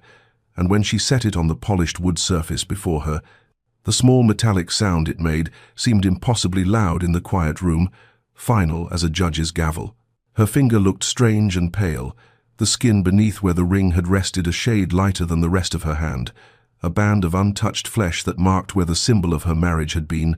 and Eleanor stared at this mark with feelings that tangled into a knot she could not fully unravel. Liberation and grief twisted together so tightly that she could not separate one from the other, freedom and loss, occupying the same space in her chest until she thought she might shatter from the pressure of containing both. She picked up the ring again, holding it to the morning light, watching the way the gold caught and reflected the pale sun, and for a moment she considered putting it back on, reconsidering this gesture that felt both necessary and terrifying. But then she thought of Christopher speaking Victoria's name in his sleep, of 2 years spent being invisible in her own home, of the slow erosion of her spirit that came from accepting the unacceptable, and her resolve hardened like steel, tempered in fire. Eleanor opened her jewelry box, the one she had brought from her family home, lined with blue velvet and containing the modest collection of pieces she had inherited from her mother, and she placed the wedding ring inside, not hidden but not discarded either, an acknowledgement that she was not destroying her marriage, but rather refusing to pretend it existed in any meaningful form until Christopher chose to make it real. The act felt ceremonial, a private ritual marking the end of one chapter and the uncertain beginning of another. And when she closed the box, she felt something shift in her chest, a lightness that came from setting down a burden she had carried for far too long, the exhausting weight of hope that had curdled into something bitter and heavy. She dressed with Margaret's help, choosing a gown of deep emerald that she had not worn before, a color brighter than the muted grays and browns she had favored in recent months. And when the maid noticed the bare finger, she said nothing, but Eleanor caught the small nod of approval, the slight softening around the older woman's eyes that communicated understanding and support. Christopher had already departed for his morning ride when Eleanor descended to breakfast, the household operating on its usual schedule of careful separation, and she took her seat at the table with her hands resting on the white tablecloth, her bare left hand visible to anyone who cared to look, and she felt exposed in a way that had nothing to do with propriety and everything to do with vulnerability, as if she had removed armor she had not even realized she was wearing. The footman poured her tea with the same deference as always, his eyes flickering to her hand and then quickly away, and Eleanor lifted her cup with fingers that no longer trembled, feeling the strange lightness of her hand without the ring's familiar weight, and she thought to herself, with a clarity that surprised her, "I will learn to live for myself now, whatever that means, whatever it costs. I will remember that I am a person who exists whether Christopher Ashworth chooses to see me or not." And with this thought came a sense of purpose she had not felt in 2 long years, a determination to reclaim the parts of herself she had allowed to wither in the cold shadow of her husband's grief. The days that followed Eleanor's removal of the wedding ring unfurled with a strange mixture of trepidation and expanding possibility, as if she had opened a window in a room that had been sealed for too long, and was only now beginning to feel fresh air move through spaces that had grown stale with disuse. The first change came when Lady Pemberton's invitation arrived for a small afternoon gathering, the sort of social engagement Eleanor had declined with increasing frequency over the past 2 years, her excuses growing thinner as her isolation deepened. But now she found herself penning an acceptance with a hand that felt steadier than it had in months. The simple act of agreeing to attend a tea party, seeming like a small revolution against the circumscribed existence she had allowed to become her prison. She summoned the dressmaker to her chambers, a woman who had made her mourning-adjacent wardrobe of greys and subdued browns, and requested new gowns in colors that had seemed too bold, too alive for the ghost wife she had been. Rich burgundies and deep sapphires and emerald greens that would mark her as a woman who existed in the present rather than one who had faded into the manor's shadows. And when the dressmaker's eyes flickered to her bare ring finger, Eleanor met her gaze with a calm that surprised them both, offering no explanation because she owed none. Her chambers became the next frontier of transformation,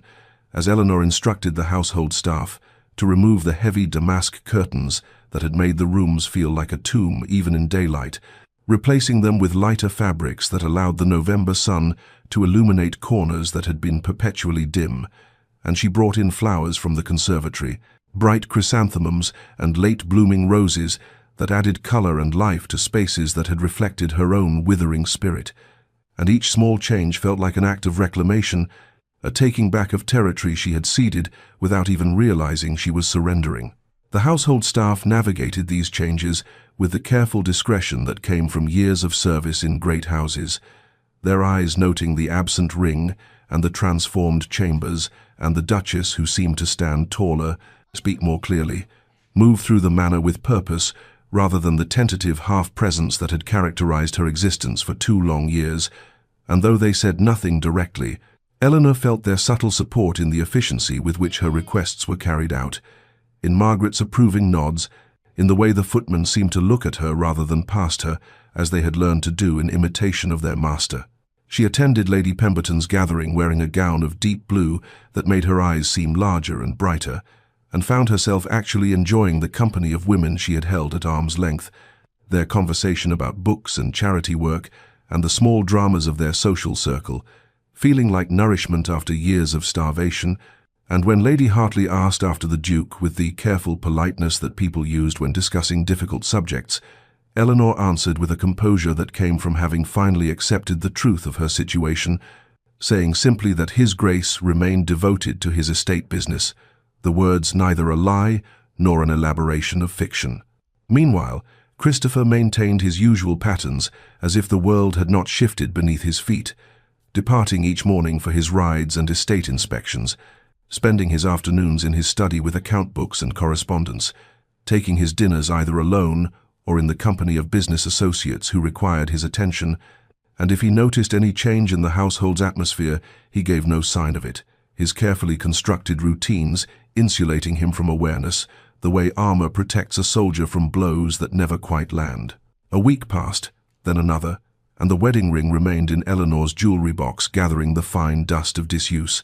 And with each day that she did not wear it, Eleanor felt herself becoming more solid, more real, as if the ring had been anchoring her to a fiction, and its absence allowed her to inhabit her own life, with an authenticity she had not known was missing until she found it again. Christopher Ashworth had lived for 2 years in a carefully constructed world of his own making, an existence built on routine and deliberate blindness that allowed him to move through his days without the disruption of acknowledging his wife's presence. But in the 3rd week of November, something began to shift in the foundations of this edifice he had built. Small tremors he could not quite identify that left him with a persistent unease he had no name for and could not trace to any particular source. It began as the vaguest sensation, a feeling that something in the manor's atmosphere had changed in ways he could not articulate, as if the very air moved differently through rooms he had walked through countless times before, and he found himself pausing in doorways with a frown creasing his brow, listening to sounds he could not quite place, trying to identify what felt altered in a house that should have been as familiar to him as his own reflection. The sound of Eleanor's laughter drifting from the morning room one afternoon stopped him in the corridor outside his study,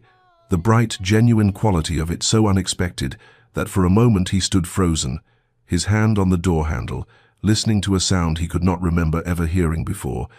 or perhaps had heard and trained himself not to notice, and something in his chest tightened with an emotion he refused to examine too closely before he shook his head and entered his study, closing the door firmly against the disturbance. At dinner that evening, he found himself glancing toward Eleanor's end of the table more frequently than usual, his eyes tracking the movement of her hands as she gestured while speaking to the footman about the next day's menu. And though he still kept his gaze carefully averted from her face,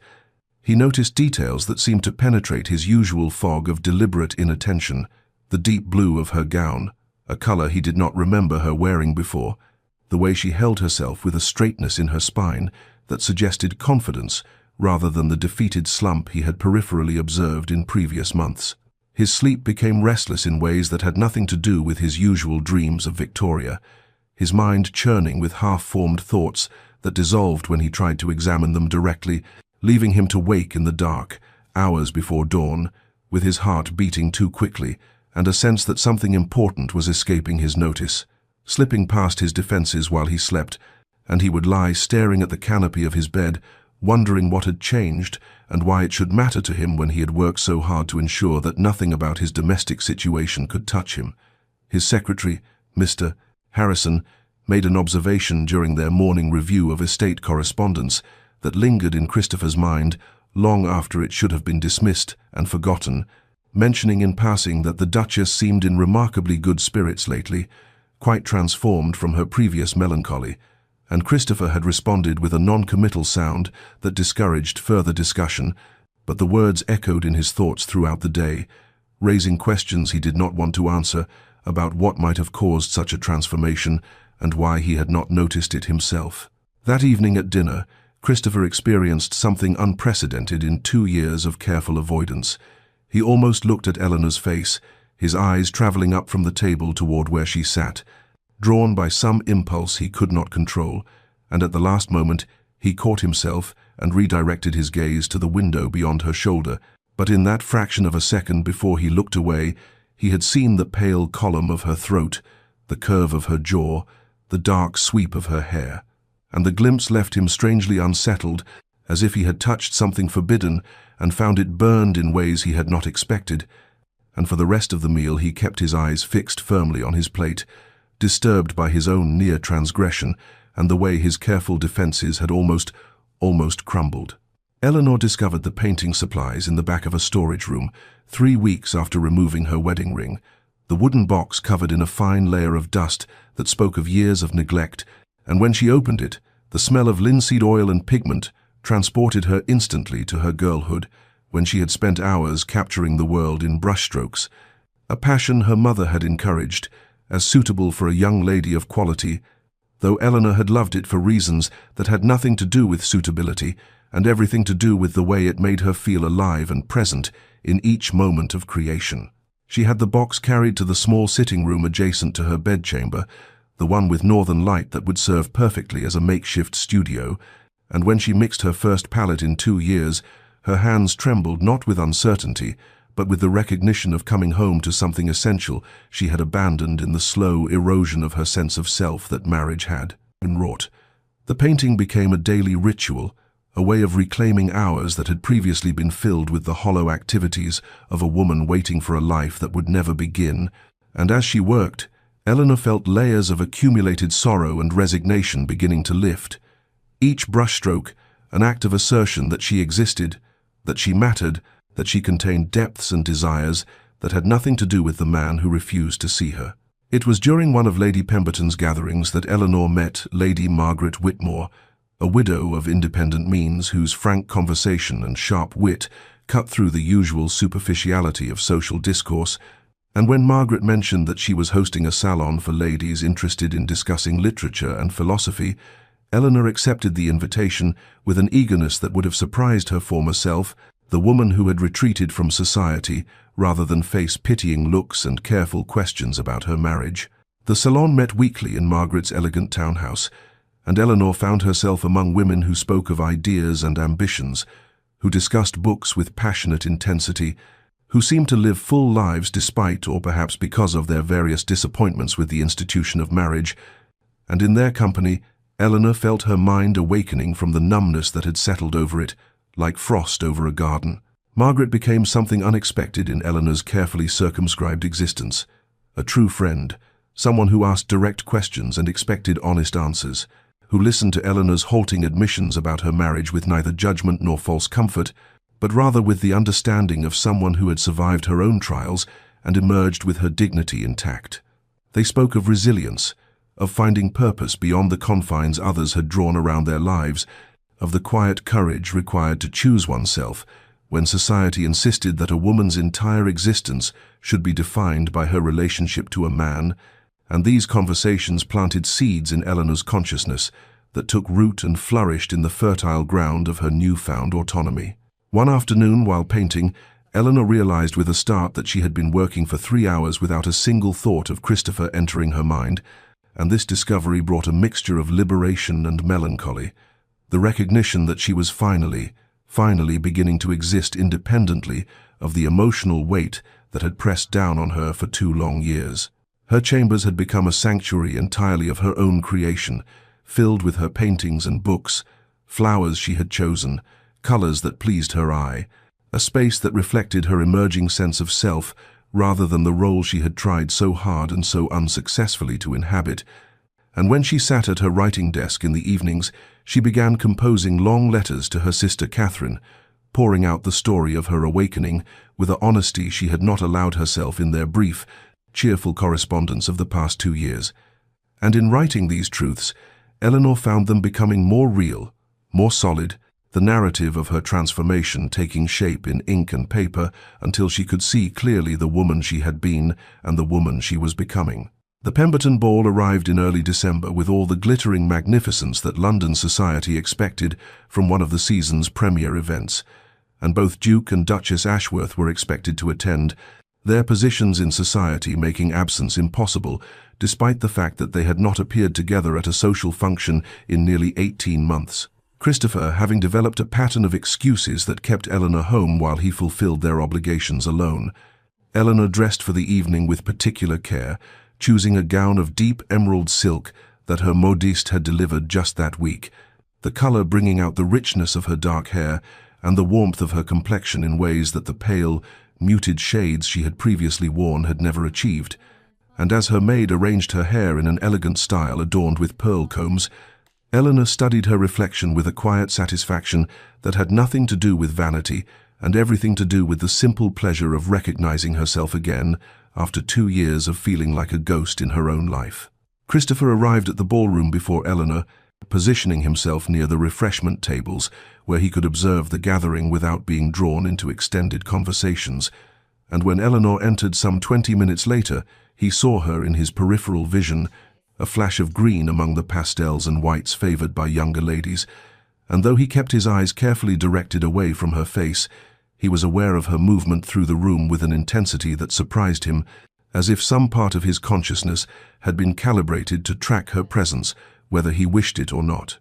Eleanor moved through the social landscape with a grace and confidence that would have astonished anyone who had witnessed her shy, hesitant manner in the first year of her marriage,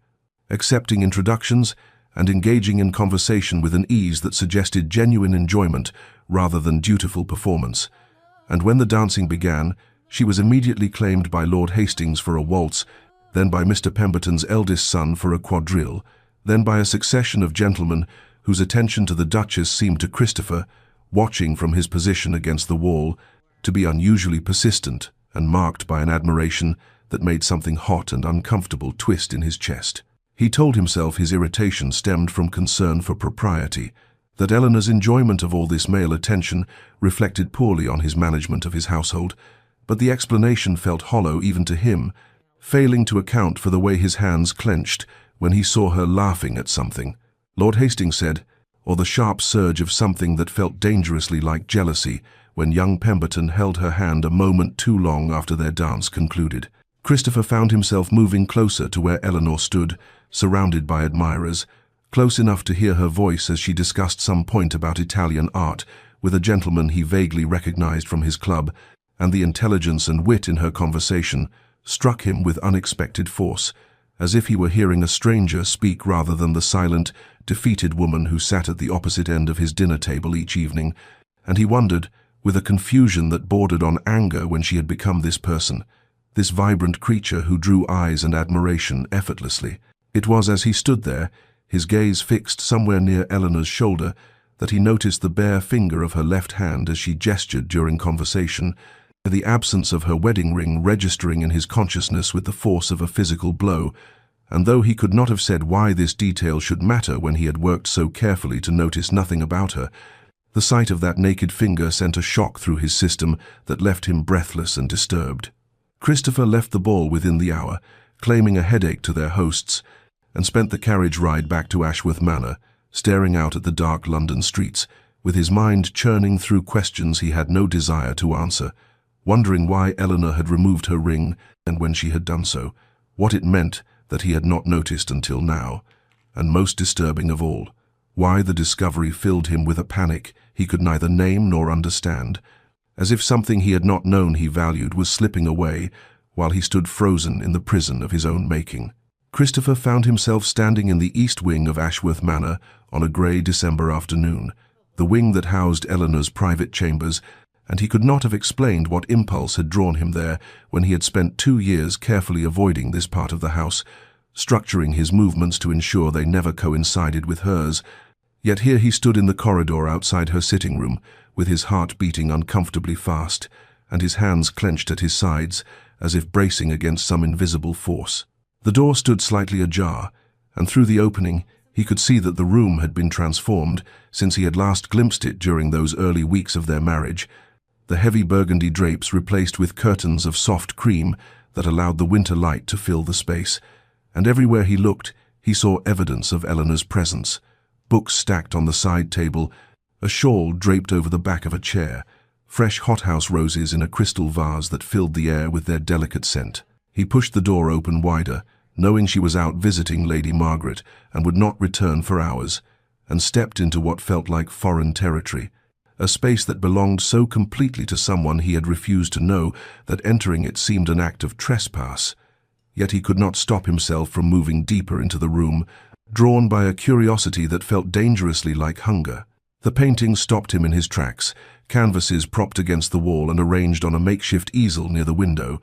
and Christopher stood before them with something close to shock, for he had not known Eleanor painted, had not known she possessed this talent, had never thought to ask or observe or care about what she might do with the endless hours of solitude he had imposed upon her. The paintings were remarkable, landscapes rendered with a sensitivity to light and shadow that spoke of genuine skill and a keen observational eye, still lifes that captured the quiet beauty of ordinary objects, and there, turned to face the wall as if she had not wished to see it, a portrait that made Christopher's breath catch in his chest when he turned it around. The woman in the portrait sat alone in a window seat, her face turned toward light that streamed through glass, and though Eleanor had not painted her own features with photographic precision, there was no mistaking the subject, the dark hair, the graceful line of her neck, the posture that somehow conveyed both solitude and a strange, hard-won contentment, as if the woman had made peace with her isolation and found in it a kind of freedom. Christopher stared at this painted version of his wife, this woman alone but not broken, and felt the first real stirrings of guilt, the recognition that while he had been carefully not looking at Eleanor,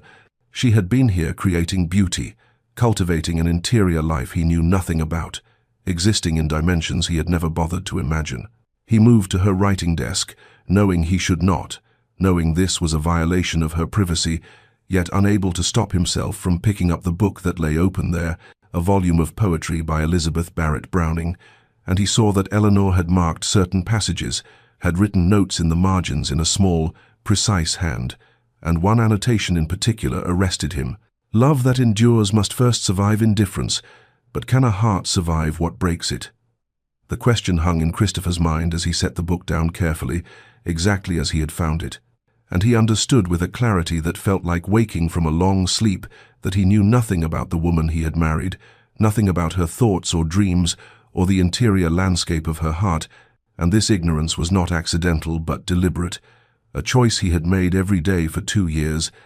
a choice that had cost Eleanor everything and cost him more than he had understood until this moment, when he stood surrounded by the evidence of a life she had built in the spaces his rejection had created. The dinner party Christopher hosted for his business associates in mid-December was an obligation he could not avoid, a gathering of railway investors and their wives who expected the full hospitality of Ashworth Manor, and Eleanor presided over the evening with a grace that would have seemed impossible to anyone who had witnessed her withdrawn, tentative manner in the early months of their marriage, moving through the courses with an effortless charm that kept conversation flowing and guests engaged in ways that made Christopher feel like a stranger in his own home, watching a performance he had no part in creating. She wore a gown of midnight blue that he glimpsed only in his peripheral vision, and her voice carried down the length of the table with a warmth and animation he had never heard from her before, discussing topics that ranged from recent exhibitions at the Royal Academy to debates in Parliament, with an intelligence and wit that drew admiration from every gentleman present, and Christopher found himself listening despite his determination not to, caught by the musical quality of her laughter, when Mr. Thornton made some observation about the absurdity of modern architecture, a laugh that seemed to come from genuine amusement rather than polite obligation, full-throated and unrestrained in a way that made something tighten painfully in his chest. He heard Eleanor engage Mrs. Thornton in a spirited discussion about Italian opera, revealing that she had studied music in her youth and could play both pianoforte and harp. Information that struck Christopher with the force of revelation, for how could he not know these things about his own wife? How could he have lived in the same house with her for 2 years and remained ignorant of these fundamental aspects of her character? And the question disturbed him more than he wished to acknowledge. When dinner concluded and the ladies withdrew to allow the gentlemen their port and cigars, Mr. Hartley, the eldest of Christopher's business partners, raised his glass with a benevolent smile and declared, "You are a fortunate man, Ashworth, to have secured such a duchess. Your wife is a credit to your house, intelligent and gracious in equal measure. We were just remarking that you must count yourself blessed in your marriage." The words hung in the smoke-filled air, and Christopher felt every eye turned toward him, waiting for the expected response, the conventional pleasantries that should have come easily to a man married 2 years, but his throat constricted, and the practiced phrases died unspoken, for how could he claim fortune in a marriage he had deliberately destroyed? How could he speak of blessings when he had treated Eleanor with a cruelty that now seemed monstrous in its sustained deliberation? And his silence stretched too long, became awkward, until he managed only a terse nod and a murmured agreement that satisfied no one, least of all himself. When the gentlemen rejoined the ladies in the drawing-room, Christopher positioned himself near the fireplace where he could observe without participating, and he found his attention drawn inexorably toward Eleanor, despite his best efforts at indifference, his gaze tracking her movements as she sat at the pianoforte at Mrs. Hartley's request, and played with a skill that suggested years of dedicated practice, her bare fingers moving across the keys with confidence and precision, and he almost looked at her face then, almost turned his head, those crucial degrees that would have brought her features into full view, almost allowed himself to see what he had forbidden himself to acknowledge, but old habits held firm, and he wrenched his gaze away, though the effort cost him more than he could have imagined, leaving him shaken and hollowed out by the loss of something he could not name. After the guests departed and the house settled into silence, Christopher found himself standing outside Eleanor's chambers in the darkened corridor, his hand raised to knock, words forming and dissolving in his mind as he tried to find some way to bridge the chasm he had created, but courage failed him, and he stood there like a fool until he heard movement beyond the door, Eleanor's footsteps and the sound of her preparing for bed, and he retreated to his own rooms with the bitter knowledge that he had become a coward, afraid to face the consequences of his own deliberate blindness, afraid most of all that if he finally looked at Eleanor, truly looked at her, he would have to acknowledge everything he had destroyed and everything he might have had if he had chosen differently 2 years ago, when his father's death had forced him into a marriage he had not wanted and punished Eleanor for a crime she had never committed. Eleanor's announcement came at breakfast 3 days after the dinner party, delivered in the same composed tone she might have used to comment on the weather, informing Christopher that she had accepted her sister's long-standing invitation to visit the family estate in Derbyshire and would be departing within the week for a fortnight's stay, the first time she would leave Ashworth Manor since their wedding 2 years prior. And Christopher felt something lurch in his chest at the news, though he could not have named the emotion, could not understand why the prospect of Eleanor's absence should affect him when he had spent every day of their marriage, ensuring they remained as separate as two people sharing a house could be. He opened his mouth to object, to say something that might delay or prevent her departure, but the words died unformed, because what right did he have to protest? What claim could he possibly make on her time or presence when he had treated her as if she did not exist? And so he merely nodded and returned his attention to his newspaper, while Eleanor continued speaking about travel arrangements and household matters in that same calm, distant voice that suggested she was discussing plans with a business associate rather than her husband. The days before her departure passed with an efficiency that troubled Christopher more than he wished to acknowledge, Eleanor moving through the manor with quiet purpose, as her lady's maid packed trunks and coordinated with the housekeeper about what would be needed during the Duchess's absence. And Christopher found himself tracking these preparations from a distance, standing at windows that overlooked the courtyard where servants loaded her belongings, lingering in corridors where he might glimpse her passing, though he maintained his careful practice of never looking directly at her, even as something in him strained toward her with an urgency that felt dangerously close to panic. On the morning of Eleanor's departure, Christopher positioned himself in his study, where the window provided a clear view of the entrance, and he watched as she emerged in a traveling dress of deep green, her posture straight and her movements unhurried. And he noticed how she paused to speak with Mrs. Hartwell, the housekeeper, with what appeared to be genuine warmth, how she smiled at something one of the footmen said as he handed her into the carriage, how she settled into her seat and gazed up at the manor's facade with an expression he could not read from this distance, but that seemed to contain neither regret nor longing, only a kind of peaceful resolution. The carriage rolled down the long drive and disappeared beyond the gates, and Christopher remained at the window long after it had gone, gripped by a sense of loss so acute it took his breath away, and the manor seemed to shift around him in Eleanor's absence, the silence taking on a different quality, heavier and more complete, as if her departure had removed something essential from the house's atmosphere, some vital presence he had never consciously registered, but whose absence left everything hollow and strange. He moved through the rest of the day in a state of distraction he could not shake, finding himself standing in doorways, wondering what he had meant to do there, picking up books and setting them down unread, and when evening came, and he sat alone at the long dining table, where just days before Eleanor had presided over their guests with such grace and wit, her empty chair seemed to consume all his attention, an absence more powerful than any presence. And Christopher understood with a clarity that felt like falling, that the manor had not been his home for these past months. It had been Eleanor's, that she had filled it with life and light. He had been too deliberately blind to see. And now that she was gone, he was left in a house that felt less like a residence and more like a mausoleum, empty and cold, and utterly devoid of the warmth he had not known he was missing until it disappeared. The silence of Ashworth Manor in Eleanor's absence was not merely the absence of sound, but something deeper and more unsettling, a stillness that seemed to press against Christopher's consciousness with accusatory weight as he wandered through rooms that suddenly felt unfamiliar despite his having lived in them all his life, and he found himself gravitating toward the spaces Eleanor had claimed as her own. The morning room where she took her tea, the small library where she read in the afternoons, the music room where he now realized she must have practiced the pianoforte that had so impressed his dinner guests, each space bearing traces of her presence that he had never consciously registered, but that now seemed painfully obvious in their accumulated detail. He stood in the doorway of the conservatory where winter light filtered through glass panes onto the small writing desk Eleanor had positioned near the windows, and he saw her correspondence laid out with characteristic neatness, letters to her sister and to Lady Margaret, and to various charitable organizations,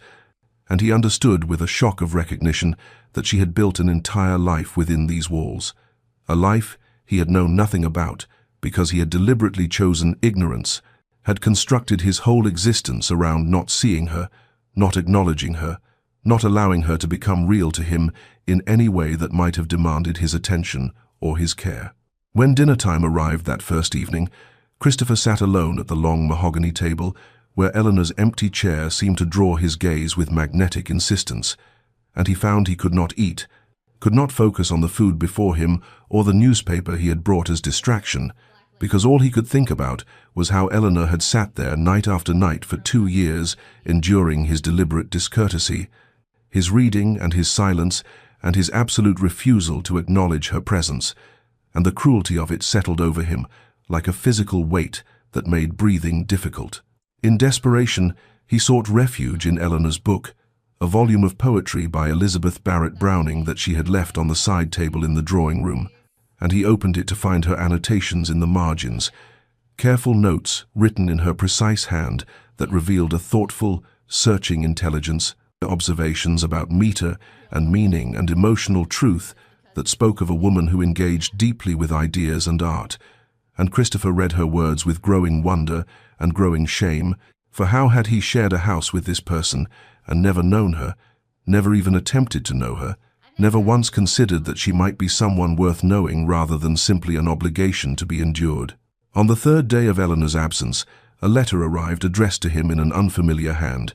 and when Christopher broke the seal, he found it was from Eleanor's sister, Lady Caroline Pemberton, thanking him with what seemed like genuine warmth for allowing Eleanor the freedom to visit, for being understanding of her need for time away from her duties, for being the kind of husband who recognized that even a duchess required respite and family connection. And every word struck Christopher like a physical blow, because the letter assumed a generosity and consideration he had never shown,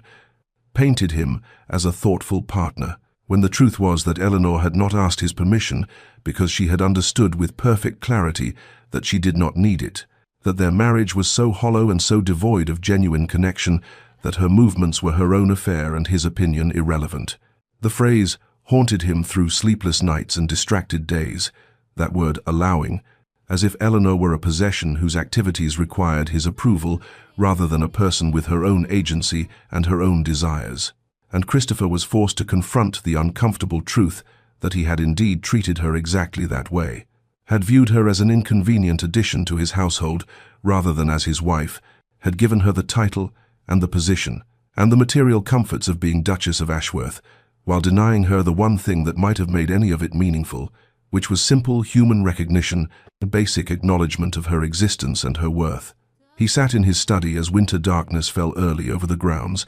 and for the first time in 2 years Christopher allowed himself to think consciously about Eleanor, not as an abstract problem or an unwanted obligation, but as a person, a woman who had entered his house with hope and had been met with systematic cruelty, who had tried to build bridges and had been rebuffed at every turn, who had finally stopped trying and had found her own path forward, and the thought that formed in his mind was simple and devastating and impossible to dismiss. What have I done? On the 7th morning of Eleanor's absence, Christopher found himself walking through the Winterbear Gardens toward the family chapel that stood at the edge of the estate grounds, a small stone building where generations of Ashworths had been baptized and married and mourned, and where a memorial plaque for Lady Victoria Hartley bore witness to the woman whose death had defined the last 3 years of his life. And he had not visited this place since the week after Victoria's passing,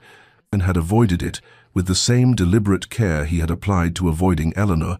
but now he felt drawn there by a need he could not fully articulate, a sense that some essential reckoning awaited him in that quiet, sacred space. The chapel was cold and dim, winter light filtering through stained glass windows to paint colored shadows across worn stone floors, and Christopher stood before Victoria's memorial with his hands clasped behind his back, studying the inscription he had commissioned in his grief, the words that spoke of beauty and grace and love eternal, and he waited for the familiar wave of sorrow to crash over him, the devastating sense of loss that had consumed him in the months after her death. But what came instead was something quieter and more complicated, a sadness certainly, but also a strange kind of distance, as if he were looking at a memorial for someone he had known long ago rather than the woman he had believed himself destined to marry. He spoke aloud to the empty chapel, his voice rough with disuse and emotion, telling Victoria things he had never said when she lived, admitting that he had made her into something she had never been, had transformed a genuine affection into a grand romantic tragedy, because grief was easier than acceptance, because mourning an idealized love was simpler than building a real one with the flesh and blood woman who had become his wife.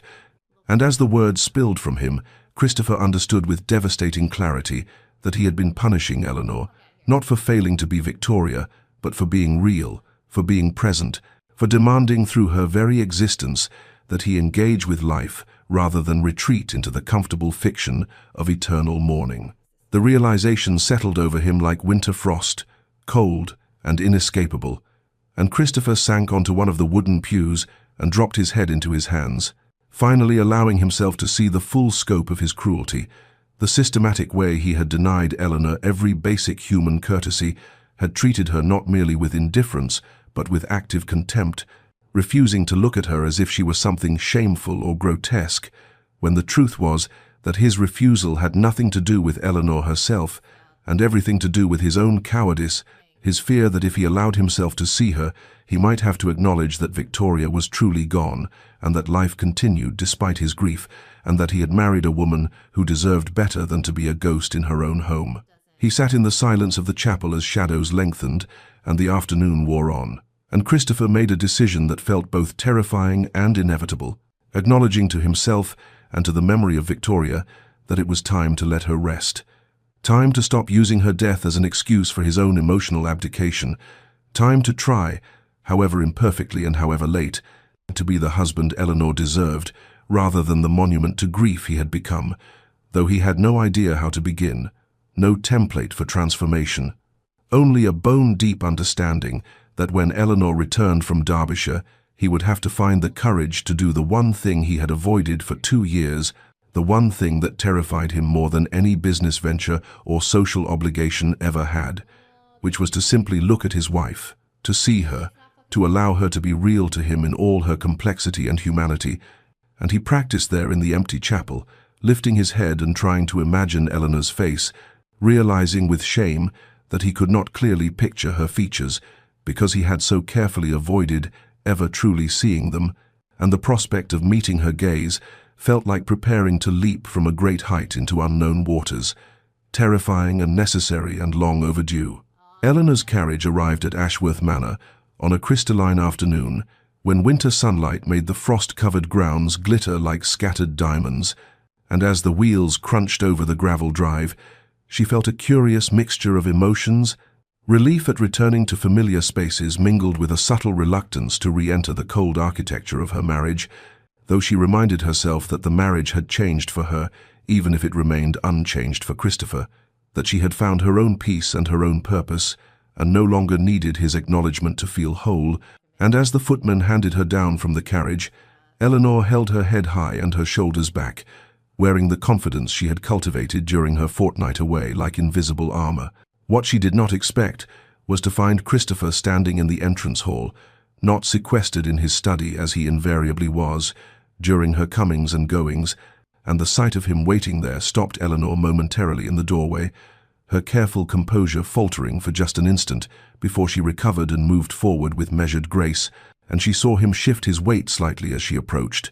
saw something that might have been nervousness in the set of his shoulders,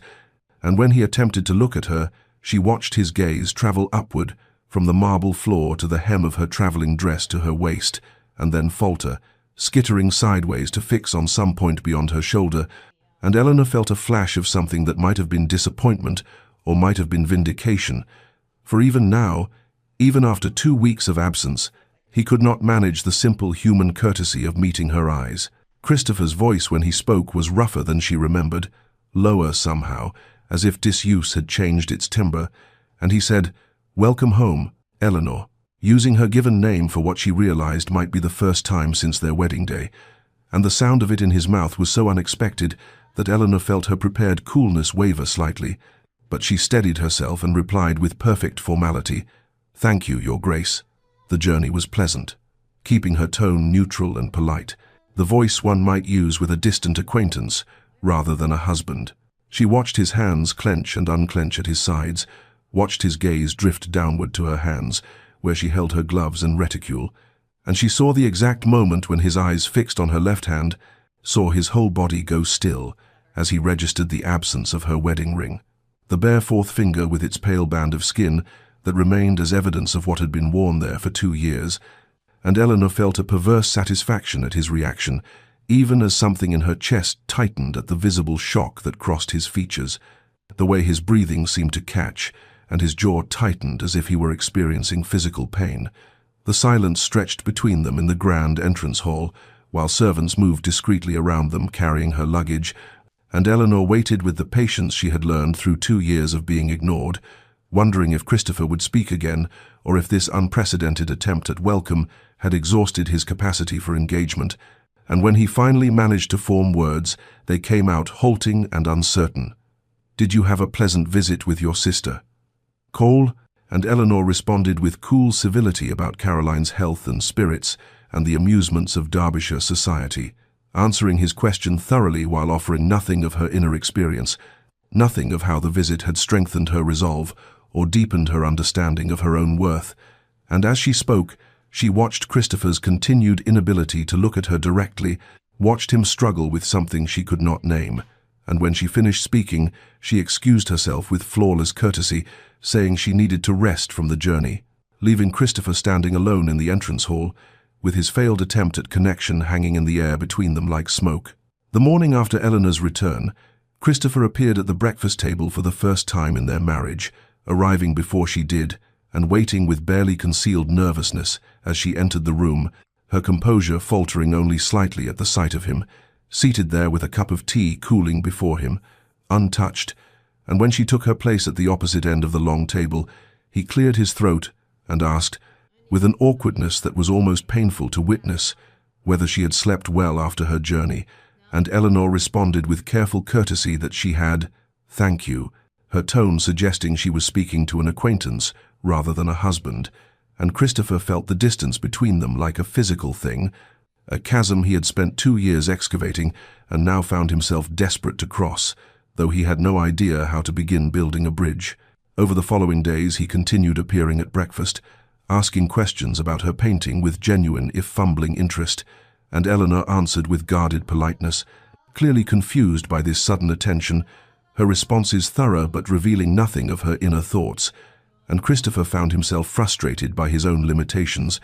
by the way his eyes still skittered away from her face whenever he tried to look directly at her, decades of habit proving impossible to break in mere days, and he would sit across from her feeling like a man trapped behind glass,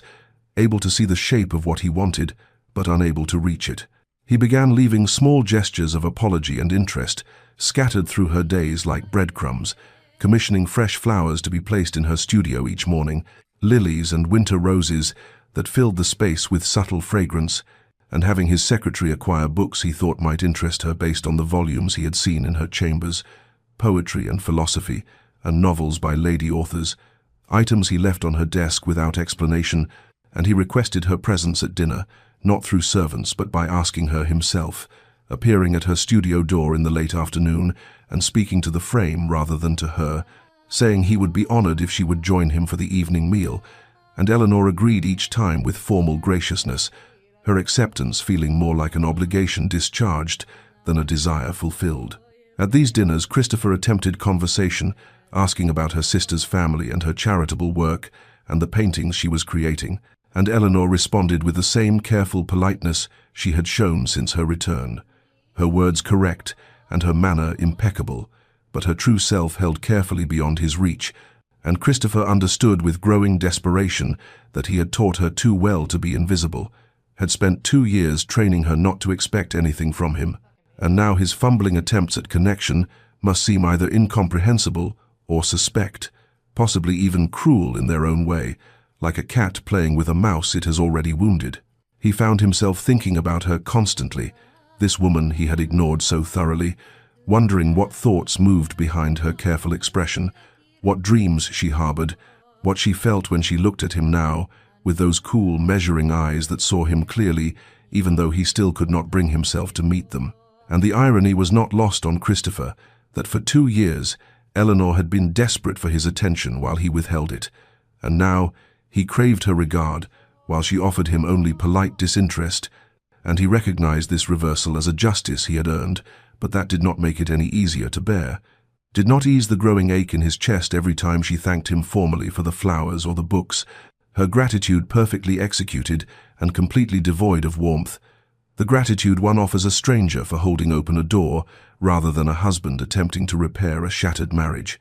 The confrontation came on a grey afternoon when sleet tapped against the windows of Eleanor's studio, and she had been attempting to paint for an hour without success, her mind too restless to focus on canvas and colour,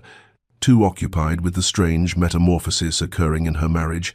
and when Christopher appeared in her doorway bearing yet another offering, this time a leather-bound volume of Elizabeth Barrett Browning's sonnets,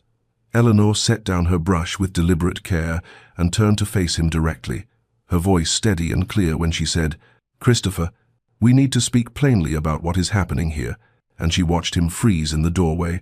watched his gaze fix on the painting behind her rather than on her face, and the familiar avoidance ignited something fierce in her chest, something that had been building through weeks of flowers and books and awkward breakfast conversations that never quite connected. She asked him directly why he was doing this, why, after 2 years of studied indifference, he was suddenly appearing at her breakfast table and filling her studio with flowers and seeking her company at dinner. And Christopher's response came haltingly, his words stumbling over each other as he tried to explain that he had been wrong, that he had realized during her absence how thoroughly he had failed her, that he wanted to try to be a proper husband, and Eleanor listened with her hands folded before her, those bare hands with her ring finger still showing its pale band of absence, and when he finished speaking she said with quiet dignity, "You cannot even look at me while you say these things." The words hung in the air between them like an accusation and a plea, and Eleanor watched Christopher flinch as if she had struck him, watched him try and fail again, to raise his eyes to her face, and she felt a dangerous mixture of anger and sorrow rise in her throat as she began to speak about the 2 years of invisibility, about sitting across from him at dinner tables, feeling less substantial than the furniture,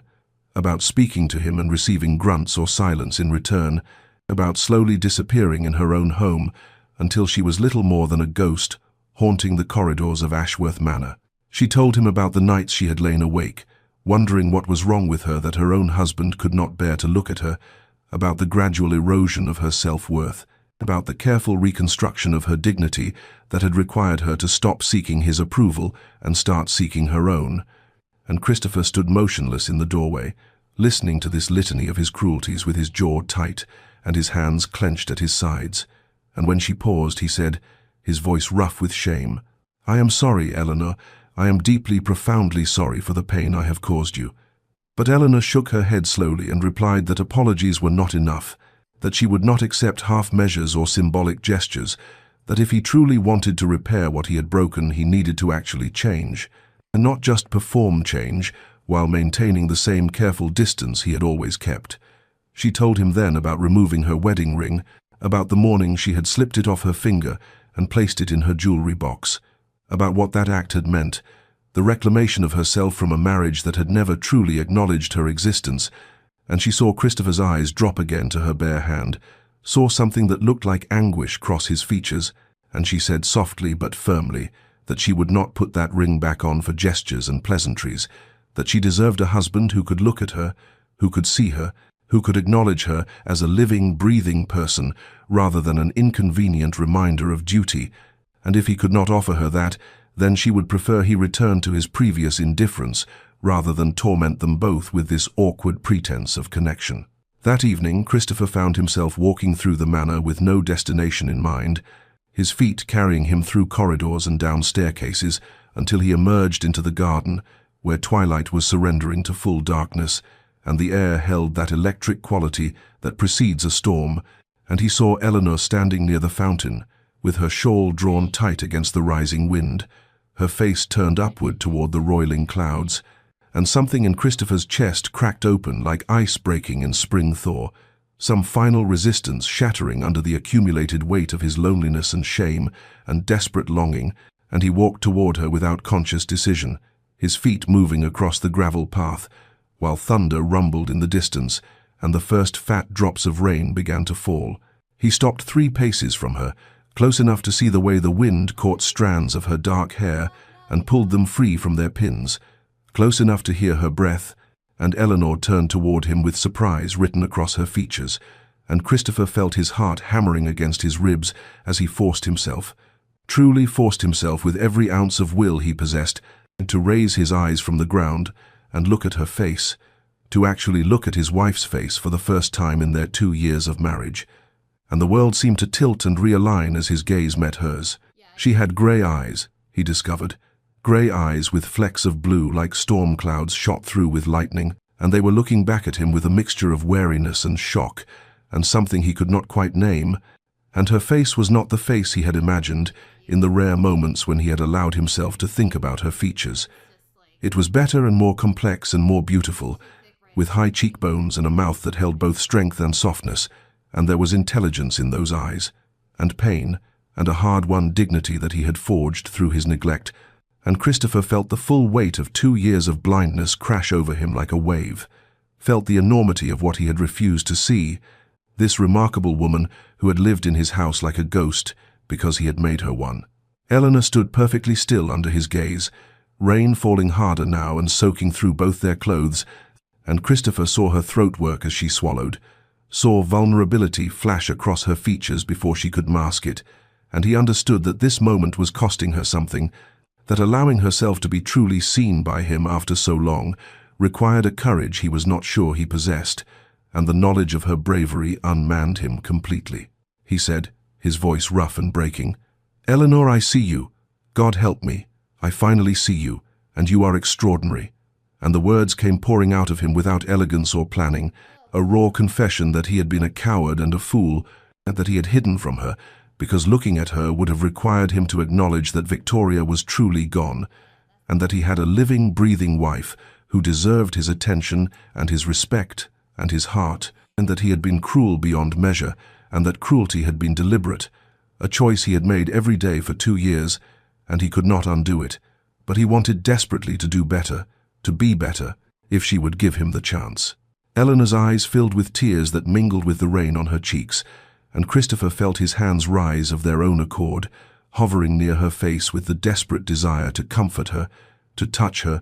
but he held himself back because he had not earned that right, had forfeited it through his systematic rejection of her presence, and Eleanor whispered, her voice barely audible above the storm, "You are looking at me," and Christopher nodded, unable to look away now, unable to imagine ever looking away again, and he said,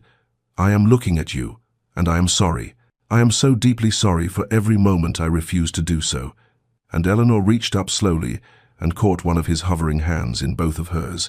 and the touch was like lightning, electric and transformative, and they stood there in the garden while the storm broke fully overhead and thunder shook the earth beneath their feet, looking at each other with rain streaming down their faces, and 2 years of silence finally giving way to the possibility of something real. The rebuilding of their marriage came slowly, like spring emerging from the hard ground of winter, measured not in grand gestures, but in accumulated moments of genuine connection that Christopher approached with the careful reverence of a man handling something infinitely precious and infinitely fragile, and the weeks following that storm-drenched revelation in the garden unfolded with a tentative sweetness that neither of them had imagined possible in the cold corridors of Ashworth Manor. Christopher began joining Eleanor for breakfast each morning, and these meals transformed from the silent ordeals of their first 2 years into conversations where he asked her about her painting and listened with genuine attention when she described the way light fell through the studio windows at different hours, the way certain colors evoked specific emotions, the technical challenges of capturing movement on a static canvas, and Eleanor found herself speaking with growing ease, her initial wariness softening as she recognized that Christopher was truly listening, truly seeing her, his gray eyes meeting hers across the table with a directness that still sometimes made her breath catch after so long being invisible. He asked if he might watch her paint one afternoon, and Eleanor agreed with some trepidation, uncertain how she would feel creating under his observation. But Christopher settled onto the window seat in her studio, with his own sketchbook and charcoal, confessing that he had once enjoyed drawing before duty and grief had consumed all leisure, and they worked in companionable silence, broken only by occasional questions about technique or requests to pass supplies. And when Eleanor glanced over at Christopher's sketch, she saw he had been drawing her, capturing the concentration in her features as she worked, and the intimacy of being seen and rendered by his hand brought color to her cheeks and warmth to her chest. They took walks through the estate grounds as winter surrendered to early spring, and Christopher pointed out landmarks and shared stories of his childhood that he had never thought to tell her before, and Eleanor reciprocated with tales of her own upbringing. And gradually they began to know each other as people rather than as the Duke and Duchess. As Christopher and Eleanor, rather than as husband and the woman who was not Victoria. And there were moments when their hands brushed while walking and neither pulled away, moments when Christopher's laugh rang out genuine and surprised at something Eleanor said, moments when the weight of their painful history seemed to lighten under the accumulation of these better moments. The ring remained off Eleanor's finger, sitting in its velvet box in her jewelry chest, and neither of them mentioned it, though Christopher's eyes sometimes lingered on that bare finger with an expression Eleanor could not quite read. Something between regret and hope, and the absence of the ring became a marker of their progress, a reminder that what they were building now was new and earned rather than assumed and obligated, and Eleanor found that she preferred it this way, preferred the freedom of choosing Christopher daily rather than being bound by a symbol she had worn without meaning. Their first kiss came on an evening 6 weeks after the garden confrontation, when they had been reading together in the library, and Christopher had made some observation about the novel Eleanor held that was so perfectly attuned to her own thoughts that she looked up at him with surprise and delight, and he was already looking at her with such open affection that the space between them seemed to evaporate, and when he leaned toward her slowly, giving her every opportunity to retreat, Eleanor met him halfway, and the kiss was soft and questioning and achingly tender, a question and an answer, a promise and a hope, and when they drew apart, Eleanor saw tears standing in Christopher's eyes and felt answering wetness on her own cheeks, and Christopher whispered, "Thank you for giving me another chance, for letting me learn to love you properly." And Eleanor touched his face gently and replied, "Thank you for finally choosing to see me." And the intimacy between them deepened from that night forward, not rushed but unfolding with patient inevitability, two people truly discovering each other for the first time and finding in that discovery something far richer than either had anticipated. Spring arrived at Ashworth Manor exactly 1 year after Eleanor had removed her wedding ring, and the transformation was evident, not merely in the blossoms that covered the garden trees, or the warmth that had returned to the ancient stone halls, but in the way Christopher and Eleanor moved through their days with the easy intimacy of two people who had chosen each other deliberately and completely, building something real from the ashes of their hollow beginning. And on a morning when sunlight streamed through the breakfast room windows and Eleanor was laughing at something Christopher had said about the new foal in the stables, he reached into his waistcoat pocket and withdrew a small velvet box that made Eleanor's breath catch in her throat. The ring inside was nothing like the cold family heirloom she had worn during those terrible first years, but rather a delicate band commissioned from London's finest jeweler, designed to Christopher's exact specifications, with Eleanor's favorite flowers engraved along its surface, and a single perfect sapphire, the color of storm clouds shot through with lightning, the color of her eyes when she had first allowed him to truly see her in that rain-soaked garden. And Christopher said quietly, as he held it out to her, "I cannot undo the years I wasted, is the pain I caused you, but I can offer you this as a symbol of the man I am now, rather than the man I was. A promise that I see you every day and choose you every day, and will continue to do so for all our remaining days, if you will accept it, if you will accept me as your husband in truth, rather than merely in name." Eleanor looked at the ring with tears gathering in her eyes, then at Christopher's face where love and hope and lingering remorse were written so clearly, and she reached out not to take the ring from his hand, but to cover his hand with both of hers, and she said, "I will accept it gladly, but I will place it on my own finger this time, because what we have now is not something imposed upon us by duty or arrangement, but something we have built together through honesty and patience and the courage to truly see one another." And she took the ring and slid it onto her finger where it caught the morning light and seemed to glow with warmth, and Christopher rose from his chair and drew her into his arms and kissed her with the tender devotion that had become their daily language, and neither of them noticed the servants who paused in the doorway and smiled at the sight of their Duke and Duchess so clearly, so genuinely happy. Years passed after that spring morning, years that brought children whose laughter filled the corridors that had once echoed with Eleanor's lonely footsteps, children who grew up watching their father look at their mother with such obvious adoration that they never questioned whether they had been loved from the very beginning, and Christopher became known throughout society, not for his tragic first love, but for his devotion to his Duchess, attending her art exhibitions and insisting that her work hang in the manor's finest rooms, and speaking of her with such pride that no one who heard him could doubt the depth of his feeling, and Eleanor bloomed in the warmth of being truly seen and truly cherished, her confidence and joy radiating outward to touch everyone in their household and beyond. And Ashworth Manor transformed from a mausoleum of grief into a home filled with love and light and the sound of genuine happiness. Dear listener, in Eleanor and Christopher's story we find a truth that perhaps you needed to hear today, that sometimes the cruelest prisons are the ones we build for ourselves from grief and fear and the refusal to be present in our own lives, and sometimes the bravest act is not enduring mistreatment with silent dignity, but claiming your own worth and stepping away from what diminishes you, as Eleanor did when she removed that ring and chose herself. Yet we also see that transformation is possible even for those who have caused great harm, that the willingness to truly see another person, to acknowledge one's cruelty and commit to change, and can open pathways to redemption that seemed forever closed, though such redemption must be earned through consistent action rather than mere words or wishes. If you find yourself invisible in your own life, if you have been patient beyond reason while receiving nothing in return, know that you deserve to be seen and valued, and that choosing yourself is not selfishness, but necessary preservation of your soul, and that the absence of your presence may be the very thing that awakens someone to what they have been too blind to recognize, though you owe them nothing, and their awakening may come too late. And if you are the one who has failed to see what was before you, who has hidden from love out of fear or grief or the weight of past sorrows, know that while you cannot undo the harm you have caused, you can choose differently from this moment forward. You can do the difficult work of being truly present and truly seeing,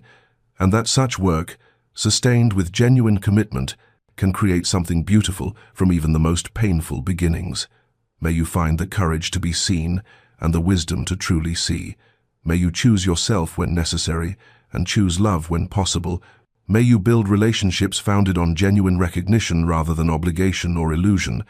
And may you rest tonight, knowing that transformation is always possible for those willing to do the honest work of change. This has been a story from Love's Second Chances, and if these words have touched your heart, please subscribe to our channel and share this story with someone who needs to hear that they deserve to be seen.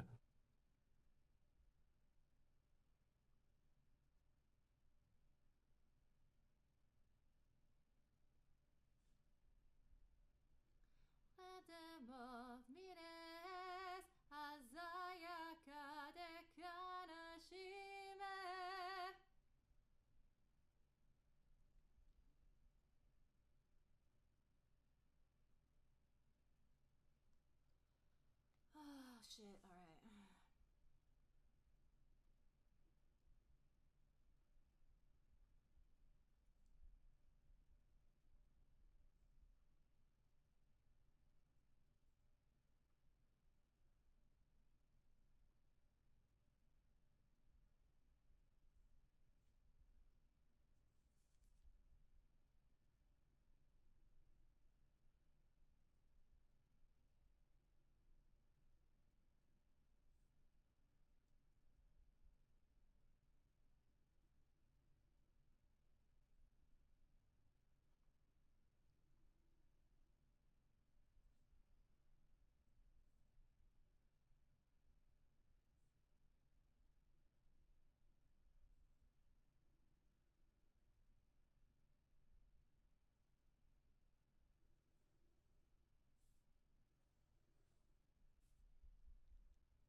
Thanks for the follow,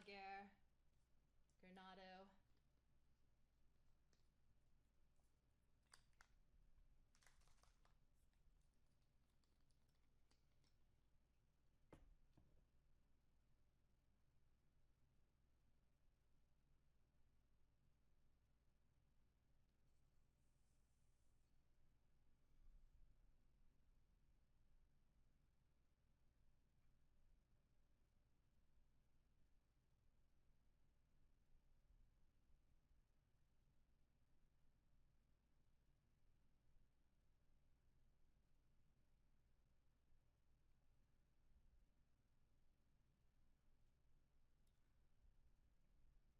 Yeah.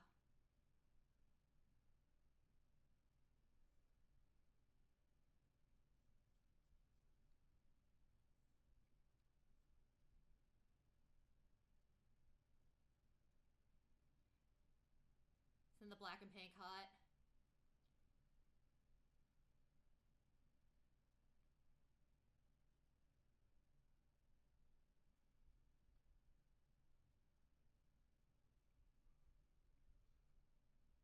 Thank you.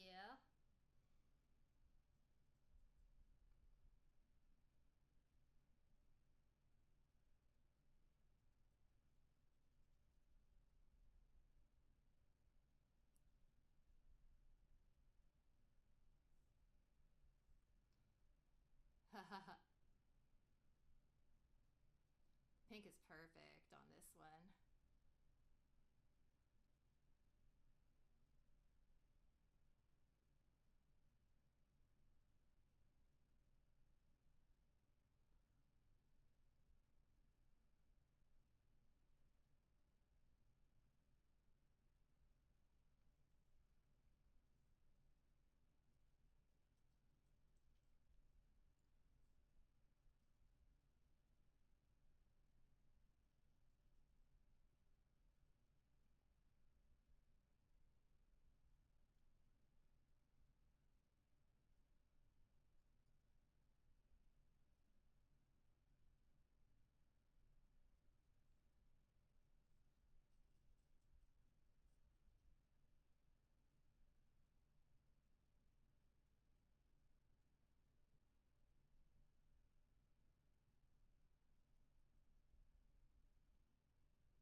I really like how the silhouetted flowers are coming out.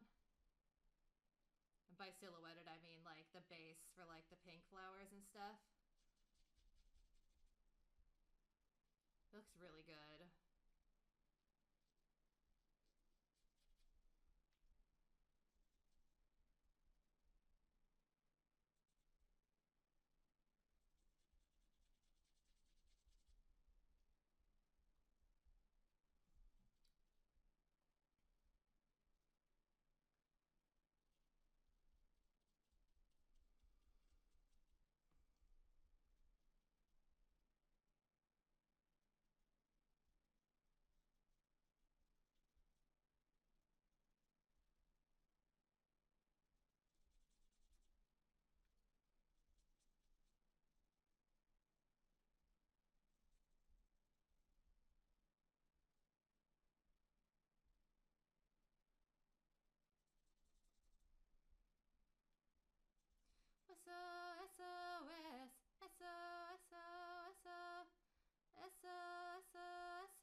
Yeah, it's this. This is a super opaque black. I have the. I use the super opaque black, and I also use the super opaque white, like a lot. Like I don't want to fuck around with layering a black if I can get a single layer.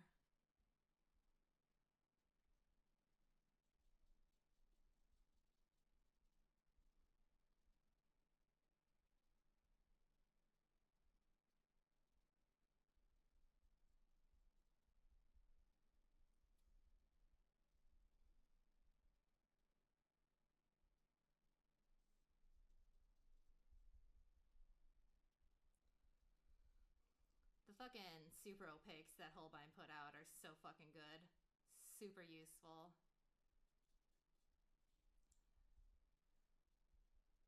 I should be sponsored for how much I fucking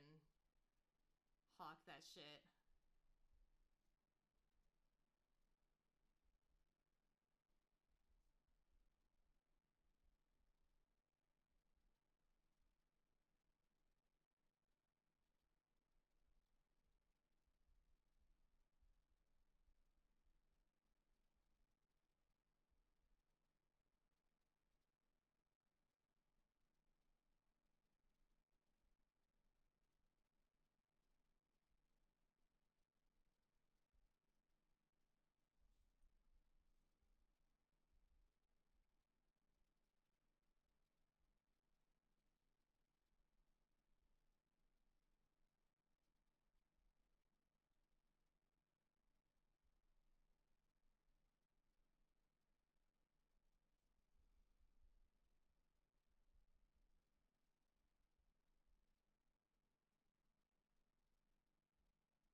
Oh shit.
goes down in this shit.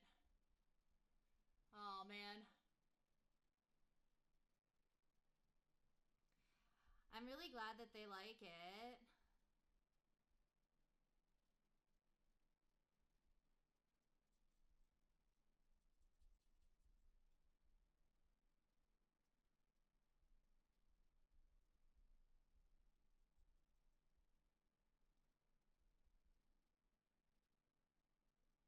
It always makes me really happy when I'm able to depict somebody's OC properly, or the way that they want him to be. You know what I mean.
I feel like it's more like when somebody's there with their OC and stuff like that, there's like more at stake, I think. Like, if I'm just drawing like a character or fucking whatever, it's not really like I can get it wrong. And like somebody's gonna be like disappointed in me personally, you know? But if I fuck up somebody's OC, they're gonna be sad about it. So when I get it right, it makes me feel really nice.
then I feel like,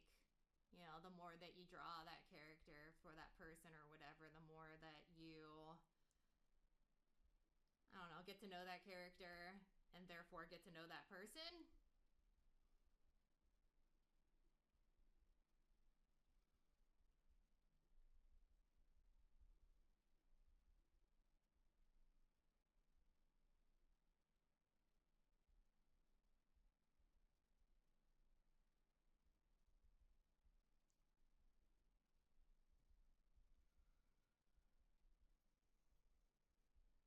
I know. The fucking super opaque is so nice.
So I'm down here.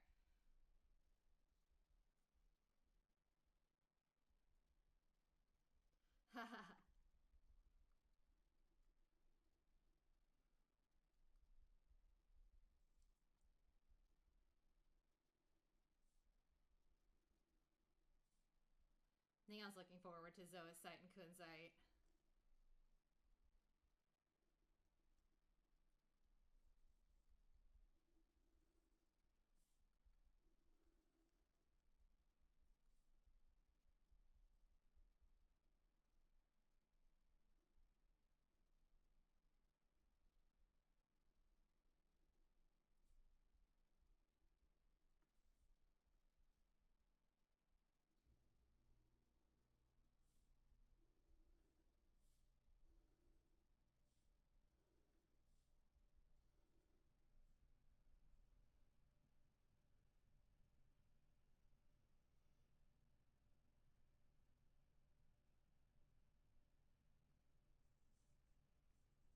Hell yeah.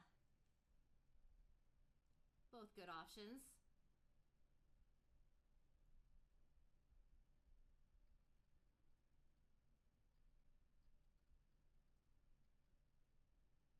Yeah, I feel like you get to know a person a lot through their OCs.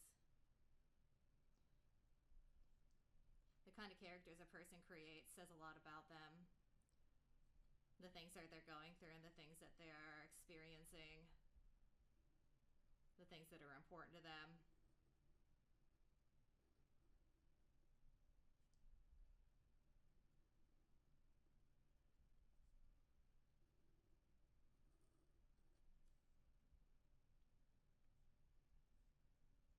Shut up. I don't feel like it, Mars Volta. Yay, Hazuki.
beautiful Hazuki who's slowly becoming more and more Majima as he ages.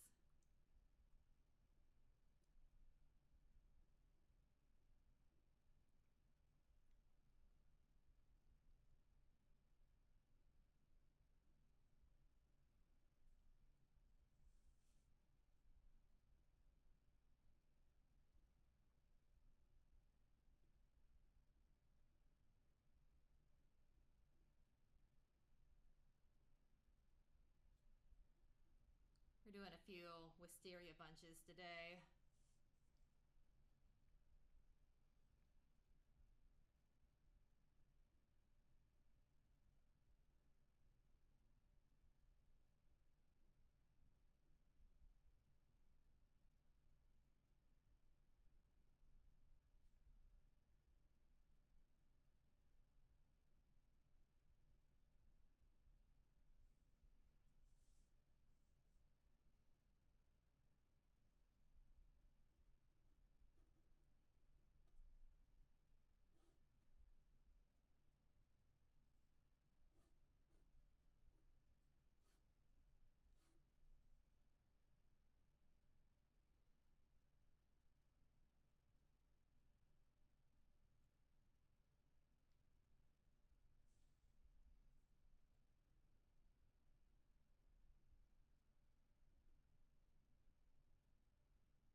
Okay.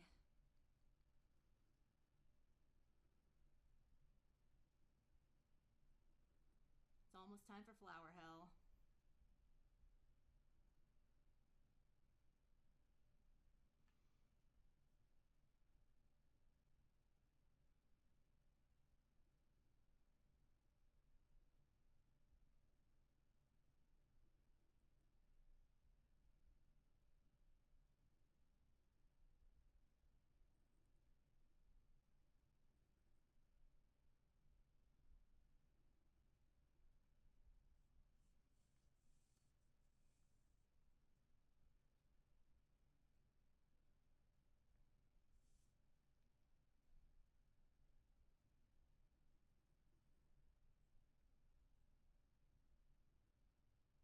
God, I love this pen so fucking much.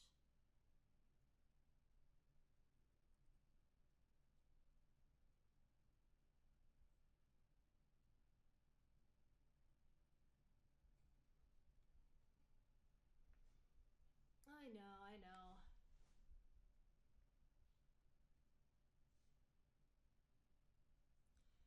If you want a big boy, I've got a couple in the works, but also I can bulk up.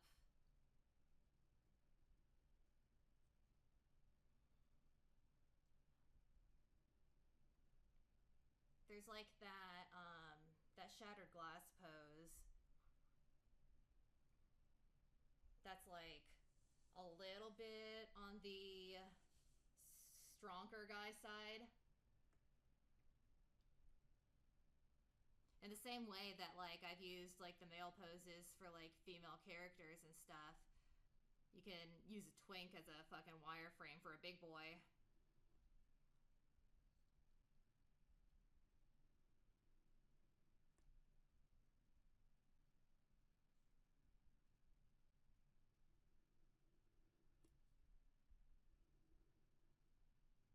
Do you know which pose I'm talking about? Fuck.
But you can also request it raw, and I can make something special for him.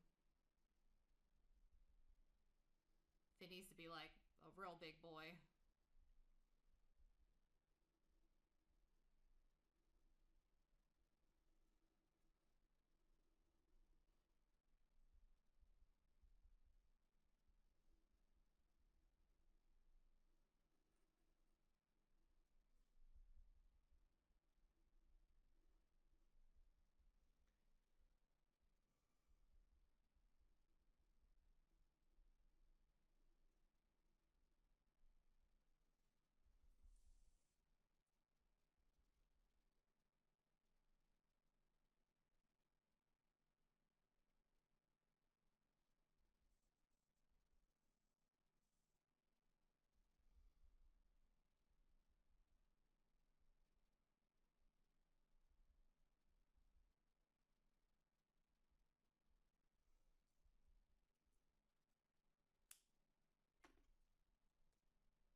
Oh god, need more fucking...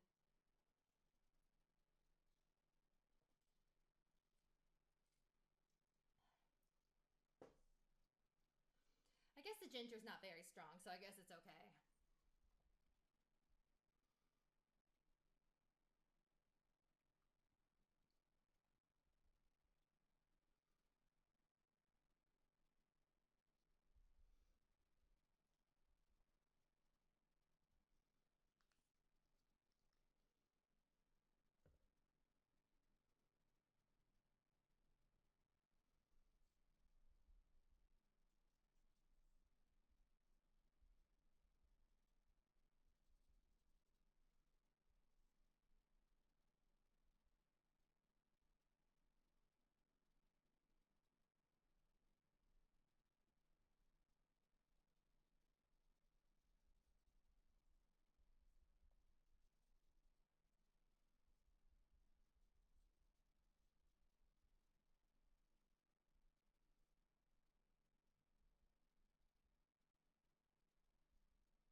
We used to have like a command in chat to pull the song that was playing and stuff like that, but then Spotify changed the API. So we've had the thing on screen ever since, because this is like the only way to show what's playing now.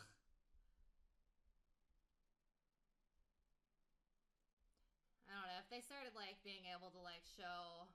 what's playing again, which I think that they have, I just kind of kept it this way because it was already there.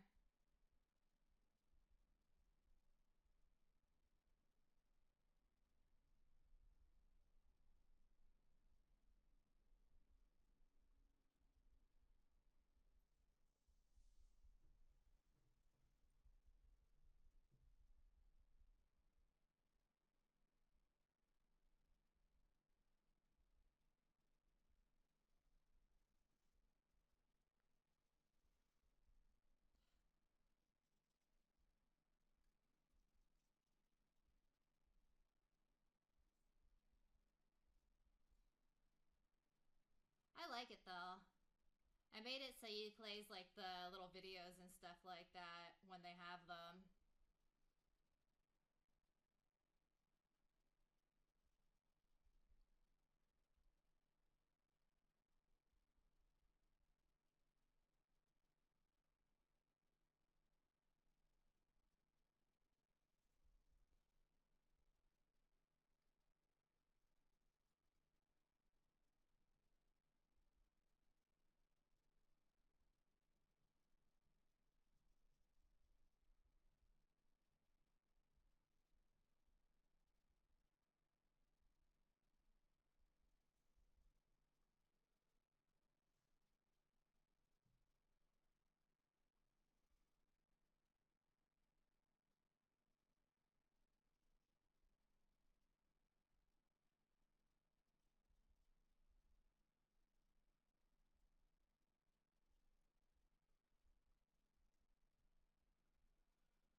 Strong fat.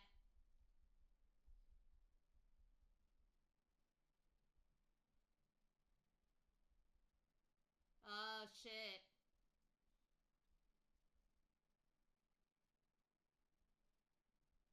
That would be fucking hot as hell. Oh my god.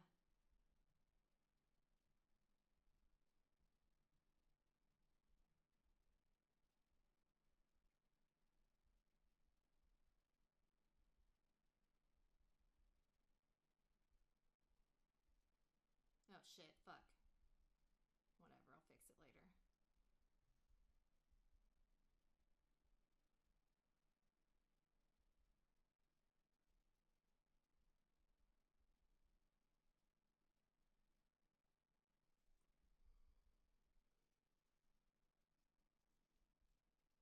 So hot.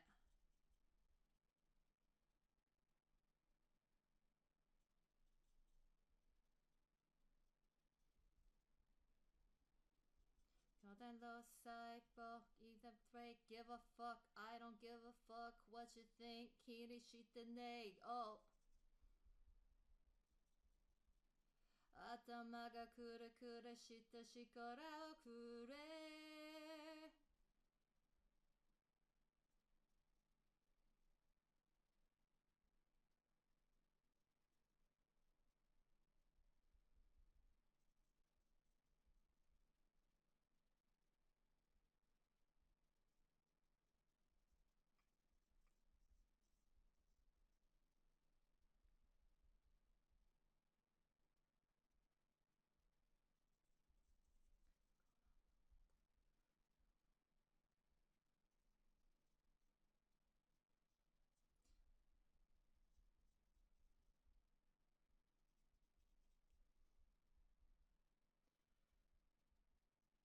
Yeah. What you think? 気にしてねえよ。お、たの頭くれへ。頭がくるくるした力をくれ。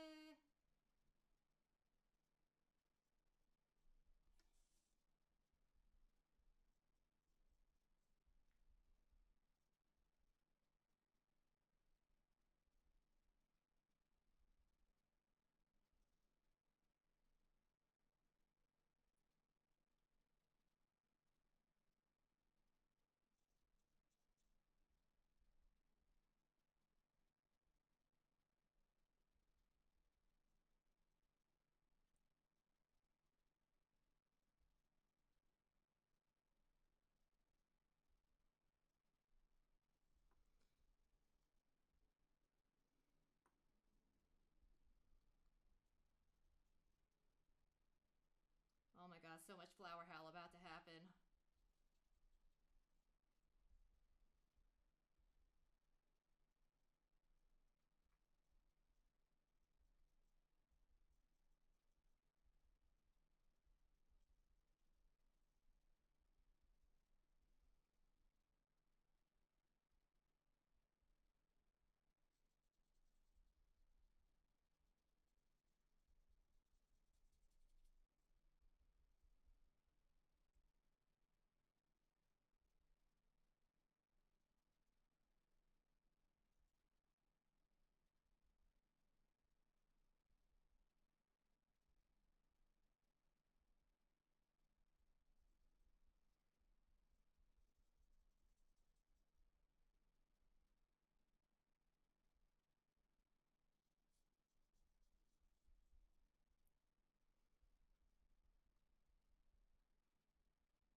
Oh shit. Sorry. I didn't see that there was raid stuff. How are you, Ari? Man, at least it's better than last time where I was like looking down for 10 minutes before I noticed there was a raid. I feel like I caught this one a little faster. Oh man, I fucking suck.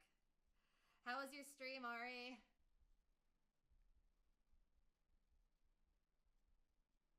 What did you work on today? Were you doing art?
Hell yeah. Can you show me a picture of what you were working on? You can post a link in chat. You don't need permission or anything, but I would love to see what you did. In return, I'll show you what else I've done today because this is our third piece.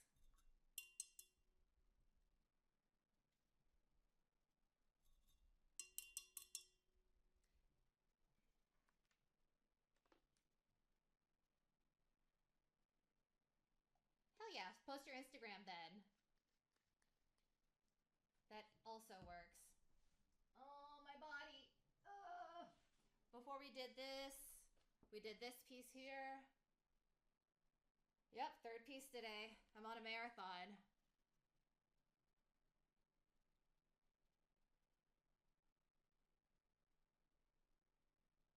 I got 6 on the fucking list.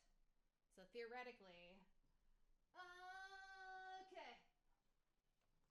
And then we did this one as a warm up.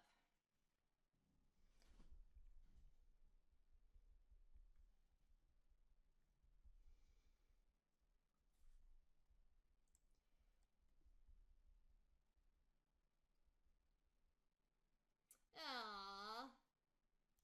So cute. I love that fucking.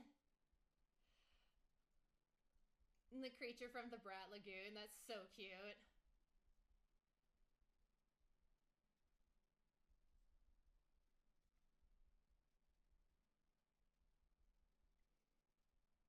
Such cute little designs.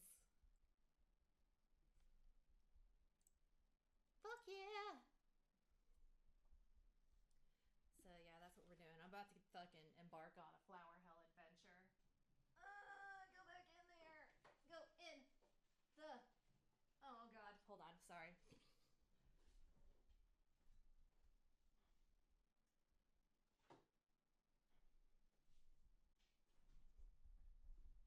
Yeah. All right, let's fucking do it.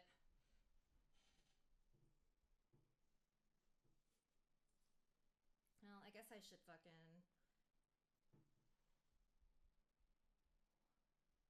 Where's my fucking ink swatches? There we are.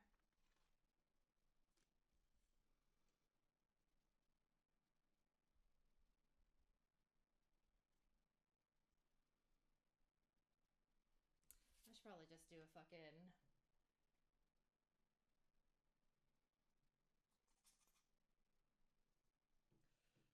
Okay. All right, time for flower hell. Hayabusa de.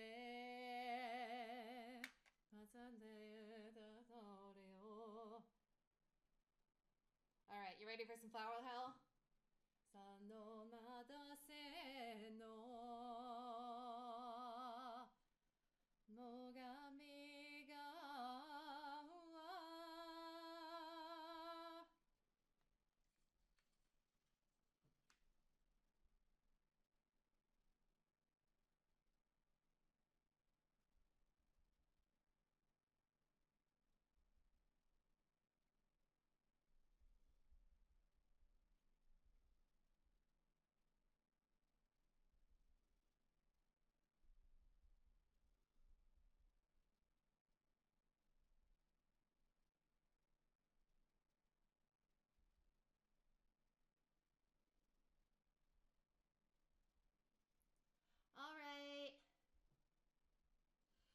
enjoy your order packing.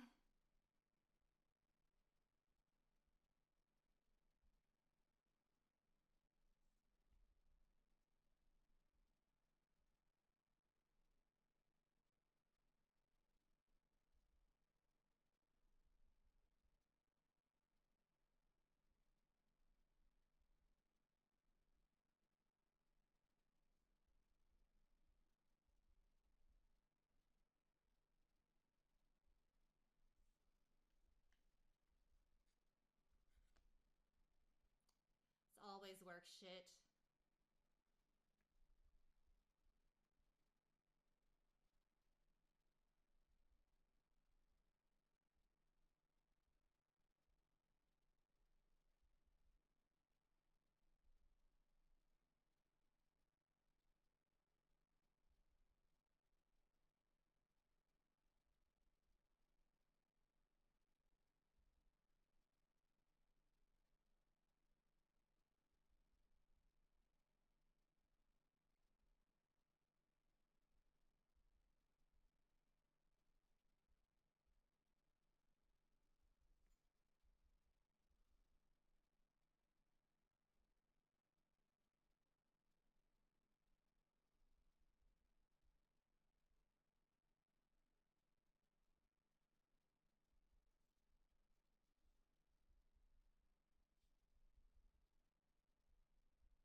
boy.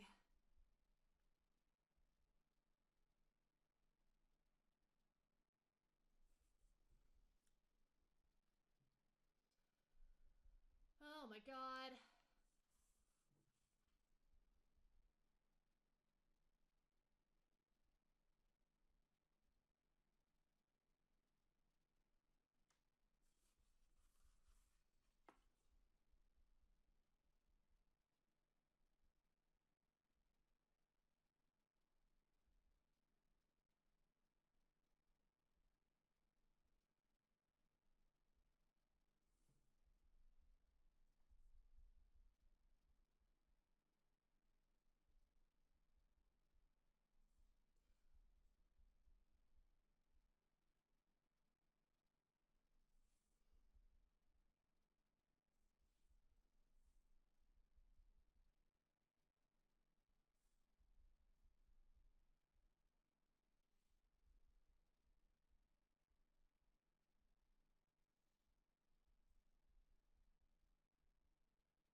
God, this pink is fucking good though.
Whoops, sorry, I'm over here.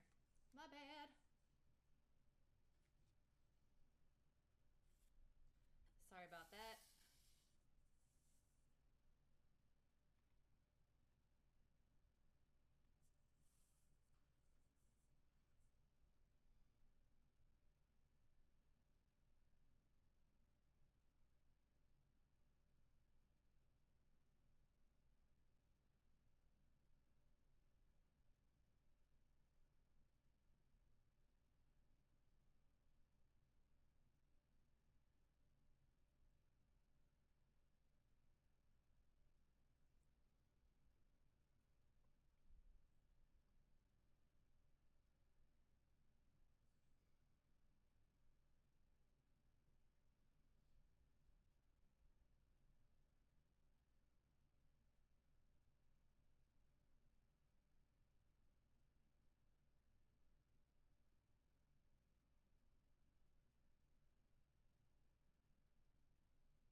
A little bit too much, but whatever, it's fine.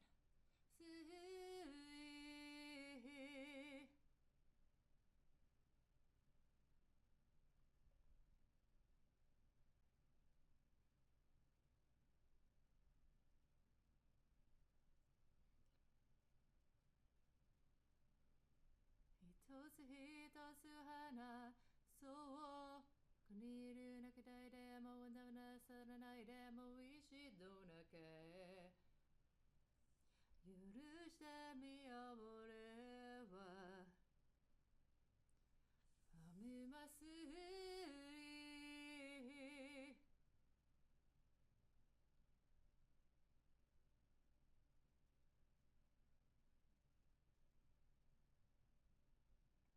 終わりの日々願うどうかこのまま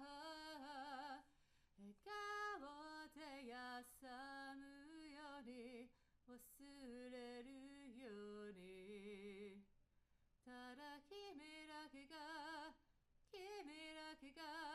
心をさ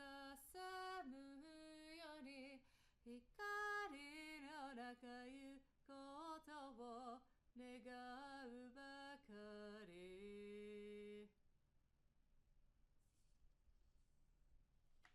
They are.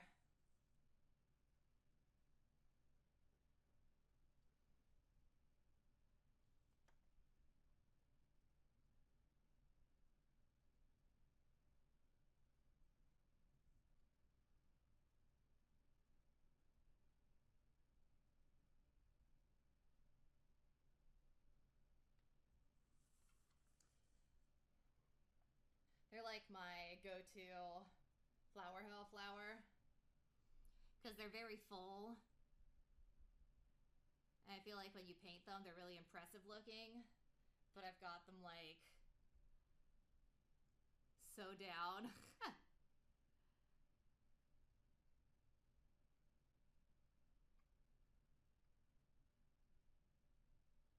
Yeah, they take up a lot of space. So I can use them as like fill really easily. So I like using peonies a lot.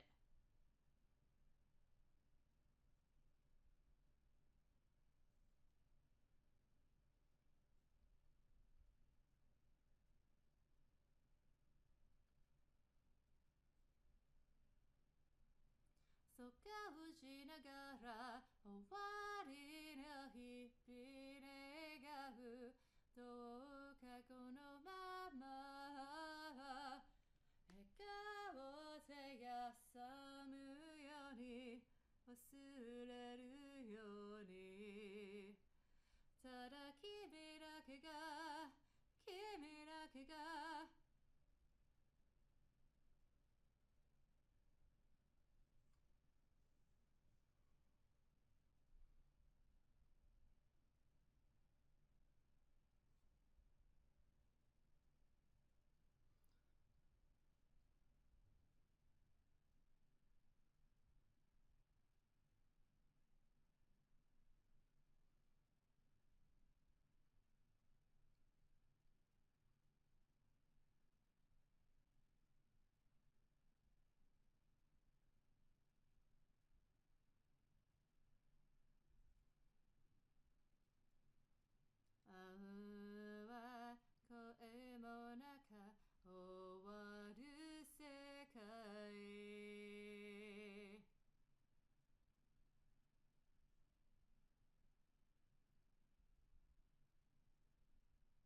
me 2 seconds. I need to wash my contacts out.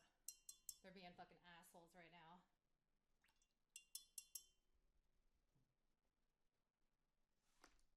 I'm not gonna bother to put it on BRB, so give me 2 seconds. I just gotta fucking do this real quick. Oh my god, contacts, what the fuck?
All right.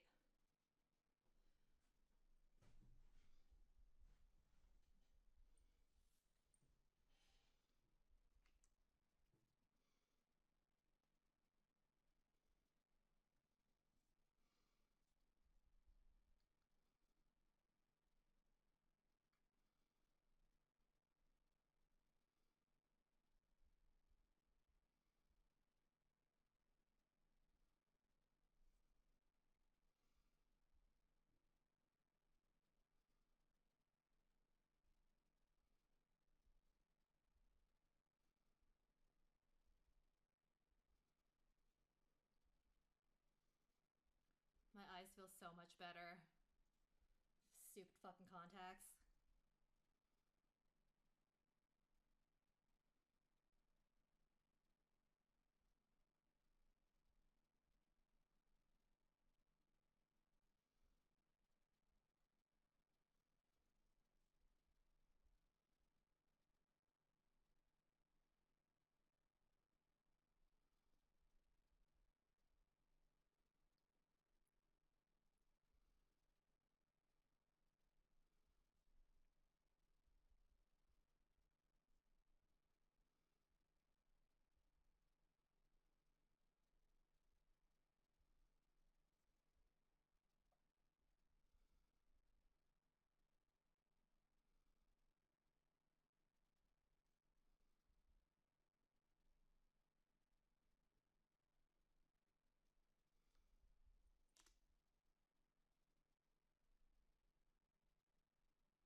here. It's coming out pretty good.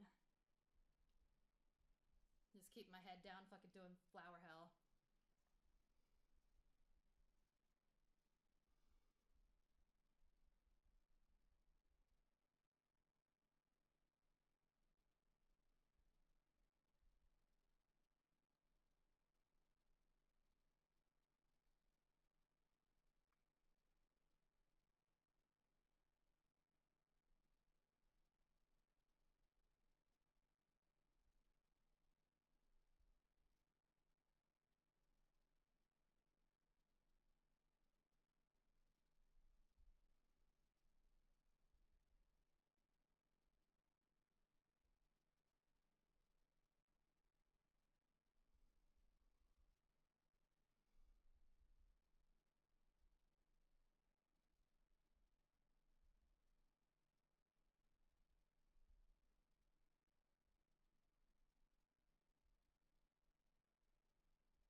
Fuck me, goddamn. Oh,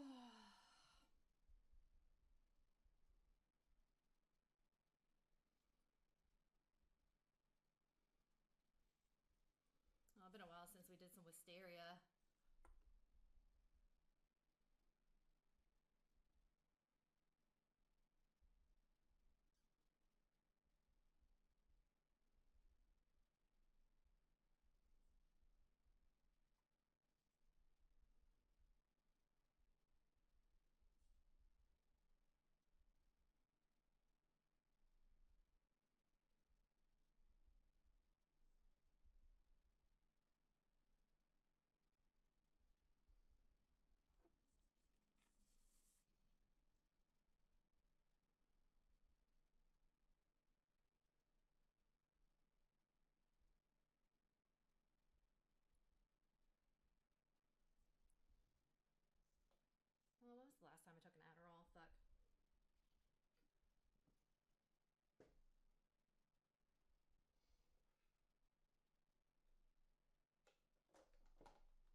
all good. Why are you sorry? It makes me happy that you're having me around while you do work.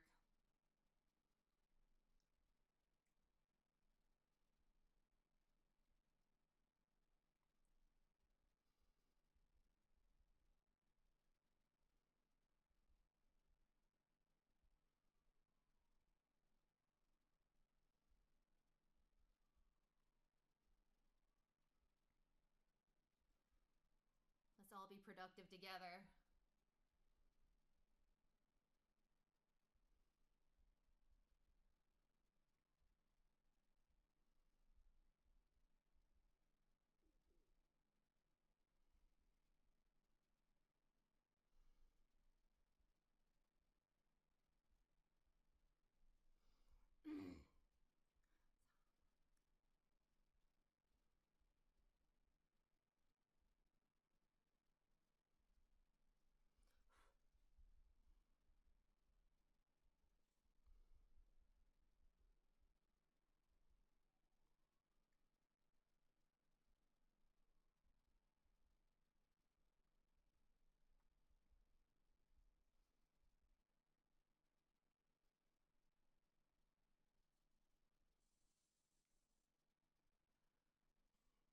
You gotta do what you gotta do.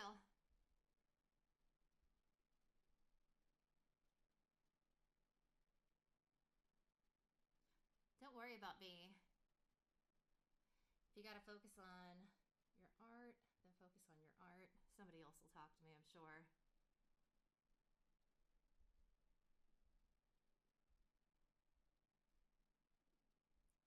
Otherwise, I'll just fucking karaoke with myself. It's fine.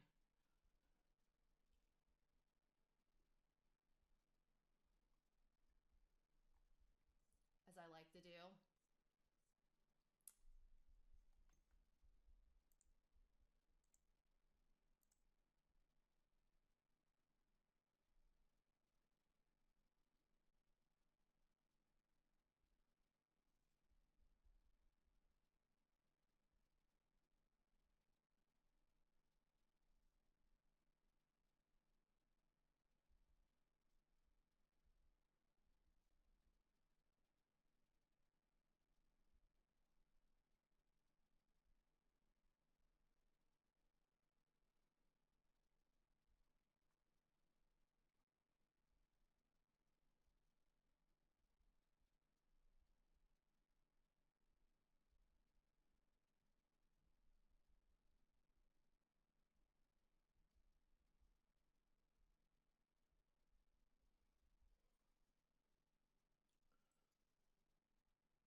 Aww.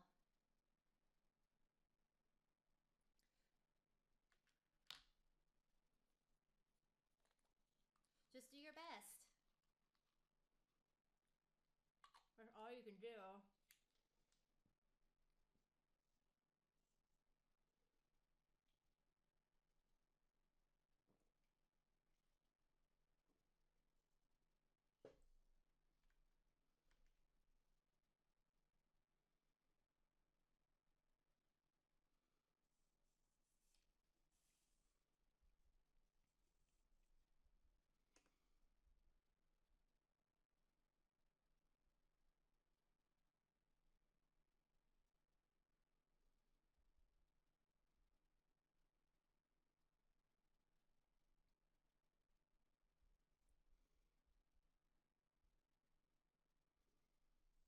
This is the third one.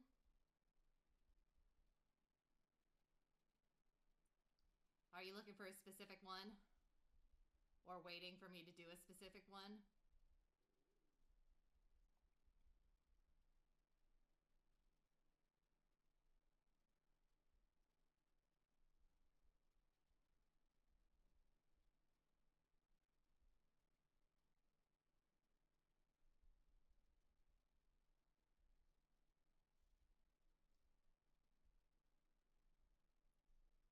Alright. Yeah, this is the third one.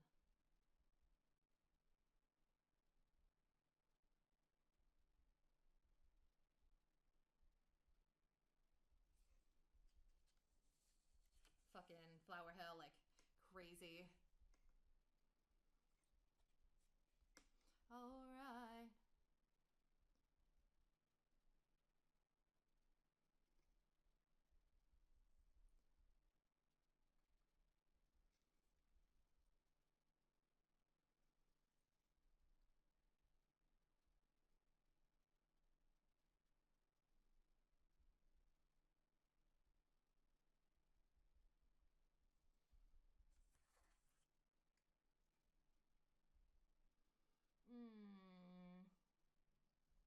Daleka sa forma sa vakuni de soy.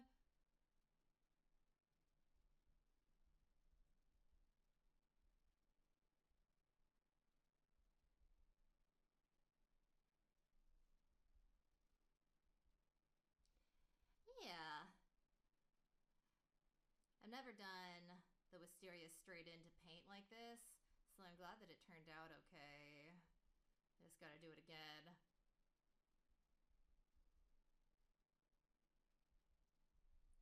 Usually I draw wisteria.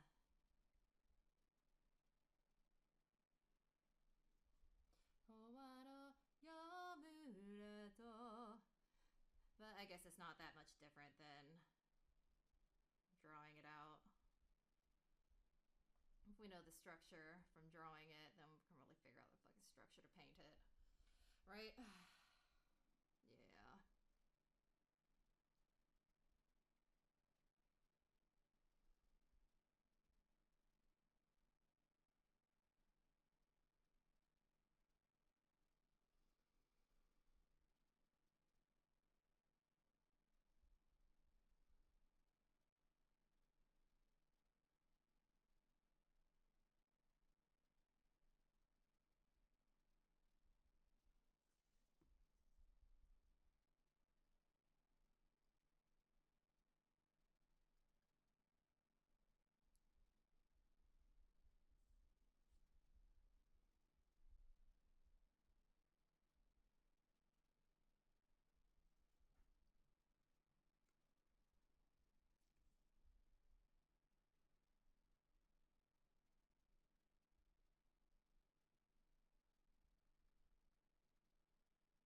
My partner doesn't like his wisteria because she says that it smells like corpses.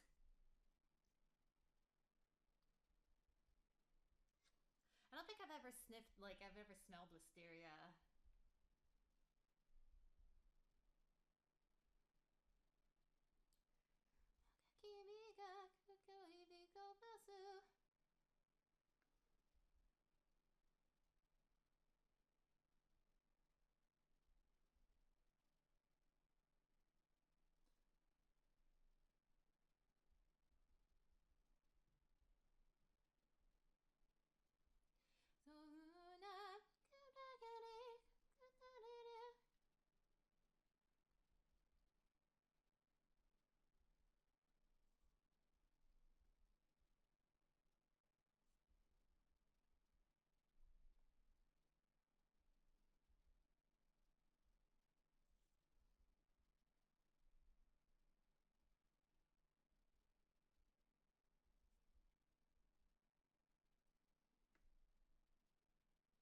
It is pretty though. Too bad it smells like corpses.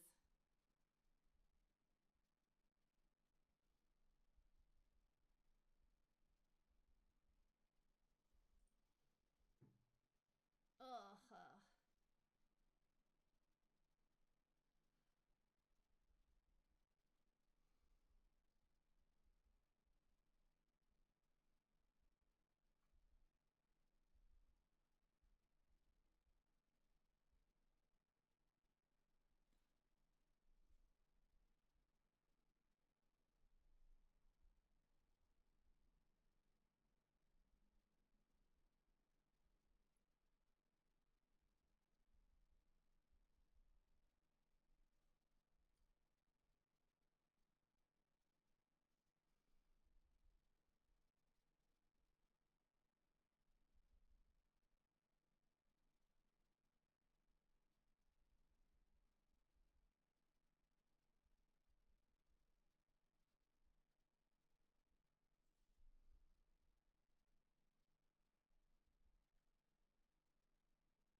I know, I'm really happy with how the pink is going on these.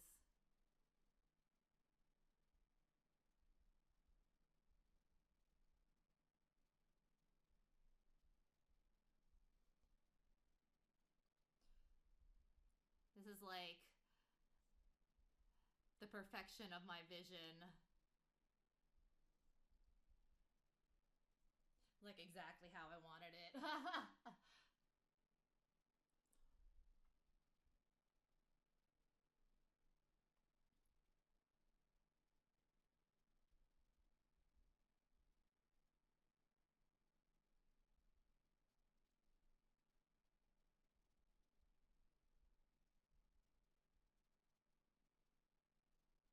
Yeah. This isn't so bad as far as flower hell goes, though. It's not like, well, okay, some of it's tiny.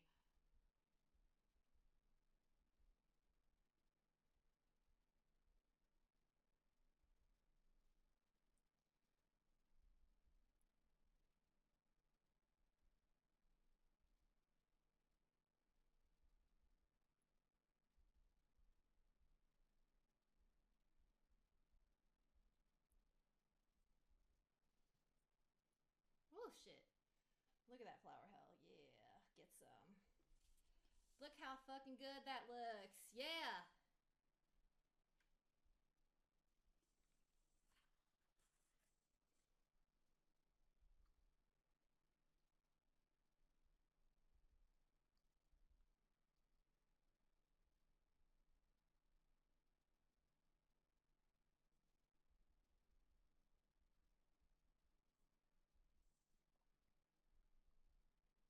Yep. The picture where it's the ladies' gardening club.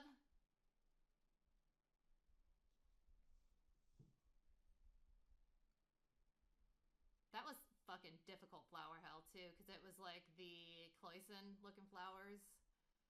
Oof.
Yeah, this is fucking easier than drawing the wisteria, though.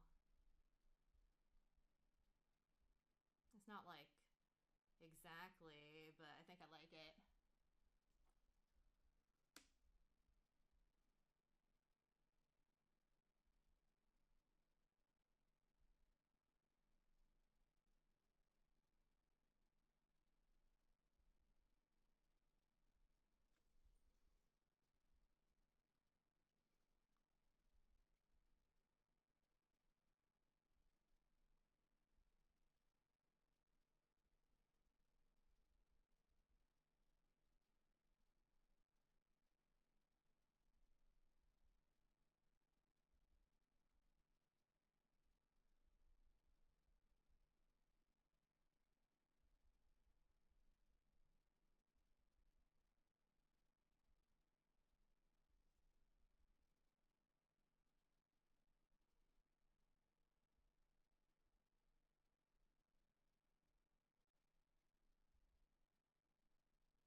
Just one more little bit. Yo!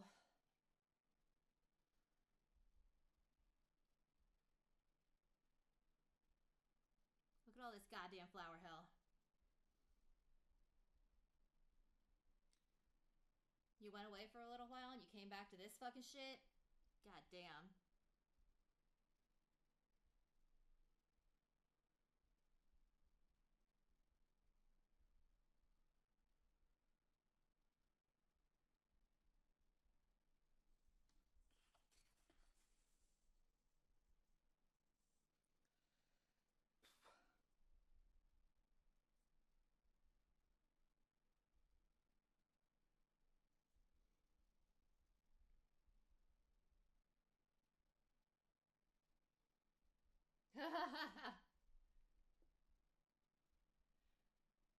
You like her?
Nah, I tried to use the poster color, but it was being real thick, and I didn't feel like wetting it every time I had to fucking dip. This is gouache mixed with, or acrylic gouache mixed with super white or super opaque white.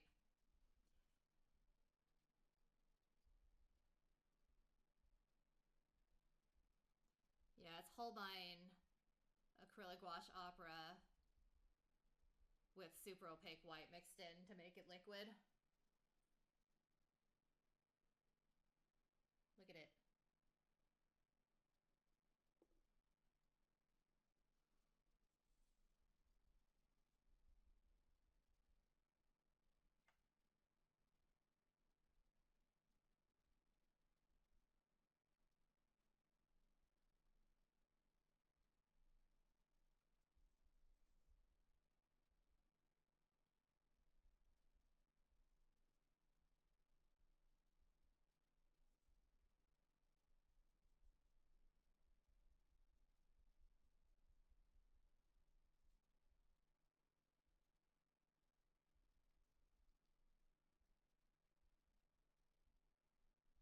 I'm gonna have to re-ink the hair details and stuff, but that's okay.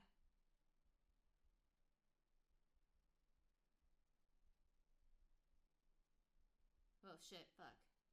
My bad.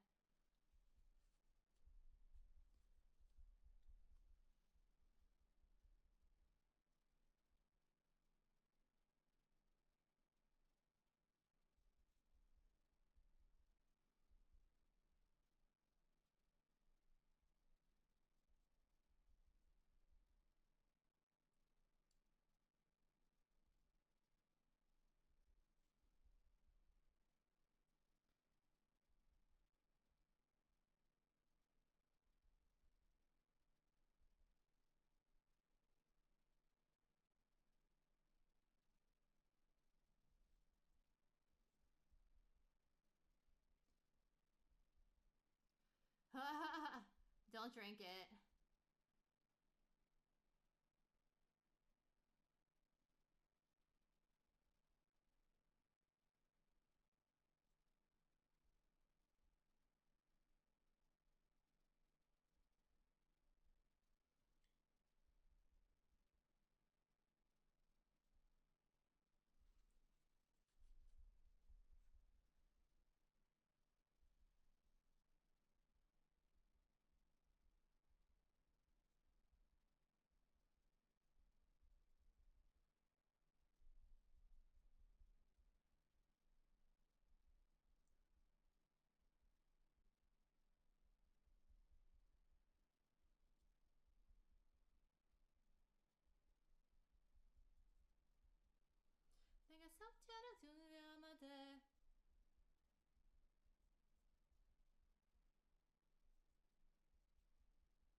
Krusili meta mной.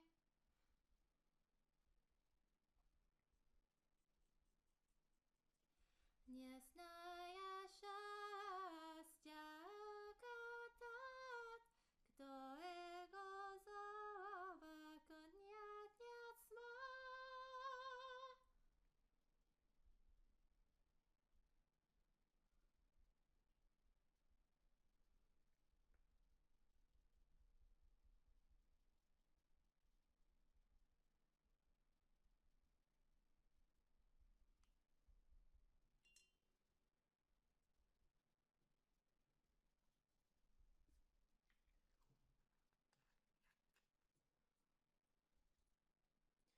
Spirits rise and fall. Savoy остаться дальше.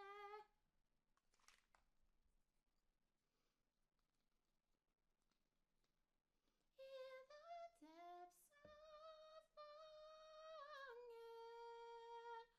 Savoy остаться дальше.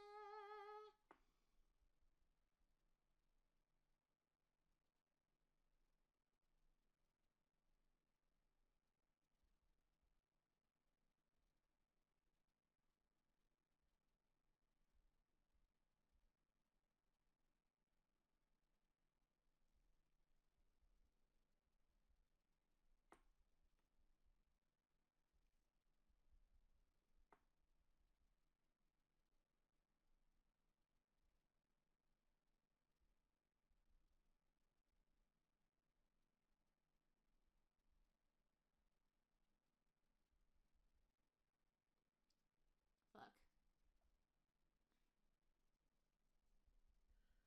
Пока жнива, лягу стараться на лету не упасть. Не родится мечта любить.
Since the bow squeezing tight,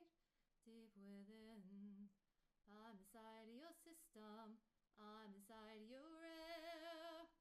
To haunt you is my destiny.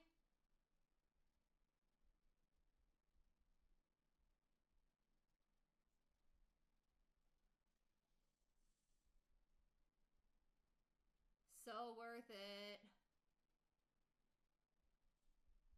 So fucking worth it.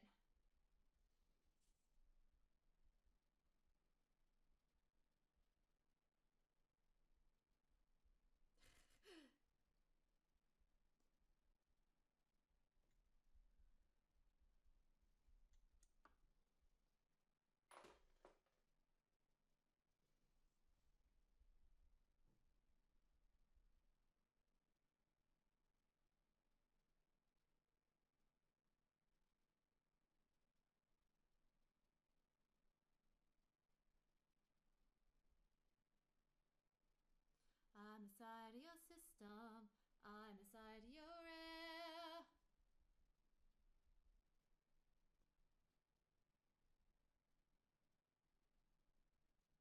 Find I am lurking in the shadows.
To haunt you is my destiny.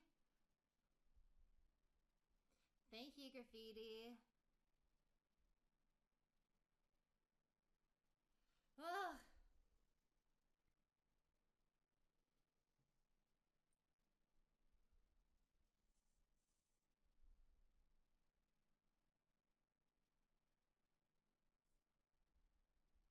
I am lurking in the shadows of your mind.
probably is. It's a little bit reminiscent of that. A neon colored hair.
Oh, fuck.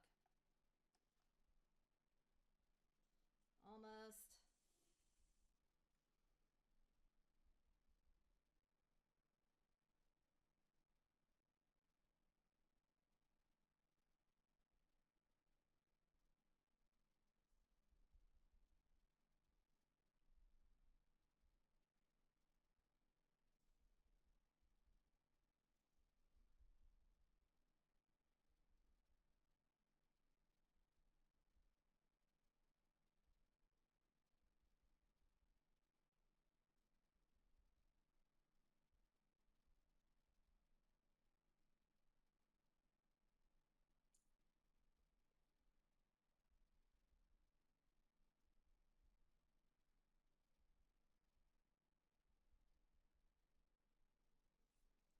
Oh, shit.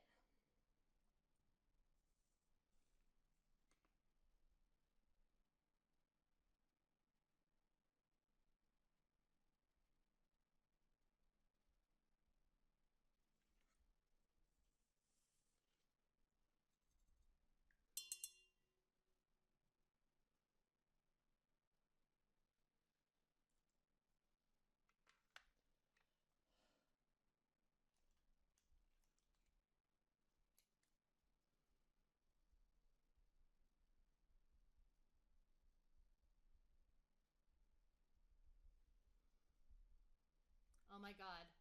Atsushi. Too loud.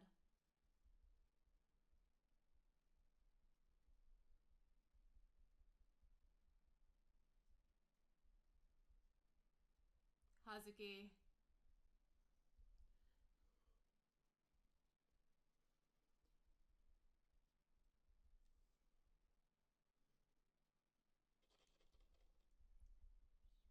Come on. There we go.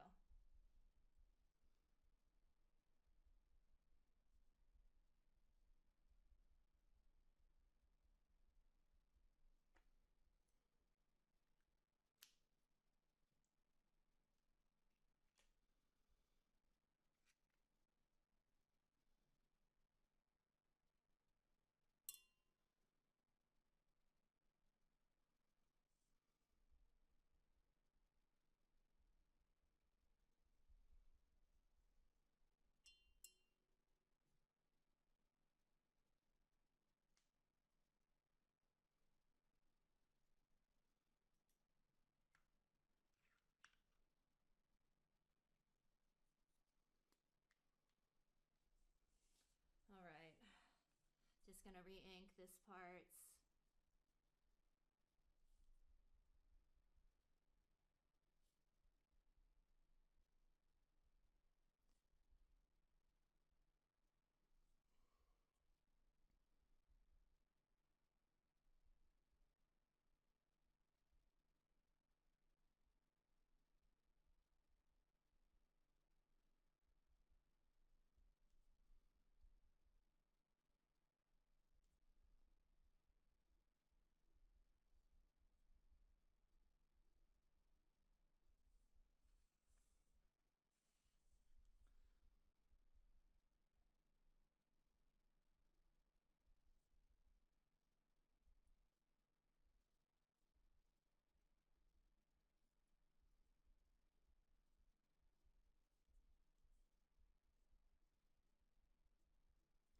Hazuki's song where he counts in German?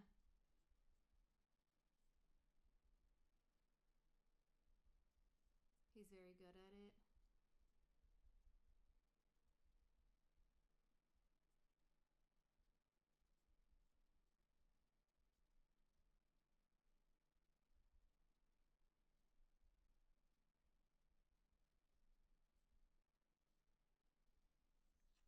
Hazuki's talent show, yes.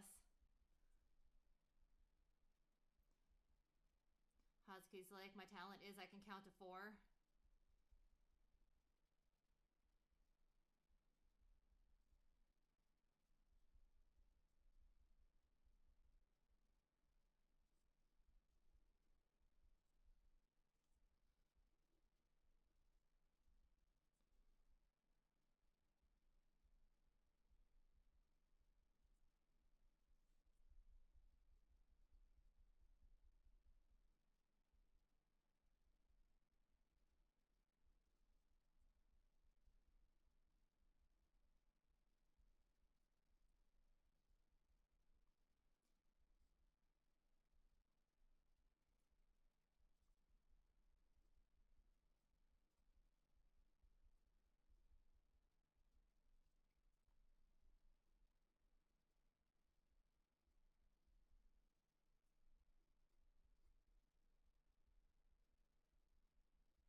After this one, I'm going to change my contacts, and then hopefully things will be a little bit easier on me.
Oh my god. Let me do...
you like her? Let me zoom out so you can see the whole thing. I think she turned out really cool. Let me do math. Hold on.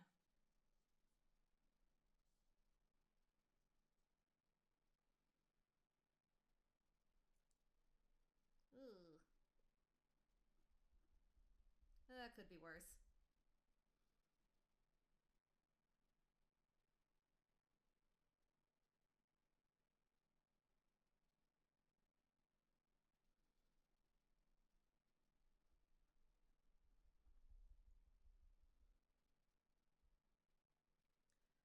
Alright, she's 1,300. Sorry about all the flower hell.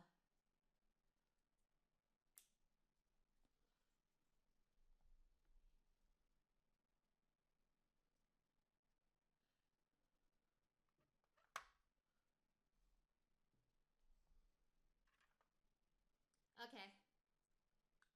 Perfect.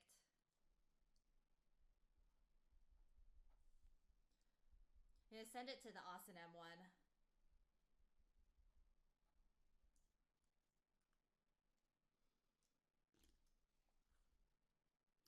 Okay. Let me sign her. Oh my god. I'm gonna do the next one.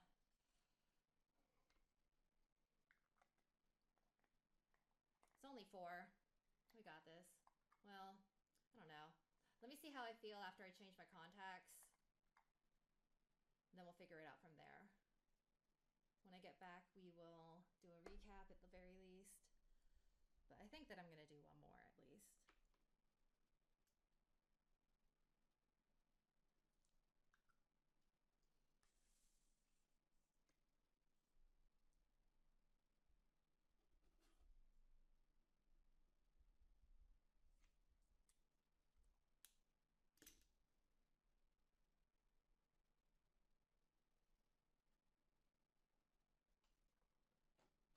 Oh my god, come on.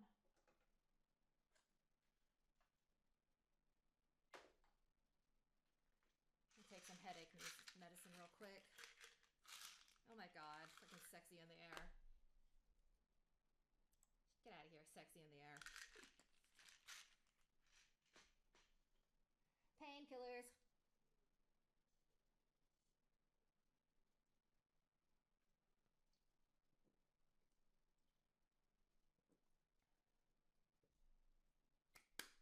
Okay.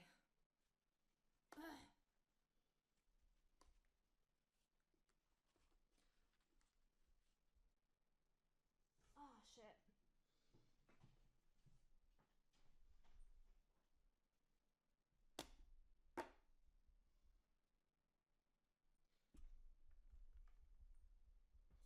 All right.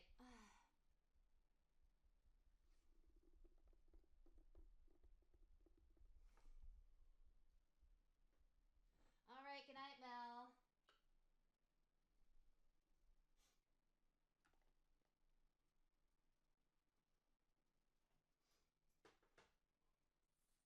All right, take a quick break, guys. I will post a picture of our girl on Discord and stuff, so I'll see you guys in a minute. Let me fix my contacts. God damn. I wonder if I just scrub them out real good.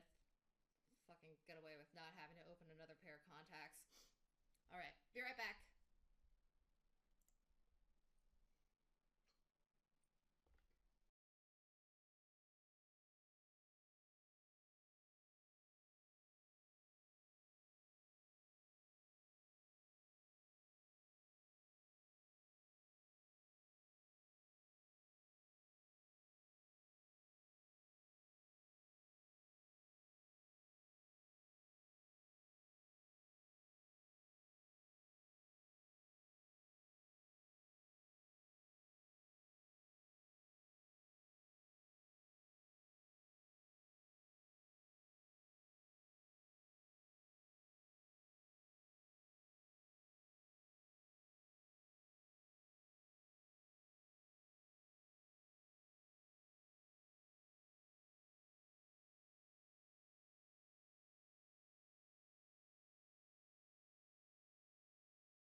let's do a quick recap. We warmed up with this one.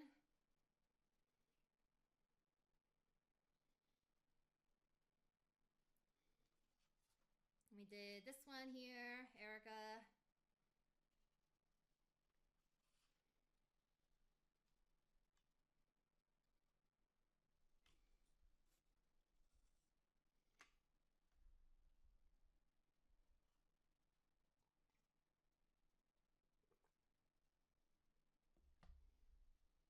And we just finished Black Lady.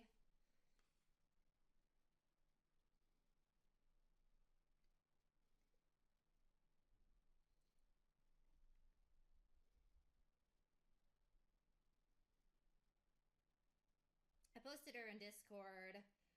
and I also posted her on Blue Skis, Biskies.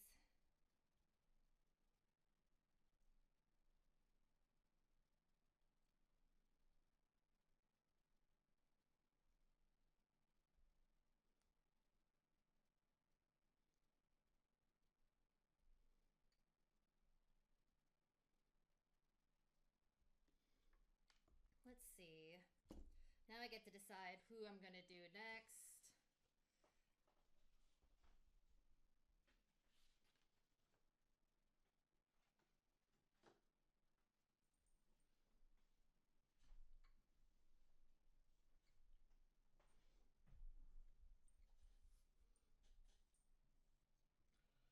So I got the Final Fantasy Tactics girl. I've got a Kasuri Uri.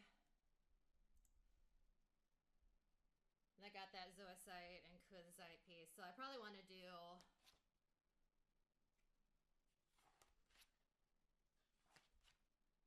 a couple things hanging around.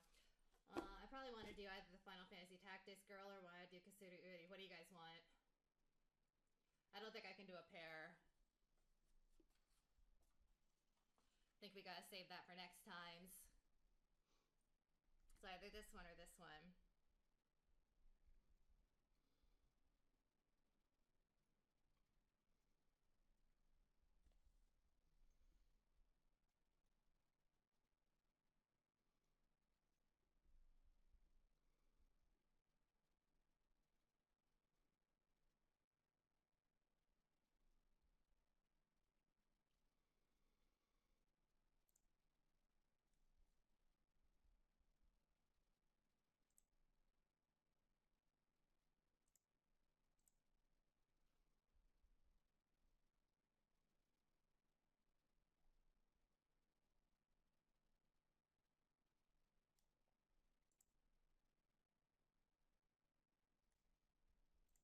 I'm looking at this girl.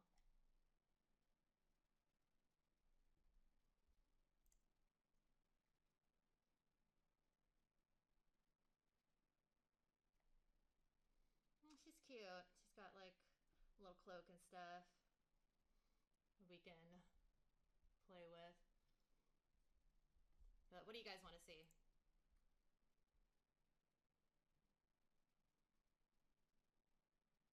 Help me pick.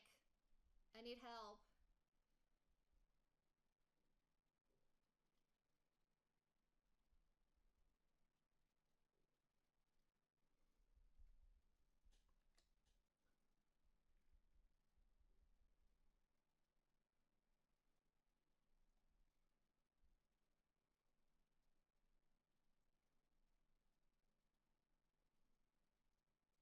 Ovelia from Final Fantasy Tactics and Kasuri Uri from Mononoke. You know how I love my fucking Kasuri Uri.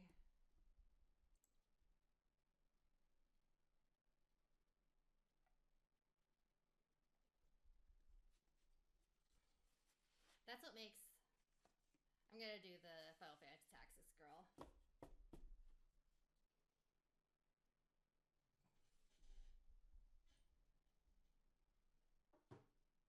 Dress girl.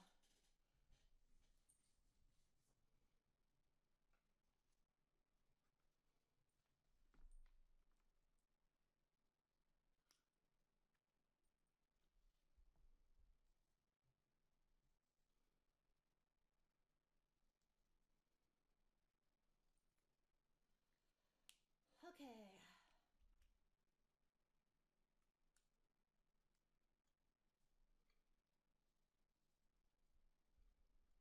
So it's basically like a fancified version.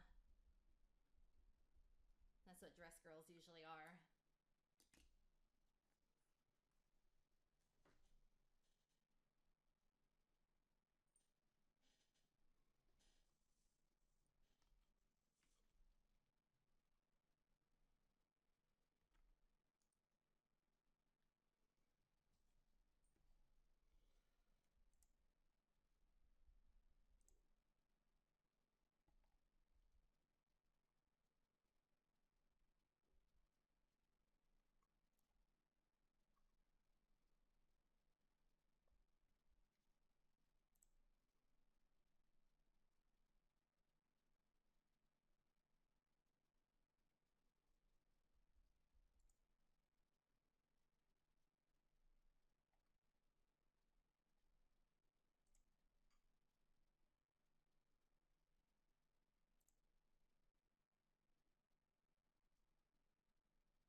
Sorry, I'm looking at her real quick.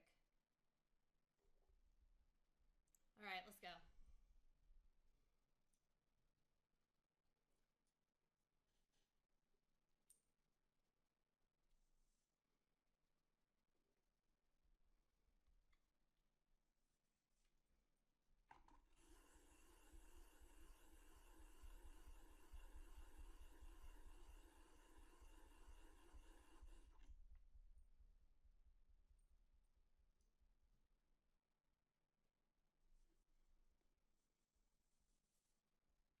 Do an off-the-shoulder cloak situation happening.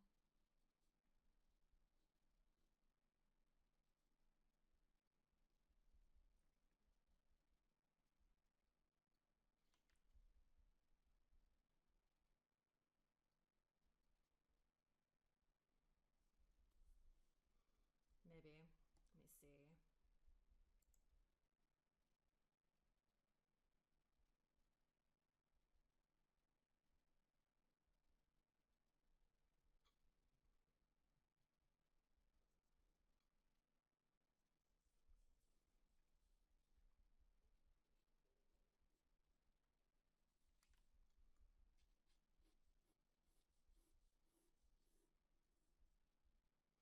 You basically do what these sleeves are doing as what the cloak is doing. I think that would be hot.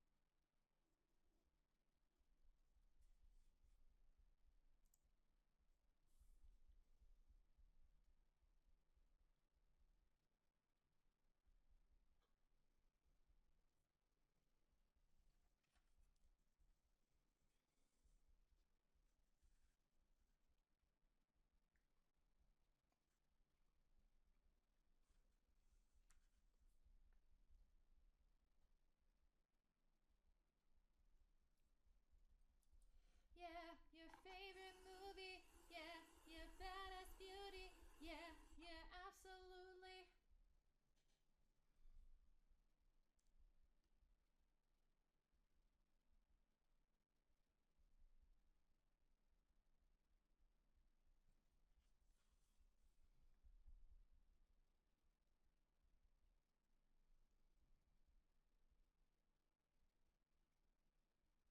I gotta do more poses this week.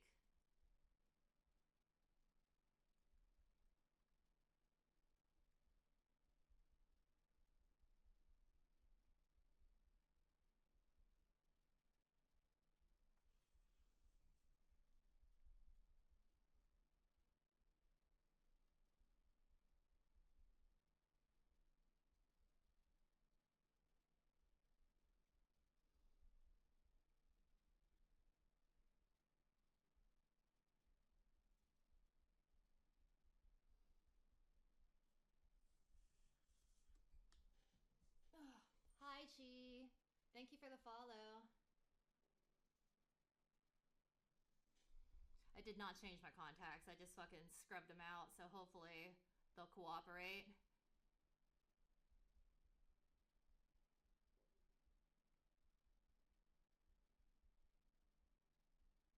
I'm trying to avoid opening another fucking set because I just fucking put these in.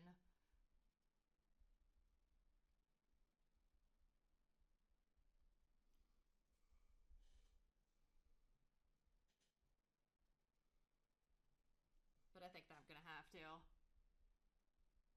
They were like fucking dry as hell when I took them out.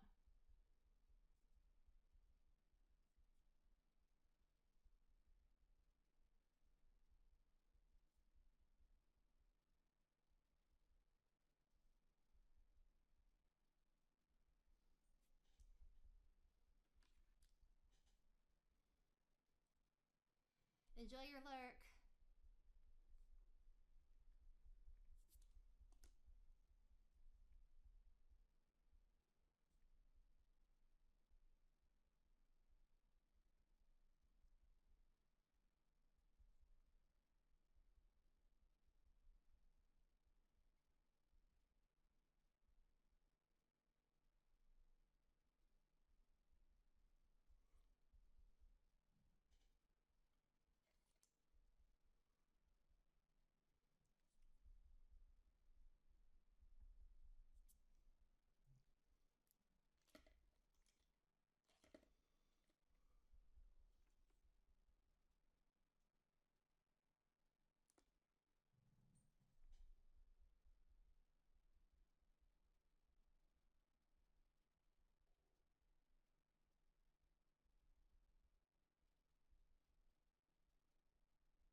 Give me a second, guys. I need to check to see if I have fucking contacts in my bag. Can't see shit.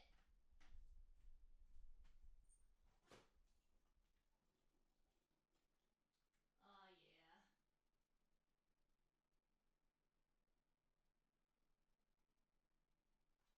Alright, I got a pair. Oh, shit, I got like 2 pair.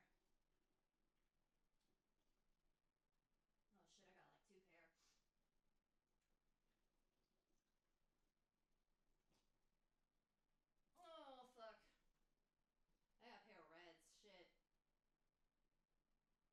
Ooh, fucking. Might as well put the costume lenses in.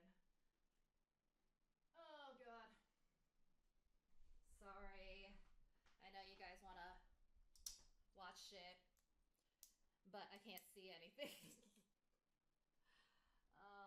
My eyes are fucking stupid, I swear.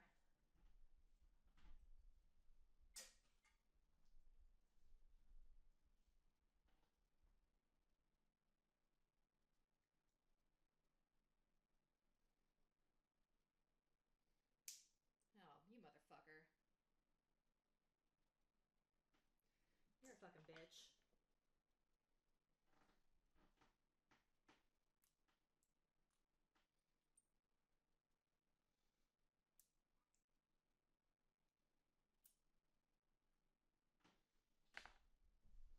Don't mind me.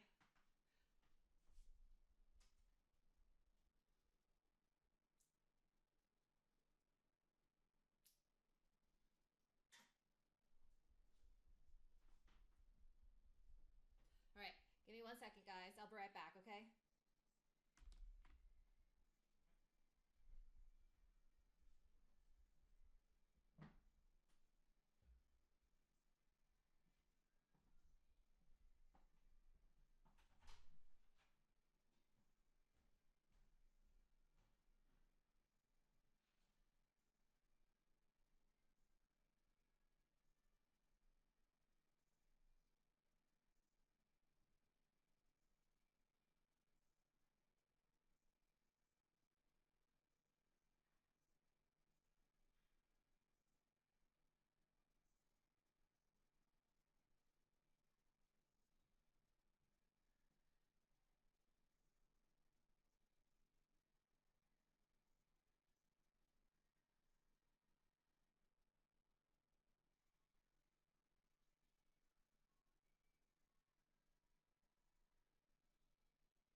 They feel better though.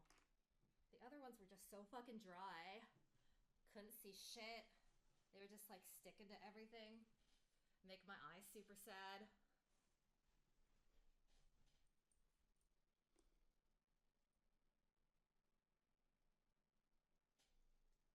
Hey, thank you for the follow. Oh my god. Thank you for the raid, Rui. Oh shit. I just came back just in time, huh? I had to change my contacts because I couldn't see anything. They were like super dry. What did you do today? How was your stream, Rui? You want to see what I did today? This is number 4.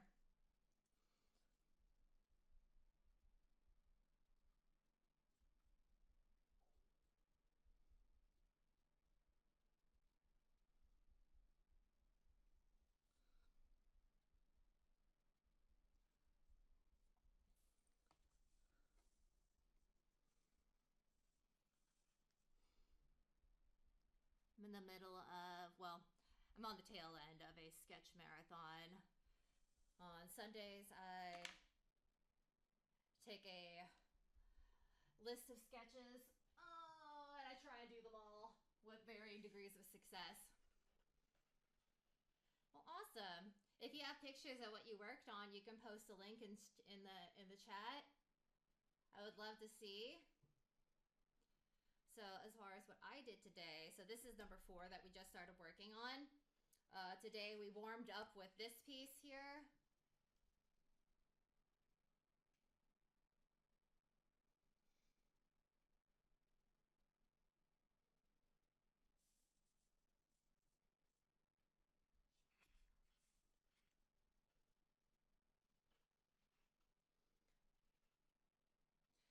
The second piece that we did was this piece here.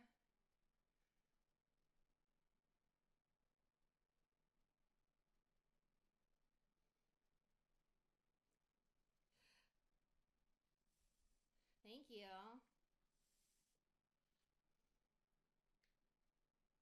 And then we just finished this one, which is the beast for tonight.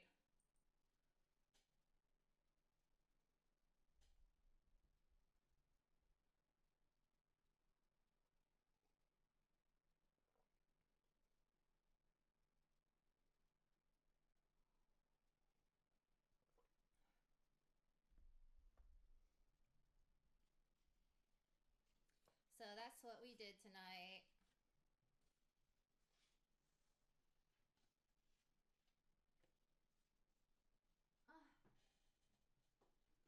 Come on and show me your code. Okay, let's do it.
Let me see what her hair looks like. So this is Ophelia from Final Fantasy Tactics that we're kind of...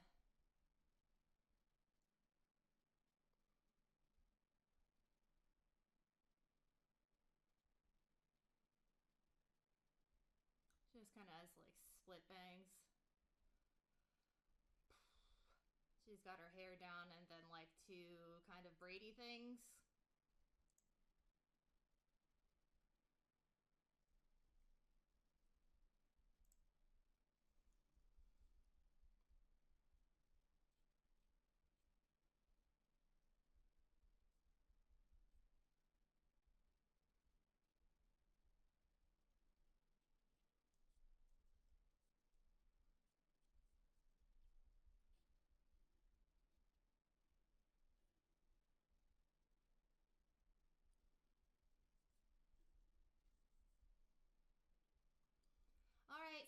later, Rui. Thank you for bringing your people here.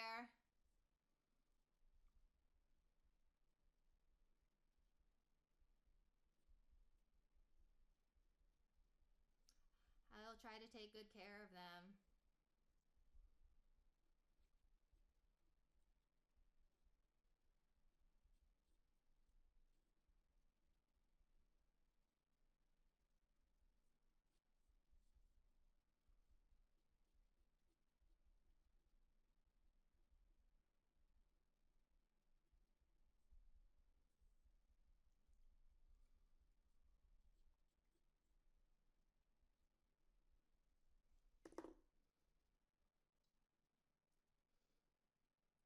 Where the fuck are my...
No, I want that one.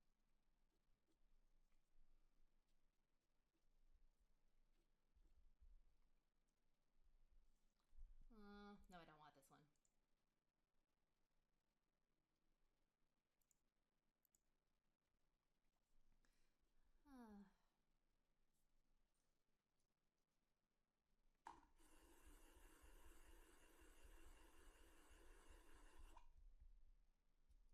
Oh my god, why so loud?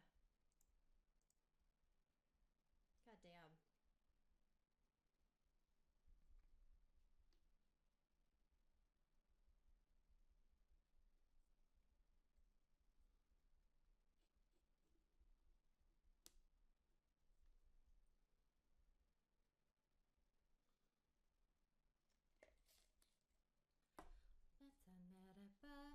いつ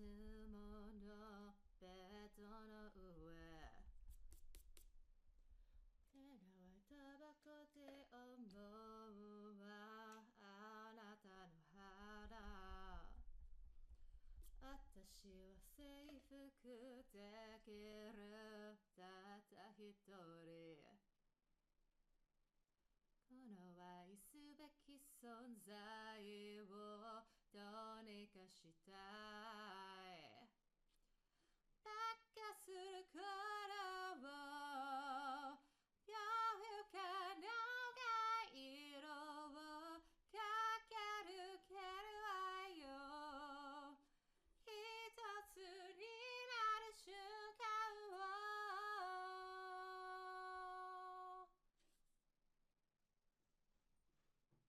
Okay.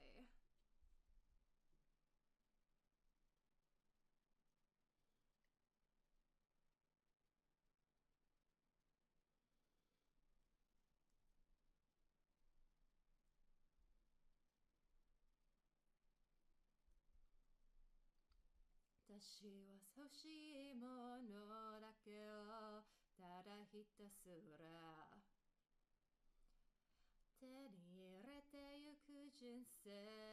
を全うしたい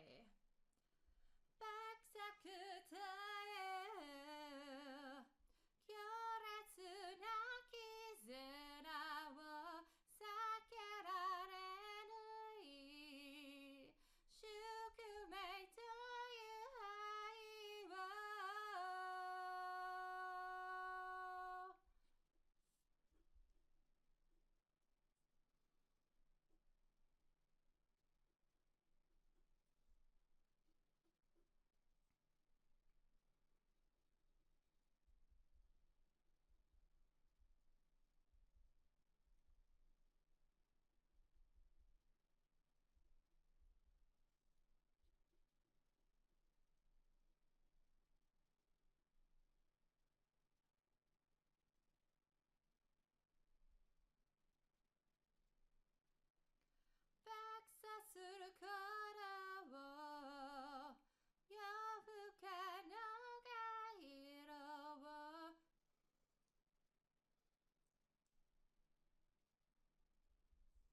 No one stops me. No one drives me crazy.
Nope, I draw a lot of dudes.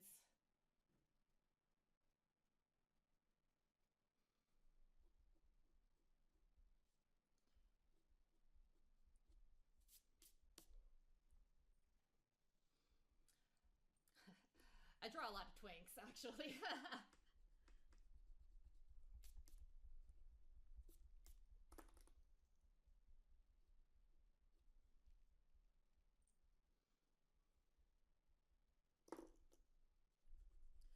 I feel like I do a pretty even distribution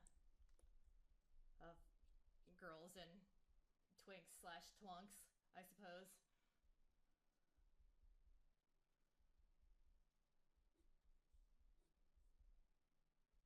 I feel like recently I've probably been drawing more dudes just because of projects and stuff. I feel like commercially I get hired to draw more women though.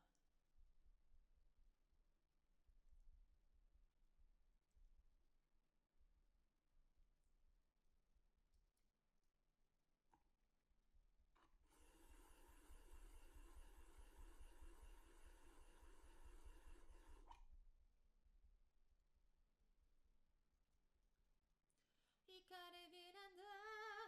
wapi você cambiou.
Get that shit.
you.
think my eyes are just fucking being stupid.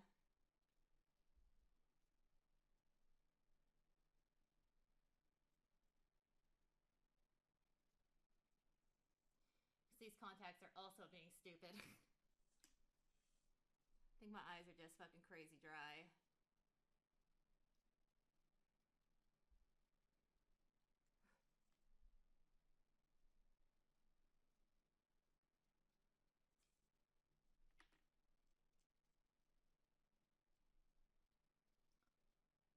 I know, they are.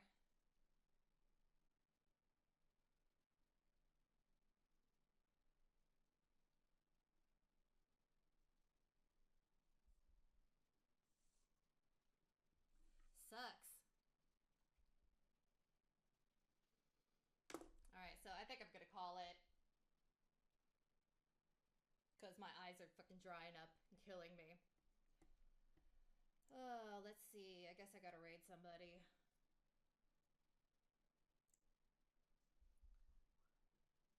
Oh, fuck. Let's see if I can find somebody to raid. Or if I'm gonna give up and just sign off.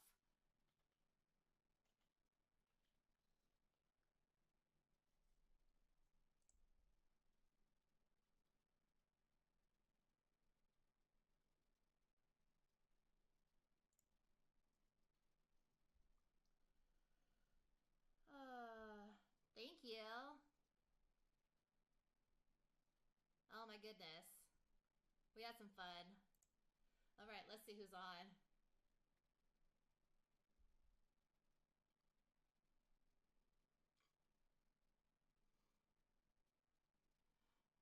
Alright, everything's in French. Alright.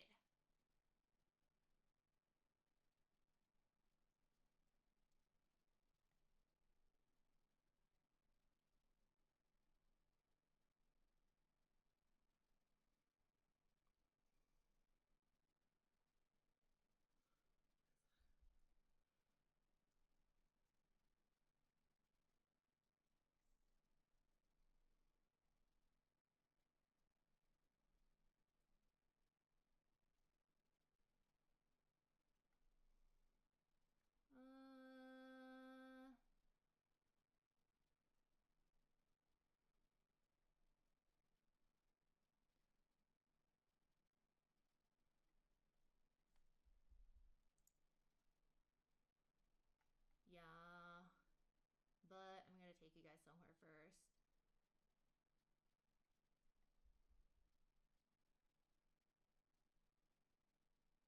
Oh my god, I found somebody who's doing stuff with their hands and they're not a VTuber.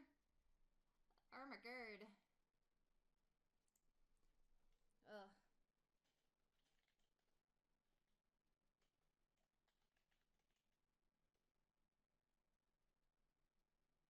Alright, everybody. Thank you so much for hanging out with me.